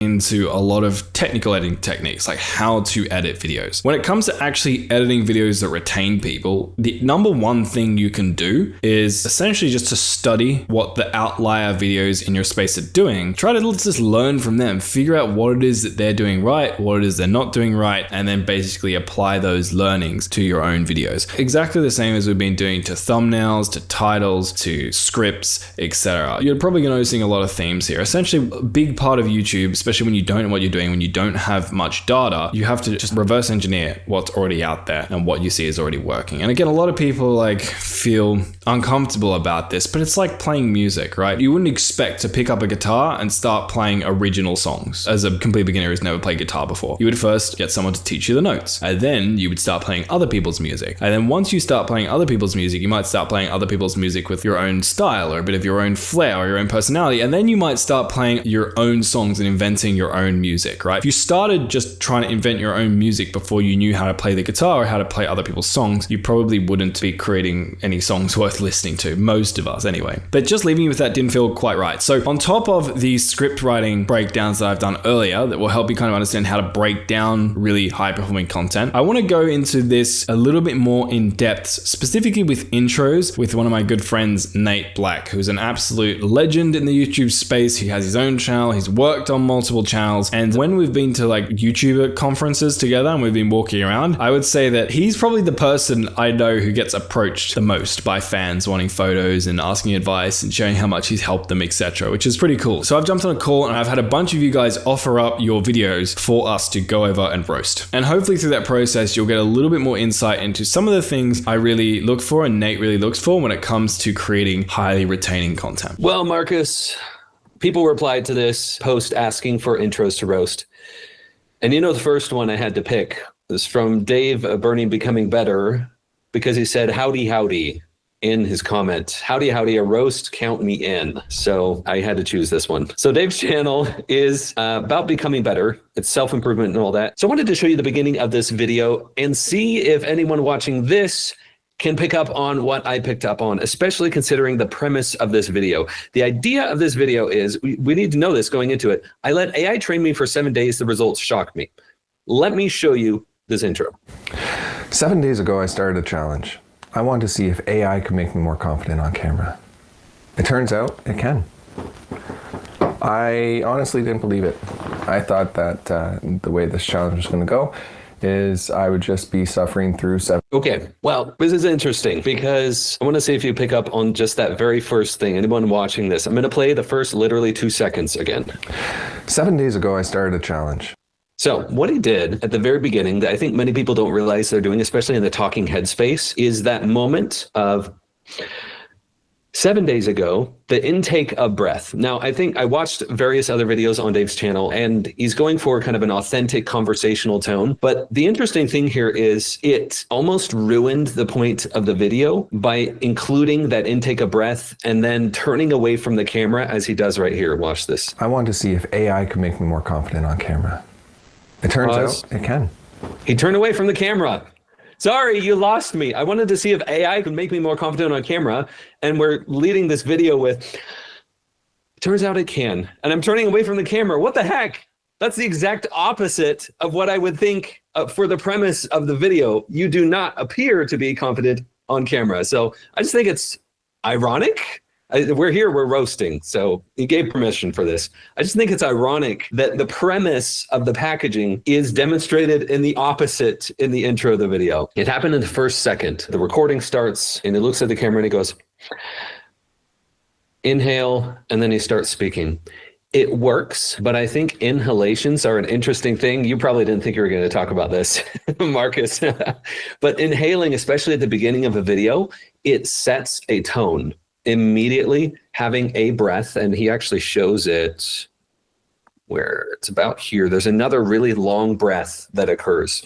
Now, breathing, of course, is human, but the thing that stood out to me about this is if the first thing that we're seeing is an intake of breath, and we're not intentionally using that, which I don't think is the case here, then we might be actually losing the potential energy that we could have with the intro. For sure. And though, like you said, there was multiple pauses throughout it as well that just didn't really respect the viewer's time in a sense of they don't need to be there. Now, the interesting thing here is, as I've become very aware of me in taking breaths while I'm recording this, now that we're talking about taking breaths, everybody watching this are going to be thinking the same thing. But it's interesting because I think the style Dave's going for here in a lot of the videos is, because I watched through segments of various finding this one video, is a single take. And I think that's good. But I think the next step in regards to respecting people's time is to, if possible, to cause the pacing to feel a bit more direct and punchy by removing those inhalations or making them intentionally a part of the narrative. We've all watched those apology videos where they turn on the camera and then they look at the camera and then they go. It's a very purposeful inhalation and use of that at the beginning of a video because it sets a tone. And I think the main thing I'm going for here is it set a tone, and I don't know if Dave was aware that he set a tone unintentionally. You're right. It's like, it's not saying you shouldn't take pauses or use breaths or whatever, but you want to be using it for dramatic effect, not just like randomly. And this wasn't really used for dramatic effect. It just kind of happened. Two interesting things beyond what you said, Nate, which I think was awesome as well. The first one was the style of video he seems to be going for is that very authentic kind of like I'm your friend talking to you vibe, which is awesome. The challenge I think can sometimes be though is that his setup feels like a mix of both worlds. It feels like he's trying to go for like a semi-professional like talking head setup, but it's not quite there. It's not like quite that professional. It's not like quite good, but then it's also not like unprofessional enough to feel like super personable. So if I was this guy, I would be like, pick a side and lean into that. If you're gonna go for like the more professional like talking head setup, see if you can like level up your lighting a little bit, like add some contrast, maybe add some lights in the background, etc. As I say with my shitty setup. But I wasn't gonna say anything there. Yeah, so that's probably one thing I would say is if you're going for that super authentic, like I tried whatever video journal style, lean more into that and vice versa. The other thing I would say, this is less about like technical stuff. I feel like his intro almost defeats the entire purpose of the video because he's talking about AI like being his coach to help him become more confident on camera and like talking about how that went for him. Like as a viewer, I'm watching that and I'm going, oh, I can see exactly how that went for him because he's talking on camera right now, you know? So like in the first 20 seconds, I'm like, okay, so he's used AI to help him get more confident on camera. I've seen him talk on camera for 20 seconds after having used AI to help him get more confident on camera. Like the premise of the video has been fulfilled. Like the viewer is like, okay, cool. I'm not going to stick around for another 6 minutes to see how much better he gets talking on camera as a result of AI coaching because I've literally just seen it in the intro. So like all things aside, I think this intro personally, the biggest issue is like, even if you did make all the tweaks, you cut out the silence, maybe you add in some more pattern interrupts, maybe some punch-ins here and there, or maybe you go for the straight, like super authentic style, just like holding up your phone kind of video. It's just really inherently flawed, unfortunately, because I call it spoiling. It like spoils the end result or the story of the video in the beginning. Like the viewer doesn't need to stick around to see how much better he became speaking on camera because they've just seen it. I agree. It's interesting because it's almost like the premise outlined, it's already been destroyed with it. I actually saw this on another person's channel recently where I can't remember what the channel was, but the video was something to the effect of, hey, I'm going to show you how this one way to investing or something to make more money. And in the beginning of the video, they said, hey, I made $400 or so. I'm trying to remember the exact details, but the packaging made it seem like this is going to be a really big deal. But the number they said in the intro felt very insignificant compared to the results that they were promising with the packaging. I think a similar thing is going on here. It's saying, hey, I got so much better on camera, but we're just not seeing it. The premise is like, oh, this is going to be really good with the packaging, but intro dropped it. It dropped the ball. Yeah, no, I feel that. And obviously we're being harsh here because, I mean, you commented on a post saying that you wanted to be roasted. So here we are. There are obviously good things we could call out. Like he has a nice speaking voice. His cadence when he is speaking is nice. He seems like down to earth, authentic. But yeah, overall, definitely some big improvements would need to be made to this one for it to perform well. So this is from the channel Mulletmon. Pokemon's brand new stacking tins are epic. Okay. Published 6 days ago as of recording this. That is one majestic mullet. Jesus I know. Christ. Well, wait till you see this intro. Are you ready for this? I wanted to get your genuine reaction to this. Okay, Marcus? Okay. Because I watched through this and it was such that I had to see your on the spot reaction. For everybody watching this, Marcus has not watched this before recording this. So I just want to see how you react. You ready? I'm ready. I'm braced. I'm risking my life in the wild, surrounded by ferocious animals. Look, it's a cute little ducky. It's so cute. Trying to give away this paradox stacking tin to one of you watching, but first, I'm gonna open one up to show you what's inside on the Mullet Mon Saturday Show and Share. Look at that smile, look at that hair. It's time for the Mullet Mon Show and Share. We got lucky, man. All right, there you go.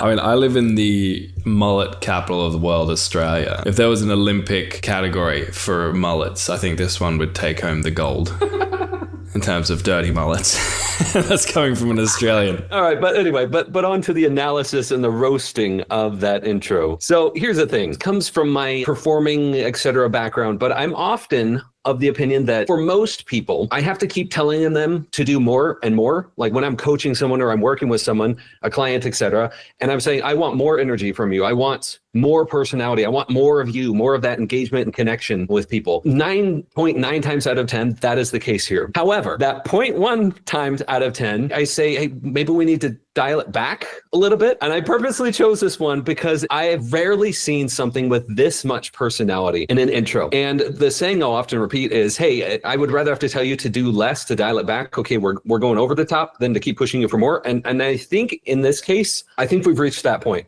Now, I think I would add the caveat to it, and then I want to hear your thoughts on this, Marcus. I'd add the caveat to it. I think that having huge energy and that fun jingle intro, I think is very, very branded. It's very memorable. My fear here is that it's almost too far for a new audience. Like if I don't know who this person is and I'm watching their video for the first time and I'm curious about Pokemon or whatever it may be, and I watch that, if that wasn't the purpose that I came for, I might watch that and go, whoa, yeah, that's kind of funny, but in my face, like, oh, that's a little bit too much energy. It's just like if you go to a party and you're maybe a bit more shy and you're kind of sitting there and someone comes up to you and goes, hey, how are you? You know, let me shake your hand and let me tell you all this. It's kind of that same feeling. And it's a brand choice. And I think what I would want to say to Mullet Mon here is if that is an intentional brand choice, awesome. I think there are also ways that could make it even more approachable, which is what I'd be looking at here. If it's not intentional, I'd be very surprised considering the branding and everything. But if it's not intentional, then we want to be aware of it either way. I think that's a good point. I'm still kind of recovering from the mullet itself, but that's a good mullet. But I think like two maybe additional things. Your point, like you said, Nate, was really good. Like you want to try and reassure viewers that they're going to get what they've come for. And I think this like kind of skit that he's got going is cool. It's authentic. It adds some like personality, uniqueness, memorable, etc. But it felt like maybe you leaned too heavily into the skit in the beginning. Like the video or the title or packaging doesn't indicate that this is some sort of like skit. It seems like a review video of the brand new stacking tins. And then you go like full skit mode, which is cool, but I think it would be interesting to like spend maybe a little bit more time or a couple of extra seconds or whatever reassuring people that like, hey, they're gonna get what they came for, which is like a review of the stacking tins or whatever. I'm guessing that's what most people are coming for. And then kind of like more slowly work your way into the skit. Because it feels like the skit kind of overshadows a little bit. I like the skit. I think it's good. I think it should be kept, but I think maybe the timing of it or how you ease into it could be adjusted a little bit just so people know that they're gonna get what they came for and that the stacking tins are the star of the show and then the skit makes the stacking tins more interesting. As opposed to at the moment, it feels like the skit is the star of the show and the stacking tins are like just kind of accessories, even though that's what the videos are made about. The other thing was kind of like you said, Nate, I think his style is really unique and cool. Like he's got a bunch of things going on, but just remembering to like direct the viewer's eye and not have too much on screen at the same time. So like, for example, when he had that, if the fishing rod came in, he had the fishing rod and like the card got pulled in as well. And there's like text in the background. Like there's a bunch of things going on. Just remember that viewers can only look and focus on one thing at a time. So you can have multiple things on the screen at the same time, but like you need to think about like which one they're going to do. And like if you've got text on the screen, then you're also bringing in some sort of card that has text on it and you want people to read that card to see what it is. Like people can't be reading text on the screen and then also reading the card on the screen as well. So like just thinking about like directing the viewer's eye and like what it is you want them to be focusing on. Because if it's the card and you're pulling in the card with your fishing rod, which is a funny skit, then maybe get rid of the other text on the screen, that kind of thing. Yeah, I agree. So nice. Do you have anything else for Mullet Mon or? Nope. Maybe Mullet Mon, you could try out your the curly man bun, it looks like. You could give that one a go. Is that the bonus tip from Nate Black? Oh, I don't know. I'm not mullet mon. Like that's his. I think we should keep the mullet mon. It's funny. Imagine if this guy blows up and he ever wants to like change his hair, he can't. He's screwed. Yeah, that is a funny thing. I'll admit I had one more about this. All right. So I've seen this a few times. I try to put some words on it. There's something to be said for being too unique when you're small and you're not famous already. So we always point our fingers at these like famous people that have crazy collections or stuff like that. And I think what we often overlook with a famous or a well-known influencer or celebrity or whatever is that they also have oftentimes teams working with them to make them more accessible to people. And they show up in a lot of different situations, a lot of different media locations. And they also have, in many cases, depending on how big you're going, they have people that are in charge, like their job is to make them look good online. And I think the interesting thing that happens with small creators especially is if we're too big, we're too different, if like society's right here and we're too far outside of like what's normal or acceptable by society. I say that with air quotes because whatever, it is what it is. If we're too far out from that, then it can make it like an uphill battle to build an audience, because what we're doing to build an audience with this, like with these intros where we're smacking people with so much personality and energy from the get-go, what we're doing is we're only allowing the people who are okay with that over-the-top stuff to filter through and become my audience before I have social proof. If I had a bunch of people like this same channel, if I had a whole bunch of people as 1 million subscribers and I did that, it'd probably be fine because there's a lot of social proof of brand new person comes along and says, what the heck is this? But then they see, oh, 1 million people watch this video or 1 million people are subscribed to this channel. Okay, maybe they're good. You see that? And I think in many cases, if we have a smaller audience, a smaller channel, it can be harder to establish that because of the uphill nature of it. No, that's an interesting point. I mean, I'm not specifically calling out this guy for that necessarily, but it's like, yeah, if you're a small channel sometimes and you're like super left field, you're seen as weird. Or if you had like an extra 100,000 subscribers, you would be perceived as quirky. And like, it's not really fair. It's the exact same content, but unfortunately it's just the way that people will be like, you know, small channel, this guy's kind of weird. But like if there's a bunch of people already approving of it, everyone's like, oh, it's kind of quirky. So we're very swayed by people's perceptions. So you just got to be aware of what people's perceptions might be depending on how big your channel is. Yeah, I agree. Cool. Who have we got next? All right. I wanted to share one. Let me share my screen here. Here we go. So I want to share this one as one that I would say it's getting there. It's in the space of like, oh, wow, we've got a lot of the right things in place, but we just need to tweak a few things. Because I know there are people watching this that may feel like, well, okay, well, I'm not that bad, or I don't have that issue. What about if my intros are okay, you're almost there, but I'm looking to reach the next level? I wanted to show you this intro and hear your thoughts on this, Marcus. When I heard Dr. Stacey Sims schooling Dr. Andrew Huberman on the focus boosting powers of Shashandra, even comparing it to Adderall, I knew I had to give it a try. So I decided to take on a little experiment. 7 days to see if this little adaptogen could help me get past my brain fog. I'm excited to try this because caffeine and I don't really mix. Boom. That's about 18 seconds because it feels like we're already in the video at this point. So things that stood out to me on this premise was pretty clear. It was like, okay, so I heard some people talking about it. They said this is beneficial for your health. I'm going to go ahead and then to see on screen day one immediately implies, okay, this is also in the text of the title here, trying to improve for 7 days.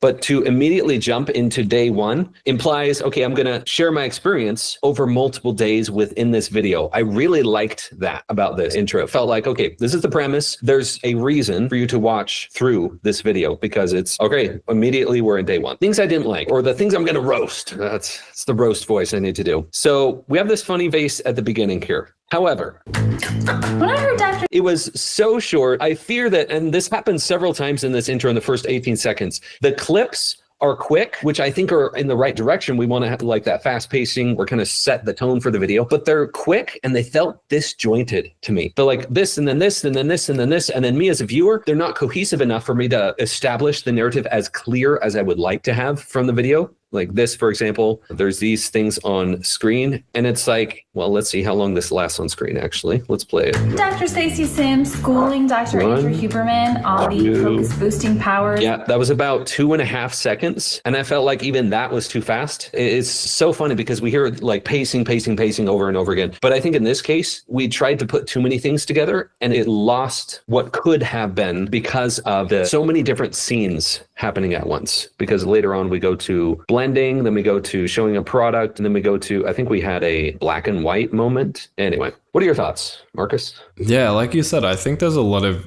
good aspects of this intro, and I think this intro in of itself could work quite well. I think at a higher level, beyond the things you mentioned, Nate, I would kind of call out the intro itself again, maybe doesn't actually cover the right topics in the right order. So when you think about I don't know what the thumbnail is for this, so I could be wrong if that premise was set in the thumbnail, but the video title at least is trying to improve brain fog for 7 days. And you start off with like taking some sort of supplement. I can't remember what the supplement was called, but if the video was like taking insert supplement for 7 days, here are the results, and then you talked about the supplement there, then I think that would make sense. But I think what I would have preferred in this video, you can see the video is about brain fog, essentially. Like people who would click on this are probably people who have brain fog and are interested in like, oh, is there a way to improve it? So like start the video talking about that. Like don't start the video talking about the supplement. Start the video talking about like, you know, maybe just sharing a couple of points or a couple of things that you've been experiencing recently that like assure to the viewer like, oh, okay, she has the same symptoms as me, or like this is like something she's been struggling with and she needs to fix it. And then I would probably kind of tell in like a story mode. So I'd kind of like start out by trying to do something like that. So being like, you know, I've had these symptoms, blah, blah, blah, and I've been trying to get rid of them and nothing seems to work. And then I heard this, and then I would show the clip from Andrew Huberman and whatever, because you kind of like showed that on screen for like Nate said, like 2 seconds. And like, I didn't have time to actually read what they were saying. And I didn't even realize it was actually a joke until like Nate rewinded it and paused it, because I didn't even have time to read it. But even if it wasn't a joke, even if it was just like a comic section, I kind of want to know like what did she say? Like what were the premises? Or I kind of want to see like Andrew Huberman getting schooled. Even if it's just like a couple of clips here and there, or like just a sentence that like states the premise. And then you can get into like, oh, okay, this is the mechanism for improving. In copywriting, you call it the mechanism. So the mechanism for how you're going to improve your brain fog is going to be this supplement. And then maybe you could show the funny clip of you like trying to try it and it's not being so good, or all this kind of thing. And then you could get into like the regimen that you're going to be following of like how you're going to try it for 7 days. So like, again, there's a lot of individual elements in here that are good, but like as a cohesive intro, I feel like the story doesn't really fit very well with what the packaging is like hitting on first. So as a viewer, if I clicked on this immediately, I'd be maybe a little bit confused or a little bit unsure of like, at least initially, whether you even have like the same symptoms as me, like whether you actually have brain fog. So like whether, you know, this video is relevant to me. The other thing I would think about is just using lots of jargon is usually not such a good idea. So like if you could explain what the thing is a little bit more, as opposed to just saying shish around whatever it is, right? Like even Andrew Huberman doesn't know what it is. And you just kind of like throw it out like everyone should know what this thing is. You're like, oh, it's like, you know, apple cider vinegar, and you just like say it. And I'm like, if you said apple cider vinegar, like I know what that is. But Shashanda, I don't even know what this thing is, and you just kind of like, you seem to just say it like I should know, which kind of makes me feel a little bit confused and dumb, and I don't like feeling confused and dumb. So yeah, overall, on top of Nate's points, restructuring the story that the intro tells to align a bit better with the story that you're selling viewers in the title and thumbnail. And then yeah, just trying to cut out the jargon, make it a little bit simpler. Those would be probably the two main things that come to mind initially. Yes, and I would add to that just one other thing, because I agree. Context, like you were saying, how much context do people need to have before this intro makes sense? And I think it's this funny thing that we run into, is the expert blindness, because Erin's probably around this all the time. She's doing videos about this all the time. And so we don't even realize, for us, lay people watching this, Shashandra, adaptogen, you know, cleanse, like all of these things that were shared within those first few seconds really intrigued me. They just confused me. Okay, I picked a couple of other intros, two in particular from the channel, Katie Ukulele. I hope I'm pronouncing your name right there, Katie Ukulele. Because this video, Run Around by Blues Traveler and Super Simple Ukulele Chords, had very different things going on. I want to show you both as a contrast. So I'm going to play a few seconds of this, and then I'm going to switch to the other one.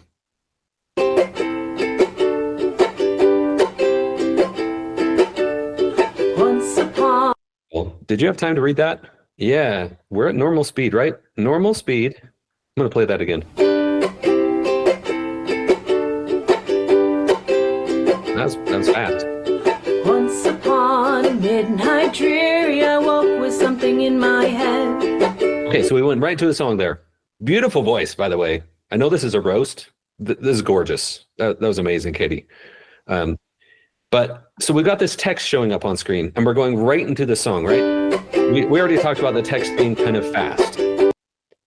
I can pause it here, and maybe maybe viewer behavior is pausing that in order to actually get that. But let me show you this other one. Today's lesson is going to be really easy. It's just going to be 5 easy chords that you should know when you play ukulele. The first chord we're going to learn is C. This is a very basic chord. We're going to take our third finger and place it on the 3rd fret of the 1st string. All right, so we're already in the content. This first part was very interesting because, well, how long is it? 0 to when we're showing the first thing. Today's lesson is going to be really easy. It's just going to be 5 easy chords that you should know when you play ukulele. The first chord we're going to learn is... Okay. My question for you, Marcus, and maybe I'll answer this out loud. How necessary was it, even though it was literally, what's that? 6-7 seconds. Today's lesson is going to be really easy. It's 5 ukulele chords that you can learn.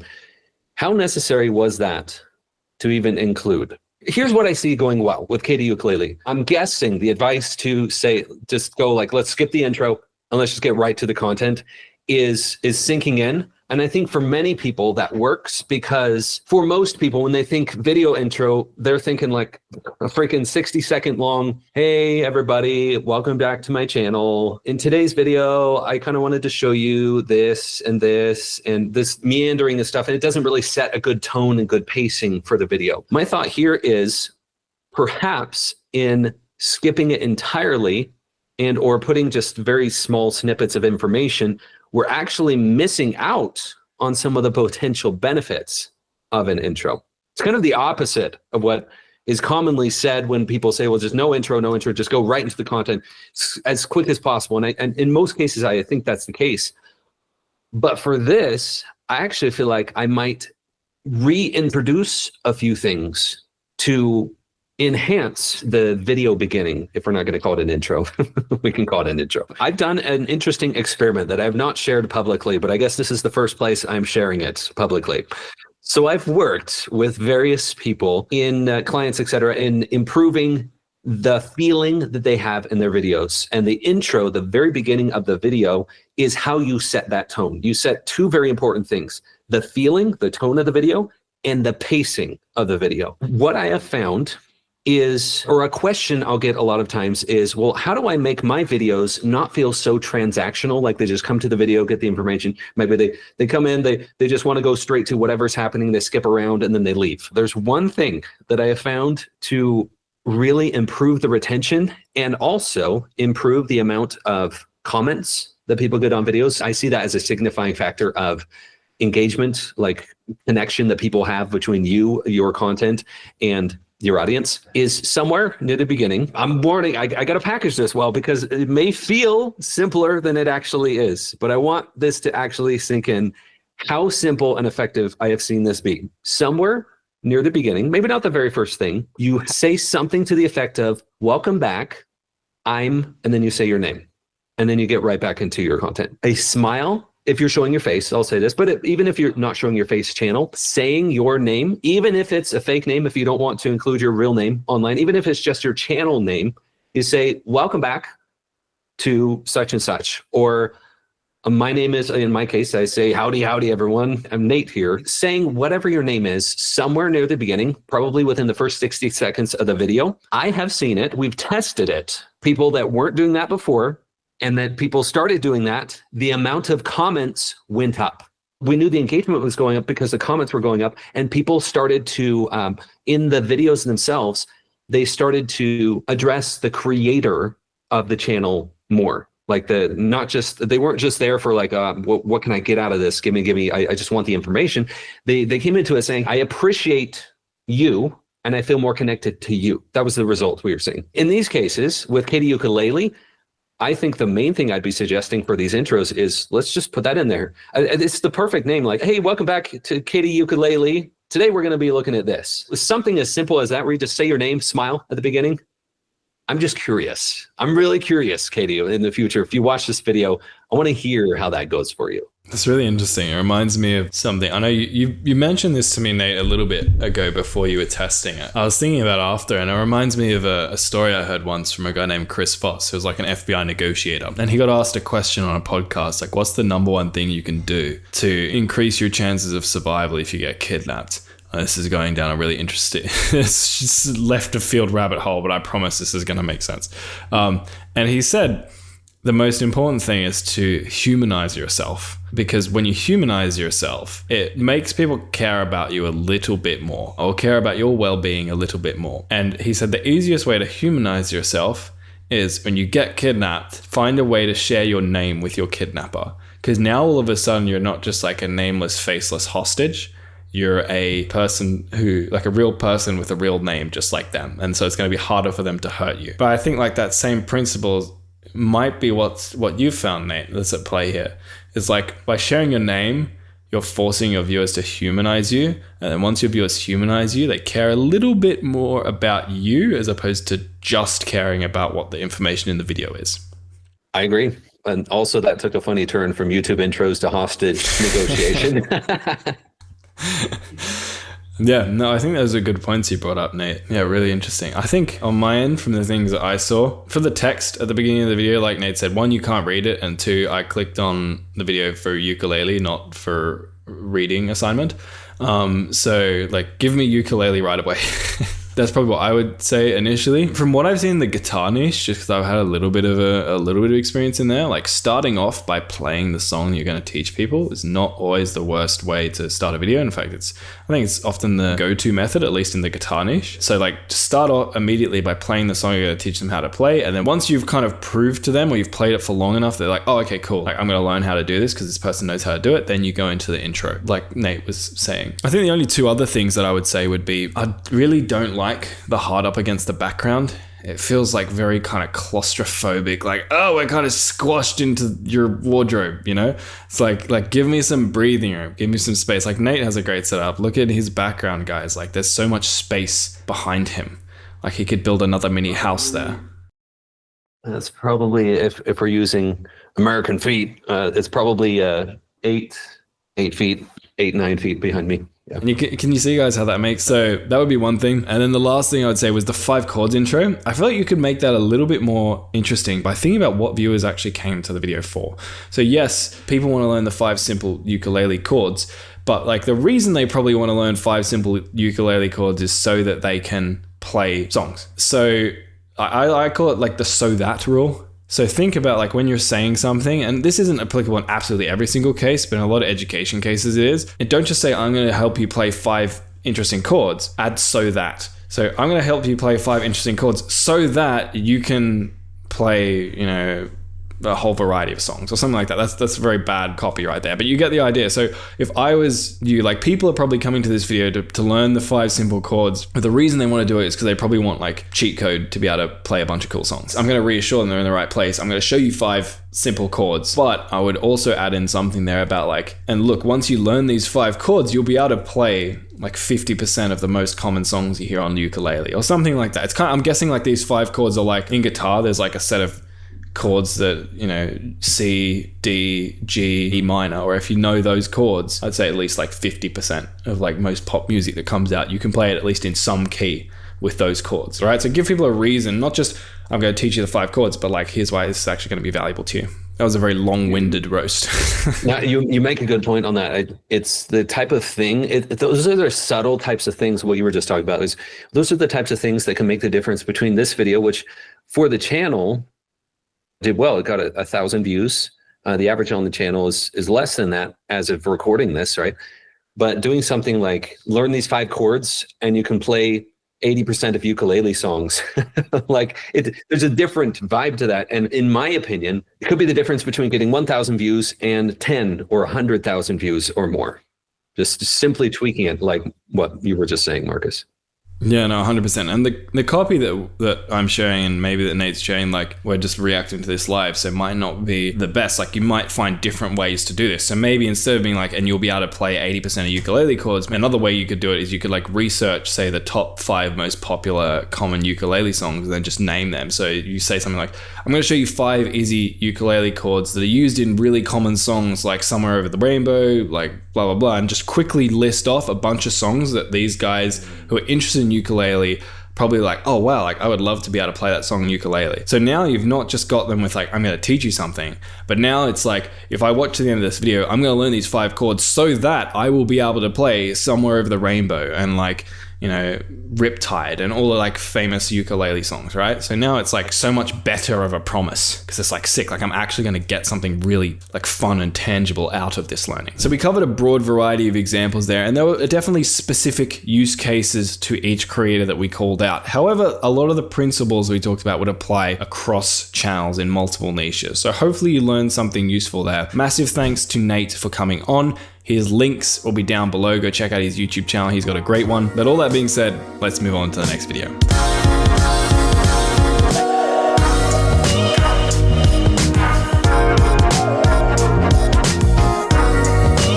Okay, so once you've finished editing a video, something you might want to do is cut that video into clips that you can then post as shorts or maybe even post as TikToks or Instagram Reels to promote your long form video. Now, there's 2 ways that you can go about doing that. The first is for you to actually go and manually go through your video, find the best moments, cut them out, resize them, all that kind of stuff. And that's definitely a valid option for a lot of people. But one thing that I would consider doing if I was you is using a service like Opus Clip. Now, Opus Clip is basically an AI platform that can actually automatically re-edit your videos for you and cut them down into short form content clips, amongst many other things. But that's the main thing that I would use it for, and I'm going to be showing you about today. So what it does is it can take a long form video like this on the left, you can see here, and then basically it can automatically reframe it like you see over here. It can tell which faces are talking, switch between them, add captions as the person's speaking like you can see here, and it can also automatically do things like add B-roll that's illustrating the captions, and you can change the templates and do all that kind of stuff. Handy little animation Opus have on their website that saves me having to animate and show you guys all that myself. Now, Opus Clip are a sponsor of this video, so I want to thank them a lot. You can go down below and check them out, but I will say that I would promote Opus regardless of whether they were sponsoring this video or not. In fact, I actually went out to them and I approached them about sponsoring this video because I was going to talk about them anyway, and I've recommended them to many people before I even actually, you know, was sponsored by them. So Opus are great, and if you don't believe me, you can go out there and try the alternatives,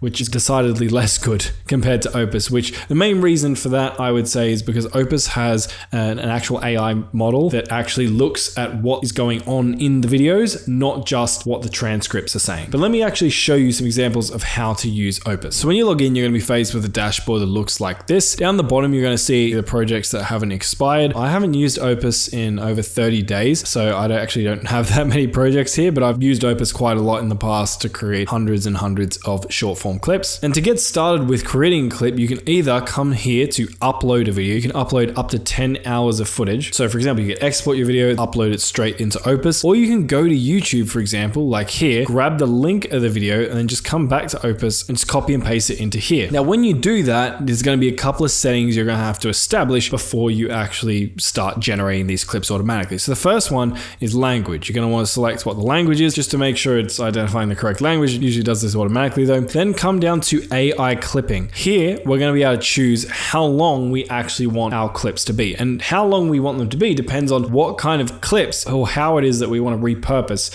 our organic video. So for example, you could create really short clips. So you could create slightly longer clips. You can even create 5 to 10 minute long videos. And that's because you can actually create compilations in Opus. So like, for example, if you're a gaming creator, you could go to Opus and you could get it to create not just like a short, but you could get it to find every single kill you got in Call of Duty and then put all of those clips into one compilation, and that's what you would get here. Now, I'm usually going to go with something like Auto because again, when I would use Opus, I would use it for cutting up shorts. And then down below here, you can select what type of video it is that you're actually editing. This is going to help Opus's AI basically edit it better. So you can see there's a bunch in here. If you're lazy like me, you can just let AI detect it, or you can actually see what it is. So this is kind of like a podcast style video. So I'll just click podcast. Now by default, Opus is going to clip up this video into clips less than 90 seconds that can be used for short form content. However, if you wanted to find a particular moment or you wanted to generate a compilation of particular moments, in here you can actually describe, as you can see some of the examples popping up from Opus here, what it is that you actually want, and Opus will try and find that for you. Now I'd leave the processing time on default and scroll down here, and this is where you can select a preset for the style of text that's actually going to be showing up. So when Opus animates the text, you can see you can kind of get it to do this, or you can get like a gameplay style video like this. You can get a more clean look like the Ali Abdaal ones here, or the John Uche ones here. So for example, if I wanted Ali Abdaal, I could just select this. Or if you wanted to make it a little bit more custom, you can come into My Templates, click on Edit,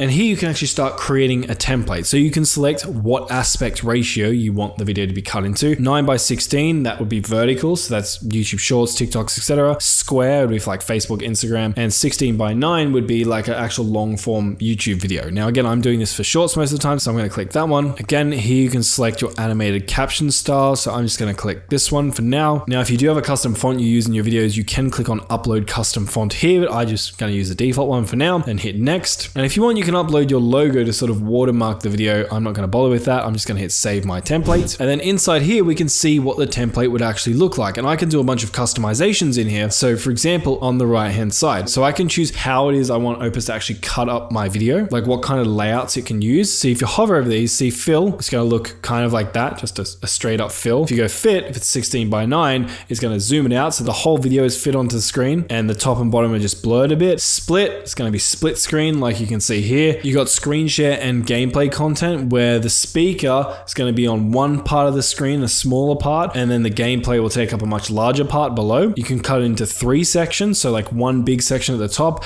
and then 2 other speakers down below. This would be if you have multiple people you're cutting up, and also 4 sections. Again, you basically break the screen up into quadrants of 4 for 4 people. So I can just check on and off what I actually want. So for example, if I don't want Opus to ever show 4 people on screen at one time, or 3 because I think it's overwhelming, I can get rid of that. I can also get rid of gaming and split screen if that's not going to be the case, and just leave it at split, fit, and fill. And then Opus, based on when its AI thinks it's going to feel right, is going to cut between these different views here. Now we can scroll down to captions. Now, if you want captions off, you can just turn them off. I'm going to chuck them on, and you can change the text, the style of caption you want. So I might just go this one, for example. You can choose how many caption lines per page. So if I go 3, it's going to actually show more text on the screen compared to 1. You can choose where you want the captions positioned. So I usually think auto is good, but if you can go top, if you're on the middle, you can go middle, bottom, you can go bottom, go auto. You can also choose the animation, how you want the captions to automatically show up. So you could underline, you can have them bounce in, you can have some sort of box in the background, you can have them pop. And again, we can keep scrolling down here. Most of these are pretty self-explanatory. I don't want to waste your time. You can see change the font case, the strokes, the colors, etc., etc. And then we're just going to hit Save Template. Then what I can do is come back to my video, add my link back in here, make sure all my settings are right. And if I come back down to My Templates, I'm going to see that template I just created right here. So I'm going to select that, and then I'll just click on Get Clips with one click, and it's going to actually start doing that over here. Now, as you can see, this is going to take 17 minutes for this clip. So I'm actually just going to skip past that and show you some of these ones I've already created. Now, I've got a few different projects here, but I'm going to come across to this Alex Hormozi one just because Alex Hormozi and Chris Williamson are people I've been listening to a bit. And you can see a bunch of the projects have popped up in here. And I can actually preview these to see if Opus has done a good job of finding the right moments. Opus currently has this little overlay thing on my clips. That's not going to show up on your account. That's only going to show up on my account just because I was doing another video with them earlier and we wanted to have that. So they applied this by default to all of the clips in my account, but you're not going to have that if you use Opus. Anyway, let's show this. Yeah, that sounds good. It's like, I want to prove the bullies that said I was a worthless piece of shit in school wrong. It's like, that's some fucking potent fuel. I do believe that scaled over a long enough time, it's toxic. And I don't think that it's necessarily... How long? Well, that's the question. Like a lifetime, right? Like, but I mean, it'll fuel you for a decade pretty well. Yeah. And I think that, I look at me, I was bullied pretty badly in school and was an only child and had expectations from parents. Sure. And I combined all of those things together, and I did have a chip on my shoulder, and I did want to prove to the world that I was worthwhile, and I did want people to realize that they had doubted the wrong person. Fuck yeah, damn right I do. I think being really specific about your pain is helpful.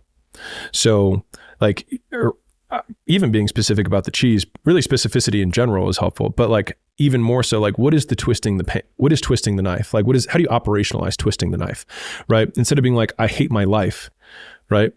It's, I hate the way Andrew makes me feel when he says that I'm a piece of shit and I'm not going to amount to anything, comma, because he's right. Like, why does it hurt me? Like if someone says, Alex, you're a piece of shit, you're not going to amount to anything. If someone accuses you of being poor or fat. Right. I'd be like, I have evidence to the contrary. Cool. So that was actually a pretty damn good clip. It was a pretty succinct clip, shared a cool nugget of wisdom from this conversation, and it had a pretty clear start that led into the body, and then it ended pretty succinctly. So when I find a clip that I like, what I'll actually do is I'll come over here to this love heart and I'll click like clip to save it for later. Now let's have a look at some of the other ones it's created. The average person is obese, likely to be divorced, and has less than 1K in the bank. It feels safe to do what everyone else is doing, but it's actually a terrible decision. It's like the best way to guarantee to not have the life that you want is to do what everyone else is doing. Unless you want what everyone else has, which no one does. Also, great one. Quick clip. And he said, the cynics get to be right, and the optimists get to be rich. And from you, I think the winner's mindset sits in the uncomfortable place between two surface level contradictions, extreme paranoia in the present and unshakable faith in the future. The tension between the two makes someone hard to beat today and hard to outlast tomorrow. The cynics get to be right and the optimists get to be rich. Also, another great one. And let's just watch one more. When I was 19 years old, I was super angry, like all 19-year-old men, right? That's the standard default, right? I was angry at both my parents because I was 19, right? And I remember blaming them for everything, blaming them for my life, blaming them for not being a better person. I literally blamed them for being a bad person. And I remember realizing that when I blamed them, that I gave them control over my life. And then the idea that the people that I hated the most at the time were the ones who actually were controlling me was the thing that most sickened me to then actually flip my narrative to actually taking control. Like that was the one thought process. Like my mother, I'm giving her control over my romantic like my mother controls this? Fuck that. I was like, no. And so like just the idea that somebody who I was disgusted by at the time, had that much power is what gave me the power to start taking action. Another awesome clip there. Now, I will say transparently, usually I don't get like 4 great clips in a row from Opus. Usually it's like 1 good, then 2 not so good. But like the fact that it generates all these clips, right? You can just quickly watch through them and then just only like the ones that are actually any good. It's a lot faster than actually going through yourself and manually trying to edit out these moments. But in saying that, even though these moments are pretty damn good, not all of them are perfect. For example, this first one, if I play this from the beginning. Yeah, that sounds good. It's like, I want to prove yeah, that sounds good. That's not very good. So what I can actually do is if I come down here, hover over edit clip, you can actually see it opens up an editor and I can make a bunch of adjustments. So you can see the transcript here. It says, that sounds good. I want to prove. And if you watch the video. Yeah, that sounds good. It's like, I want to prove. I probably want to get rid of the that sounds good bit, right? So what I could do is I could click on the it's like, or maybe even the I if I wanted a really quick start. And then what I would do is come to trim and split and then select set as start. And that's going to get rid of the first bit. And now my clip's going to start like this. I want to prove the bullies. Maybe it seems a little bit too much. So I'm going to come down to my timeline down here, grab it, drag it out a bit just to re-add in that section I removed. And I might start it on the it's like just to give it a little bit of buffer room. So I'll set a start here, and then let's listen to this. It's like, I want to prove the bullies that said I was a worthless piece of shit. Cool. So that's pretty good. What I might want to do though is I don't want to actually emphasize these captions here. So it starts off with it's like, and then I want to prove the bullies. The message I want people to be hit with immediately is the I want to prove. The only reason the 2 it's like words are here is because I need a little bit of spacing for the clip to sound good. So what I'm going to do is I'm actually going to click on this one and I'm going to hold down shift and click on this one. So both of them are selected and I'm going to go remove captions. And it's going to get rid of those 2 without actually deleting that part of the video. So now if we watch this, it's like, I want to prove the bullies that said I was a worthless piece of shit in school wrong. It's like, that's some fucking potent fuel. So now if I watch this back, the editing is actually pretty good. You can see it's framed him quite well. I'm just going to hit save changes on this. It's going to take us back to our clips here. And you can see that it's just going to load for a bit before it actually processes those edits. Now let's try another one. So I'm going to go home. I'm going to click on this icon here. Then I'm going to go over to this Jordan Peterson interview with Chris Williamson. And let's take a listen to this one. What a stupid way of starting your career. Well, that goes back to the truth, right? Telling the truth. What are you going to, if you tell a sufficiently seductive lie, what is the best that you can hope for? Right. The person that you are telling the lie to falls in love with a projection. Right, absolutely. Well, when I applied to graduate school, I wrote a crazy admissions letter, and I basically laid out who I was, flaws and all, and what I was interested in. So this clip has some potential, right? There's some interesting stuff there. And Chris Williamson says a pretty good hook around about here when he says, talking about telling the truth. But then Jordan Peterson gets cut off a little bit early. So let's hit edit this clip. And let's actually muck around with this a little bit. So the first thing we're going to do is like the last one. Telling the truth. What are you going to, if you tell a sufficiently... So I think starting at the, if you tell a sufficiently seductive lie bit is good. So let's set that as a start. And then let's see what that sounds like. If you tell a sufficiently seductive lie, what is the best that you can hope for? Right. The person that you're telling the lie to falls in love with a projection. Oh, I reckon that was a pretty good intro, but let's actually listen to the outro, right? Remember, it kind of feels like he stops talking mid-sentence. So what we might actually do here is I'm going to click down on my timeline here and grab this and drag it out. And let's see what else he says after that, see if there's a better stopping point. Now let's play this. I was interested in, and 2 people, 3 people bit, and the one that I can use my scroll bar down here just to navigate along. liked best, partly because he was at McGill and I wanted to be in Montreal, was my... Cool, so it sounds like it got cut off here again, so let's just drag this out a bit more. Graduate supervisor, Robert Peel, and he knew what he was getting, and we had a great time. I still work with him. I had one of the best relations. Cool, maybe and I still work with him one. Oh, well, actually, let's extend this out. Just see if there's anything else he says that might be a better ending, but I can hear an ending there that might work. So let's just drag that out a bit further. Graduate supervisor, Robert Peel, and he knew what he was getting. And we had a great time. I still work with him. I had one of the best relationships with Bob that I've ever had with anyone in my life, and it's lasted 4 decades. And it was because Bob's a very honest person. We were very different. He's very practical. Maybe we can go even further. Let's try, see what goes on. He does waffle a little bit. He's a very good administrator, a managerial type, although he's super smart. He had an exhaustive knowledge of the relevant research, psychology literature. And I came... All right, it sounds like he's just going to keep going on for a bit. So maybe we'll just cut it a little bit earlier. So let's see what it says. And we had a great relationship with him. I still work with him. I've had one of the best. I still work with him. Maybe we could stop it here. Let's see what it's like here. Get it. And we had a great time. I still work with him. Cool. I think we could probably end it at I still work with him. So I'm going to select I here.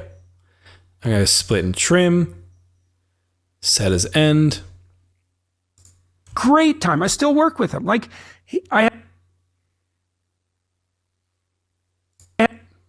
get rid of this actually.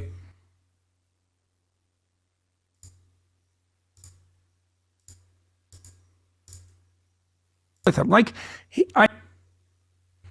There's this bit where he's kind of got his mouth open, but there's a silence and it hasn't been cut out. Can you kind of see that in the waveforms there? So I might just cut that out manually. Great time. I still work with him. So what I can do is I can move the playhead over there, hit split, then select the one that I don't want, hit delete, get rid of that. And now the last thing I want to kind of do is let's just go back to the start of this. And I want to show you an extra feature that you can do, because what they're talking about here might be a little bit confusing until you have the context. So what I might do is actually add some text on screen just so people immediately know the context of the conversation. So I'm going to go to text. I'm going to go heading text. I might drag this into the center so that it doesn't block the captions like this. And then I'm going to come over to the right-hand side and do why you should never lie. I could adjust the background color. For example, I could go black. Can adjust the text color. Let's bring it to white. Font, let's say we go Comic Access. Actually, that's kind of gross. Let's go Poppins. Actually, back to Montserrat. I can make the text bigger and smaller here if I want. I might actually try and make it smaller, see what that looks like. Now let's go 50. Cool. Now that's pretty good. Now if we watch this back. If you tell a sufficiently seductive lie, what is the best you can hope for? Right. You can see that text goes to that. If you tell a sufficiently seductive lie, what is the best you can hope for? Right. Let's drag it out to maybe where Jordan Peterson says right, since that feels like it could be a nice natural transition. And now you can see when this short starts, it shorts with the text banner that adds some context for the viewers. If you tell a sufficiently seductive lie, what is the best you can hope for? Right. The person that you are telling the lie to falls in love with the projection. Right, absolutely. Well, when I apply... That's pretty good for me. I think I'm just going to hit Save Changes. And we're going to be brought back to the dashboard like so. Now let's go back to home and I want to show you one more example of a cool feature Opus has. Now one last thing I want to show you is if we go to this gaming project here, for instance, up the top here, once you've created a project, you can actually add other prompts. So you can actually ask it to give you specific moments from your clips or create new clips based on what you're seeing. So for example, I could be like, show me all the headshot moments and hit prompt, and it's going to go through and try and show me every moment it believes I actually got a headshot in here. Now, when it actually does that, it's going to take a little bit of time because it has to go through the video and actually find those moments. So here's one I've prepared earlier. You can see I did this prompt here. I told it to create a fast-paced compilation of kills. And let's take a quick look at this first clip here.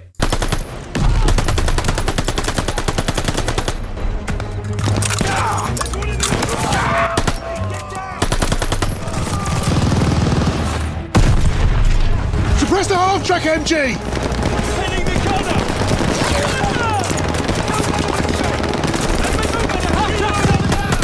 So you get the idea. Basically, it's found the high action clips from Call of Duty World War II. But as a viewer, if you're scrolling around, you might not actually have any context to what the hell this clip actually is. So what I'm going to do is I'm going to click on Edit Clip. And one thing I think I will do really quickly is just turn off captions because I think the captions didn't really add much. Also, side note, kind of cool. Now, how I was saying earlier that Opus actually looks at what's going on in your video and understands it to cut it up. You can see it actually doing this over here. So you can see the players engaging in close range combat with multiple enemies, weapon reloads frequently, blah, blah, blah. It actually sees what's going on, which is kind of cool. And you can see it understanding all of the clips it's stitched together for this particular compilation that I asked it to create. But something I want to do is add like a little voiceover or something just to establish like what's actually going on in this clip before people jump into it. You guys might have seen this format, particularly on TikTok. So what I can do is come to voiceover, type my script in here and just say something like, the most insane Call of Duty streak I've ever gotten. Our distrust is very expensive. I can use the classic Adam voice here. It probably sounds very similar. Then I'll just click on generate speech. And now down here at the bottom, you can see it's actually added this speech from Adam. Let's listen to it. The most insane Call of Duty streak I've ever gotten. And you can hear it actually lowered the background noise of the original clip while the AI voice was going, which is kind of cool. So let's listen again. The most insane Call of Duty streak I've ever gotten. The most insane Call of Duty streak I've ever... Pretty cool, right? If you wanted to add extra context, again, you can come add some text up here, right? I could chuck this text up here, for example, and do like 10 plus kill streak, bring this down to 50, and there we go. We have our shot. I can just hit save changes on this and it's all good to go.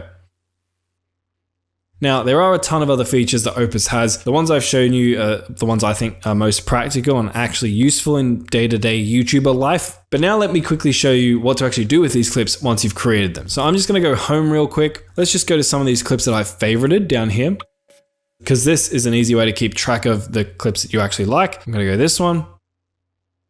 And then what I can do is I just download this short to my computer for uploading. So I can just click on this button.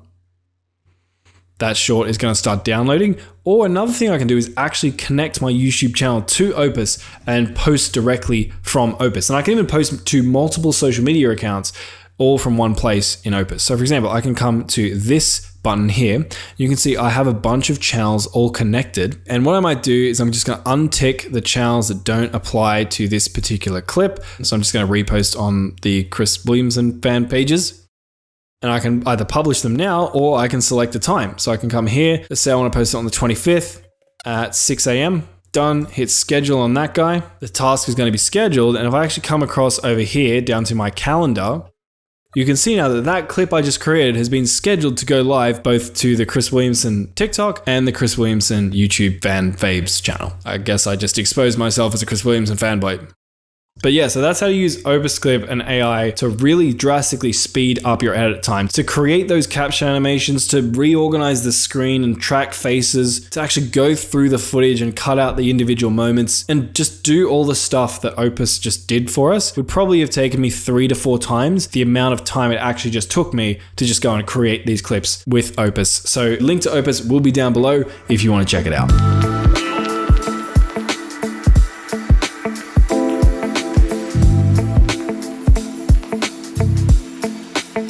All right, so we're at the packaging your videos part. But first, what even is actually packaging a video? That might seem like an unfamiliar term to some of you guys. Packaging a video, what does that mean? Packaging a video is essentially the way that we strategically present our video to the viewers on YouTube before they even click on it. So usually when you think packaging, you think about your title and your thumbnail. Now you might be thinking, well, why don't I just say, let's talk about your title and thumbnail, not packaging? Why do we have to make things extra fancy? And that is because the whole is greater than the sum of its parts when it comes to packaging. You don't just have a title and a thumbnail. The combination of your title and thumbnail is actually really, really important. You can't view them as two separate entities. So let me give you some examples that are very exaggerated, but very clearly illustrate this. So the first one, this one right here, you can see this video went viral. Hey, if we're underwater, how could there be and then the thumbnail is SpongeBob sitting there with a campfire. Immediately you're like, oh, how could there be a fire, right? And you're like, oh, that makes sense. Like, how could there be a fire if they're underwater? But notice, like in the thumbnail, they don't say, hey, if we're underwater, how could we be There's no text in the thumbnail, and in the title, there's no mention of a fire. The two together is what makes a holistic package that's enticing for viewers to click on. If you just looked at the thumbnail on its own, wouldn't make sense. If you just look at the title on its own, wouldn't make sense. The packaging altogether makes sense. Another example here, this video. This is Not Yellow by Vsauce with just essentially a pure yellow thumbnail. Again, the packaging here is brilliant. The title alone doesn't make sense. Thumbnail doesn't make sense. Together, oh, is this not yellow? Like, how is that not yellow? You have to click on it, you have to find out. Again, these are highly exaggerated examples, but hopefully this gives you some idea of how you should be thinking about your title and thumbnail packaging. Essentially, you have screen real estate when you're publishing a video. You don't want to waste it up by saying the exact same thing in your title and thumbnail. Instead of making the same argument, think of your title and thumbnail as arguments to viewers as to why you want them to click on your video. If you make the exact same argument twice, that's not as powerful as if you make two powerful but different arguments towards the same goal of convincing a viewer to click on your video. But the examples I just showed you are kind of obvious, so let me show you some less obvious ones. I'm just on Velio here, which I've shown you in previous lessons, and you can see just on the default research page, let's just look at some of these videos. And I want you to pay very close attention, not just to the title, not just to the thumbnail, but the packaging. See this first one, Parkour 2022 versus Clown Circus. The top, it doesn't have text that says Parkour 2022 versus Clown Circus. It has an image that tells the story of whatever this thumbnail is. And this video did pretty well, right? 3.4 million subs, granted, but it got 95 million views. This video here, why I switched from my John Deere to a Summit TX tractor. A beginner amateur creator would have put why I switched from my JD to whatever text in their thumbnail up here, just essentially restating the title. This guy hasn't done that. Here's an example over here. The most underrated horror franchise ever, and then instead of having the most underrated horror franchise ever text in the thumbnail, it has The Suffering and shows the movie. Now here's a bad example here, and this is probably because this creator you can see has only got 1.8k subs, which, don't get me wrong, is objectively good when you look at how many channels there are on YouTube and how many subscribers they have on average, but it's not as high as maybe some would desire. And in their defense, this video's done pretty well, like 37k views, but look at the title, What Life is Like After Hurricane Ian. And the thumbnail, what life is like after Hurricane Ian. This video would be so much more powerful if they swapped out this text from what is life like after Hurricane Ian to some sort of hook in the text here, like it's complete chaos or it's complete hell or something that just adds a new element or a new reason or a new level of intrigue that would make me want to actually click on this. Another perfect example here, become an ultra runner, the only 4 runs you need. Immaculate mansion in the sky, no text, just showing the mansion.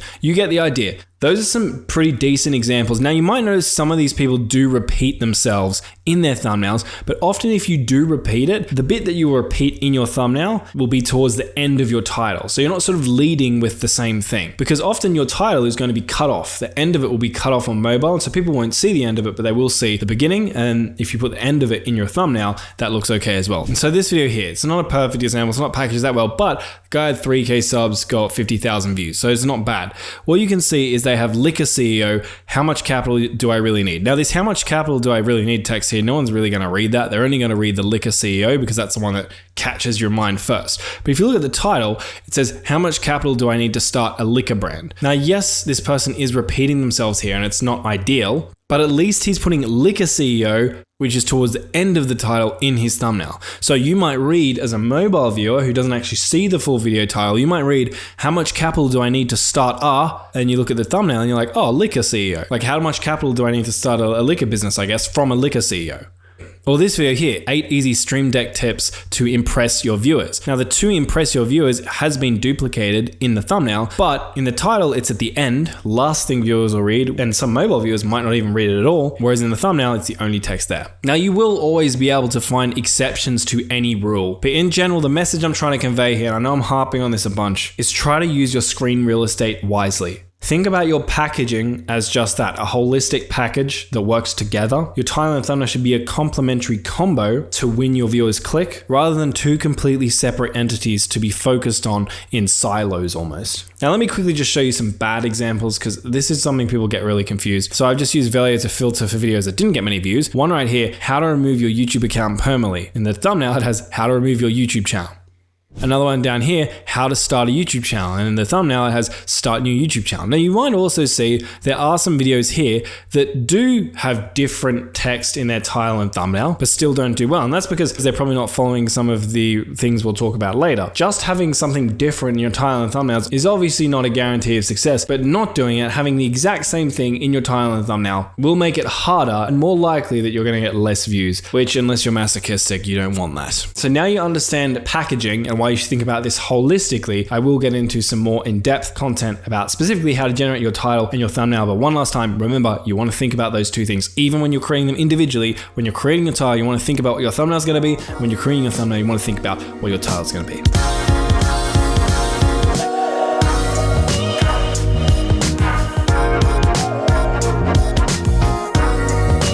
Let's talk about YouTube titles. They are one of the biggest components that make up your packaging. When people think packaging, they usually think title and thumbnail. Video length does play a component in your packaging because you're going to interact with a video that's 5 hours long, for example, very differently to how you'd react to a video that's 1 minute long. But when it comes to actually the marketing component of packaging your videos, the design and copywriting, titles and thumbnails, this time I want to talk about titles. So how do you write a title that's actually going to get clicks? Everyone wants to know the secret. They want to know the values. They want to know the principles that you can follow that across the board guarantee you're going to get more results. And there are some general rules. For example, make sure your title is clear and understandable. Usually, on average, try to make sure people can actually understand what your title is saying in the first couple of words so it doesn't get truncated or cut off for mobile viewers, etc., etc. But the thing is, you can find plenty of examples online that break these rules. I can tell you it's better to create shorter titles, and I can go, all right, fine, create long titles. I guarantee you're going to find videos that have been successful with really short titles. I can say use simple language, and I guarantee you'll be able to go out there and find a video that has really complex language that did really well. Like, yes, there are some general principles that apply in general, but if we're going to go really in depth, which we are because we're making a long video here, if there's any time to go in depth, it's in a freaking however many hour long video this one is, you really just want to research. You want to see what is actually working in your space or in related spaces to you. And not only is that going to give you a clearer answer, but it's going to give you an answer that's probably going to get you better results, more views, more subscribers than following any sort of general best practice rules will. Unless you're like a copywriting wizard god, which I am not. So how do you do research? Well, the first thing that I like to suggest is just when you notice a good title on YouTube, save it, write it down, capture it somewhere. So when I say good title, what I mean is look for sort of title formats that you could swap out the variables and make it yours that you think are really enticing.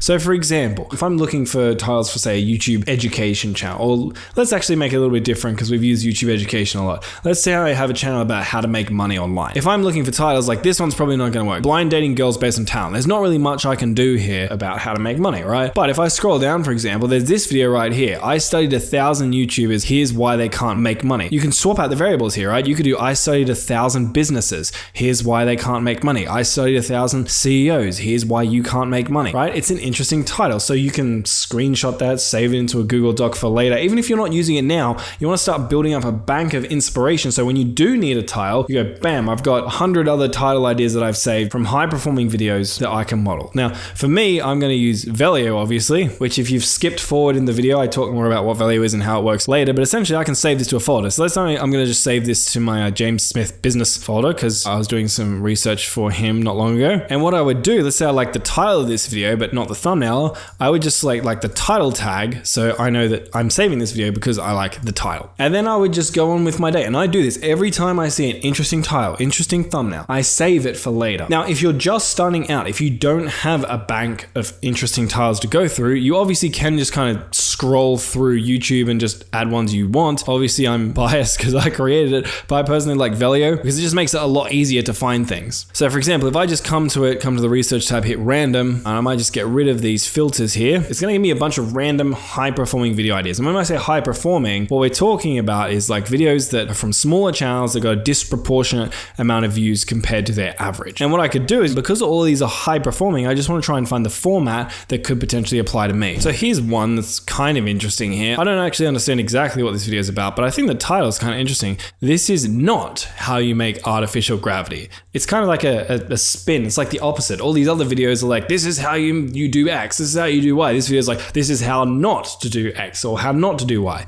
Now, the reason I find this interesting is, again, if we're going with my make money example, if I had a make money online channel, I could make a video that's like, this is not how you make money online. Or this is not how you design a high converting Shopify store. Or this is not how you get rich in your 20s, right? Can you see how I'm just looking at this as sort of a formula, then I swap out the variables? So I would obviously save this. And I personally think the thumbnail and idea is not so great on this one, but I like the title. So I'm just going to save it as I like the title. Now, if you wanted something more specific, what I would recommend is actually researching adjacent niches. Now, you can just scroll through here and get completely random, fresh inspiration, which is something I often like to do because it really gets the creative juices flowing from all kinds of crazy outlier videos all over the internet. But if you want to be a little bit more targeted, a little bit more specific, what I would often recommend doing is researching niches that are somewhat similar to yours. So let's say I'm making a video about how to make money online. Obviously, just titling the video how to make money online is going to be kind of boring, right? But also, maybe I don't want to carbon copy other examples of make money online videos from within my niche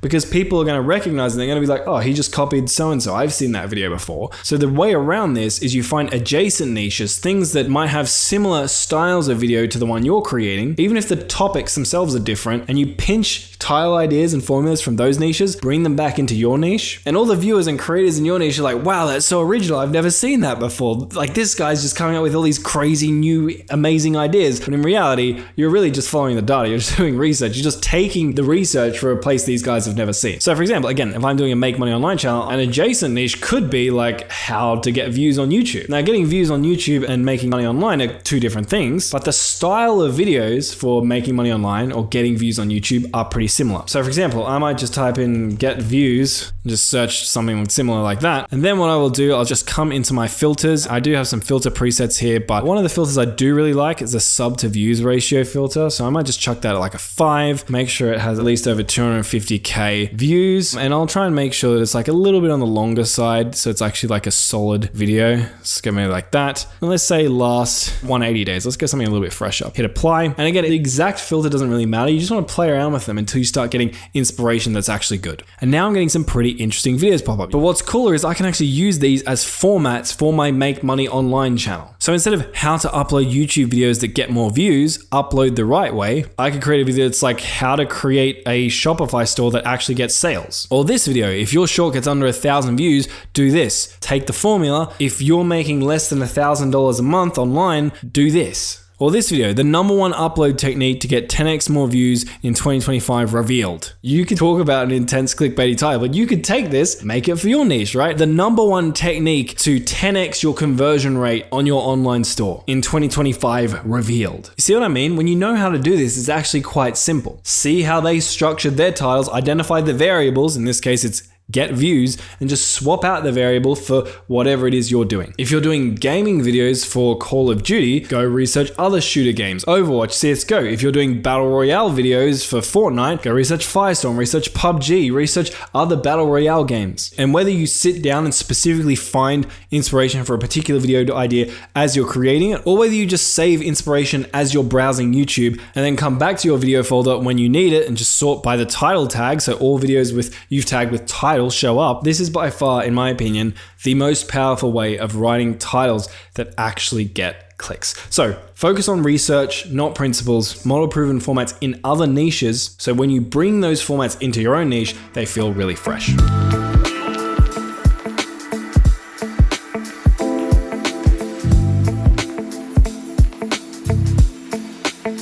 All right.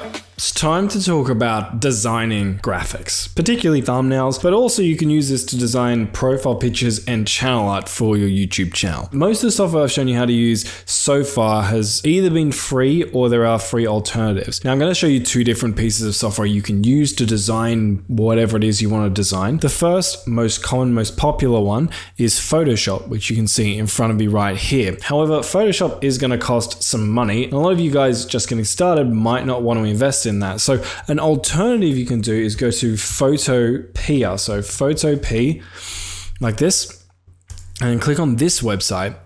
And then what you do is just click on Start Using Photopea or Photopea, whatever it's called. Then from here, you can just click New Project.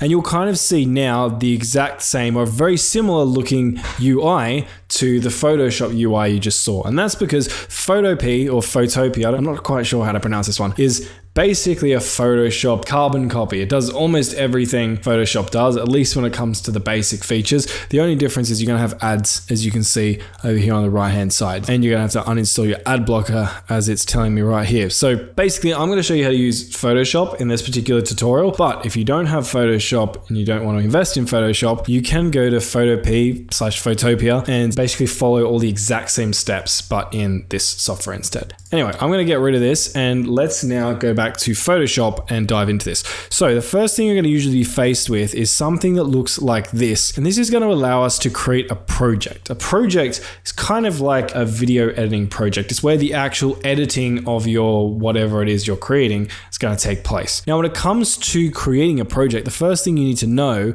is what size do you want your project to be? That's going to be the canvas size essentially. Now, there are a couple of different ones you'll most commonly be using as a YouTuber. So the first one is going to be a thumbnail. So if you're designing a YouTube thumbnail, what you want to do is for the width, you want to type in 1920, and then for the height, you want to type in 1080. Then you would just hit create on that, and that's going to create a 1920 by 1080 canvas for you to work from. Now, if you're creating a YouTube profile picture, what I would recommend is you go 800 by 800 in here, and that'll give you a square canvas. Last but not least, if you're creating YouTube channel art, what you're going to want to do is 2560. And then for height, you're going to do 1440 and hit create on that. Now, for this particular tutorial, the most common thing you're probably going to be doing is designing a YouTube thumbnail. So I'm just going to go 1920 by 1080. And then everything else, you can basically leave it on default, and we're just going to hit create. And we're now going to be loaded into our canvas where we can start designing. So let's get a bit acquainted with this. Quick tour. So in front of us, the big white thing you're going to see is your canvas. This is where the actual design component of what you're creating is actually going to come to life. Over on the left-hand side here, you're going to see tools. We're going to get into what those do and how you want to use those later. Essentially, they're going to be used for manipulating and editing whatever it is you're editing. Then on the top here, we have a taskbar. Now this is going to be different depending on what tool you select. If I select this tool, for example, you can see that it gives me different options compared to if I select this tool. Also, you're going to have these little window drop downs up here that you can use to do certain things. Again, more on all this later. And last but not least, on the right hand side, we have a very important panel. Now your panel might not look exactly the same as mine just because mine's been customized a bit, but you will see something that looks kind of similar to this. Usually at the top, you'll have some kind of color picker like the one you see here. Below that, you'll see another window with a few more tabs, properties, adjustments, and libraries, which again is just more ways to manipulate the photo you're editing over here. And we'll get more in depth on how to use this stuff later. And down the bottom, we have our layers tab. Now, this is a really important one because this is where we're going to be importing, structuring, and organizing the pictures that we're actually editing. We've gone over video editing and timelines. The layers tab is basically like your timeline for photo editing. Now, you can customize what your layout looks like. One thing I would recommend doing is hitting Control R or Command R on your keyboard, and that'll just bring up a little ruler, as you can see at the top here, which will just allow you to sort of get some rough measurements of what it is you're doing. And you can also hover over these edges and drag in and out to make things the size you want them to be. I usually like something similar to this, but I often like to make my layers panel a little bit bigger just because this is where most of the work is going to actually be going on. All right, and that's kind of the rough Photoshop beginner tour. But at the moment, we're not really designing anything interesting. We've just got a blank white canvas. So what we're gonna do is I'm just gonna go and grab a photo, any sort of photo. And what I'm gonna do, you can't see this because I'm on my other desktop, but I'm just gonna click and drag this over the top of my canvas and release, and bam, there it is, a thumbnail I designed previously. When you drag and drop an object, it's not actually gonna be added to your canvas until you come up here and click on this check mark option. Now I've done that, it's actually going to be added to my canvas. Now on the right hand side here, you can see our layers tab looks a little bit different. Now instead of just having this white background layer, we also have this new layer I just dragged and dropped in. Now I can select this layer and I can also turn it off and on using this little eye icon. So you can not see it now, and you can see it again. Now, not all designers will want to do this, but I personally like to do this, at least for thumbnails, is right click on this layer I've imported and then click on rasterize layer. Now,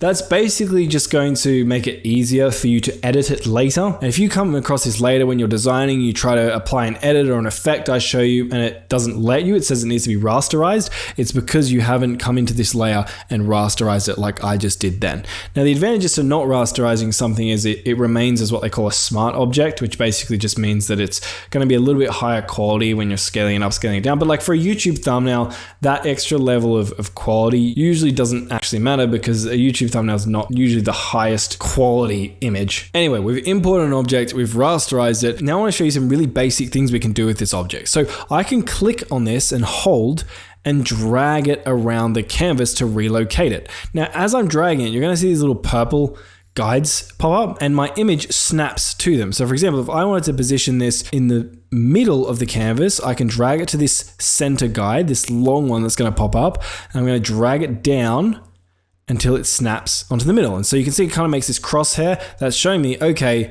this is now snapped to the perfect center. I can move it to the right and I could have it centered, but then the right hand side of the image snapped to the middle. I can bring it to the other side. I can basically drag it around. I can put it wherever I want, but if I want to keep things asymmetrical, I can use these guides to make sure that my images snap to a certain place. So for example, like the center here. Now, as I'm dragging this around, you might have noticed these little handles appear on this box. Now, some of you might not see this. If you don't see it, it's because up here at the top, this transform controls option has not been turned on. So you'll want to make sure that transform controls option is on to do some of the edits I'll show you later. You can still drag things around if you don't have the transform controls on, but once you click this on, you're going to get these little boxy things that you can see here.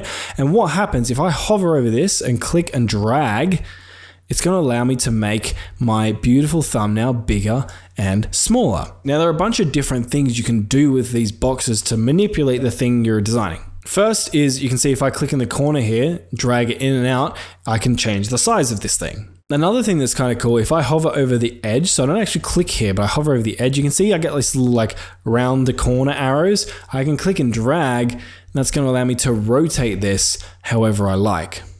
So I could put this here, I could come over here, make it a little bit smaller, and I could rotate it like so. Now, so far you might have noticed when I'm actually dragging this around and editing it, it stays the same aspect ratio, like it doesn't get warped. However, if I wanted to warp this, what I could do is on my keyboard, I would hold down Shift, and then I click whichever side I wanted to warp. So let's say, for example, I want to make this image wider.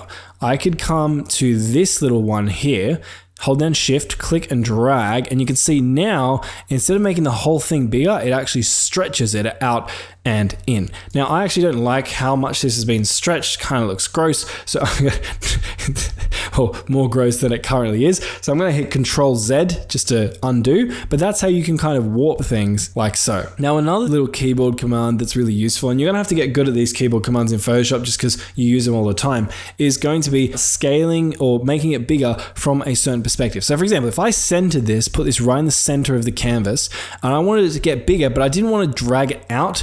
See, when I drag it out, it kind of like drags out to the right. It's not scaling up from the center point. So what I could do is I could position this in the center. I could hold my Alt key on my keyboard. And now when I drag it, it scales up and down from the center point. So for example, I could bring this smaller, I could move it over here, and even if I scale it up and down here, it still scales from the center point, compared if I just grabbed the sides and moved it like this. Now you might be looking at this and be like, Marcus, why would I ever need to do this? And in the moment, it might seem like just a slightly different way to do the same thing. But when you actually start designing, these little different techniques of sizing and scaling the objects you're working with will actually come in quite handy, as you might see later on. Now, the last thing I want to show you is how to warp the perspective of this image. So if I hold down the Control or Command key and then click into one of these corners and drag, what you can see is I can actually tilt this image. So I can kind of give it a 3D effect almost, right? Like you can see here. Now at the moment it's tilting on one side, so I could come over here, click Control, tilt it down like that. I could grab this one, bring it up like this. I have a lot of power as to how I want to manipulate this thing. And whenever I'm done with some sort of edit, again, just like if I was dragging this in, I need to come up to this check mark and click OK like that. And now you can see I've completely changed how my image looks just from dragging and dropping and warping things around. Now I actually don't like how this looks, so let's just go back, Control Z, back to our original aspect ratio here. But again, just remember those commands. You can make it larger and smaller. You can warp it slightly in terms of perspective by holding the Shift key. You can make it larger and smaller from the center by holding the Alt key, and you can actually warp the whole image by holding Control and dragging it around like this. At the moment though, we're not really doing that much. We've just got a single image and we're moving it around the canvas. So let's actually try and add something to this design. Now, I don't know about you, but this thumbnail doesn't look like it has enough arrows or circles. So let's see if we can add another one. So what I'm going to do is I'm going to go to my computer. I'm just going to click and drag in this arrow that I recently downloaded, and just like before, I can click and drag, make it bigger. I can change how I want it to be located. I can drag it in here. I could change the perspective of it a bit if I want it to kind of appear like it's warped and coming out of this cat emoji's mouth. Also, who the hell uses this cat emoji? If you use this, you're weird. And then when I'm done, I just hit the checkbox, and there we go. We have a new image. Now, interestingly, what you'll see is that this little overlay has been added over the top of my original image over here. And if you have a look at our layers panel over here on the right, you can actually see now I've got 3 layers. I've got my background, I've got the original thumbnail that I showed you here, and I have my layer at the top. Now it's very important, just like video editing, that we get the hierarchy of layers right, because for example, if I click this and dragged down below my thumbnail layer, you can see that it disappears. Now it's actually still there. It hasn't been deleted. You just can't see it because it's behind this thumbnail image here, which if I click on and move it out of the way, you can see the arrow is still there, right? So let me bring that back. Let me grab my arrow layer, drag it over the top. And this is just something you want to be aware of when you're adding things onto your canvas. You need to make sure they're structured in the right way so that they actually show up the way that you want them. So now we have 2 layers here. Let me show you some things you can do with layers. Now 2 layers isn't that much to handle, but let's say I ended up having a bunch of different layers in here. So if I hit Control J on my keyboard, it's actually going to duplicate a layer. So you can see now I have a second arrow effect right here. So I might just position there, hit the check mark, and you can see now we have 4 layers in our layers panel. I can hit Control J multiple times, and you can see I now have multiple different arrows that I can drag and drop all over the place. The thing is though, now that I've got so many arrows, my layers tab is getting a little bit messy, and I really like clean thumbnails, as you can probably tell from this one I'm editing right now. So what I'm gonna do is I'm gonna group these together just so I can organize my layers panel a little bit more efficiently. So what I'm gonna do is I'm just gonna regularly click on the arrow at the top, and I'm gonna go down to my last arrow here and hold shift and click, and it's gonna select all of them. Now I can shift click and to select all of these because they're all in a row, but let's say they weren't all in a row. Let's say one was like below this image and I didn't want to select this image. What I can do is just hold control. So hold control and just individually click on all of these different arrows. Then what I would do is I could come down to here, this little folder icon, and click on it, and it's gonna add them all into a group. You can see my layers panel just got a lot more organized, but if I actually want to go into this group, I can see that all of my arrows, my individual arrows are all still in here, and I actually can click between all of them and edit them all separately, individually from one another. And then when I'm done with that, I can just hit here, close the group, and my layers panel is back to being nice, neat, and organized. Again, this might not seem like that much of a groundbreaking thing right now, but when you're actually designing a really in-depth thumbnail that has tens, sometimes maybe hundreds of layers, knowing how to organize is going to just make your job so much easier. Now, something else you can do if you don't want to do a group, but you want to simplify things or merge things together, is you can use the merge effect. Let's say I didn't want to do a group. I can click on all of these, right click and go merge layers, and now I have just one layer inside of my group, right? I could drag this out of my group, I could delete my group, and you can see if I just click on this, now it's just one image. Because if I click on this guy and scale this in and out, you can see all the arrows are now moving at the exact same time because they've been combined into one single image. Now, one thing I do want to quickly show you, because it just came to my attention because I just did it there, is sometimes if I want to select something, so let's say I wanted to move these arrows around, I can just click on these arrows, or I can select them in my layers panel, and I click here. If I tried to move it now, it's actually not going to move. It's just going to scale in and out. So what I would have to do is I would have to either click and drag to move them around, or I would click and then click one more time and then drag them around, just to prevent it from scaling in and out when I don't actually want it to. Now we've imported some images, moved them around, edited them a little bit, but let me show you what can happen sometimes, right? Sometimes you might be editing something that's really small and really detailed, and you can't actually see it that well. So for example, if I put the arrows here, I can't actually really see what's going on that well. So sometimes I might want to actually zoom in on my canvas on a particular thing to be able to see it better. So while you're going to do that is hold down Alt or Option on your keyboard, and then just scroll in on your mouse wheel. And that's going to allow you to zoom in and out. Now, zooming out can also be quite useful because sometimes you might want to see what your thumbnail is going to look like on a small device when it's on a small scale. So if I zoomed all the way out here, I now have a rough idea of the scale, the size at which someone might be viewing my YouTube thumbnail if they were seeing it in, say, the recommended bar on the right-hand side of a YouTube page. Anyway, let me zoom all the way back in on this guy. Now, something else I want to show you is I might zoom in here, and let's say I zoomed all the way in here and I wanted to actually see these arrows. Now, it can be a little bit annoying because now I have to zoom out and then move my mouse over here and then zoom in, because it always zooms in on where your mouse actually is. But a nice little hack for moving around your canvas without having to constantly zoom in and zoom out all the time is you can just zoom in and then hold down spacebar, and you can see, get this like little hand. You just click and you just drag, and you can drag yourself around your canvas. And if I actually zoom out here, you'll see that I haven't actually moved where anything is. My canvas is exactly the same. The only thing I'm changing here when I'm clicking and dragging around is my own perspective. Now we've almost covered the basics when it comes to designing something. And if this is all overwhelming, don't worry, I'm going to actually show you some real examples of how to design things. We're just trying to cover the very basics right now, so you're roughly acquainted with some of the tools before we dive too deep into exactly how to use them to design thumbnails that are going to get clicks and views and all that good stuff. But let me show you the last couple of things. So one thing I want to show you is guides. So if you added or turned on rulers like I showed you earlier, these things up here, again, Control or Command R to turn them off and on. What you can do, come over to the side, click on R and just click and drag it out like this. You can see I get this like little line. So I could drag this to here and leave it. What that's going to do is add this line. Now, this line's not going to be visible on the final actual project that I render, but what it is going to do is allow me to sort of align my images the way that I want them to. So let's say I wanted to drag a line to here and a line to here. I could align this, and you see now my image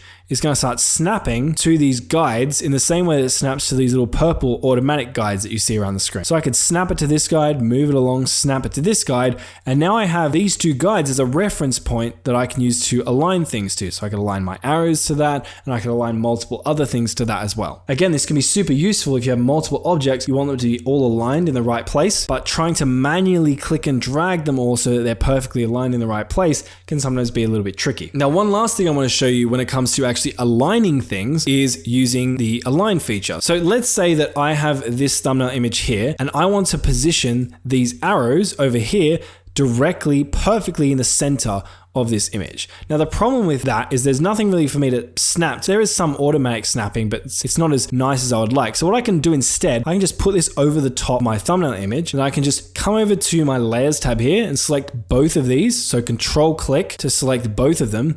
And then up in the top, I can come and click on this little option here. That's going to move the arrows to the center. And then I can click on this option here. That's going to move the arrows to the vertical center. And I can click on this button here. It's going to move the arrows to the horizontal center. And now all my group of arrows are perfectly center aligned to this particular image here. And you can do this in so many ways. If you're wanting to align things, let's say I put the arrows over here instead, and I wanted to align these. Again, I could just click on both of these, go bam, bam, and they're going to jump together and align themselves like so. Now, you might have noticed that the image jumped to a place where I didn't actually want it to be. Like I wanted it to be here, but when I tried to align these two, it kind of met in the middle. Now, sometimes that might be okay for you, but you might also not want that. So what you can do is, let me move these arrows over here. Let's say I wanted to move the arrows and align them in the perfect center with this thumbnail image. Didn't want them to like jump together. I wanted the thumbnail image to stay in the same place it is right now. What I would do is I'd hold down Control or Command, and I'd click on this little rectangle. So not the layer over here, but the little rectangle in my layers panel. And it's gonna get this like black and white border thing going on around it. Then what I'm gonna do is hold down Control, select my arrows overlay over here, and then I can just align these. You can see that my thumbnail didn't jump to meet my arrows. It stayed in the perfectly the same place. My arrows jumped to meet it instead. So let me show you. If I grab these arrows, move them over here, and to get rid of this black and white section, I just hit Control D on my keyboard. And let's say now, instead of wanting my arrows to jump to the center of this image here, I wanted my image to jump to the center of the arrow. The way I would do that, same thing, but I would select the arrows instead. So hold down Control, click on the arrows so they've got this little black and white border running around them.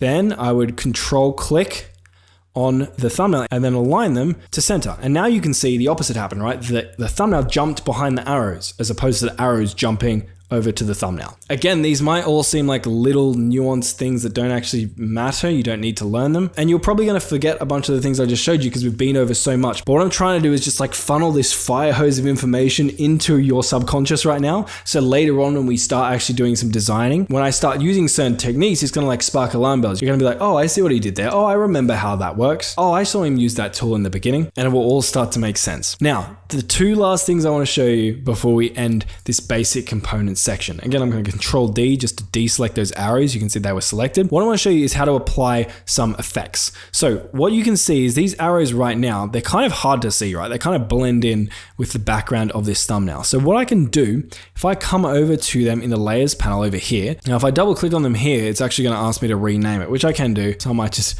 rename it. But if I double click on it again, away from the naming section, what's going to happen is this little box is going to pop up, and this is going to allow me to apply some basic effects to my overlays. So for example, let's say I wanted to add an outline to my arrows to make them stand out more. I could come down to this stroke option here, and you can see when I've clicked on this, it's added like a black border around my arrows. Again, I can toggle this off and on. You can see what the stroke's doing there. Now, when I select this option on the right-hand side, I'm going to have settings I can use to tweak how this effect is applied. Now, the settings on all these different options are going to be different, but a lot of the time they're actually titled in a pretty intuitive way. So for example, on the stroke effect, you can see I have the size slider. What does that do? Well, it obviously adjusts the size of the actual stroke around the arrows, right? The position tells you where the stroke is positioned. So do I want on the outside, the inside, or the center? If I put it on the inside, it's going to add the stroke to the inside of the arrows. If I put it on the center, it's going to position in the center of the arrows. If I put it on the outside, the outline is going to be on the outside. I can adjust the opacity, which is going to change the transparency of the stroke. And last but not least, I can change the color. So if I come over here and click on this color box, it's going to make this box pop up and appear, and I can adjust the color of the stroke. So if I wanted to make it a red stroke, I could drag this around, drag it up into red, and you can see my stroke's now red. I can also drag it down here, make it black again. I can make it a gray color. And on this little bar next to it here, I can drag this around to change the color. So let's say I wanted to make it blue. I could drag this onto blue, then drag that up to blue here. You can see my stroke has now become blue, and I just hit OK. And there we go. We have a blue stroke applied to my arrows. And then I would just hit OK, and my arrows now have a blue outline stroke applied to them. And what's cool about adding effects like this in Photoshop is that I can come back and change this at any time. So if I come over to the right hand side, in my layers tab now, you can see that I have this little stroke thing, I don't know how else to describe it, hanging out below my arrows. I can actually hide this, turn it off and on to see what my arrows look like without a stroke, or I can double click on it specifically, and it's actually going to open up this effects panel again where I can edit my stroke more in here. So let's say I didn't really like the blue. I could come in here, I could change this back to black, hit OK, and now it's back to black. I will show you one last effect. Again, there's a bunch of different effects in here for you to play around with, but I'll show you just one more. So I'm going to click on this, I'm going to turn off the stroke here, and I'm going to show you how you can change the color. So if I click on this color overlay option, you can see now if I click into it, once I hit check and then click into it, that my arrows have changed color. And you'll see this little colorful rectangle over here like you saw on the stroke a minute ago. And just like the stroke, if you click on it, it'll bring up this box. I can drag around the color and change the color. I can make these arrows black, or I can make them orange colored arrows, or I can make them blue colored arrows, right? I can change the color to be whatever I want. Let's say I like purple, then hit OK on that. And now I've changed the color of this image that I've just imported. I lied, I'm going to show you one last thing, and that is how to add a drop shadow to make these stand out. I can actually add multiple effects at the same time. I can have my color overlay effect turned on, click on this checkbox, come down to drop shadow, and it's going to add a drop shadow or a little shadow behind these arrows. Now you can't really actually see it very well because the shadow is not very strong. So again, what you can do is play around with the controls in here. And again, most of them are somewhat intuitive. So if I grab the opacity, obviously that's going to change the strength of the shadow. And I can also come down here and change the size of the shadow. So if I drag this in and out, you can see that I've got my shadow here. Kind of see the shadow in the background there, right, of the arrows. If I drag it right down here, it's going to be a very small shadow. In fact, it's going to almost be a replica of the arrow. If I drag it out a bit, it makes it a little bit more fuzzy like that, right? It just kind of makes the arrows stand out a little bit more. I can also adjust the spread of the shadow, which is going to control how far it spreads. So if I grab that and drag that out, you can see the shadow now spreads a lot, and grab this and drag this down like so. Hit OK on that. And now we've transformed our orange and yellowy arrows into pink arrows with a black shadow behind them. Now, when you've added an overlay and don't want it anymore, a really easy way to delete it is you just make sure it is selected in your layers tab, come down to this bin icon, click on it, yes, and bam, your overlay is going to be deleted. Now I don't want to actually delete it, so I'm going to Control Z, undo that. And now let me show you something else kind of cool. Now again, this is all going to seem very overwhelming. You're not going to remember absolutely everything I'm going over here, but hopefully now this information is in your subconscious. When you do see it again in the future, it's going to kind of click with you and it's going to make sense. But one thing I will say as well, there's so many different settings and different edits you can do in a program like Photoshop. So what's often easy to do is to try and figure out what you want to do and then just Google the tutorial for that. Again, I'm going to show you some more cool things later on in this video, but I'm not going to be able to show you how to become an absolute Photoshop master because there are so many different effects that you might want to apply, or different scenes or images you might want to create within your thumbnails. So I'd really encourage you to, in the future, if there's something you want to be able to do in Photoshop, just type in how to and then describe the thing you want to do. So for example, if you wanted to add like a glowy effect around these arrows, just type in like how to add a glow to arrows in Photoshop. And if you're using Photopea, just ask how to do it in Photoshop, because again, the tutorials translate. And because Photoshop is such a popular program, there's almost 100% chance that there's going to be some sort of tutorial that's going to show you step-by-step exactly how to do the exact effect you want to apply. All right, but let's say we're done with our design here. What we're going to now do is actually export this so we have it as an image we can actually use. So the first thing I will do quickly before I export it is hit Control S to save this, and I can save this as a PSD file, a Photoshop file, and that's going to allow me to come back into this and make edits later if I want. Then I'm going to go File, come down to Export, and I'm going to click Export As. That's going to open up this export bar right here, and what you can see is it's exporting my entire canvas. Now, a couple of things you want to bear in mind. Up here, you have the option to choose between GIF, JPG, or PNG. Now, most of the time, I would recommend you export as a JPG. However, if you are creating some sort of overlay or something that you want to have a transparent background, obviously that's not going to be the case if you're creating a Photoshop, but let's say you're creating some sort of overlay you want to show over the screen in your video, and you're creating it so you can drag it into your video editing timeline, and you don't want there to be a background, well then you would want to come and click on PNG and make sure transparency is selected. Anyway, I'm going to come down to JPG because this is a thumbnail. And then the thing you're going to also want to make sure is over here on the right hand side, have a look at how large the image is going to be. Because if you're exporting a thumbnail, you want to make sure this isn't over 2 megabytes, which is another reason why I like JPG, because PNGs are much larger files, as you can see here. Now this one's still under 2 megabytes, which is great. But again, just keep an eye on this. If it is over 2 megabytes, what you'll do is just take this quality slider and just drag it down. And you can see that's going to decrease the size of the image. Once you've made sure your image is the right size, you've selected the file type you need, then you can just basically ignore all of this other stuff, come down, hit export, and then export your thumbnail image. Like so. And now if I come to my computer, you can see, I can right click on this, that I now have a photo that accurately represents the canvas I was just designing on Photoshop. And again, if this was a YouTube thumbnail, I could now just take this and upload it to my video to give it a thumbnail. All right, I want to show you now how to use the tools on the left-hand side here of Photoshop or Photopea/Photopea, depending on what you're using. Now, I'm not going to go over every single tool because that's going to be overwhelming and kind of pointless, but I will go over the ones that I use most frequently and that you'll probably use most frequently too if you're a YouTuber. So the first tool over here is this Move tool. This allows you to actually move things. And every time you have a tool or you want to know what it does, basically just hover over it. You can see you're going to get this little video of what it does. You can just click on it and it's going to actually open up a video that shows you how to use this particular tool. However, if you're watching this video, you can probably just let me show you how to do it. So the first one, Move tool. If you have an overlay like the one I'm just going to drag in here, you can use the Move tool to move it around. Kind of obvious. The Move tool does become a little bit more useful though when you're playing around with multiple overlays. So for example, if I grab Markiplier here, and let's say that I wanted to align him over the top of this photo frame to kind of make it look like he's inside the photo frame. So I could grab him and let me just zoom in here and I'll just like scale him to the correct size. Grab that, drag him down like this, and drag that down like this. Hit OK.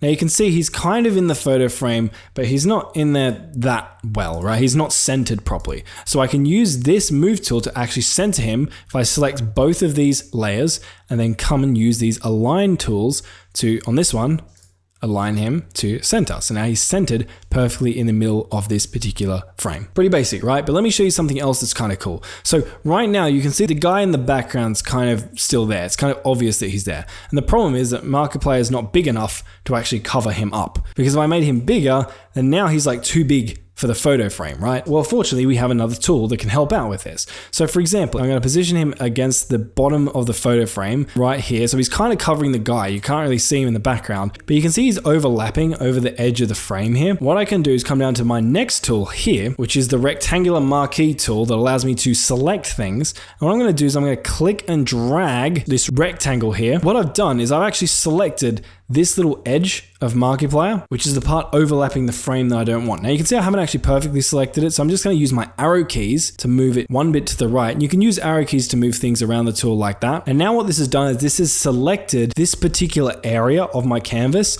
and edits are only going to be applied to this area of the canvas. So for example, if I come over to Markiplier, click on him, I'm going to right click and rasterize him, because remember we can't apply any edits unless we rasterize something. So I'm going to rasterize him. Then what I'm going to do once he's selected is hit the delete key. And what you can see is it actually deleted that little bit of him that I had selected. Let me zoom in, and I'm going to Control Z to undo it. If I hit delete, it deletes just that little bit, which is kind of cool, right? Because normally if I would hit delete on an image, it would delete the whole thing. But this allows us to select specific parts of an image and just delete those specific parts. Another thing that's kind of cool about these selection boxes is you can use them to fill colors. So for example, let me get rid of this one by going Control D. That's going to remove it. And let me create a new one. So let's create something like this. Now what I can do is right click on this, come down to fill, and then in content, I'm going to change this to color, select my color, let's say red, hit OK, then hit OK again.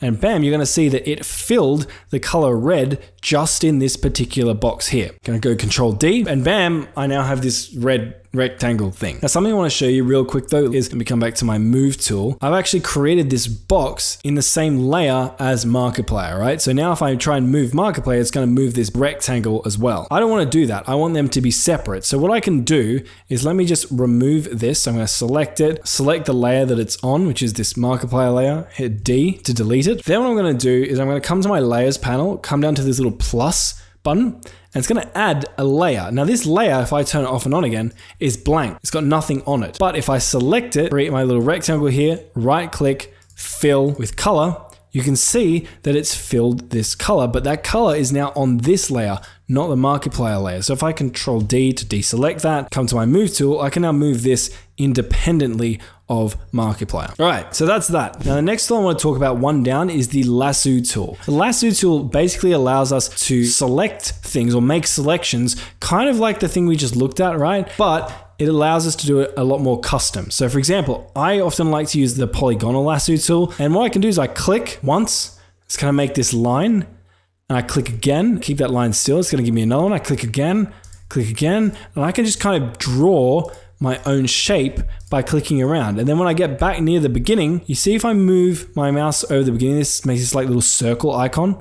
If I click, now you can see I've selected a really specific area. And if I come over to the right-hand side, create a new layer, right click on this guy, fill it with color, I now have a colorful object that is exactly the shape I just drew out with my polygonal lasso tool. And you can use this not for just creating shapes like I did, but also for deleting things. So if I come in here, zoom in on Markiplier, you can see that I only cut off one side of him on the portrait. I'm going to cut off the other side. So I'm going to click here, click up alongside the portrait, come over to the right, click down, join this together. I'm going to make sure I come over to Markiplier's layer here. So he's selected, so he's the one that's being affected, and hit delete, and bam, you can see that I've deleted that portion of him. If we zoom out on this, kind of looks like he's in the picture frame.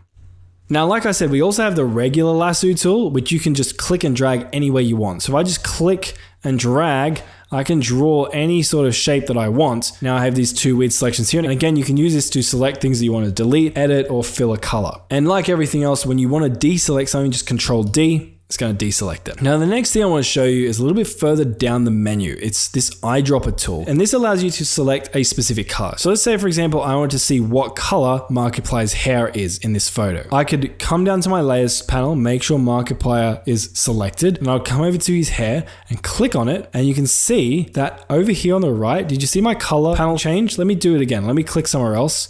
If I click down here, you can see it changes again. That allows me to select specific colors and know what they are. So if I come and click on this little box here, I can see this number here. This is called a hex code. This tells me exactly what color I'm working with. So for example, if I wanted to make a shape that was the same color as Markiplier's hair, what I would do is I'd grab this hex code. So Control C, go, okay, I've copied that. And I could come back and let's say I wanted to create a new layer with this circle. That's the color of Markiplier's hair. Right click, fill with color, and then in this box I'm going to paste the hex code I just got from Markiplier's hair, hit OK, and here I have a circle that is the same color as Markiplier's hair at the point that I selected it. Now the next tool I want to show you is the patch tool. And this one's really useful because what it allows you to do is really significantly manipulate and even completely remove objects from photos. So let me show you two examples. If I zoom in on Markiplier, right, you can see he's got this like little skin imperfection here. If I click around these and join it back up again to create a selection, and then I click on the Markiplier layer over here to make sure I'm editing him. When I've got the patch tool selected, if I hover over it, like makes this little arrow. What I can do is I can click and drag, and can you see when I drag it away, it gets rid of that little imperfection, and when I release, that imperfection is gone. What it's basically doing is it's taking a portion of the image from one section and inserting it into another. So for example, if I wanted to remove this little black patch here and replace it with his skin color, I would just circle around it, drag it over to this skin patch, and bam, I have removed it. Now this is really cool for cleaning up imperfections on someone's body, like their face, but you can use it for cleaning up other things as well. So for example, if I hide Markiplier for a second, maybe I want to remove some of this guy so he doesn't take up so much of the picture. I can start chipping away at him using the patch tool. Make sure I come down and select the image that I'm trying to adjust. Oh, if I click on OK, you can see it wants me to rasterize this. So I'm going to hit OK. I'm going to drag this over to the brown area. You can see that it's now replaced his head with brown. Now there's a bit of black still there, so I'm going to grab that, drag that over. And you can see it blends it in really nicely as well, which is pretty cool. So if I grab that now, drag this over like so. It's going to get rid of his head. Grab this, drag that. And I can start chipping away at getting rid of his entire body. And this might not be a perfect edit here just because I'm not taking my time with this at all. But you can see I've got this white halo down here. I don't want it white, I want it to be brown. So I want to get rid of this shoulder here, drag that up. Maybe I'll zoom in a bit just so I can see a bit better. Try and get rid of that. Drag that up. All right, cool. Now, if I bring back Markiplier, you can see that that guy's shoulder that used to be behind him is no longer there, and it's just Markiplier who's in the picture frame. Now, the next tool I want to show you is a really cool one. It's called the brush tool. So if I click on this, and what I might do is actually do this in a new layer. So I'm going to come down to this bottom one, create a new layer by clicking on this button and dragging the layer below, and I can use my brush tool. I'm going to paint on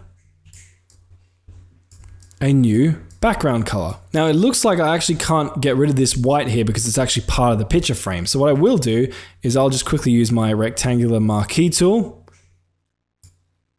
grab that, delete there, grab this, delete here.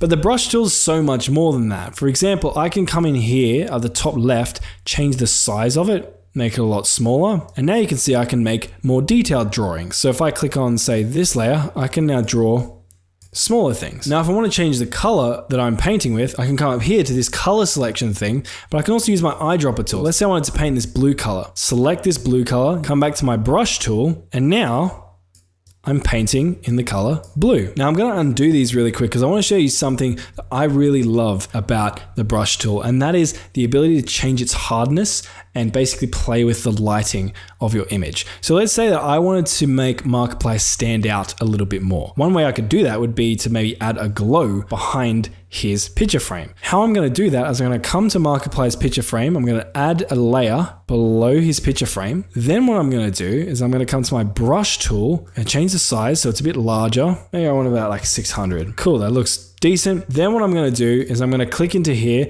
grab the hardness and drag this all the way down. That's going to make it really soft. So now you can see if I paint with blue, you can see how it kind of makes it glowy, like the edges are very soft. Let me just undo that real quick. I can use that to add a bit of a glow behind Markiplier. So let's say I'm going to add like a yellowy white glow. So let's go to yellow, let's drag that over here. So it's kind of a yellowy white color. Then what I do is on this layer behind Markiplier's picture frame, and I click, you can see how I added that little subtle glow. I can make it even more intense if I made this a bit larger. So let's go 800 pixels instead. Now this is larger. If I click again, see how it's added this really cool glow? I love this one so much because you can play around with like lighting effects to change where people's eyes are drawn. So for example, if I wanted people's eyes to be drawn away from the edges of this thumbnail and more towards the center, I would come over here, change this to dark, and I can click up near the edges, and I've added this sort of dark effect that's going to draw your eye in more towards the center of the thumbnail. Now, something else you can do with the brush tool is to change the opacity of it, which is going to be how strong it is. So I can change the opacity, come up here, bring this down to like 30% opacity, clicking up in the top,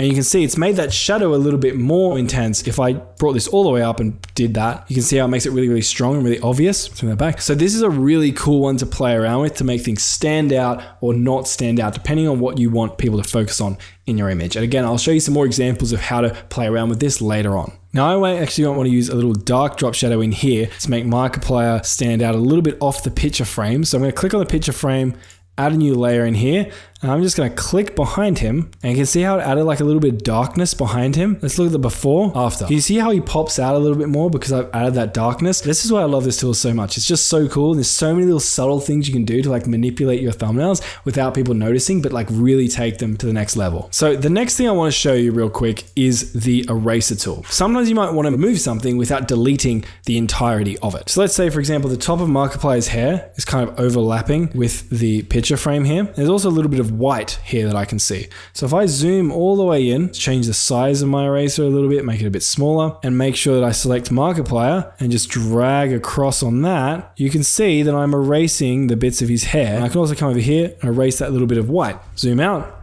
Now it looks even more so like he's inside the picture frame. I can also erase shapes, for example. I can come to this, use my eraser tool, erase a portion of this rectangle here. But just like the brush tool, I can adjust the hardness of my erasing. So if I come in here and I bring the hardness all the way down to 0, I can do like soft erase effects. So for example, now I've turned my hardness down. You can see there's sort of some imperfections in Markiplier here. There's like this bit of purple kind of thing here and a bit of white there. If I tried to erase that, it might be kind of hard for me to do. But what I can do is use the soft eraser.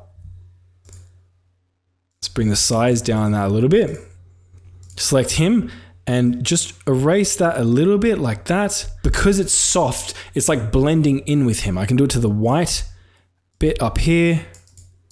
Just click and drag to do the erasing. And if I come back, you can see that I've removed those imperfections from him, but you wouldn't really be able to tell because it doesn't have really harsh lines. Even though the erasing job I did probably wasn't perfect, you can't actually tell because it blends in really well because it was done really softly. Now, two last things I want to show you. The first is this tool here, the blur tool. Here you can blur, sharpen, or smudge objects. So if I grab this, you can see his ear is a little bit harsh. So if I select him, I might just use the blur tool, come into here, change the hardness, bring that even down further like that to just 4%. Let's run it over the edge, click and drag. There's a very rough, gross job, but you kind of see how it made it a little bit softer. So another thing I do, maybe I don't like this microphone down here standing out so much. I could try and blur it out a little bit. So I could bring this sizing up like this, drag across the bottom here of him. And you can see that I'm kind of now blurring out the bottom of his shirt. Now his face is in focus while the bottom of him isn't. You also have the sharpen tool, which will do the opposite. So if I click on this, make this larger, and come down here and start painting, I'm now making the area that I just blurred out a whole lot sharper. I could zoom in here and I could click and drag over his hair. It's like obviously way too sharp, but you can see what it's doing, right? It's making it really, really sharp and really, really gross, which for blurry images, maybe you'll want to sharpen things. And the last one, smudge tool. Bring the harshness down and just make like little minor adjustments. So zoom in, just like change little things about the shape of his hair, and it's added a little blur there. This isn't perfect, I'm just showing you this as an example. Now I want to show you the thing that a lot of you have probably been waiting for, how to add text. So if you come down here, click on this, you click somewhere and start typing,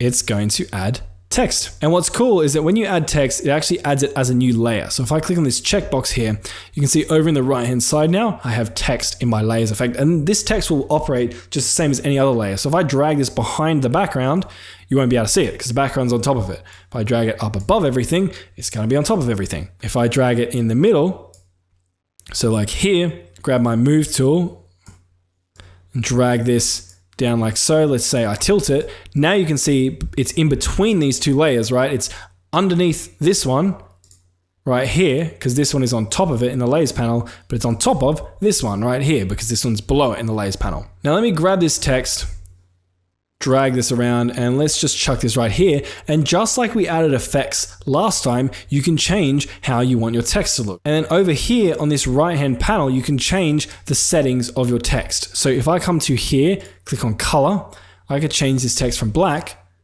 to white and hit OK. I could change the spacing of this text. If I wanted to drag this out, you can see it changes the spacing of these letters. I'll drag it back in. If I scroll down, I can align the text center right, or left. And also if I make sure I'm on the text tool, I have text selected, what I can do is come up here to top left and I can adjust the font. So I could change it, let's go Acrobat, right? And I can adjust the weight with this box here. So I can select that and make it bold. Now if I grab my move tool, I have my bold Acrobat Hello World text. And again, just like I showed you previously, you can add effects to this text because it's a layer. So I could double click on this and I could add, for example, a stroke to it. If I click on that, make it a bit bigger maybe, and I have my white text with a black border. And those are some of the main tools I wanted to show you today. Now, there are a lot of different ways to get the same result in Photoshop. Some would even say there's more efficient ways to get the results I just showed you today. In my opinion, the ways that I've just shown you, even though not all of them are the most technically correct ways of editing photos, because we're not using layer masks or things like that, but really for basic thumbnail designs, I would just keep it simple. Just use the tools I showed you today. And these tools, plus the effects and settings I showed you in the previous lesson, will be enough for you to design pretty much any basic thumbnail you can dream up. So good luck with your designing. And in one of the next videos, I'm going to show you actually how I can pull together all these skills, tools, and settings we've been learning to actually design a real thumbnail. Okay, so now I want to show you 3 examples of me actually going through and designing thumbnails. Now, I want to say I'm not a professional designer by any stretch, and you will see that when I design the thumbnails, but I have designed thumbnails that, if I can humbly brag for a minute, have gotten tens of millions of views, which goes to show if an idiot designer like me who's just learned through YouTube and still designs pretty terrible looking things can get tens of millions of views, you can do it too. Now, I did want to quickly say that the video you will see in a second might sound a little bit different to how I normally sound. The reason for this is they were recorded a few years ago when I had braces and a retainer on and a different sounding microphone, but I promise it is me, and hopefully actually watching over my shoulder as I go through and design some things will get your creative juices flowing. Even if you're not designing the exact type of thumbnails that I'm going to be designing, which is gaming thumbnails, just hearing my thought process as I go about adding effects, moving things around, why I did a certain thing here, you can sometimes take those principles and apply them to your thumbnails to make them better. But I will just say one last thing before we jump into this. Like I've said earlier, you cannot polish a turd. If your video idea is bad, it's going to be really hard to make an interesting thumbnail around it that's going to get clicks. If your thumbnail concept in and of itself is bad, it doesn't matter how well you actually execute on the design, it's not going to be intriguing enough to get people to click. So like I've shown you before, I'm not going to go into it now because I've kind of done this a few times now, but actually do some research. If you don't have a tool like Velio, go onto YouTube and just spend hours browsing, finding proven formats. So videos that have gone viral or videos from larger channels that have done really, really well and have greatly surpassed that channel's usual baseline. So they're an outlier video. So for example, if that channel usually gets 100,000 views a video, then posts a video that gets 1 million views, that's an outlier video. And then take inspiration from those things when you're designing your thumbnails. Because again, the principles that might work for me and some of the niches I've worked in, sometimes they translate, but they don't always. And so it's really important to do that research so you don't spend a bunch of time designing a pretty looking thumbnail that actually isn't psychologically interesting to your niche and doesn't get any results. And now the actual last thing I'm going to say is in these examples, I'm going to show you how to use Photopea. Again, Photopea is the Photoshop copy. So if you're using Photoshop, you'll still be able to follow along just as well. But we've been using Photoshop a lot, so I thought I'd throw in some examples of how to use Photopea, which is the free version, just for all of you tight asses out there. I laugh because I feel you, I'm that person as well sometimes. But anyway,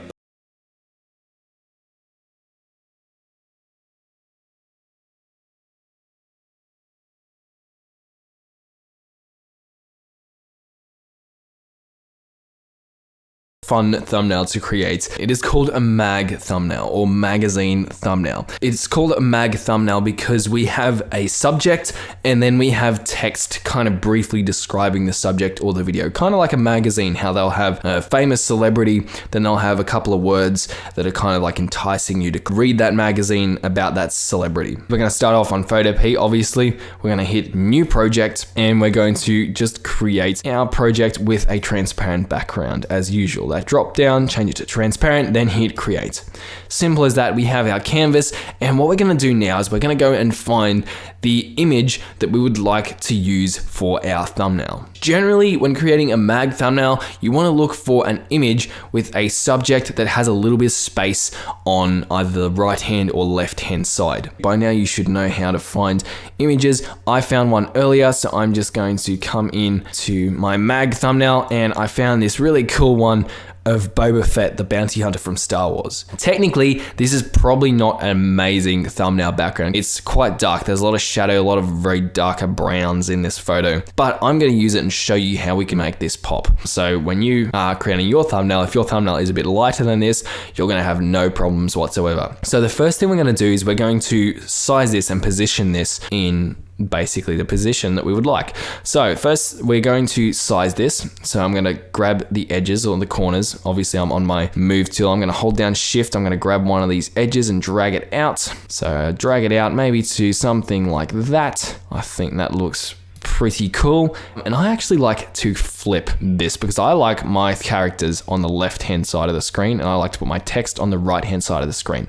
So to do that, I'm going to just right click on one of the edges and I'm going to click flip horizontally. It's going to flip the photo like so, and then I can just position it how I like. Might even make this a little bit bigger. Remember, if you cut out a little bit of the subject, that's okay. It doesn't really matter. We just want something that is going to stand out, something that people are going to be easily able to identify. The next thing we have to do is we have to cut out our subject. We have to remove our subject from the background because we're going to be manipulating this background and we don't want to be manipulating our subject. Also, the way we do that, we're going to come to our lasso tool in toolbar over here and we're going to select our polygonal lasso. I think that's how you pronounce it. And we're going to zoom in to our subject. We're going to come down to the bottom and we're going to click and we're just going to go around our subject, clicking. Remember, every time we click, we create an anchor point. So if I click out here, for example, I've created an anchor point. If you create an anchor point in the wrong spot that you don't want it there, all you have to do, hit backspace, it's going to delete that anchor point. You can go back to cutting out your subject. To move your screen around while you're in this view, all you have to do is move near the edge of the screen. Move your crosshair to the edge and you can see it's going to drift around for me. So that's really handy so you don't have to switch to the hand tool. Good pun by me. Anyway, I'm going to keep cutting out this guy and I'll come back to you when we have something important to actually talk about. Something that I'd like to show you here, we're at the stage where we're at his gun and this shot is kind of in our way. We can't actually see where the border of the outside of his gun actually is. In these circumstances, just guess. It doesn't really matter. People aren't going to be able to tell. So I can't see where it is, but I'm assuming it goes somewhere around here and then finishes up over here like so. So even though I can tell that's not a perfect circle, actually I think that's part of his gun there. So I'm just going to go back in time. I'm going to hit back. I'm going to go around. And that looks a bit rounded to me. That looks a bit better. And it's rough, but it works. Another thing that we need to have a look at is you can see in this section, if I'm going around his gun and cutting it out, there is, however, this little patch in between his scope and his actual gun that needs to be cut out, but I can't actually get to that without going across his gun. Just leave those things, just remember them for future, and we'll come back and cut them out and erase them after we have cut out the outline of this character. So you can see I've just gone around it and we're going to come back to it later. Same thing here, you can see just here we've got a little patch around this tube or whatever that is. I need to remove that patch in there. I'm just going to remember that I need to remove that patch and I'm just going to go around it and move on.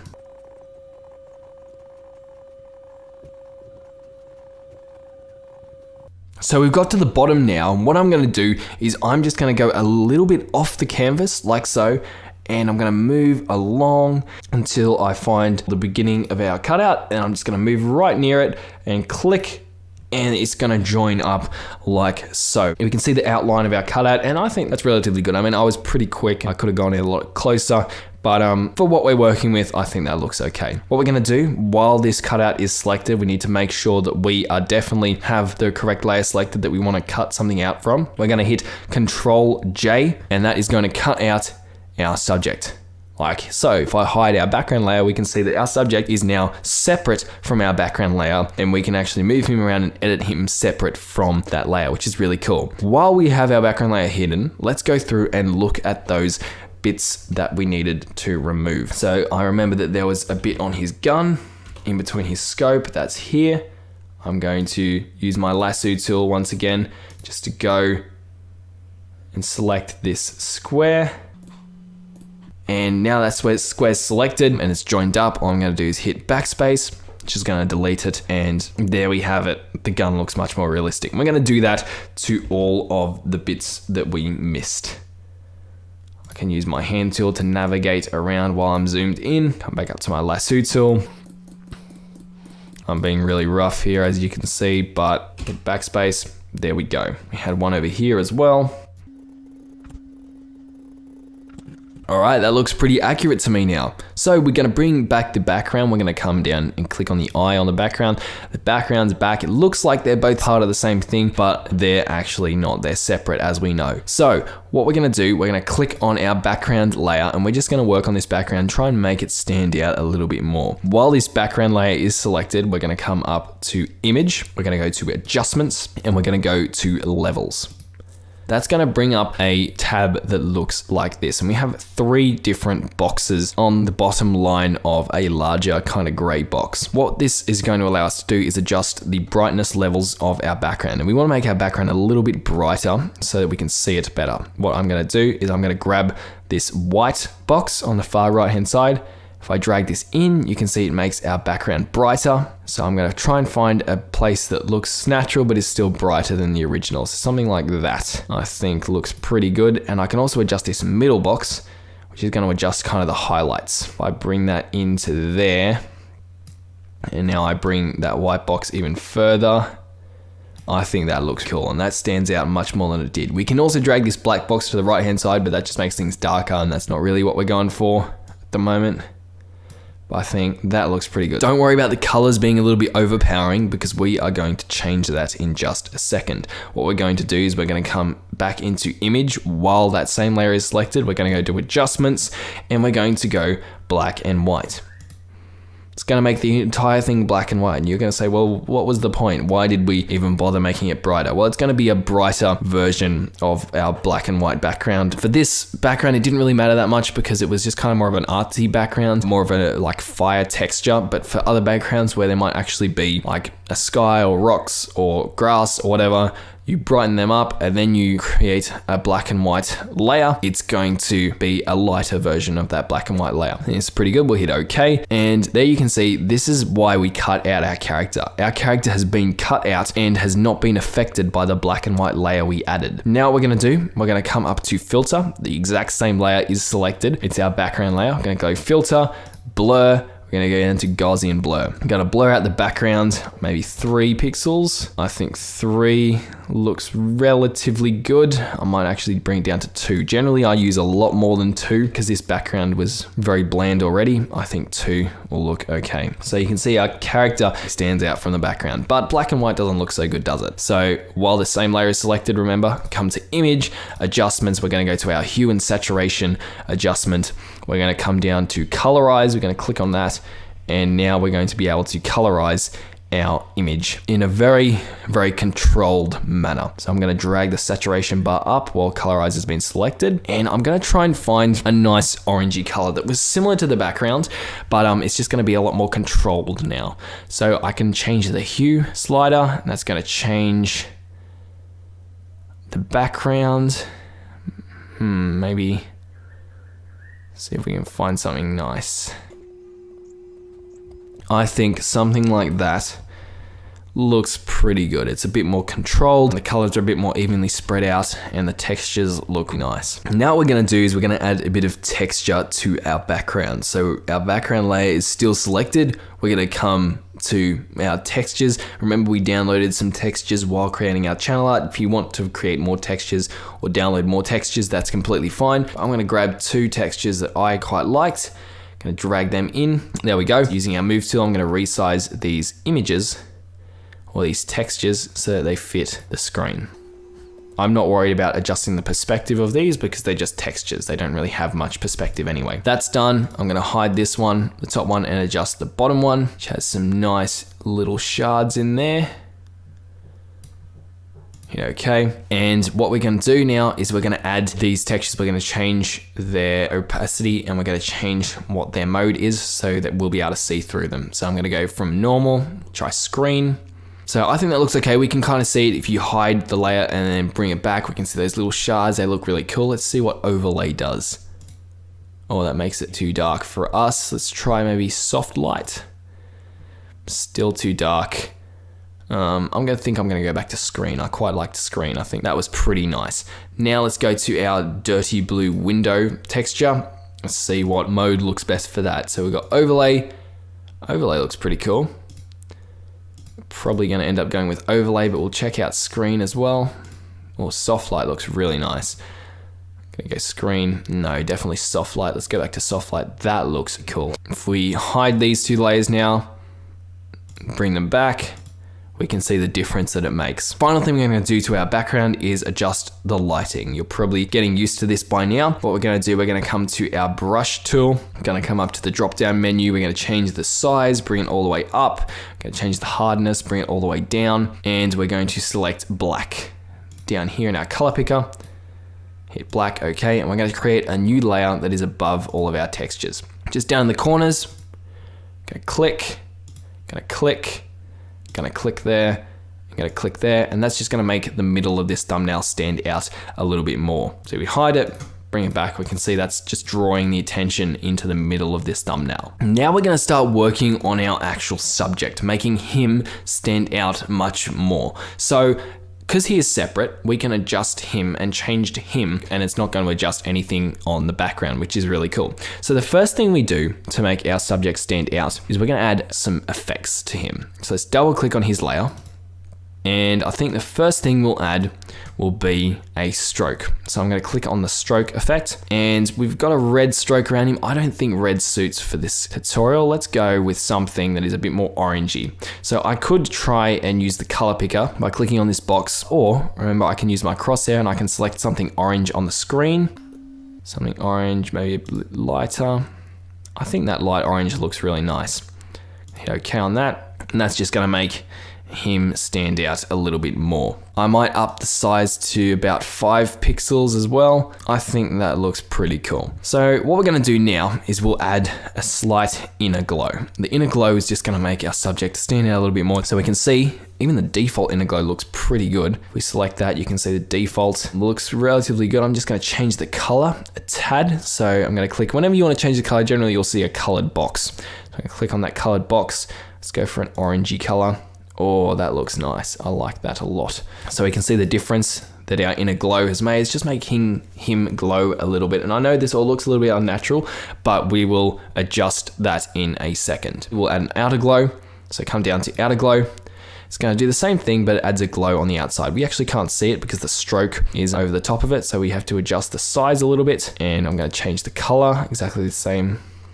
I'm going to change the opacity. I'm going to bring the opacity up. And now we can see what this outer glow does. Uncheck it, check it. You can see we just have this nice glowing effect behind our character. Final thing we're going to do, we're going to add a drop shadow. Come down to drop shadow, click on that. And I'm going to bring the opacity up. I'm going to change the distance, and I'm going to change the angle, because the angle, I think the lighting from this photo is probably coming in from more of a steep angle. So if I grab this little circle and I drag this little dial thing around, it's going to adjust the angle of our character, and I'm going to bring the distance in just a bit so it isn't too noticeable. And I think that drop shadow, we can use the tick, is making him stand out even more. So we can hit OK on that, and we can see all of our effects, what they've done to make our character stand out from the background. He stands out nicely, but there's one last thing I want to do to this guy, and that is add a glowing effect over the edges of him, which will look a little bit unnatural, but it'll make him stand out and will kind of remove the hardness of this stroke around him. So we're going to come to our brush tool. We're going to come up to our settings. We're going to bring down our size, but we're going to leave our hardness on 0. We're going to bring down our size till we get something around about this size. I'll go for like 75. 77, that works. So we've got 77 and the hardness is on 0, but what we're going to do with the color, we're going to change the color to kind of orangey color. Maybe something like this. Hit OK, let's try it out on a new layer. So our layer, our Boba Fett layer has been selected. Let's come down, click on create new layer, and let's just go for a stroke. I think that looks all right. I might make it a little bit lighter, to be honest. So let's come in here. We'll change it, make it a little bit lighter. Something like that. Let's have a look now on the layer. Yeah, I think that's pretty good. And what we're going to do is we're going to just draw around the outside of this Boba Fett character. Don't worry if you are a little bit off, that's okay. It doesn't have to be exact. We're just going for something really basic. And I know this looks horrible at the moment, but we will make it look better in a second. So just drawing around his outline like so. Now what we're going to do to this layer, we can change the opacity and we're going to change the mode. So we're going to go from normal, let's try screen. Oh, that looks cool. Let's try overlay. That's cool as well, but it's kind of what does soft light do? Maybe you can hide and bring him back just to see what it actually does. Okay, I think that looks pretty cool. So that's gonna make our character stand out from a distance. Turn it off, turn it on. You can just see that extra color just makes him pop that little bit more at a distance. And we really need to make our thumbnail pop at a distance because that's where people are going to be seeing it. Let's zoom in now. I think we're pretty happy with this guy. He's standing out and we're gonna start adding our text. We will make a group though, just to keep all of these things together. So let's create some groups just to organize everything. So we're going to come down to the folder icon, click on the folder icon. I'm just going to create a group for our background. I'm going to hold shift and I'm going to click on the top layer for our background, which is the coloring we did where we darken the edges. Hold shift and click on the bottom layer of our background, which is our actual background. I'm going to drag all these things into this folder. Almost there. There we go. We got it in. Cool. So now our background is in a folder that we're going to call background, and we're going to create a folder for our character. Drag him in, let's go. Oh, did we get it first time? No, we didn't get it first time. Let's try again. There we go. I'll just go Boba, and there we have it. It's a lot easier now to see what is on our layers tab. We're going to add some text now, and obviously there are a couple of different ways we can do this. We can go to picture to people again. We can search through some texts there. We can come to the text tool on Photopea, and I went to picture the people and found some text that I liked earlier. So I'm just going to drag that in, and generally you want to keep it relatively short. So I've just got Boba Fett montage. So we're going to pretend this video is a Boba Fett montage video.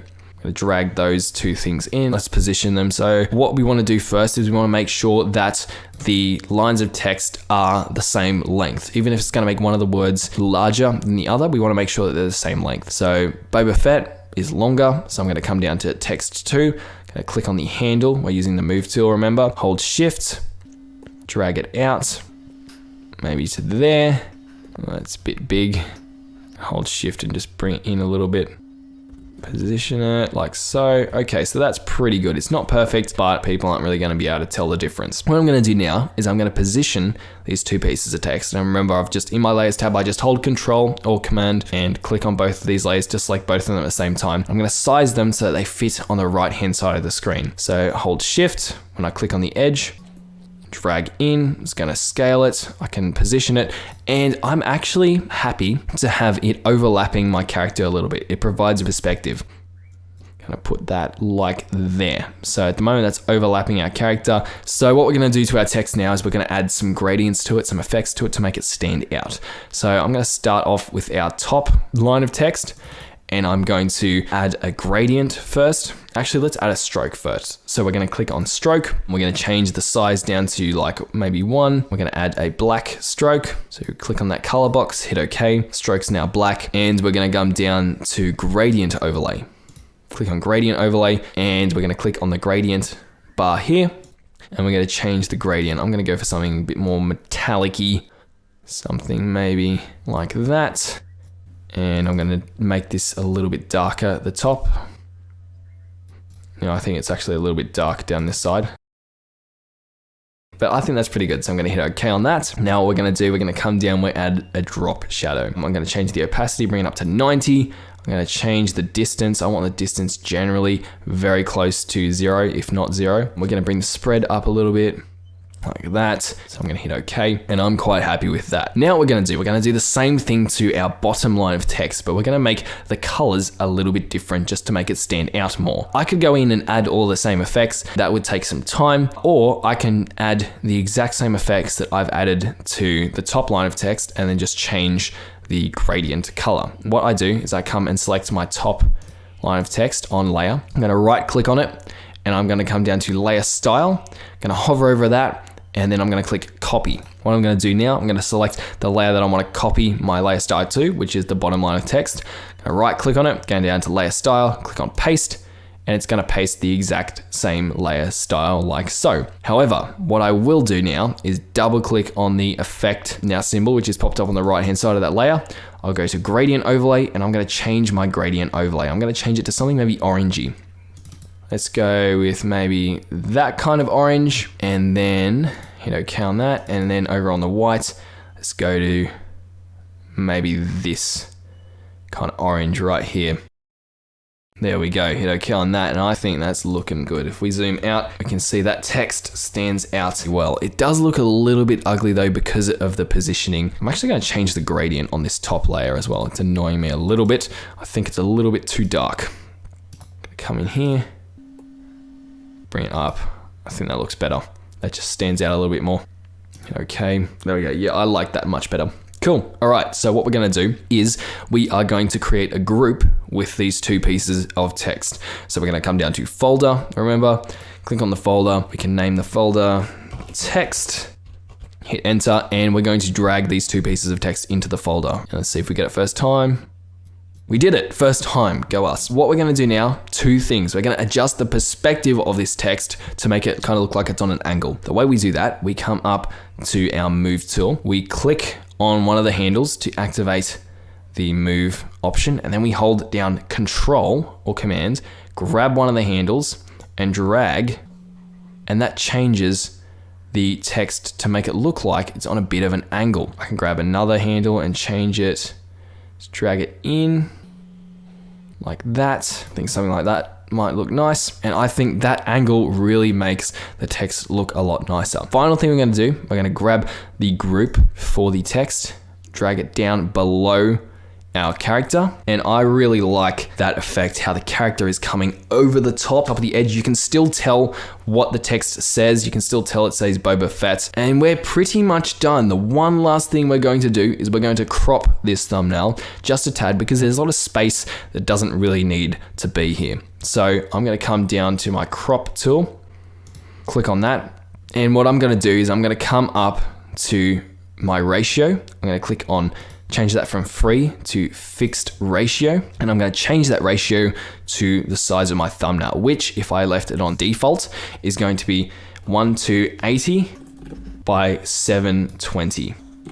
And then I can scale this, grab the corners, bring it in and out, and position this where I think my thumbnail would look good. So I think somewhere maybe around here. I don't really need this extra space over there.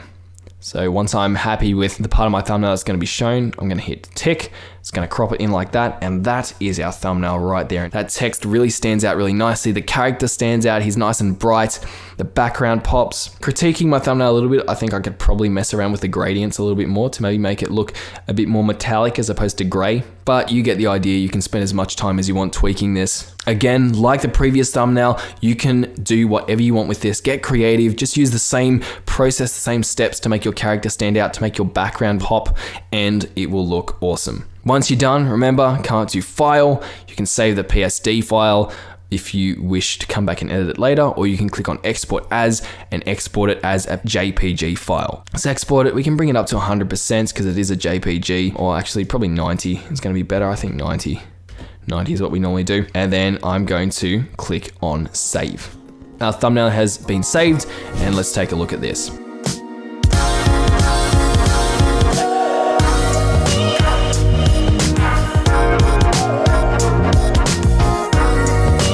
Now, designing custom YouTube thumbnails on Photoshop is great, and up until this point, it's what basically all of the big YouTubers did, or at least they paid designers to design custom thumbnails for them. But recently, there's been this influx of AI thumbnails that are actually performing extremely well, which is great news for small creators who are short on time, and also who just don't have the design skill a lot of professional designers have. And recently, when I say recently, I'm talking within the last probably like month or so, a new tool has launched that generates some freaking insane AI AI thumbnails. I'll show a bunch of them on screen, ones that have gotten views, but also I'll show some on screen of ones that they've generated of me. And these thumbnails that are generated that I'm showing are 100% AI. I have not tweaked them or edited them or done anything like that. And it looks exactly like me, which is crazy. So I want to show you how to generate them, because I think after seeing this, even though this is literally only came out in the last month, I think this might be the future of thumbnailing. So I've been doing a lot of testing, a lot of playing around with this. Let me show you what I've been finding and how I've been generating some pretty insane AI thumbnails. And at the end, I'm also going to show you how I took those AI thumbnails and put them to the test against thumbnails designed by professional graphic designers. I want to show you which ones got the most views, the AI thumbnails or the professional designer ones. So let's start out. The plan's simple.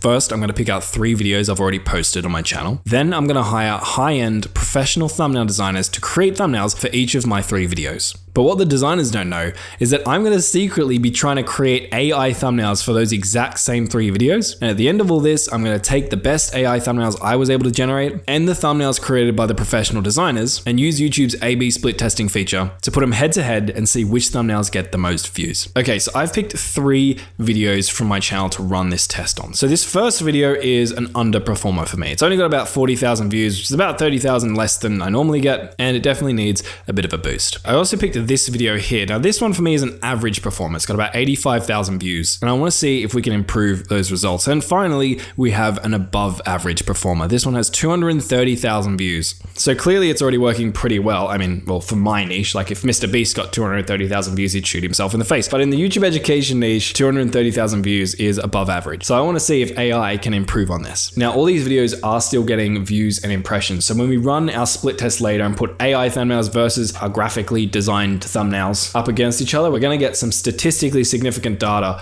that proves to us which ones are the best. But now that we have our 3 videos, it's time to go hire some designers. Now, when it comes to hiring professional designers, I've tried them all. Fiverr, Upwork, Instagram, Twitter, online jobs, random people who slid into my DM. Not that one. Yeah, that one there. But the place where I've consistently hired the best thumbnail designers is actually a Discord server created by my friend and thumbnail expert, Joseph Blaze. Now, Joseph has worked on thumbnails for some very big and successful creators. And the Discord server he founded, Thumbnails 101, is a Discord server specifically for thumbnail designers. And it's great for creators trying to hire thumbnail designers because the people in here are specifically thumbnail designers. Unlike Fiverr or Upwork or online jobs where you're just getting general graphic designers who say they can design thumbnails, in Thumbnails 101, we're finding designers who are trying to specialize in YouTube thumbnail creation. So I went in here, and if you come down to the jobs tab, and I'll leave a link to this server down below. And so I made a job post explaining what I was interested in. Now, I had a bunch of people reach out to me after making this post, probably 30 to 40 different thumbnail designers. And after looking at their portfolios, I selected 3 to compete in this challenge. Okay, now our designers are working away in the background. It's time for me to get started on the actual AI generated thumbnails. And I think the first thing I need to do is figure out what platform I'm actually going to use to generate these, because there's so many different platforms. vidIQ has a thumbnail generator. OpenAI can generate images. We've got Midjourney. We've got Pixels. And so, because I have so much free time on my hands, I decided to test them all. Now, obviously, I prioritized testing thumbnails that were generated in a similar style to the thumbnails on my channel, but I also wanted to find something versatile that could generate not just for YouTube education channels, but for a wide variety of YouTube channels. Now, the results of some of my testing are on screen, but long story short, Pixels, which is a tool designed specifically for AI generated thumbnails, easily came out on top in my opinion. Now, the only scenarios I found where Pixels didn't take the cake in my opinion were nature related thumbnails. For them, I think Midjourney was probably my favorite, but Pixels could also do a pretty damn good job of them as well. So it was the one I ended up going with. Now, these results are pretty impressive, but I didn't start generating them. My first thumbnail generations were actually quite terrible because using an AI thumbnail generator actually takes some skill. You have to know how to prompt it. You have to learn its quirks. You have to work with its strengths and try to compensate for its weaknesses. And I was lucky enough that the founder of Pixels actually jumped on a call with me to sort of walk me through how to do it properly. And basically what I ended up coming to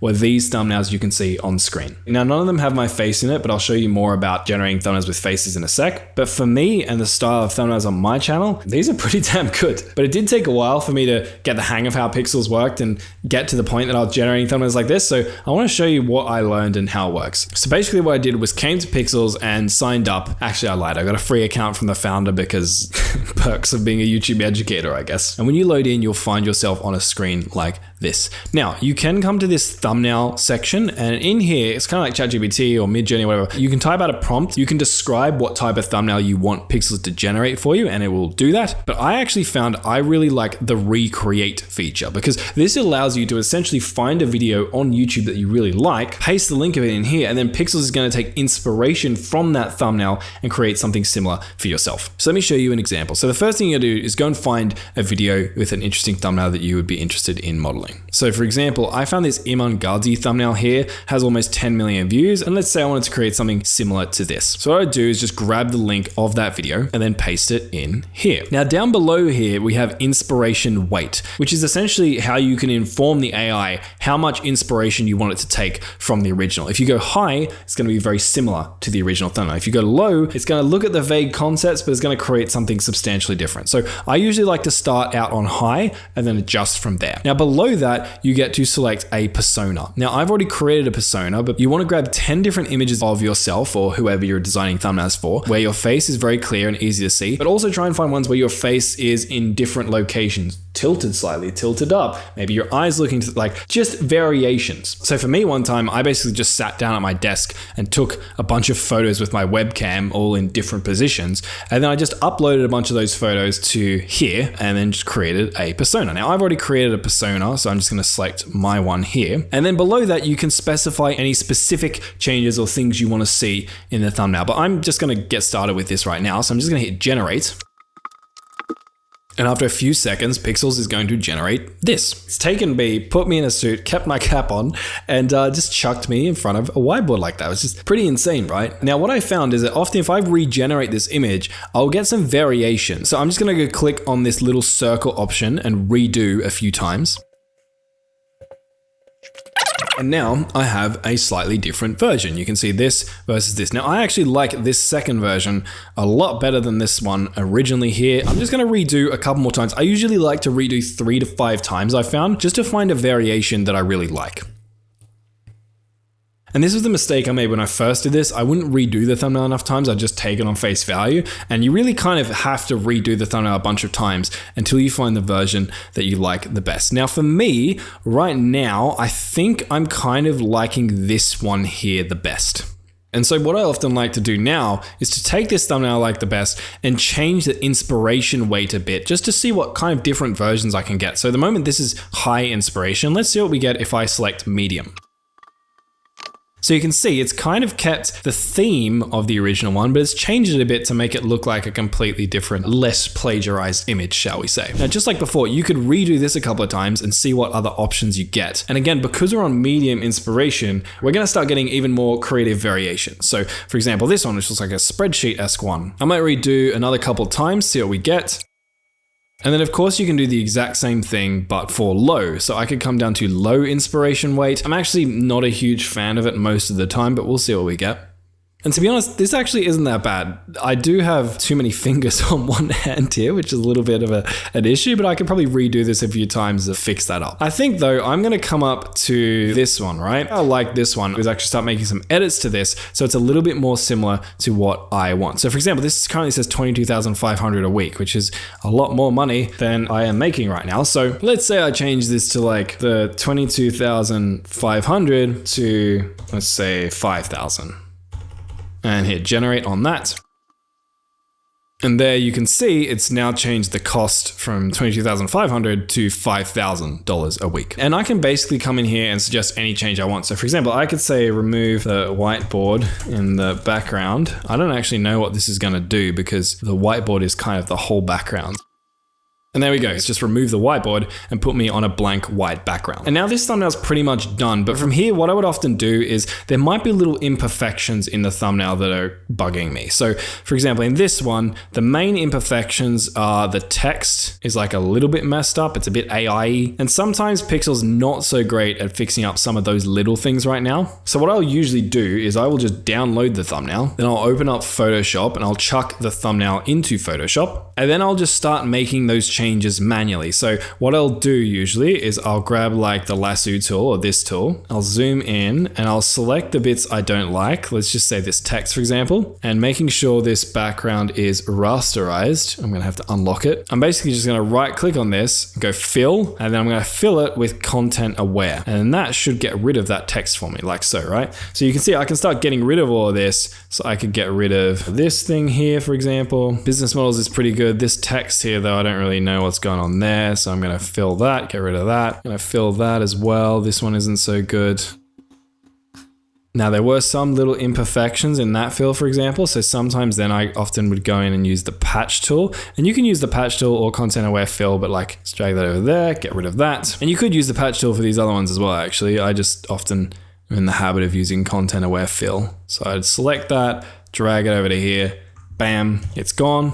And anyway, so I just go through that and then I would come in here and start adding whatever I want manually. So I could say business models, I could say like drop shipping or drop shipping in this case. Hit OK on that, and then I would just make it smaller, put it where it needs to be here. I might change the opacity of it a little bit just to make it like look like it blends in a little bit. So I click into layers, come down here, bring this down a bit, maybe something like 95 or 96, like that. And obviously this font itself doesn't really look like a writing font, but I could, for example, take a font that looks a little bit more like handwriting and then write that in. But you'll see now, if I like zoom out on this, the dropshipping text there, even though it's not quite centered, looks as if it is part of the whiteboard. And it's way quicker for me to generate all of this in AI, make all the major changes I want, not have to actually have a whiteboard, not have to get in a suit, not have to do a photo shoot. Instead, generate all this with AI and then just make all the minor tweaks I want myself in Photoshop. So I think that's pretty damn sick. But not all thumbnails are going to be like this. Not all thumbnails are going to have a face. So let me show you some other examples I found.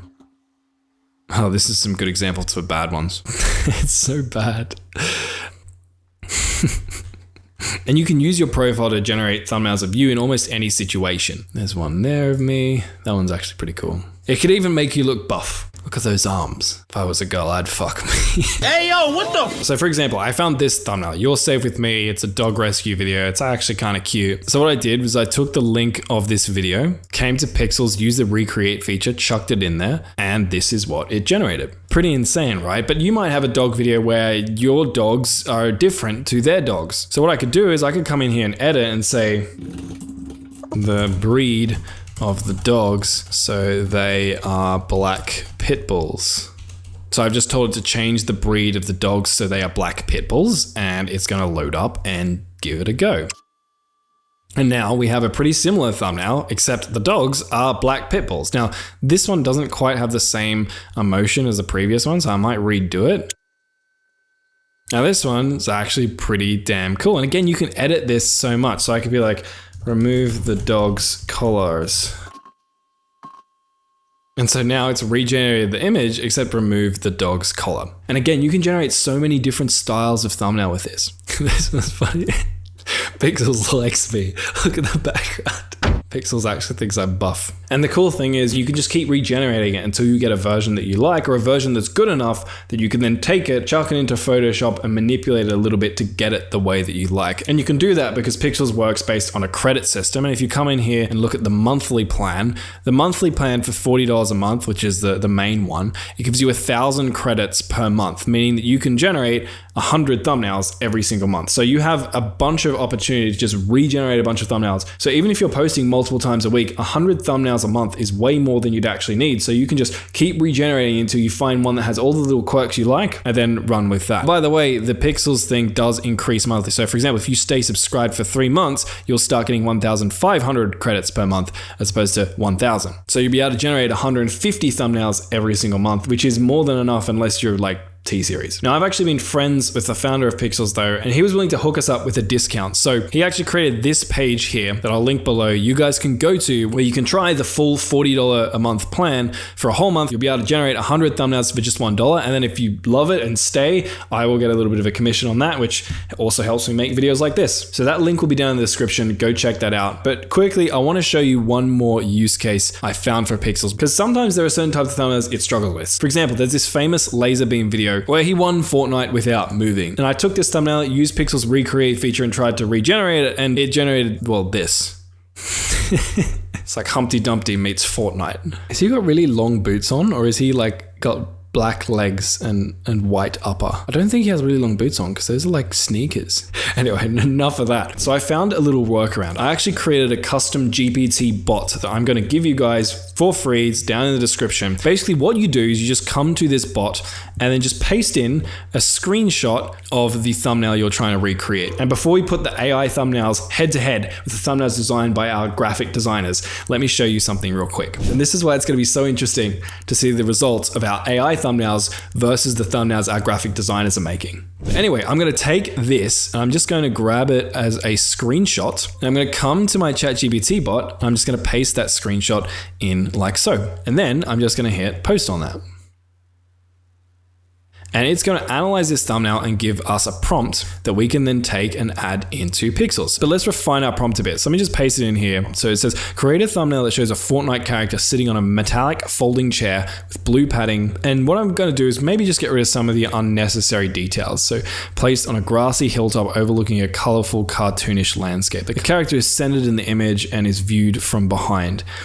It has an orange fish head with a simple angry face drawn on the back of it. I think the orange fish head bit probably isn't needed since I don't really care about the character. The character's wearing a blue vest and red gloves and its feet are in red shoes playing on the ground. You could keep this if you want, but I don't know if I really need this. Let's leave it for now. A large bright red arrow points from the left-hand side of the frame directly at the, let's say, the character's head, emphasizing it as the focal point. And then at the top and center of the image, prominently displayed in 3D text style, is a blue burst background that says #1 Victoria Royale, consistent, vibrant Fortnite landscape. All right, that's all pretty good. So let me grab this, come back to Pixels. We're going to go new chat, and then let's just paste our prompt in here and hit generate.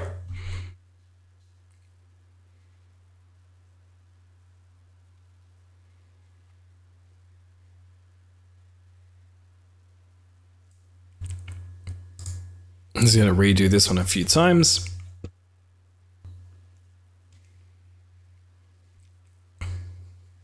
Now there are a couple of little things it does still seem to be struggling with. So the banner in the top, it seems to be struggling with that, which is understandable. It might be hard for it to describe that. And also the red arrow. But the thing is, it's really easy for me to just jump on Photoshop in like a minute and just like add the Victory Royale Fortnite banner and also add in a red arrow. So I might just take this prompt and actually edit it just to remove the bit about the red arrow and also the Victory Royale message. I might also just add bluey purple clouds just so there's a little bit less purple in the image. And let's grab this now and chuck this new prompt into Pixels and see what we get.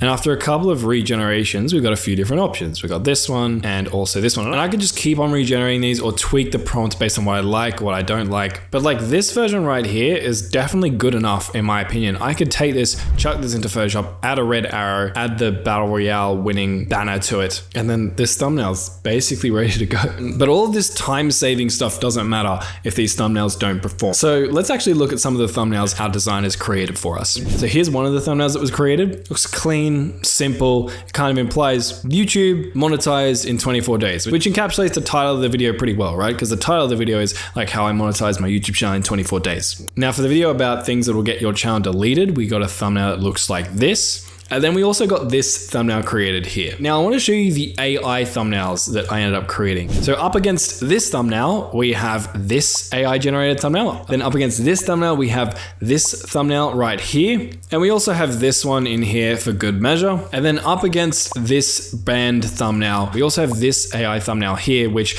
I generated with a blank screen. And then on that screen, I'm going to add something about a channel being banned in Photoshop. So we'll do that. Let's test these videos and then let's check back in 2 or 3 weeks to see which thumbnails got us the most views.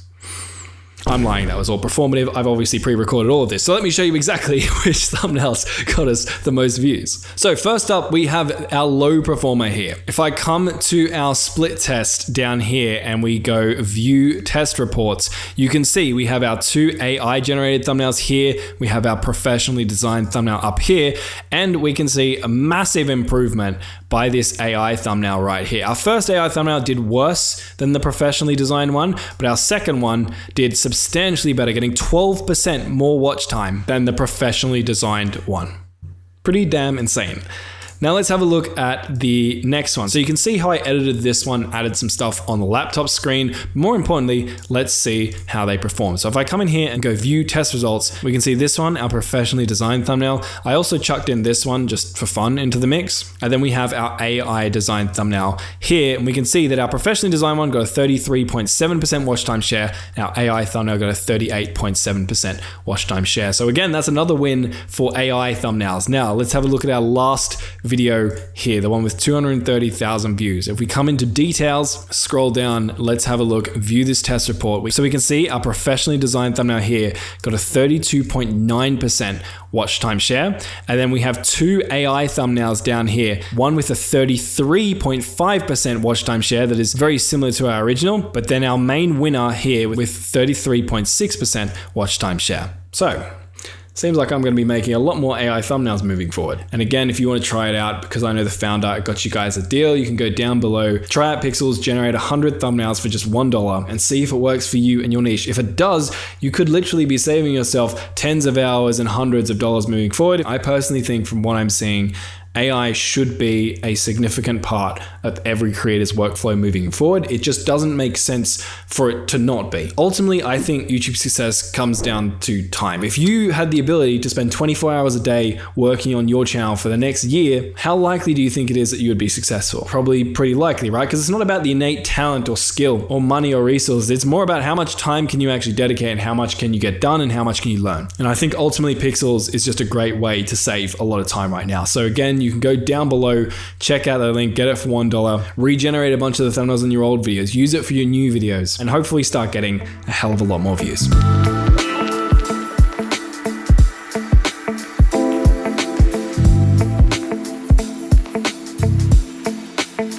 So the other day I came across a bunch of YouTube gurus teaching small YouTubers how to properly upload their YouTube videos to get views. Unfortunately, their advice was indescribably bad. So I've decided today I'm going to go over my exact uploading process and settings I use that have helped me go on to get videos like this, almost 4 million views, this one 2 million views, this one 3 million views, this one 1.9 million views. You get the idea. Now I've got the social proof out of the way. Let me just show you exactly what we do step by step, in depth, and make the best YouTube video uploading tutorial on the internet. So first thing you're going to do to upload your video is come to YouTube. Obviously you need to be signed in, hit this button, hit upload a video. Pretty straightforward. I have already done that, and you can see I have a video being uploaded or has uploaded right here. The first thing we're going to look at is the title. Now we're going to get on to some of the more advanced settings and cool fun stuff later, but we need to spend some time on the title here because the title is incredibly important for a number of reasons. First myth I want to bust, there have been people around here saying that the file name of your video, which is often reflected in the title, impacts your SEO and how well your video ranks. That is a complete lie. Ignore anyone who says that. But what does matter to SEO is your video title itself. So if you want to rank your video in search, getting this right is the most impactful thing you can do. The thing is though, not every video is designed to get the majority of its views from YouTube search. So let me give you an example. Let's go this video that I showed you earlier. This is a video where I say, I bought 5 million YouTube views. Here's what happened. Now, when you think about this video's got 2 million people to watch it, but not many of those people are probably going to YouTube search and typing in, I bought 5 million views, blah, blah, blah. So instead, most people probably would have found this on their YouTube homepage or in their next up. And as you can see here, if I go into traffic sources, you can see that this is correct, right? Only 5% of my viewers actually came from YouTube search. So why does this matter? Well, it means that if your video is the kind of thing that's not going to be found through YouTube search, and it's something like I bought 5 million views, or I discovered this crazy challenge, or whatever it is, something that people probably aren't going to be searching for, you don't need to worry about including any keywords or SEO stuff here.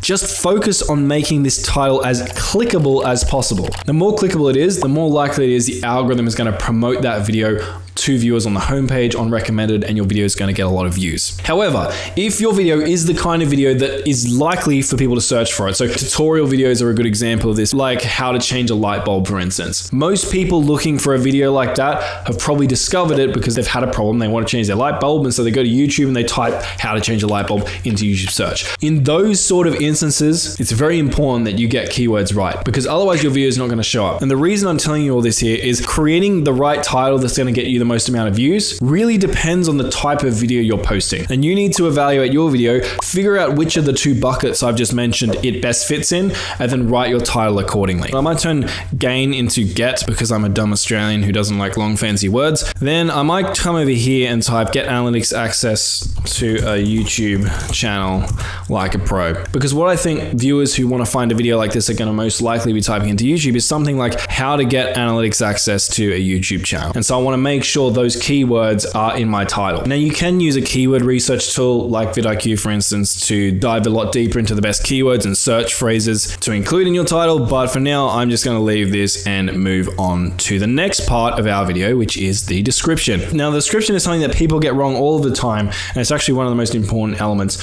to uploading your video. So here is the description template I like to use for all of my videos. I'll explain exactly how to use it and why I use it right now, but I'm going to give you this template for free later in the video. So the first bit of the description is you want a little text hook that sort of elaborates and teases what your video is. This hook, we don't want it to be any longer than 95 characters, and I'll get to why that is in a moment. Also, if you're creating a searchable video, like we talked about earlier, you want to make sure that you're including your keywords in this section. If your video isn't very searchable, it doesn't really matter what keywords you include in here. Just make sure this section entices and excites people to stick around for the video. All right, so I might write something like, here's a step-by-step tutorial on the easiest way to get analytics access to a YouTube channel.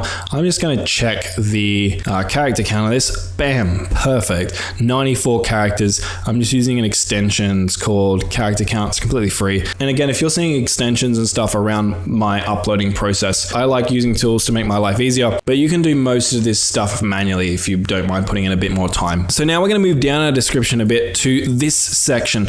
This is what I call your first call to action. And a call to action is where you promote something. And if you have a product or service, obviously this is the perfect place to put it. And you might be thinking, but Marcus, I don't promote anything. I don't have a product or sponsor or whatever. That's fine. Promote another one of your videos here. If someone clicks on your video and then they click on your call to action, you've now turned 1 view into 2 views. So don't miss out on that opportunity. And you want to copy the exact spacing and character counts I mentioned here, because what we want this to look like is, let's go to a video on YouTube, good old Grammarly ad. What we want our description to look like is this. So you're going to have your first text hook. That's the first thing people are going to read. And then you're going to have your call to action here with the link showing up, whether that's to your product, service, or another YouTube video. And this is all going to show up without people having to click on the more button. And we want to make sure all of this shows up before the more button, because not many people click on it. Also, you might notice I'm used an emoji here. The reason for using an emoji is the pop of color attracts people's attention more than just the text here. And the way I found best to structure my call to action is something like, do you want, and then indicate the thing that people want.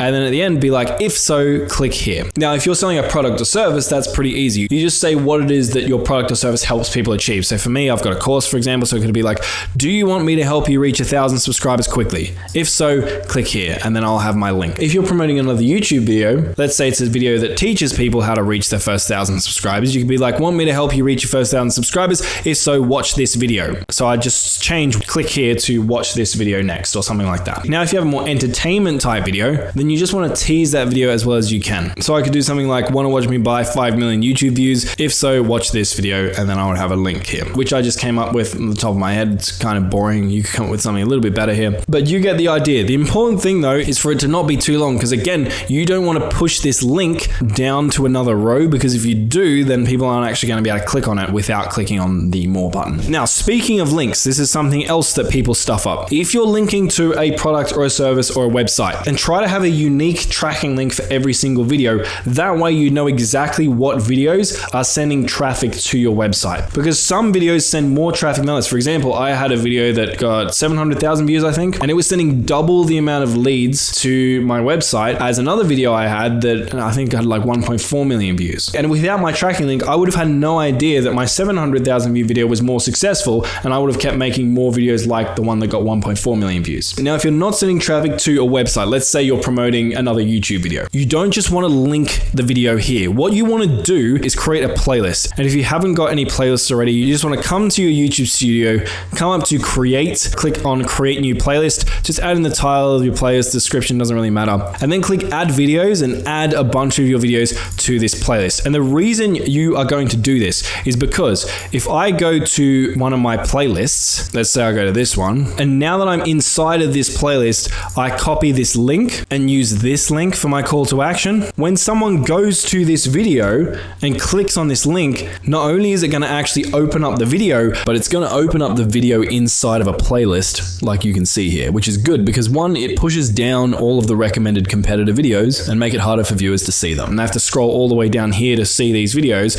But two, it means that if people get to the end of your video, now they're going to just automatically be loaded up another one of your videos and then another one and then another one, which is going to hopefully help you get multiple views off the same viewer. So I'm going to put that there. Next, what I like to do is I like to have this videos to watch next section, and I have a couple of different videos that are related to the topic of the video I'm posting with links to them, again, to try and get people to watch multiple of my videos. And what you'll notice here, if you look at these links carefully, you'll see that these look like the links I just showed you. And that's because these are also playlist links. So if I copy this and I chuck this into YouTube, you'll see that it loads up this video, but it loads it up again inside of a playlist. Now down below, what I like to do now is have another section for calls to action. Again, I use emojis here because I want to draw people's attention to these calls to action. This is exactly the same as the call to action that's up here. I just changed the wording of it. So if people don't click up here, I have another shot of getting them to click down here. So what I would do is I could just like copy something like this. Instead of doing want to watch me buy 5 million views, I could just do something like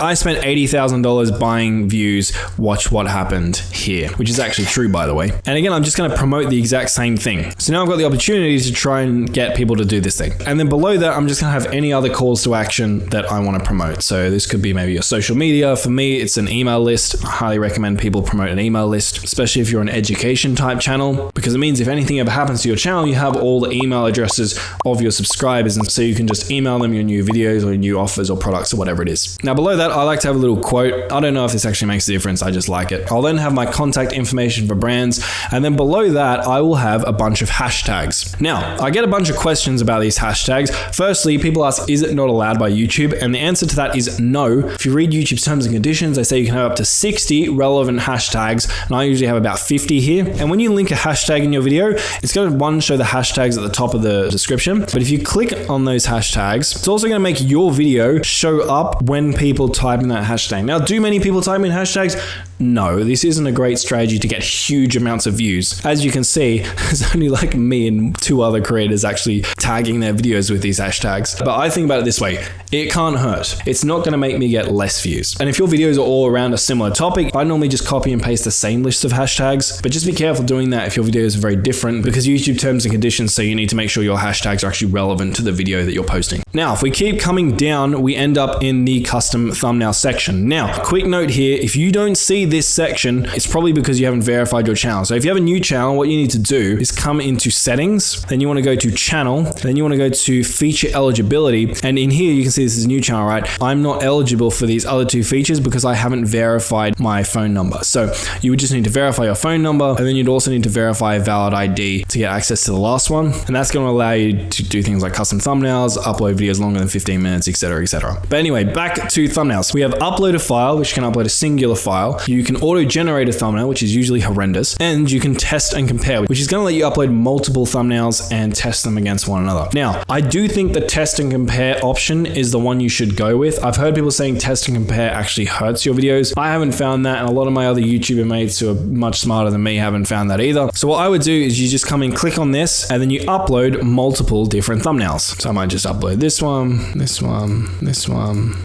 Now, what I will say is that I have been getting some interesting results from thumbnail test and compare. Let me show you what I mean. So if I come to my content, You can view how your thumbnails went later by coming down to the video that you added on, clicking on options and clicking on view, test and compare. I did test and compare, but with 3 of the exact same thumbnails. I did this across multiple videos. What you can see is that YouTube actually gave me very different results. It said that this thumbnail was the most successful with a 40% watch time share, and this thumbnail was the least successful with 27% watch time share, which is interesting because these 2 thumbnails are literally exactly the same. So right now, should you fully trust YouTube's test and compare feature? A friend of mine has actually talked to YouTube's developer team who created this feature, and even the developers who created this feature say that they think it's about 50% accurate, which probably means it's like 30% accurate. So long story short, don't take the results that you get from thumbnail test as gospel. Also, it's not a bad idea to run the thumbnail test multiple times to make sure that your winning thumbnail actually is a winning thumbnail. But overall, I still do use it right now, assuming all 3 of your thumbnail variations are actually good quality. All right, if we continue down, we now are at the playlists section. Here, you can just click in here and just select all playlists that are relevant to your video and just hit done. Coming down further, we are at the copper section. This is where you have to designate whether your video is made for kids or made not for kids. The way you want to think about this here is think about, is your video made specifically for kids? So think about something like Peppa Pig, right? The TV show. That TV show is made specifically for kids. So if you're uploading videos like that, then yes, the video is made for kids. On the other hand, if you're uploading videos that are akin to, say, Marvel movies, right? Marvel movies aren't made for kids, even though kids enjoy watching them. And if your video content allows for you to do this genuinely, selecting no is usually the option you want because it's going to give you a whole bunch of extra features that would be unavailable if you said your video is made for kids. All right, continuing on, age restriction. If your video is very explicit, then yes, you can restrict it to viewers over the age of 18. Most of the time, you don't have to worry about this. Also, video game violence and stuff doesn't really count. So I had gaming channels, for example, for 5 years, lots of killing and death and stuff like that, and I never had to restrict my video to over 18s, and I never had any problems. So continuing on, paid promotion. If you have sponsors or brand deals, you're supposed to check this box legally. Now, I'm not saying you shouldn't check this box, but I will say that a lot of big creators, and you guys have probably noticed this, don't check this box even when they are promoting things. So like, if you get this one wrong, it's probably not going to matter, but I guess you should try and be genuine about this. Now, if you do check this box, it's going to show a little banner at the beginning of your video that says this video includes paid promotion or something like that. Now, next we have YouTube's AI section. So basically, if you've created AI characters or footage that could be mistaken for real characters or footage, you're supposed to check yes here. So I'm just going to click no because I don't include that. Now, next one we have automatic chapters. Chapters are those things where you can see the video play bars being broken up into multiple different segments. Sounds like a really great idea, turning on allowing automatic chapters and key moments. I hate it because YouTube's AI often gets it wrong. So I would turn it off if you want to add those sections or segments to your video, which as you've probably seen from my uploading process here, I don't think it's necessary. There are times where I think chapters can sort of hurt retention because people see the upcoming chapters and they just skip to them. But of course, that's not every video. So if you do want to add chapters, I would do it manually. The way you would do that is you'd come up to your description and you would type 0:00 and then type the name of your first chapter. Then you'd come down and type the timestamp where that chapter ends. So let's say it's 0:20, then type the name of the next chapter that's going to be. So it might be intro, you might say 0.1, and go 0, 50, 0.2, 150, 0.3, etc., etc. You don't have to have these spaces. I just added them in for some reason. And that'll make those chapters appear inside of your video. Now, an important thing to note, if you are doing chapters, try not to spoil your video. So I see a lot of people do this. In their chapters, they basically spoil the content and make it so the viewers don't actually need to watch. So for example, if I had a chapter in this video that was like, why chapters don't matter, you're going to be watching the video and you're going to see that little chapter with its title and be like, okay, he said chapters don't matter, so I don't need to watch this. I'm just going to go to the next step, and people are going to skip. If you are doing chapters, when you're titling them, try to title them in a way that doesn't make people think, oh, I already know this, or I already know what's going to happen, and just skip to the next interesting part of your video. All right, going back down, continuing on. Allow automatic places. We don't want YouTube to dox us, so let's take that off. Next, automatic concepts. Turn it off. You don't want that. Next, we have tags. I do use tags. My rationale reasoning for that is the fact that YouTube has still included them means that they are somewhat relevant to some degree, but in my experience, the difference tags make is so minute that I put very little effort into this. I will basically just use a tool like vidIQ. I'll type in like one keyword, just copy all of the related keywords that show up and paste them in here in bulk. So it would literally take you like 20 or 30 seconds to do this, and I don't think you should even bother spending more than that amount of time on tags. All right, continuing down. Video language, you can select that here. Caption certification, leave that at none. Recording date, I don't know why they have this. Almost no one uses this feature, but I guess you can add the recording date of your video if you really want to. Now, license and distribution. If you select standard YouTube license, it means that people aren't supposed to take your video and re-upload it themselves. If you select select Creative Commons attribution, it means that people can re-upload your video or re-upload parts of your video as long as they give you credit. Now, I like to leave it at Creative Commons attribution because I think, well, if someone wants to re-upload my video and credit me, it's like free promotion. It's free marketing for me. Why would I not want that? So most people have it as a standard YouTube license because they don't want people to steal their content. I'm like, if you want to steal my content and promote me in it, fine, like go for it. Please be my guest. Cool. Next one is allow embedding. If you have this checked, it's going to allow people if they want to embed your video into their website. Same thing here. If people want to embed my video into their website, it's free marketing, free views for me. Of course you can do that. And the next one down here, this is a really interesting one. So publish to subscriptions feed and notify subscribers. Now, when you check this, it means when you post your video, it's going to end up in your viewers' subscriptions feed and notify any people who have the bell notification turned on. And you would think that you would want to leave this on. Here's why not. So if you post a variety of different types of videos, let's say you've been posting a bunch of Minecraft videos and then you go and post a guitar tutorial video. If you have your publish to subscriptions feed and notify subscribers checked, in the beginning, YouTube's going to be more likely to promote your guitar tutorial video to the viewers who watch your previous videos, who are interested in Minecraft, not guitar tutorials. And so those viewers don't click, they don't watch, and sometimes that can get the algorithm confused and it thinks, well, this is just a bad video. Maybe it's the best guitar tutorial in the world, it's just been promoted to the wrong audience. But sometimes YouTube doesn't seem to be smart enough to figure that out. So in my opinion, think about it like this. Would the viewers of your previous videos also really want to click on this video that you're about to publish? If the answer is yes, great, leave this on, publish it to subscriptions feed and notify your subscribers. If the answer is no, leave this off because you don't want YouTube to send your video to the wrong type of person who's not going to watch and is going to make it less likely the algorithm will promote your video more in the future. Next, allow shorts remixing. This will just allow people to create shorts using your content in your video. Again, I like to allow this because free marketing. And if we come down to category, this is where you can select the category of your video. Now, if you select certain categories like gaming, for instance, it'll actually allow you to type in exactly what the game is that you're playing. In other categories, say like comedy, it doesn't require any sort of additional specification. So I would just go through here, select the category that makes most sense to you. And if there are any additional prompts that show up when you select your category,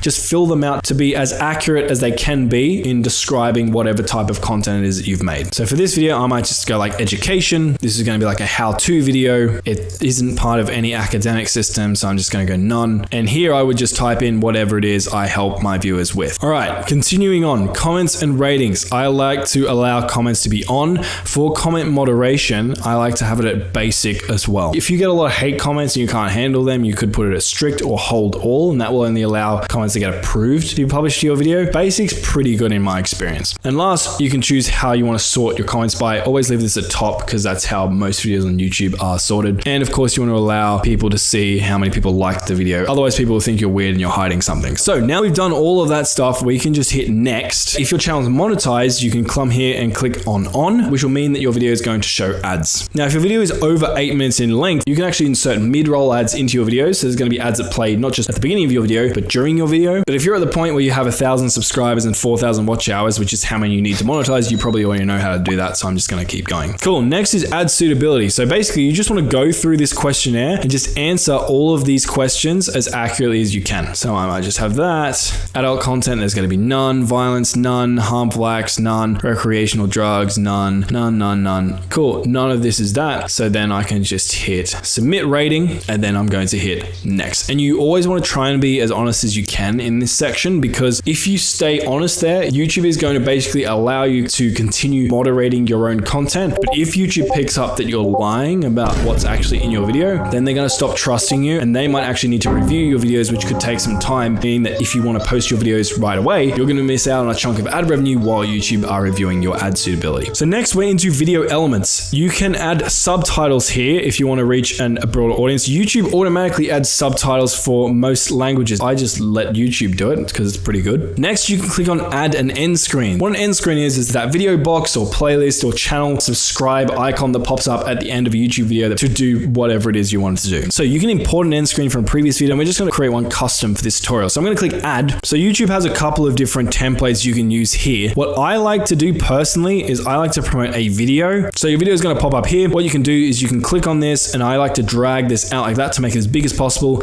and chuck it right in the center of the screen. The reason I do this is the more elements you add onto the screen, the more what's called decision fatigue is induced. So when I was working in marketing for 4 years, what I learned was the more choices people have, the less likely it is that they're going to make any choice at all. So I like to just give people one big choice, which is the thing I want them to do, which is to watch another one of my videos so that I can turn that one viewer into 2 views. Now, the other thing I like to do is end screens by default are set to last about 20 seconds. 20 seconds, in my opinion, is way too long. It doesn't take people 20 seconds to decide on whether or not they want to watch your next video. So if you want to scroll to the end of your video to see how long it is, you have to like kind of drag your playhead off the screen like that and then click on this little button and it'll like move it to the end of your video. So I can see that my video is 4 minutes and 47 seconds long. So I'm just going to drag this over to here, click on my playhead, and then I'm going to drag this down to, I say it was like 47 seconds. I think giving people about 7 seconds is enough time ideally. So I'm just going to chuck that there. The reason I don't have a hard and fast number here is because I usually like to, in my videos themselves, actively promote the end screen that pops up. So I'll say something like, hey, if you want to watch XYZ video, click on that video on screen right now. And depending on how long it takes me to say that call to action will depend on how long it is that I have this end screen show up for. So I'll basically just have this end screen show up at the point where I say there'll be a video on screen right now. So I'll just drag it to wherever that is. But roughly my end screens usually end up being about 5 to 10 seconds. Now, after you've selected your placement and how long you want the video to be for, you can select what kind of video you want to feature here. Now, if you have no idea, I would just select best for viewer and let YouTube choose what video to promote to your viewer. But if you do what I mentioned previously, where I actually have a baked in call to action in my video script where I'm like, hey, go check out the video on screen that's going to help you do XYZ, I like to come to choose a specific video and then choose the specific video that I am promoting in my outro for obvious reasons. So once you've done all of that, you can just hit save. And the last thing is cards. Basically, cards will show this little like icon at the top right hand corner of the video, but not many people click on or use cards nowadays. So vast majority of people, I don't think you need to use them. So we're just going to hit next here. Now it's going to show us a screen to see if we have any copyright issues in our video. So for me, I'm all good because this video has no copyright issues. So we're going to hit next. So what you're going to want to do is first save your video to unlisted. Now when you upload it to unlisted, it means no one will be able to see it unless you directly send them a link to the video. Let it sit for an hour or so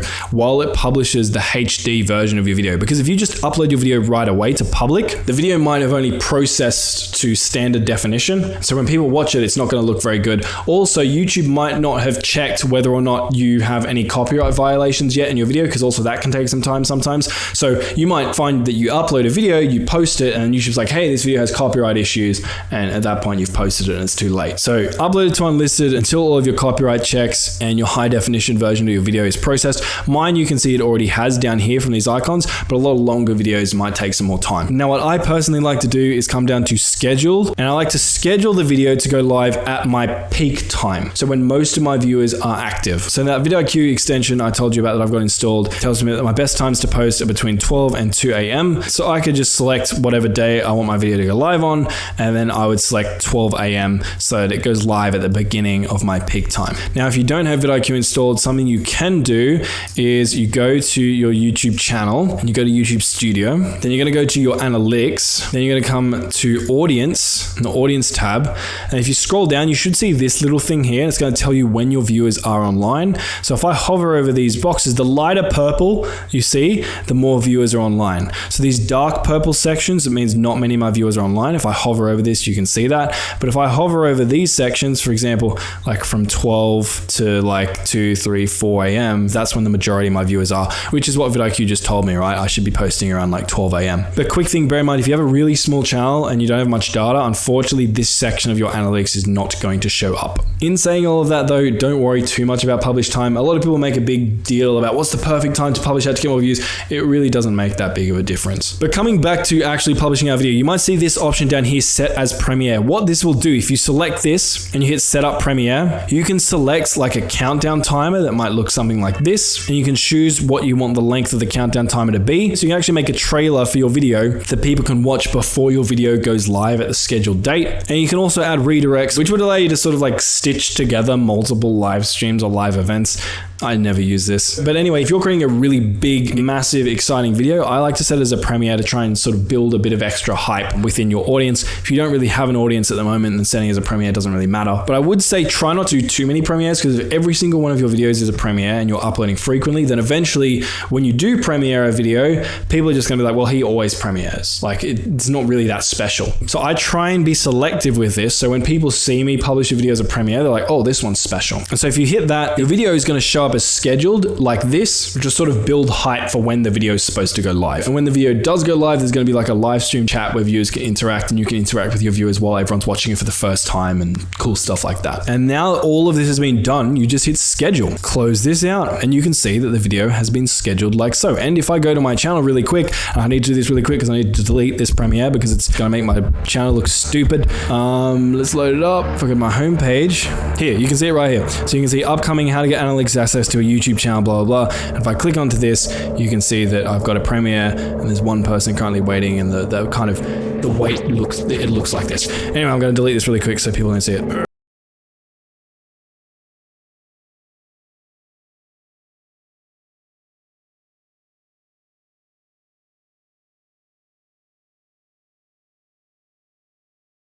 Everyone talks about rely on the data, test, but how do you actually test effectively? Well, I did go over this a little bit earlier, but I want to go into it a little bit more in depth right now. First, I want to start out by talking about how to properly test your thumbnail, and then how to properly test your title. Sure, you could test a whole bunch of other things, but when it comes to testing, your title and thumbnail is sort of the 20% of the thing that get 80% of the result. So that's what we're going to focus on. Everything else, when it comes to actually your packaging, like descriptions or that kind of thing, don't worry about testing that stuff, in my personal opinion. So thumbnail, how should you actually go about testing it? Well, I've shown you how to actually create a thumbnail test, but if you have already created one, or you want to test some of your old videos, basically what you want to do is log into your YouTube Studio, which you can come click on your profile option and then go to click on YouTube Studio. It will be an option up here. Then you want to come to your content and then go to one of your videos and click edit on it. And then what you'll do is scroll down and then click on the three dots here. And if you've already run a test on the video, you click view test report, and then come down and click on new test to create a new test. Or like if you have never run a test before on the video, it's just going to give you the option to start a thumbnail test right there. Now that's all relatively straightforward. You run the test, you see which one gets the best results, the highest watch time share, then you hover over that one and you click set, and you set it to be the main thumbnail. Makes sense. What's sometimes a little bit more ambiguous is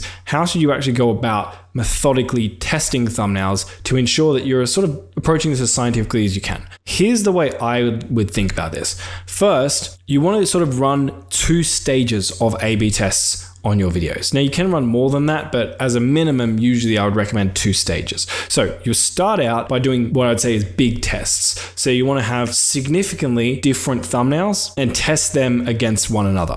So I did this on a recent video, for example, this one. If I come down here, click on this, view test results, you can see I've got 3 different thumbnails here, and they're all significantly different. Now, these thumbnails that you're running here, I would recommend that you don't just want to create like random thumbnails, just throw shit at the wall, because there's so much shit that you can throw at the wall that by the time you actually find the shit that sticks, like it's just a complete mess. And even the shit that would normally stick is not going to stick because there's so much shit on the wall and it's just too late, right? So don't just throw shit at the wall. I'm not going to get into this again because I've already shown you guys in multiple parts of this course, but actually do research, try to find high performing outlier ideas, and then base your thumbnails that you're testing around those. But if you really do want to experiment, I would do it like this. So have 2 thumbnails in here that you're testing that are based on research, that have data backing them up, suggesting that they are proven thumbnail formats that could actually help you get more views. Again, if you've skipped that part in the course, go back and watch that bit where I show you how to actually find these proven outlier formats, and then have one that is just sort of your own creativity, one that you just think could potentially work well based on how it looks.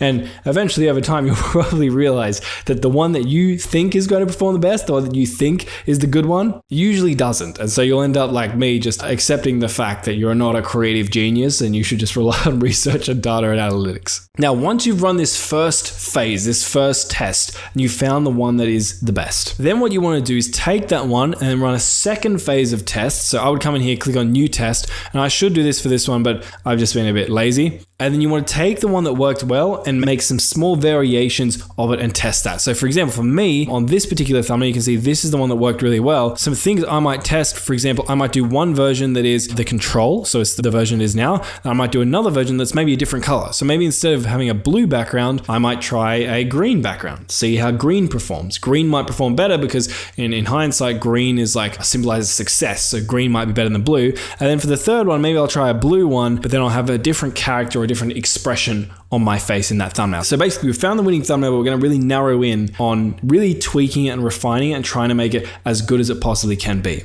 Now, this second phase is something you probably won't want to do if you're a really small channel. If you're not getting at least a few thousand impressions, which if you don't know how to look at what your impressions are, I'll show you that in a sec, because otherwise you're not going to be getting very statistically significant results. But if you do have the data, these little optimizations and tweaks are going to really help you fine tune your winner. And then sometimes you can even run a third round. So for example, if I was doing this thumbnail and I was testing a green background and a different expression, and I found that the different expression performed better than my original, and the green background also performed better than my original, I might go, okay, well, I might test the different expression plus the green background and see how that works. And your tests start like to scientifically build on each other until you end up at the final end perfect result for your video. And you might be saying, well, Marcus, that sounds like a lot of work. And yes, it is. And sometimes maybe if the video is doing well, you're going to be too lazy to do that. Look, I'm definitely guilty of that. But if you're going to put so much work and effort and blood and sweat and tears into creating your video, you might as well spend an extra 20 minutes, 30 minutes creating some thumbnail tests to try and make your packaging as freaking good as it can possibly be to maximize your chances of getting views on that content you've just invested so much time and effort into.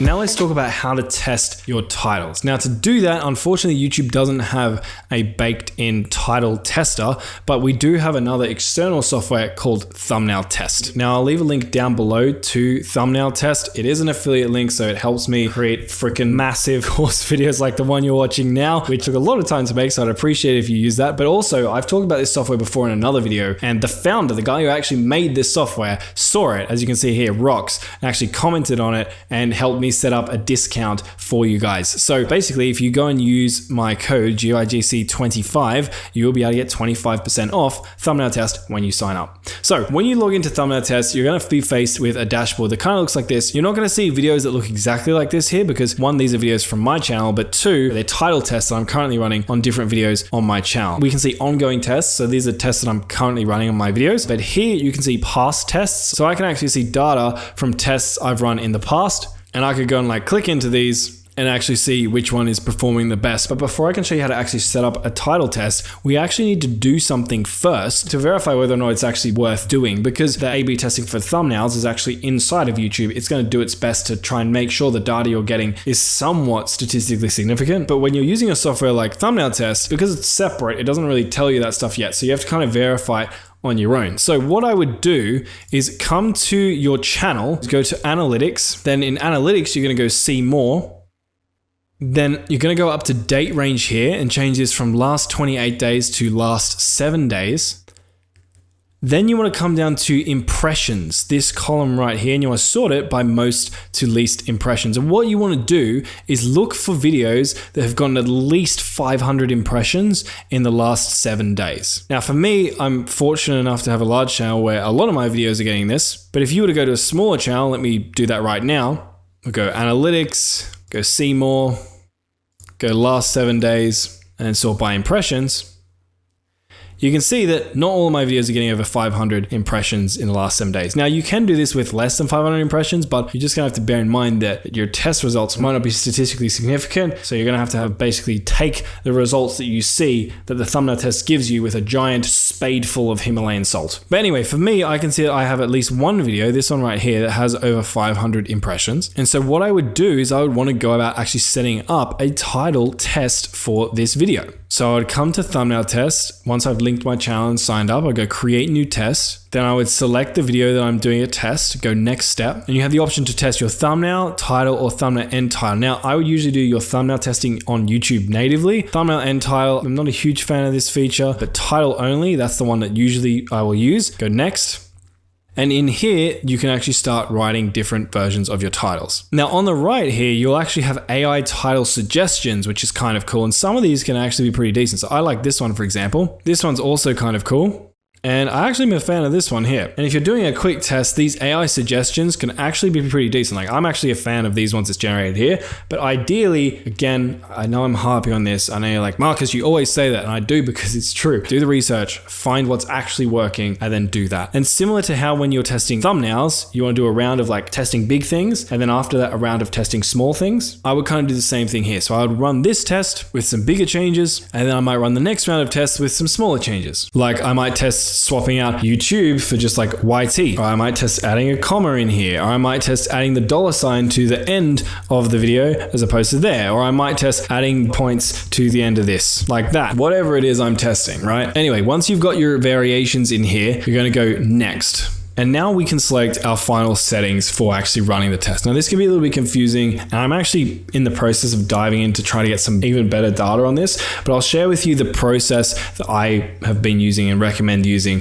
at the moment. So first, for test format, I would actually usually change it to consecutive. Then for test speed, I would leave it on daily. And then in this day selector here, I'm actually going to use some math, and depending on how many different titles I'm testing, I would multiply that by 7. So at the moment I'm testing 1, 2, 3, 4 different titles. This one, this one, this one, and this one. 4 times 7 is 28. So I'm going to add a 28-day test period, or at least as close to 28 days as I can. In this case, 27 days right here.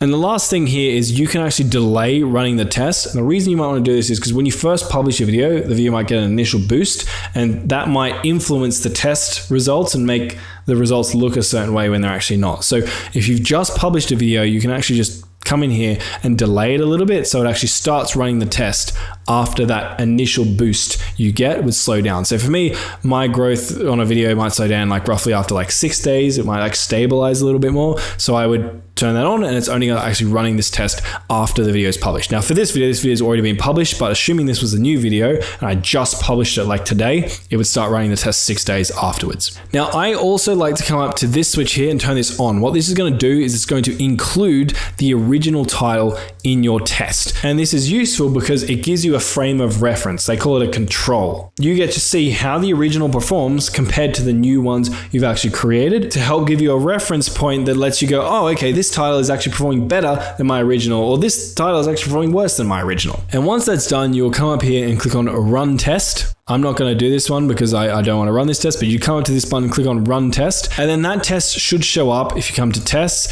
in Ongoing Tests. Once that video is done, Thumbnail Test will send you an email, and you can just go into Past Tests and then click into it, and it will show you which title is actually the most likely to be the best one. Now, Thumbnail Test does try to give you a little bit of a statistical significance test here, and it will tell you if it thinks it didn't get enough data to make the decision, it will tell you right here. But usually what I'll do, if my video is getting impressions at least, is I'll look at 2 things. First, I'll look at which test got me the most views. So in this case, this one got me a lot of views here. And then also I'll come down and see which video got me the most watch hours. So total watch time down here. And this is usually my preferred stat. And often this will sync up with the amount of views. So you can see this one got me the most watch hours. It also got me the most views. And so I would say this one is actually probably my best thumbnail. So I'm going to click on these 3 dots, go set title, yes, set it, and hit OK. And now that's going to set this as my live title for that video. And so that's how you test both your thumbnails and your titles. Again, this was really, really basic, but honestly, I wouldn't be doing anything that's more advanced than this, especially if you're a small creator. Yes, it is worth spending a little bit of time testing and learning, but if you start obsessing over this and trying to make too many things, one, you're probably not going to have enough data to actually get statistically significant results and data you can rely on. But 2, you're better off spending that time just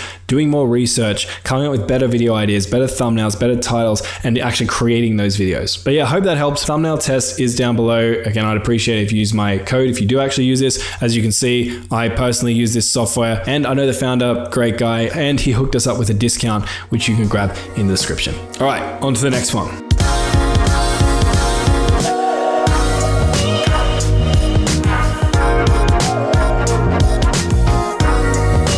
So we've done the hard work, created our channel, made our videos, posted our videos. The work's not done though. What we want to do, especially as small YouTubers, is analyze our results so we can figure out what we're doing well, what we're doing not so well, and then from there we can kind of keep doing the things that are doing well and try to stop doing the things that aren't doing so well. Most people aren't going to go out there and have a smash hit out of the park win on their first couple of attempts. By attempts, sometimes I'm talking channels, but also sometimes we're talking videos, right? And that's why a lot of YouTube experts talk about consistency, posting lots of videos. But consistency alone isn't enough. You can't just post lots of videos and expect to be successful. That's what I'm going to talk about today. I'm going to show you some analytics that I like to look at, and if analytics sounds scary and overwhelming, don't worry, we're going to simplify this to help you gauge whether or not your channel and videos are progressing in the right direction. And if not, what do you need to change? Before we can talk about analyzing analytics and stats though, we need to discuss two concepts. The first is statistical significance and the second is context. Let's say, for example, you're flipping a coin, and let's say you flip that coin and it lands on heads 3 times in a row. You're not going to think, wow, this coin only lands on heads. I'm going to bet all of my life savings that this coin is going to continue to land on heads from this moment on. No, right? Because we all know, flip a coin 1,000 times, it'll roughly land on heads 500 times, roughly land on tails another 500 times. Just because the coin landed on heads 3 times in a row, just because of luck or chance. And if you continued to flip that coin another 1,000 times, you'd probably find the coin's not going to land on heads 1,000 times in a row. And on YouTube, you want to apply the same mindset. When you're looking at small samples of data, like in this example, 3 coin flips, you want to be careful making rash decisions based on that data. So for example, if you post video A and it gets 35 views, and you post video B and it gets 40 views, you don't want to go, well, video B is clearly the better video because it got more views. Maybe it just got lucky and just happened to get 5 more views. On the other hand, if you post a video that gets 100 views and you post another video that gets 5,000 views, that's a pretty statistically significant difference. That's a signal you'll want to learn from. And so now you might ask, well, Marcus, what's like the minimum benchmark I should look at for statistically significant results? And the answer to that is frustratingly vague because it depends. If we're talking about a number like impressions, which is how many times someone sees your video on YouTube, we'd be talking hundreds or maybe thousands. If we're talking about a metric like comments, if you get 15 comments on your video and 14 of those 15 comments are people ranting about how they disliked, say, your editing style, you probably don't need another 100 comments of people saying they dislike your editing style to know there's something seriously wrong with your editing style. So there's just too many different stats and things for me to go through and list and be like, you need a minimum of this and a minimum of this and a minimum of this to take it seriously. And it depends on so many contextual factors as well. But in general, when you're analyzing performance, always bear in mind statistical significance, especially when you're looking at small amounts of data, because sometimes if you aren't getting a significant amount of data, a certain video might have performed better than another one, not because it's actually better, but just because that particular video got a little bit lucky. One thing I will say though, as a rough benchmark, is I personally don't like drawing any really strong conclusions from data on a specific video unless I have a couple of 100 views on that video. So minimum like 1 to 300 views. If I get 10 views on my video, I'm probably not going to spend much time analyzing my audience retention and return viewers and watch hours, things we'll talk about later, just because 10 people isn't a very large sample size. So that's statistical significance. The next thing I want to talk about though is context, which is one of the reasons why I can't give you specific benchmarks for absolutely every different metric on YouTube when it comes to being statistically significant. And I think my friend described the importance of context really well the other day. We were having lunch and he said, Marcus, you know, if you want to have 4 children, statistically, one of them will be Asian. And I'm like, sorry? He's like, yeah, it's true. If you look at statistics, 1 in 4 children on planet Earth are Asian. So even if you have a white partner, statistically, if you have 4 children with that white partner, 1 of them will be Asian. Now, obviously, that's ridiculous, right? You're screaming at the screen like, no, Marcus, you're not taking into account contextual factors when you're looking at that stat. And it's true. Even though technically 1 in 4 children are Asian, if I have a white partner and I have 8 kids, that doesn't mean on average 2 of them will be Asian. Another way I've heard people describe the importance of context is there was a guy who drowned in a river that was an average of 3 inches deep. You go, well, how is a guy going to drown in a river that's an average of 3 inches deep? Well, it's because most of the river was 3 inches deep, but then there was a particular point in the river that was deep enough for a man to drown in. So you got to be careful looking at stats and taking them as gospel without bearing in mind contextual factors. Otherwise, you might draw conclusions that are just completely ridiculous and wrong and are actually going to hurt you rather than help you. One example of that I would say is back on my gaming channel, I once used to post like Star Wars Battlefront Funny Moments videos.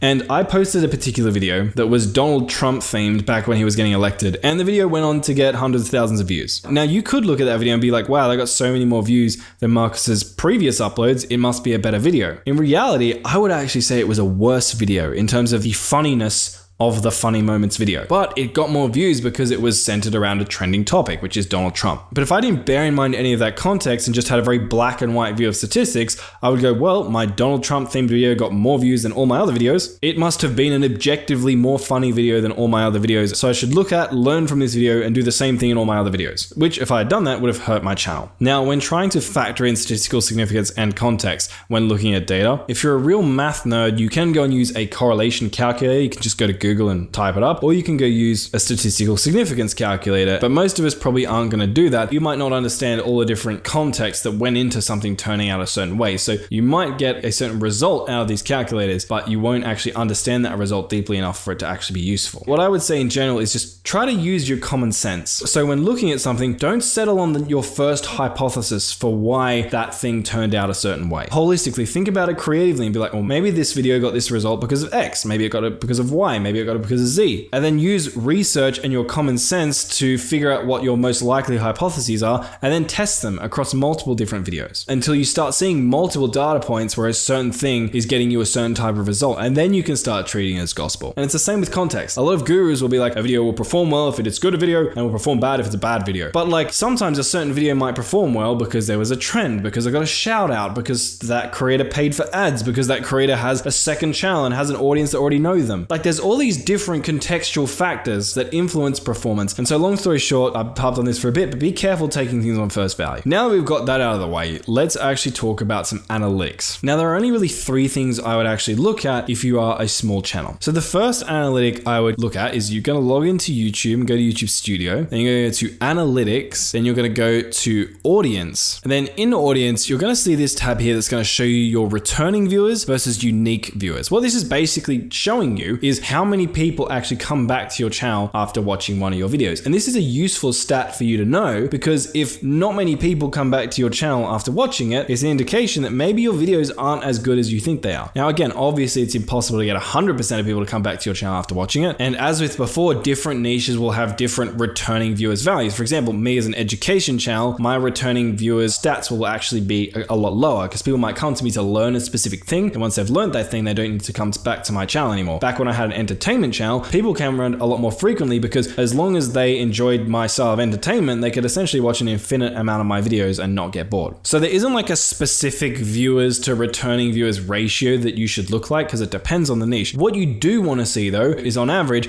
your returning viewers getting better, because that indicates that more people after seeing your videos are coming back to your channel, i.e. you are creating better content. Now, a specific stat I like to look for that makes this a little bit easier to understand, because this graph can be a little bit subjective, is I like to come and click see more. And then in see more, what you're going to see is average views per viewer. And I'd often look at this on a 28-day time horizon, or you can also look at it on a 90-day time horizon. And this is going to tell you on average how many videos do people who come to your channel end up watching in 90 days in this case. So for me right now, it's 1.8. So that means that on average, every single person who comes to my channel is going to give me an extra 0.8 of a view. Now, back when I first started this channel, I was kind of getting the hang of this niche. My average return viewers, I think, was like 1.2 or something like that. And those numbers might seem similar, but when we're talking hundreds of thousands of tens of millions of views, the difference between 1.2 and 1.8 is actually very significant. So that is one you want to track, specifically this number. You want to try and get this guy to gradually increase as your channel is going along, because that shows that overall your content is getting better at satisfying viewers. Now, the next thing I want to talk about are actually on an individual video level. So if you go to content and you go and hover over a video and click on analytics, here you will see the performance of a particular video. In my case, for this particular video, the performance has been quite bad because this is a video of me like talking on stage, and I usually don't create that type of content, so I don't think my audience were really expecting it. But you have views, which is obvious, watch time, subscribers, and revenue, which revenue doesn't matter so much. But predominantly the ones that I would like to look at are views and subscribers. And the reason we look at these is to see how many views is that video getting, how many subscribers is it getting. And that might seem like a really basic thing to look at. A lot of algorithm gurus will be like, oh, you want to look at this fancy stat and that fancy stat and click through rate and blah, blah, blah. Reality is the reason you would analyze all those other fancy stats is so that you can get more views and subscribers. So you might as well just look at what's getting you the most views and subscribers, because that's actually the most reliable data point to learn from. More views and subscribers, good. Less views and subscribers, bad. Doesn't matter what your watch time percentage is, or your average percentage viewed, or your click-through rate on different traffic sources, all that kind of thing. At the end of the day, you want more views and subscribers, so have a look. Is this video getting you more views and subscribers? The thing you want to be careful of though, is you need to bear in mind what we talked about, context and statistical significance. When it comes to statistical significance, significance, you want to bear in mind that if you're kind of seeing small numbers in here, like very small numbers, like less than a couple of hundred views, you got to be careful giving too much weight to the numbers you're seeing here, because you might have got 4 subscribers instead of your usual 5 subscribers just because you got unlucky. And more important and practical thing you want to bear in mind is context, and specifically the context of what the video is about and how long the video has been live for. So it's not fair to compare oranges to apples. If you have 2 very different videos in 2 very different niches, which hopefully you don't, because we've talked about why you shouldn't do that earlier, but let's say you do, those 2 things are going to be targeting completely different audiences, and so you shouldn't really compare them as a way of evaluating the quality of each one. For example, like I said, this particular video is a video of me speaking on stage, which I do some beginner videos, but I'm usually more on the intermediate to like semi-advanced, where I talk about like actually strategies to get more views and subscribers as opposed to like how to start a YouTube channel. And so while I could just look at the views and subscribers here and be like, well, I should post less of this content, which would be a decent evaluation of this situation, I could also take from this, hey, this video is very different to the regular types of videos I normally post, so I should just be careful. And also it had a different goal to the regular videos I usually post. The goal of this video is more of a branding play, right? Because it's got me on speaking on stage in front of 2,000 people. Ego aside, that's a good thing for my personal brand, right? Because people are like, oh, this guy's actually reputable. Like he actually gets asked to speak on stages. And so for me to evaluate the success of this video by comparing it to my other videos that are of a completely different format, targeting a different type of audience, going after a different sort of result, my other videos aren't really for personal branding. It's not a fair comparison. Now, all that aside, the other thing you'll want to bear in mind is the time frames. So when you're comparing how many views you got, how many subscribers you got, watch hours, etc., what you want to do is make sure you're comparing it to a relevant time frame of your videos. For example, go to your videos and go to first 24 hours and see how many views did this get the first 24 hours. How many subscribers did it get in the first 24 hours? Hopefully not -3. And then when you're comparing this video to your other videos, make sure you're comparing it in the same time frame. So go to your other videos, for example, like this video, and then if I'm comparing this, I'm not just going to look at my stats here, I'm going to compare my stats in the first 24 hours. Because this video has been posted for longer than the video we just looked at, it's had more time to actually gain views and subscribers. So without controlling the time frames in which we're looking at data on these by adjusting them up here, again, it's not a fair apples to apples comparison. However, though, if I compare this first 24 hours of this video compared to the one we just looked at, you can see this had 11K views, which is officially 1 whole view more than usual. Got more watch hours, probably because it's longer, more subscribers, aka if I'm going for views and subscribers, which was the goal of this video, it's doing well. And so what can be useful for you to do is to go through all your videos and have a look at how many views they usually get in the first 24 hours, and also use the custom to see how many views they got in the first 7 days. And then you can use that to figure out benchmarks for your own channel, like what is a good amount of views, what is a bad amount of views, what is a good amount of subscribers, what's a bad amount of subscribers, what's a good click-through rate, what's a bad click-through rate. And once you've got those benchmarks, you can use them to evaluate the performance of your videos. For example, if on average you find that you get between 100 to 150 views in the first 7 days, and you post a video that gets 40 views in the first 7 days, you're like, okay, if my goal for this video was views, it's not really achieving that goal. I've probably done something wrong. Let's figure out what that is. Speaking of figuring out what you've done wrong with your videos though, that brings me to one of my favorite analytics, and the last one we're going to talk about here, which helps you understand what it is you're doing well in your videos and what you're doing not so well. So if you come to an individual video here and you go to overview and then you scroll down, and I'm just going to give this lifetime just so we can see all of the data here. What you'll see is this graph here, and what this graph visualizes is how many people are actually watching your videos. This is useful because you can now go through this and see like where is it people are clicking off my video, and then based on that you can be like, oh, okay, maybe people like it when I do this, but they don't like it when I do that. So I do more of this and less of that. So how do we actually analyze these graphs? YouTube has a handy chart guide here that's actually really great, so I'm just going to go off that. The first one is when the line is flat. When you're looking at a relatively flat line, so around about here, right, I have like 15% of my audience watching for like a whole minute or so. Not a single person leaves in that period of time. So I'm like, okay, cool. I've done something great there. What can I learn from that moment in the video and apply to my future video? So at this point, like I said, I was breaking down a common concept, which is like a good video idea. So maybe I could do the same thing with other common concepts in my future videos. So that's how to see when people are enjoying your video. Now, the next thing, and this is way more common, is you're going to see a a gradual decline like this. It means your viewers are intentionally losing a bit of attention over time. It's quite common for your viewers to lose attention over time. Your video is always going to have somewhat of a decline, but the steepness of that decline is important to look at. So for example, I can see that from about here, at 2 minutes 50 to about here, there was like a relatively steeper decline. And you can kind of see around here, like the decline kind of flattens out a little bit. So I would try and figure out, I'd like watch this portion of my video, then watch this portion of the video and be like, okay, what's the difference between the steeper decline here and then this part here where it stops declining as steep? Like, did I do something different? Did I speak a different way? Did I show things differently? What led to better retention over here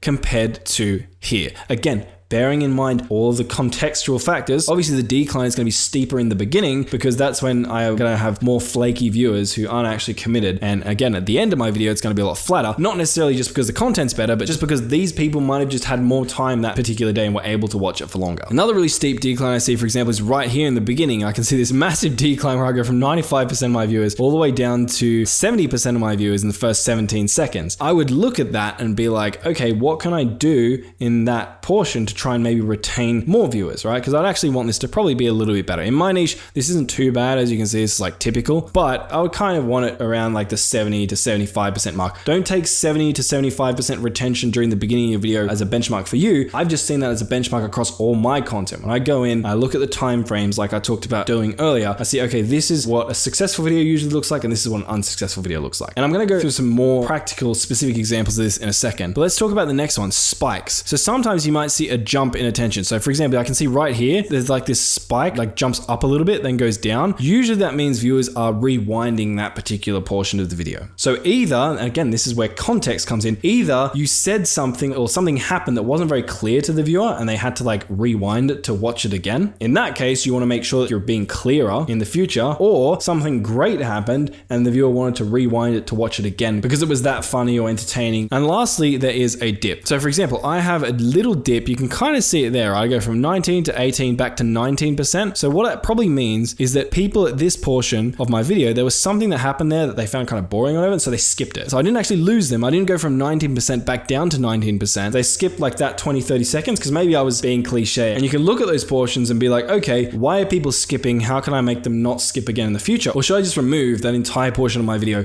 for future videos? Now, analyzing retention graphs can be a little bit of an art form. So what I'm going to do after this is I'm going to show you some clips of me actually analyzing 3 real retention graphs and on the fly coming up with reasons as to why there might be certain dips or why there might be certain jumps. But yeah, hopefully this was valuable for you. Let's quick recap. Returning viewers. That is a stat you want to keep an eye on and generally want it to be going up. I particularly like looking at your average views per viewer because that shows you, do they actually like your channel enough to watch multiple pieces of your content? The second thing to look at are the individual stats on your particular videos. I like to look at views and subscribers, but look at them within a certain specific time frames, which will help you evaluate the performance of your future videos. And lastly, your retention graphs. Use them to understand what it is that people like and don't like about your video. And now I'm going to get into some actual examples where I go over some specific videos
on YouTube. And I want to get a little bit more advanced than probably most how to make money on YouTube videos you've seen, just because the fact that you've watched so far means that you are probably a little bit more advanced and knowledgeable about YouTube. You probably already know, for example, that the majority of YouTubers make most of their money from sponsorships, affiliates, their own products, and ad revenue. But there are two things I want to do in this video. First, I want to show how much money you're likely to actually make from your ad revenue when you get your channel monetized. Then I want to talk about 24 slightly more advanced and sometimes alternative ways of making money that most people have no idea exist. So let's talk about the AdSense thing first. Real quick recap. On YouTube, the amount of money you get is going to be dictated by a number called RPM, revenue per mille, which mille stands for 1,000. So you can figure out how much money your channel is going to make by dividing the number of views you get by 1,000 and then multiplying that by your RPM.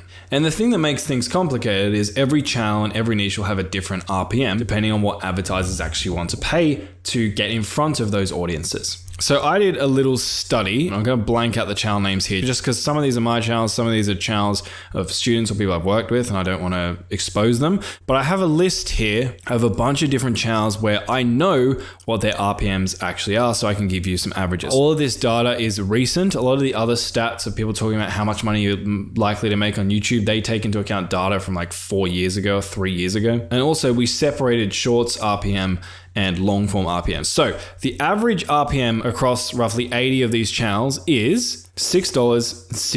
$6.68 is how much money you're likely to make per 1,000 views on your long form videos. Now, if you're creating shorts, that number changes quite significantly. So for a shorts channel, the average amount of money you're likely to earn is 6 cents per 1,000 views. So big difference, right? And then that's one of the reasons why my recommendation for most people is focus more so on long form than shorts if you want to turn this into a sustainable long-term income. Now, I didn't have as much data on live streams, but the data for that does seem to fluctuate significantly. The average though is $4.73 per 1,000 views. Live streams is a little bit of a mixed bag because, like, for example, this channel here, you can see the RPM is 62 cents, but the RPM for the live streams is higher at 96 cents. This channel here, though, the RPM for the long form videos is almost $2, whereas the RPM for the live streams is $1.26. This one, RPM for long form is higher than the RPM for live streams. But then you also have channels like this one where he was getting $4.83 per 1,000 views on his long form and over $14 on his live streams. So again, live streams is a very mixed bag depending on exactly what you're doing. But again, on average, based on this study, most of you guys are probably going to be looking around the $6 range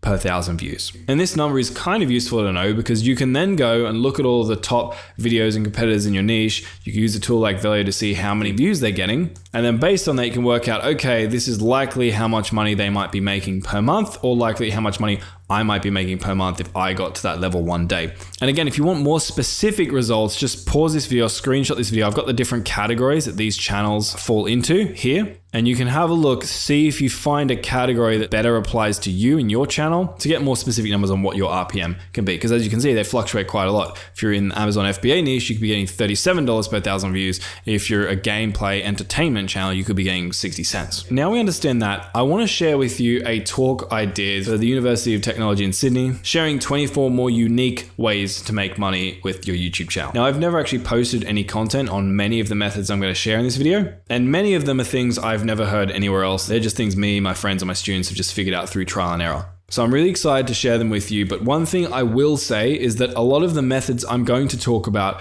will require you to have a slightly more established channel. So if you're just getting started, you have 10, 20, 30, a couple hundred subscribers, it might not be the best use of your time to go out there and start trying to implement all of these money getting strategies I'm going to talk about before actually growing your channel, building out a loyal fan base, and getting some consistent views coming in. However, I'm going to share them with you anyway, just so you know what's out there, and these different options can be marinating in the back of your brain. So when your channel is at the point where you're going to go out there and start actually focusing on trying to turn it into a significant source of income, you know what directions to investigate. So let me play that video now. I kind of wanted to jump into some content about how to make a bit more money, some creative ways to make a bit more money with YouTube that I've noticed, but I see some unfamiliar faces. So real quick, who the hell am I? My name's Marcus Jones, run a bunch of channels, been on YouTube almost a decade now, and currently I run a channel about YouTube education, and I don't consider myself to be a YouTube guru. I think it's kind of cringy, but I have been in a fortunate position to have a lot of YouTube students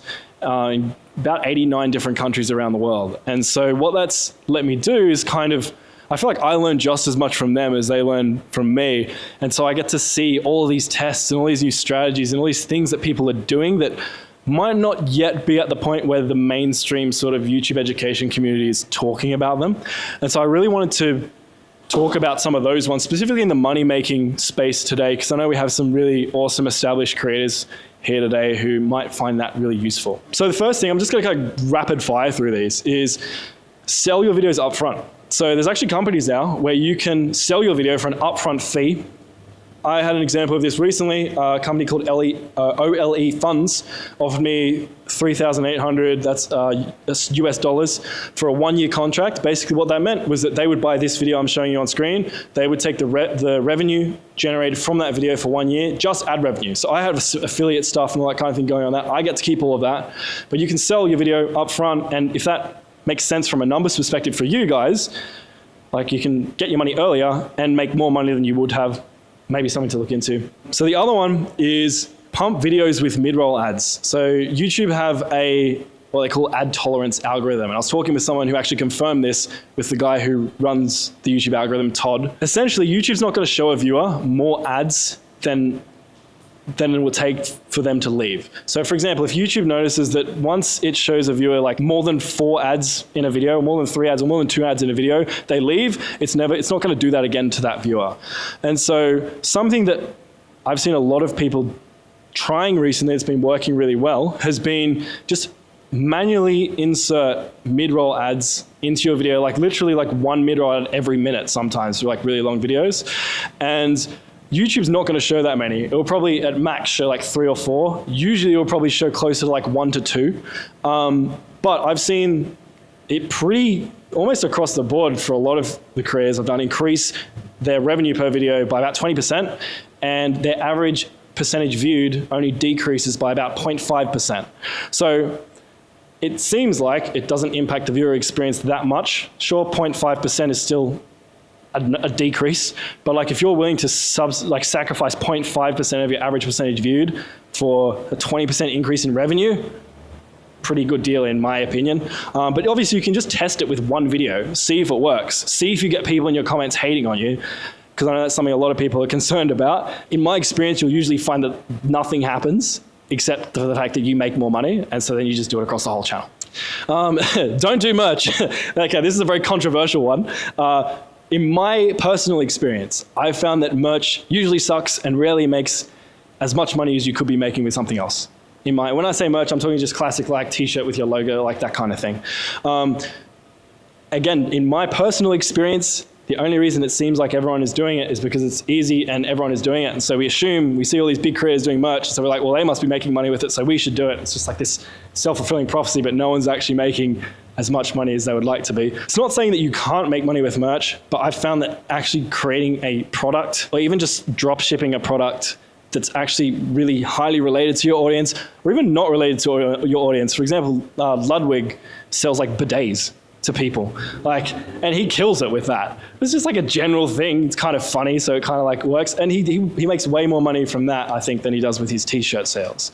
Now, if you are going to do merch, sure, there are some types of creators who merch works well for, tend to be more like design-focused creators, or creators who might have like a certain slogan that like represents their audience's sort of psychographics, or like a certain slogan that their audience could get behind that goes beyond just their channel name sort of thing. That can sometimes work. If you're doing well with that though, in my experience, usually better to do like bulk launches or like limited edition drops, as opposed to just connecting your Shopify and just like having an ever-present like t-shirt line up below that. You'll get a higher conversion rate.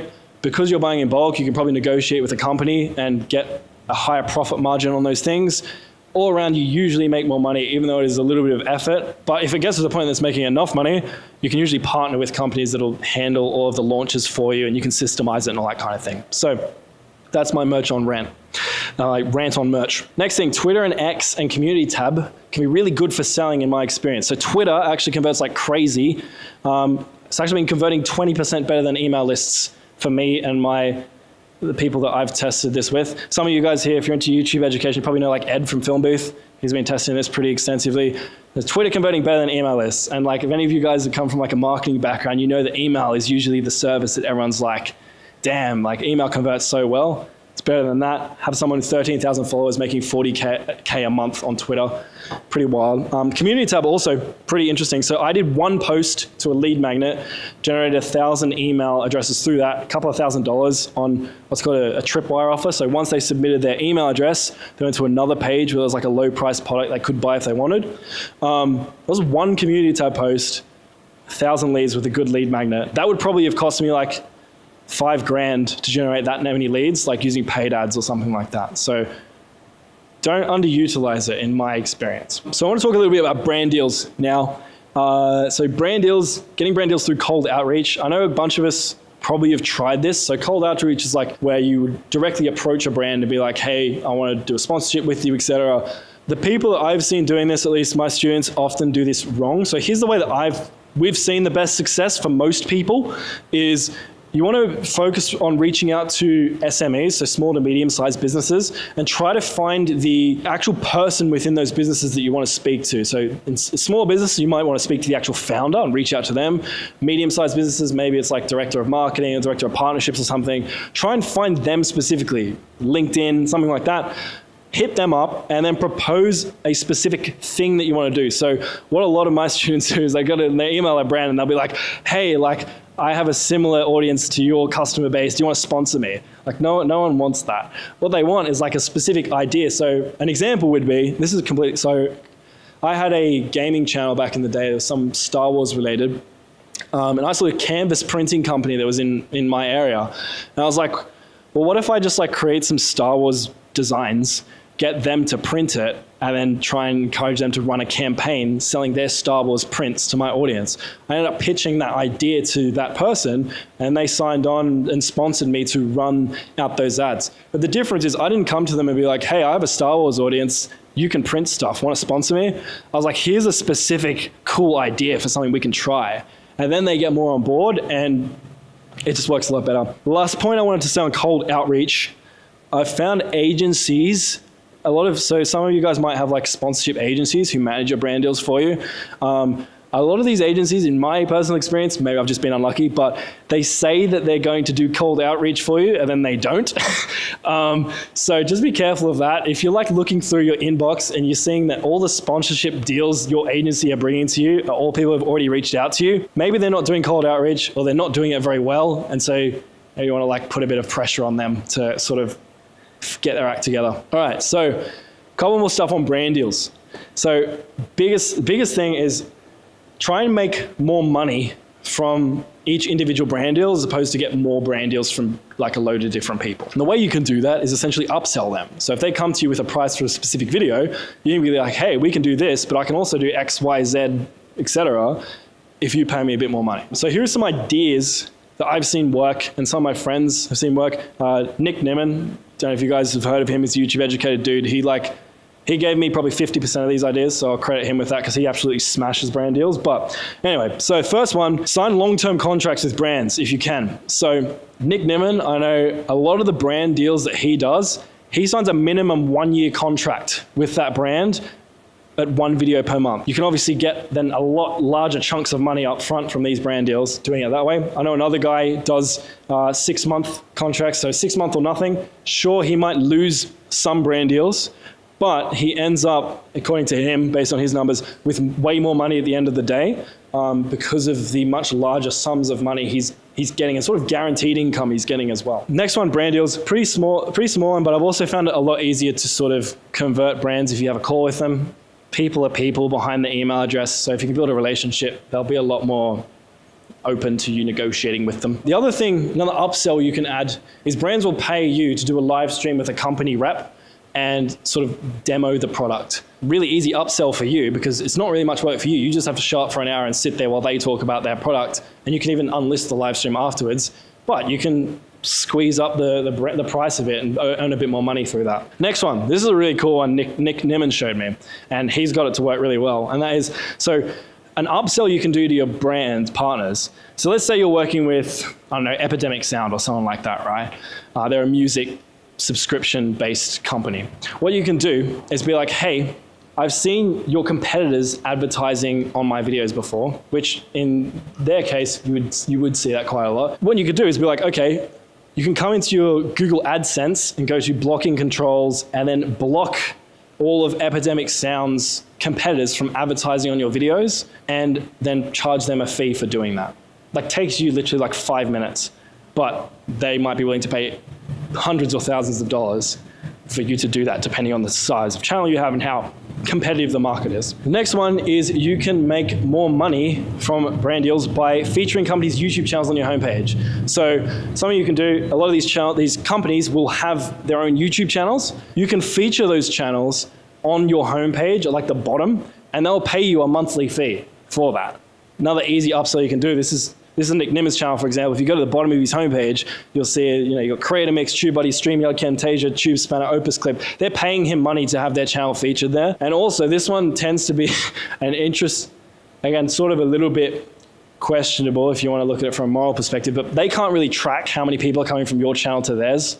So like, it's not like a sale thing where they can run a sale and be like, oh, this didn't convert, so we're going to stop doing it. So like, brands will often stay on this a lot longer because they just assume it's getting you good results. Cool, so the next one, you can upsell brands to make videos on their YouTube channel for them. So again, a lot of these brands might have a YouTube channel, might be wanting to launch social media content. And what you can do is offer to create a video on their channel, like from you, but for them that they can post. A lot of social proof for them because it's an influencer that they can either interview or that you're actually creating the content for. And again, you can charge for those videos as well. I just kind of want to get you guys like, just open your mind up to like a bunch of different opportunities that might be out there that maybe we haven't heard of. Not everything's going to be applicable, obviously, but maybe some of them you'll be like, oh, I'm going to like add these 3 upsells onto my next brand deal proposal, and you end up with like 25% more money just like that. But anyway, so you can upsell them with usage rights to you on your website and ads. And sometimes brands will just do this anyway. If you like do a brand deal with them, they're going to then take the content that you created and go back to their website and ads and use that content in there.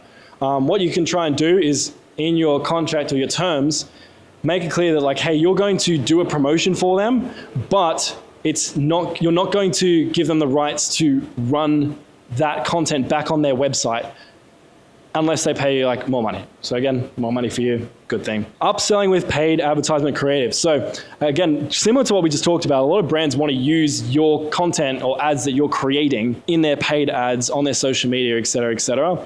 And sometimes it can be really easy and a really easy value add for you to just be like, hey, I'll create 3 30 or 15-second ads for your product with my name and my face, and you can just use it wherever you want. Once you've done the research on their product, which you have to do for this brand deal anyway, like it'll take you like 10 minutes, just like think of something on your top of your head to say here. And again, easier money for you. Cool, next one. We can upsell them with promotions on other social media accounts. Kind of obvious, but like if you have an email list, social, Twitter, Instagram, TikTok, etc., you can be like, hey, when they approach you and ask for to sponsor a video, you can be like, cool, we can do this. And if you increase the price by 30%, I can also shout you out on my email list and on my TikTok and my Twitter, et cetera, et cetera. Another one, this is one I'll admit that hasn't been tested yet, but I wanted to include it because I know a bunch of people talking about it and I can't see why it wouldn't work. And that is, you can upsell them by writing a blog for their website. Again, these guys want content. They want your credibility. And so what you can do is you can, as part of your value add and upsell that they pay more money for, write some blogs that they can post on their website from you, and you can then just create those blogs with Gemini and ChatGPT using transcript or script from one of your videos. So again, once you've got the prompt figured out, which might take some iterations, but you can get there, very easy value add for you, makes the brand happy, they want to pay you more money, and you get more money. That's pretty much it. Like I said, I just wanted to run through them all really quickly. Hopefully, maybe only like, even if there's only like 2 or 3 ideas in here that like got the creative juices flowing, if it adds an extra 10, 20, 30% to your revenue, I would see that as a win.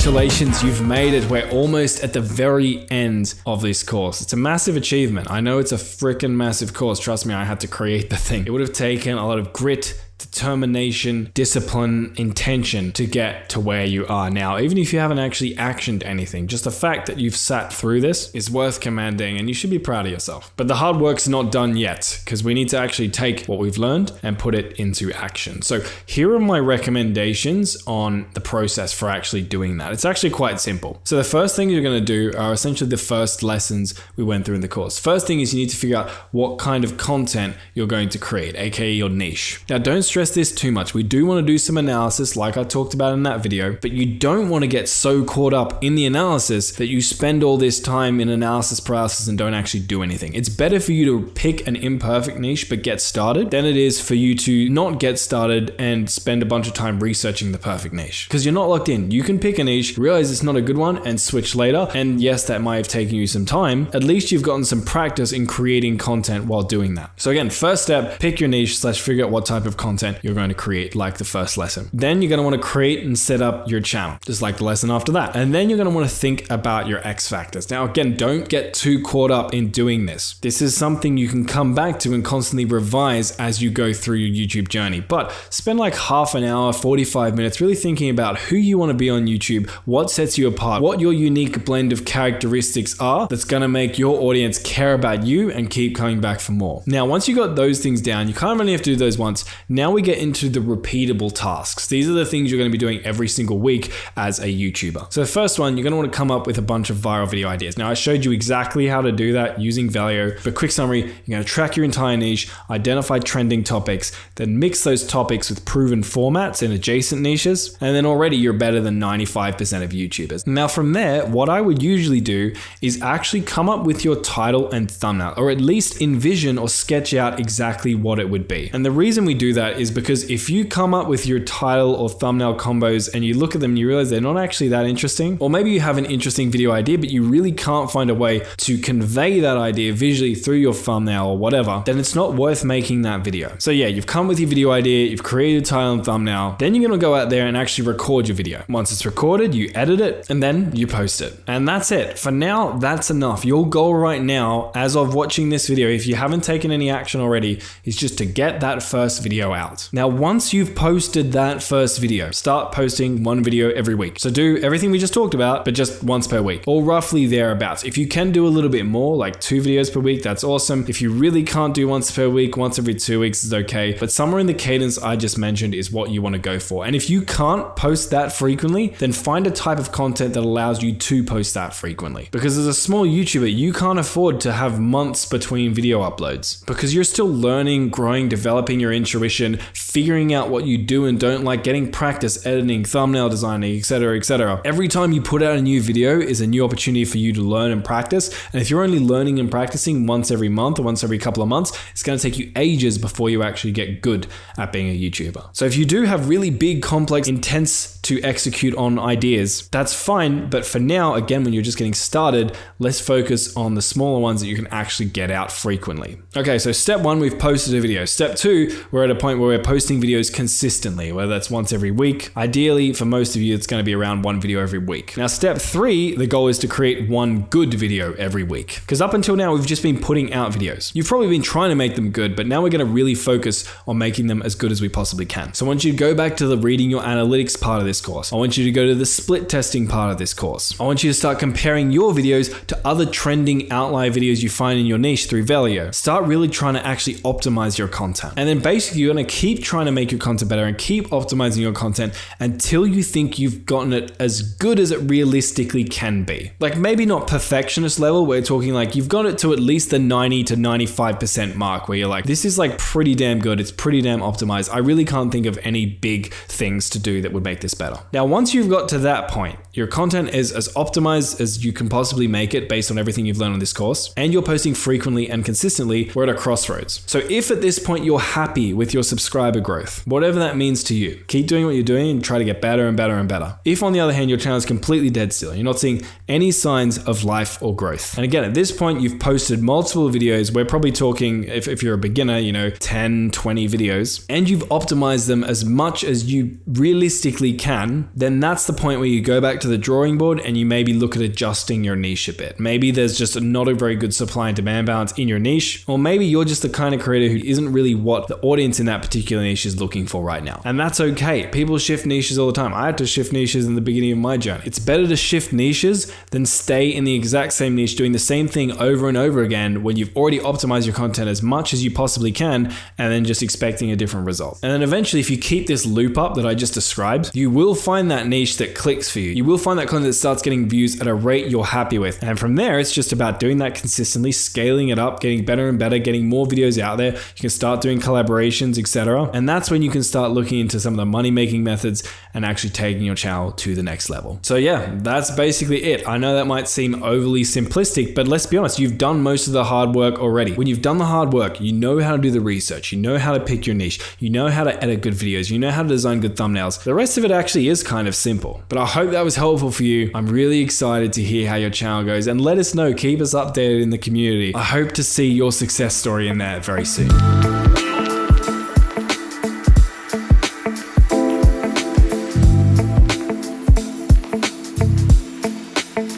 Okay, we're almost at the end of our YouTube journey together. I wanted to create this video though to show you a real example of putting all the steps I talked about together on a brand new channel that you might not have heard about yet. This channel is called YouTube Geniuses. It's got 6,800 subscribers at the time of recording this. And something that's kind of interesting about this channel, even though I don't post videos on it now, is it only has one video with 2.5 million views, and all of the subs and views on this channel basically came from this one video. And what I want to show you is how I actually went about creating this so that I could have a channel with nearly 7,000 subscribers and only one video. So the first step in all this, like we talked about in the beginning, was to pick a niche. Now for me, picking the niche was somewhat easy because I was already in this niche, which the niche was content about YouTube. But just creating content in general about YouTube maybe wasn't enough. Now there are a lot of videos in the YouTube education space that are tutorials, step-by-step breakdowns of things. But I noticed there aren't many videos formatted as sort of documentary breakdowns. There was one channel at the time, Paddy Galloway, who's kind of perceived as the godfather of YouTube breakdowns. At least he popularized them. He made videos like this one, this one, this one, this one. And so that became my niche. I wanted to be in the space talking about YouTube. I wanted to kind of somewhat be doing it from an educational angle rather than like a drama angle, because a lot of channels about YouTubers are just talking about the drama around those YouTubers. I wanted to do it as more of a documentary breakdown style. Now, part of that was me just wanting to create those kinds of videos, but a really big part of that also was that I identified through research, I felt like the supply and demand balance in that space was favorable. Like there were plenty of examples, for example, like the Paddy Galloway videos about YouTubers doing really well, but there weren't really many dedicated channels to that, fully satisfying that level of demand in my experience. At least not channels that I didn't think I could create slightly better content than, or add a somewhat newer, fresher angle to the space. Now, when it came to X factors for the channel, the goal was to provide documentary breakdown compilation-esque videos. So the videos were kind of a mix of those formats, but ideally for YouTubers who are looking to be educated or inspired. So a couple of the X factors I really tried to double down on were, first, these videos should try and be motivational, not just educational. A lot of the content in the YouTube space is purely educational. It's like how to do X, Y, Z.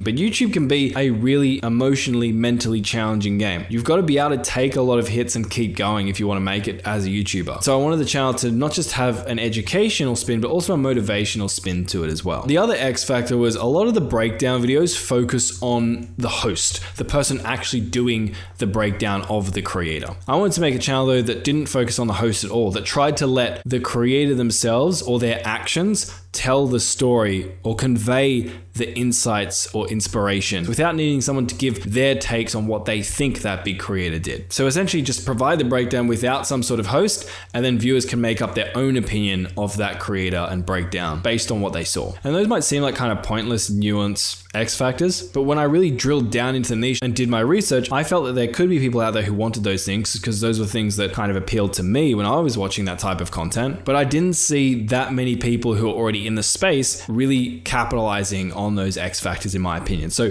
focusing on those would kind of make me stand out a bit. So once we had our niche, I had a rough idea of X factors in terms of not just the content I wanted to create, but the sort of vibe of it and the way that I wanted it to be perceived and remembered. Then we got down to actually researching the videos. So I found a lot of videos from people like Paddy Galloway. There were videos from like Think Media, videos from people like Film Booth, etc. And we tested out a couple of different types of videos like this. So yes, this channel, while it only has one video on it now, it actually initially had a couple of other videos there. But just like I talked about earlier, not every single video, even if you research it, has a 100% chance of hitting. And sometimes it's actually faster to do a relatively smaller amount of research, but then create a couple of different videos and actually test your hypotheses rather than spend weeks and weeks and weeks doing a whole bunch of research just for one video. And so that's what happened. Did some research, came up with some concepts, hypotheses, found some outliers, created them, put them out, saw what worked, saw what didn't, looked at the retention graphs to see what people were enjoying, what they weren't enjoying. And then eventually, after I think it was like a few weeks of that, of probably posting like 2 to 3 videos a week, one of the guys on my team, actually, JV, he needs credit for this,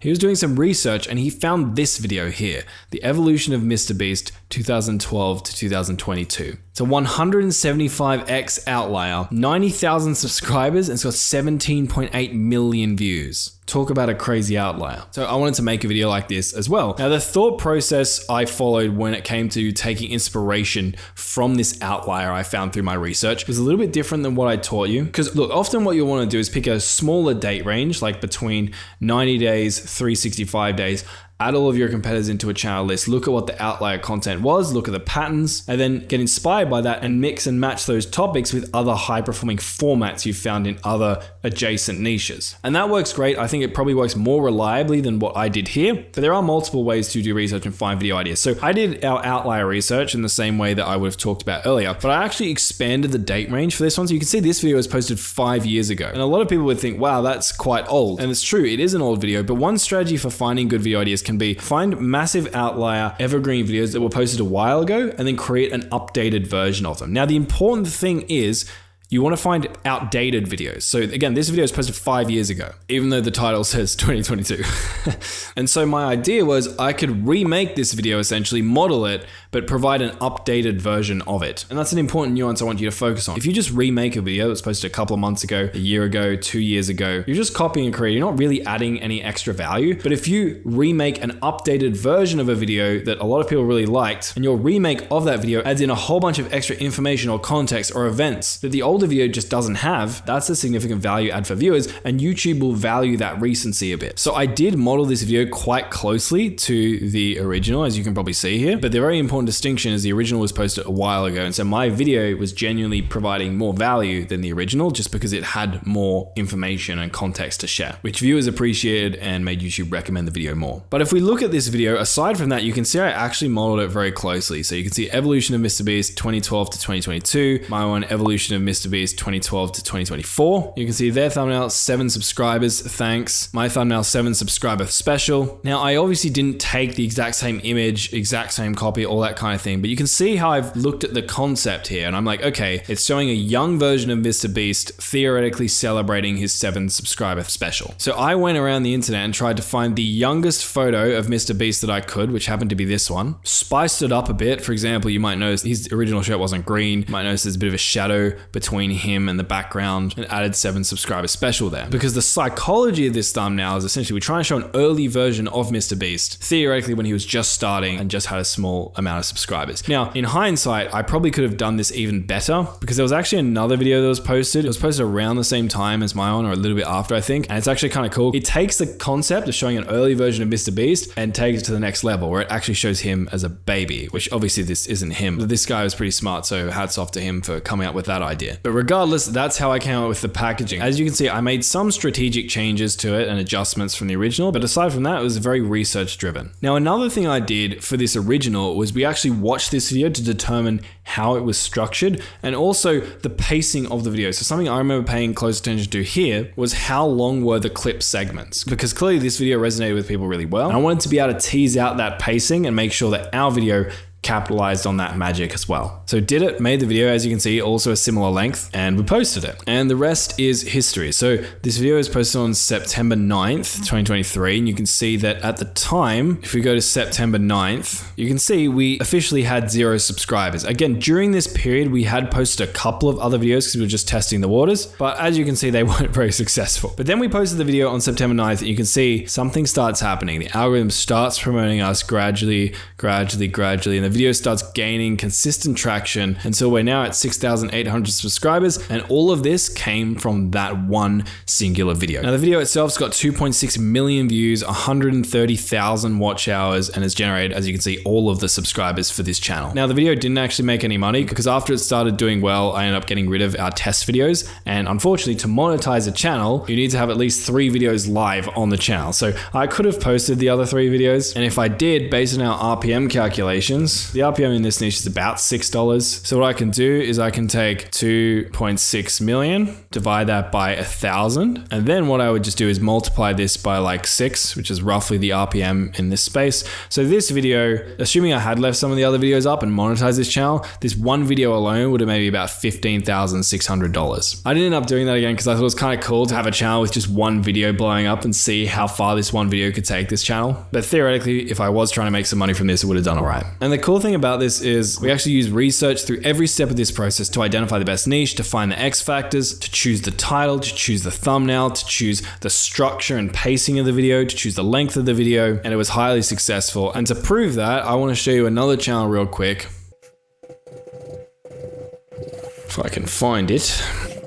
Cool. See, one of the legends on my team, shout out JV, you're awesome. We were creating a little test channel, and he decided to see if our success on the Mr. Beast video here was actually because it was a good video or just because we got a bit lucky. Because this video, to be fair, it started getting some decent traction around the time Mr. Beast hit one of his major subscriber milestones. So the hype around Mr. Beast's growth was at a somewhat of a peak, meaning a bunch of YouTubers were inspired to watch this video. But we wanted to see if we could take this format and apply it to something else. So we made this one, the evolution of PewDiePie 2011 to 2024. And look, you can see the similarities here, right? We're using PewDiePie, but again, we're taking a really old looking photo of him. And we're also using the 7 subscriber special copy again. We also use the same pacing, video structure, style, all that kind of thing. And while this video didn't get anywhere as many views as Mr. Beast, obviously, it's still got 275,000 views and 12,000 watch hours. And this video was posted on the 2nd of July. If we come to this channel and we look at the 2nd of July here, it only had like 500 subscribers when the video was posted. So again, it was a pretty small channel, yet still got a couple of 100,000 views, which is pretty cool. Now, I'm not sharing these numbers with you to brag. And to be honest, the channels that I'm sharing with you and the videos I just shared with you, they're far from perfect. They have so much more room to grow. Me and JV just had a little bit of work free time and decided to throw them together and see what happened. But because we used proven research principles, we actually put in the work and used data to verify whether or not it was likely that these videos were going to do well. We ended up getting hundreds of thousands of views or even millions of views on very, very small channels. Now, like I said, not every single video we posted on those channels popped off, but that's how it is. YouTube has a component of luck within it, but you can manage that luck by being frequent and consistent. If you do all the work, you put in the effort, you put in the research, and you post one video, maybe that video doesn't take off. Maybe your 3rd video doesn't take off. Maybe your 5th video doesn't. But if you do this stuff consistently, eventually you're going to find that one video that blows up, and in extreme cases, that video could get millions of views and grow your channel to a very substantial point. And then obviously, if you're taking the channel seriously, you can double down on and capitalize on that success, and that could be your path to becoming a full-time YouTuber. So again, I hope this didn't come across as some sort of douchey flex party. Like I said, I'll be the first one to admit that these channels and videos that I put out are very lacking in many areas, but I wanted to show you this specifically because these are lacking. They're not great, but you can see if you do the research, if you work smarter, you can actually see a decent amount of success with content that can be decent, but doesn't have to be crazy high production level like some of the top YouTubers around. So I hope this was somewhat inspiring to you. I'll catch you in the next one.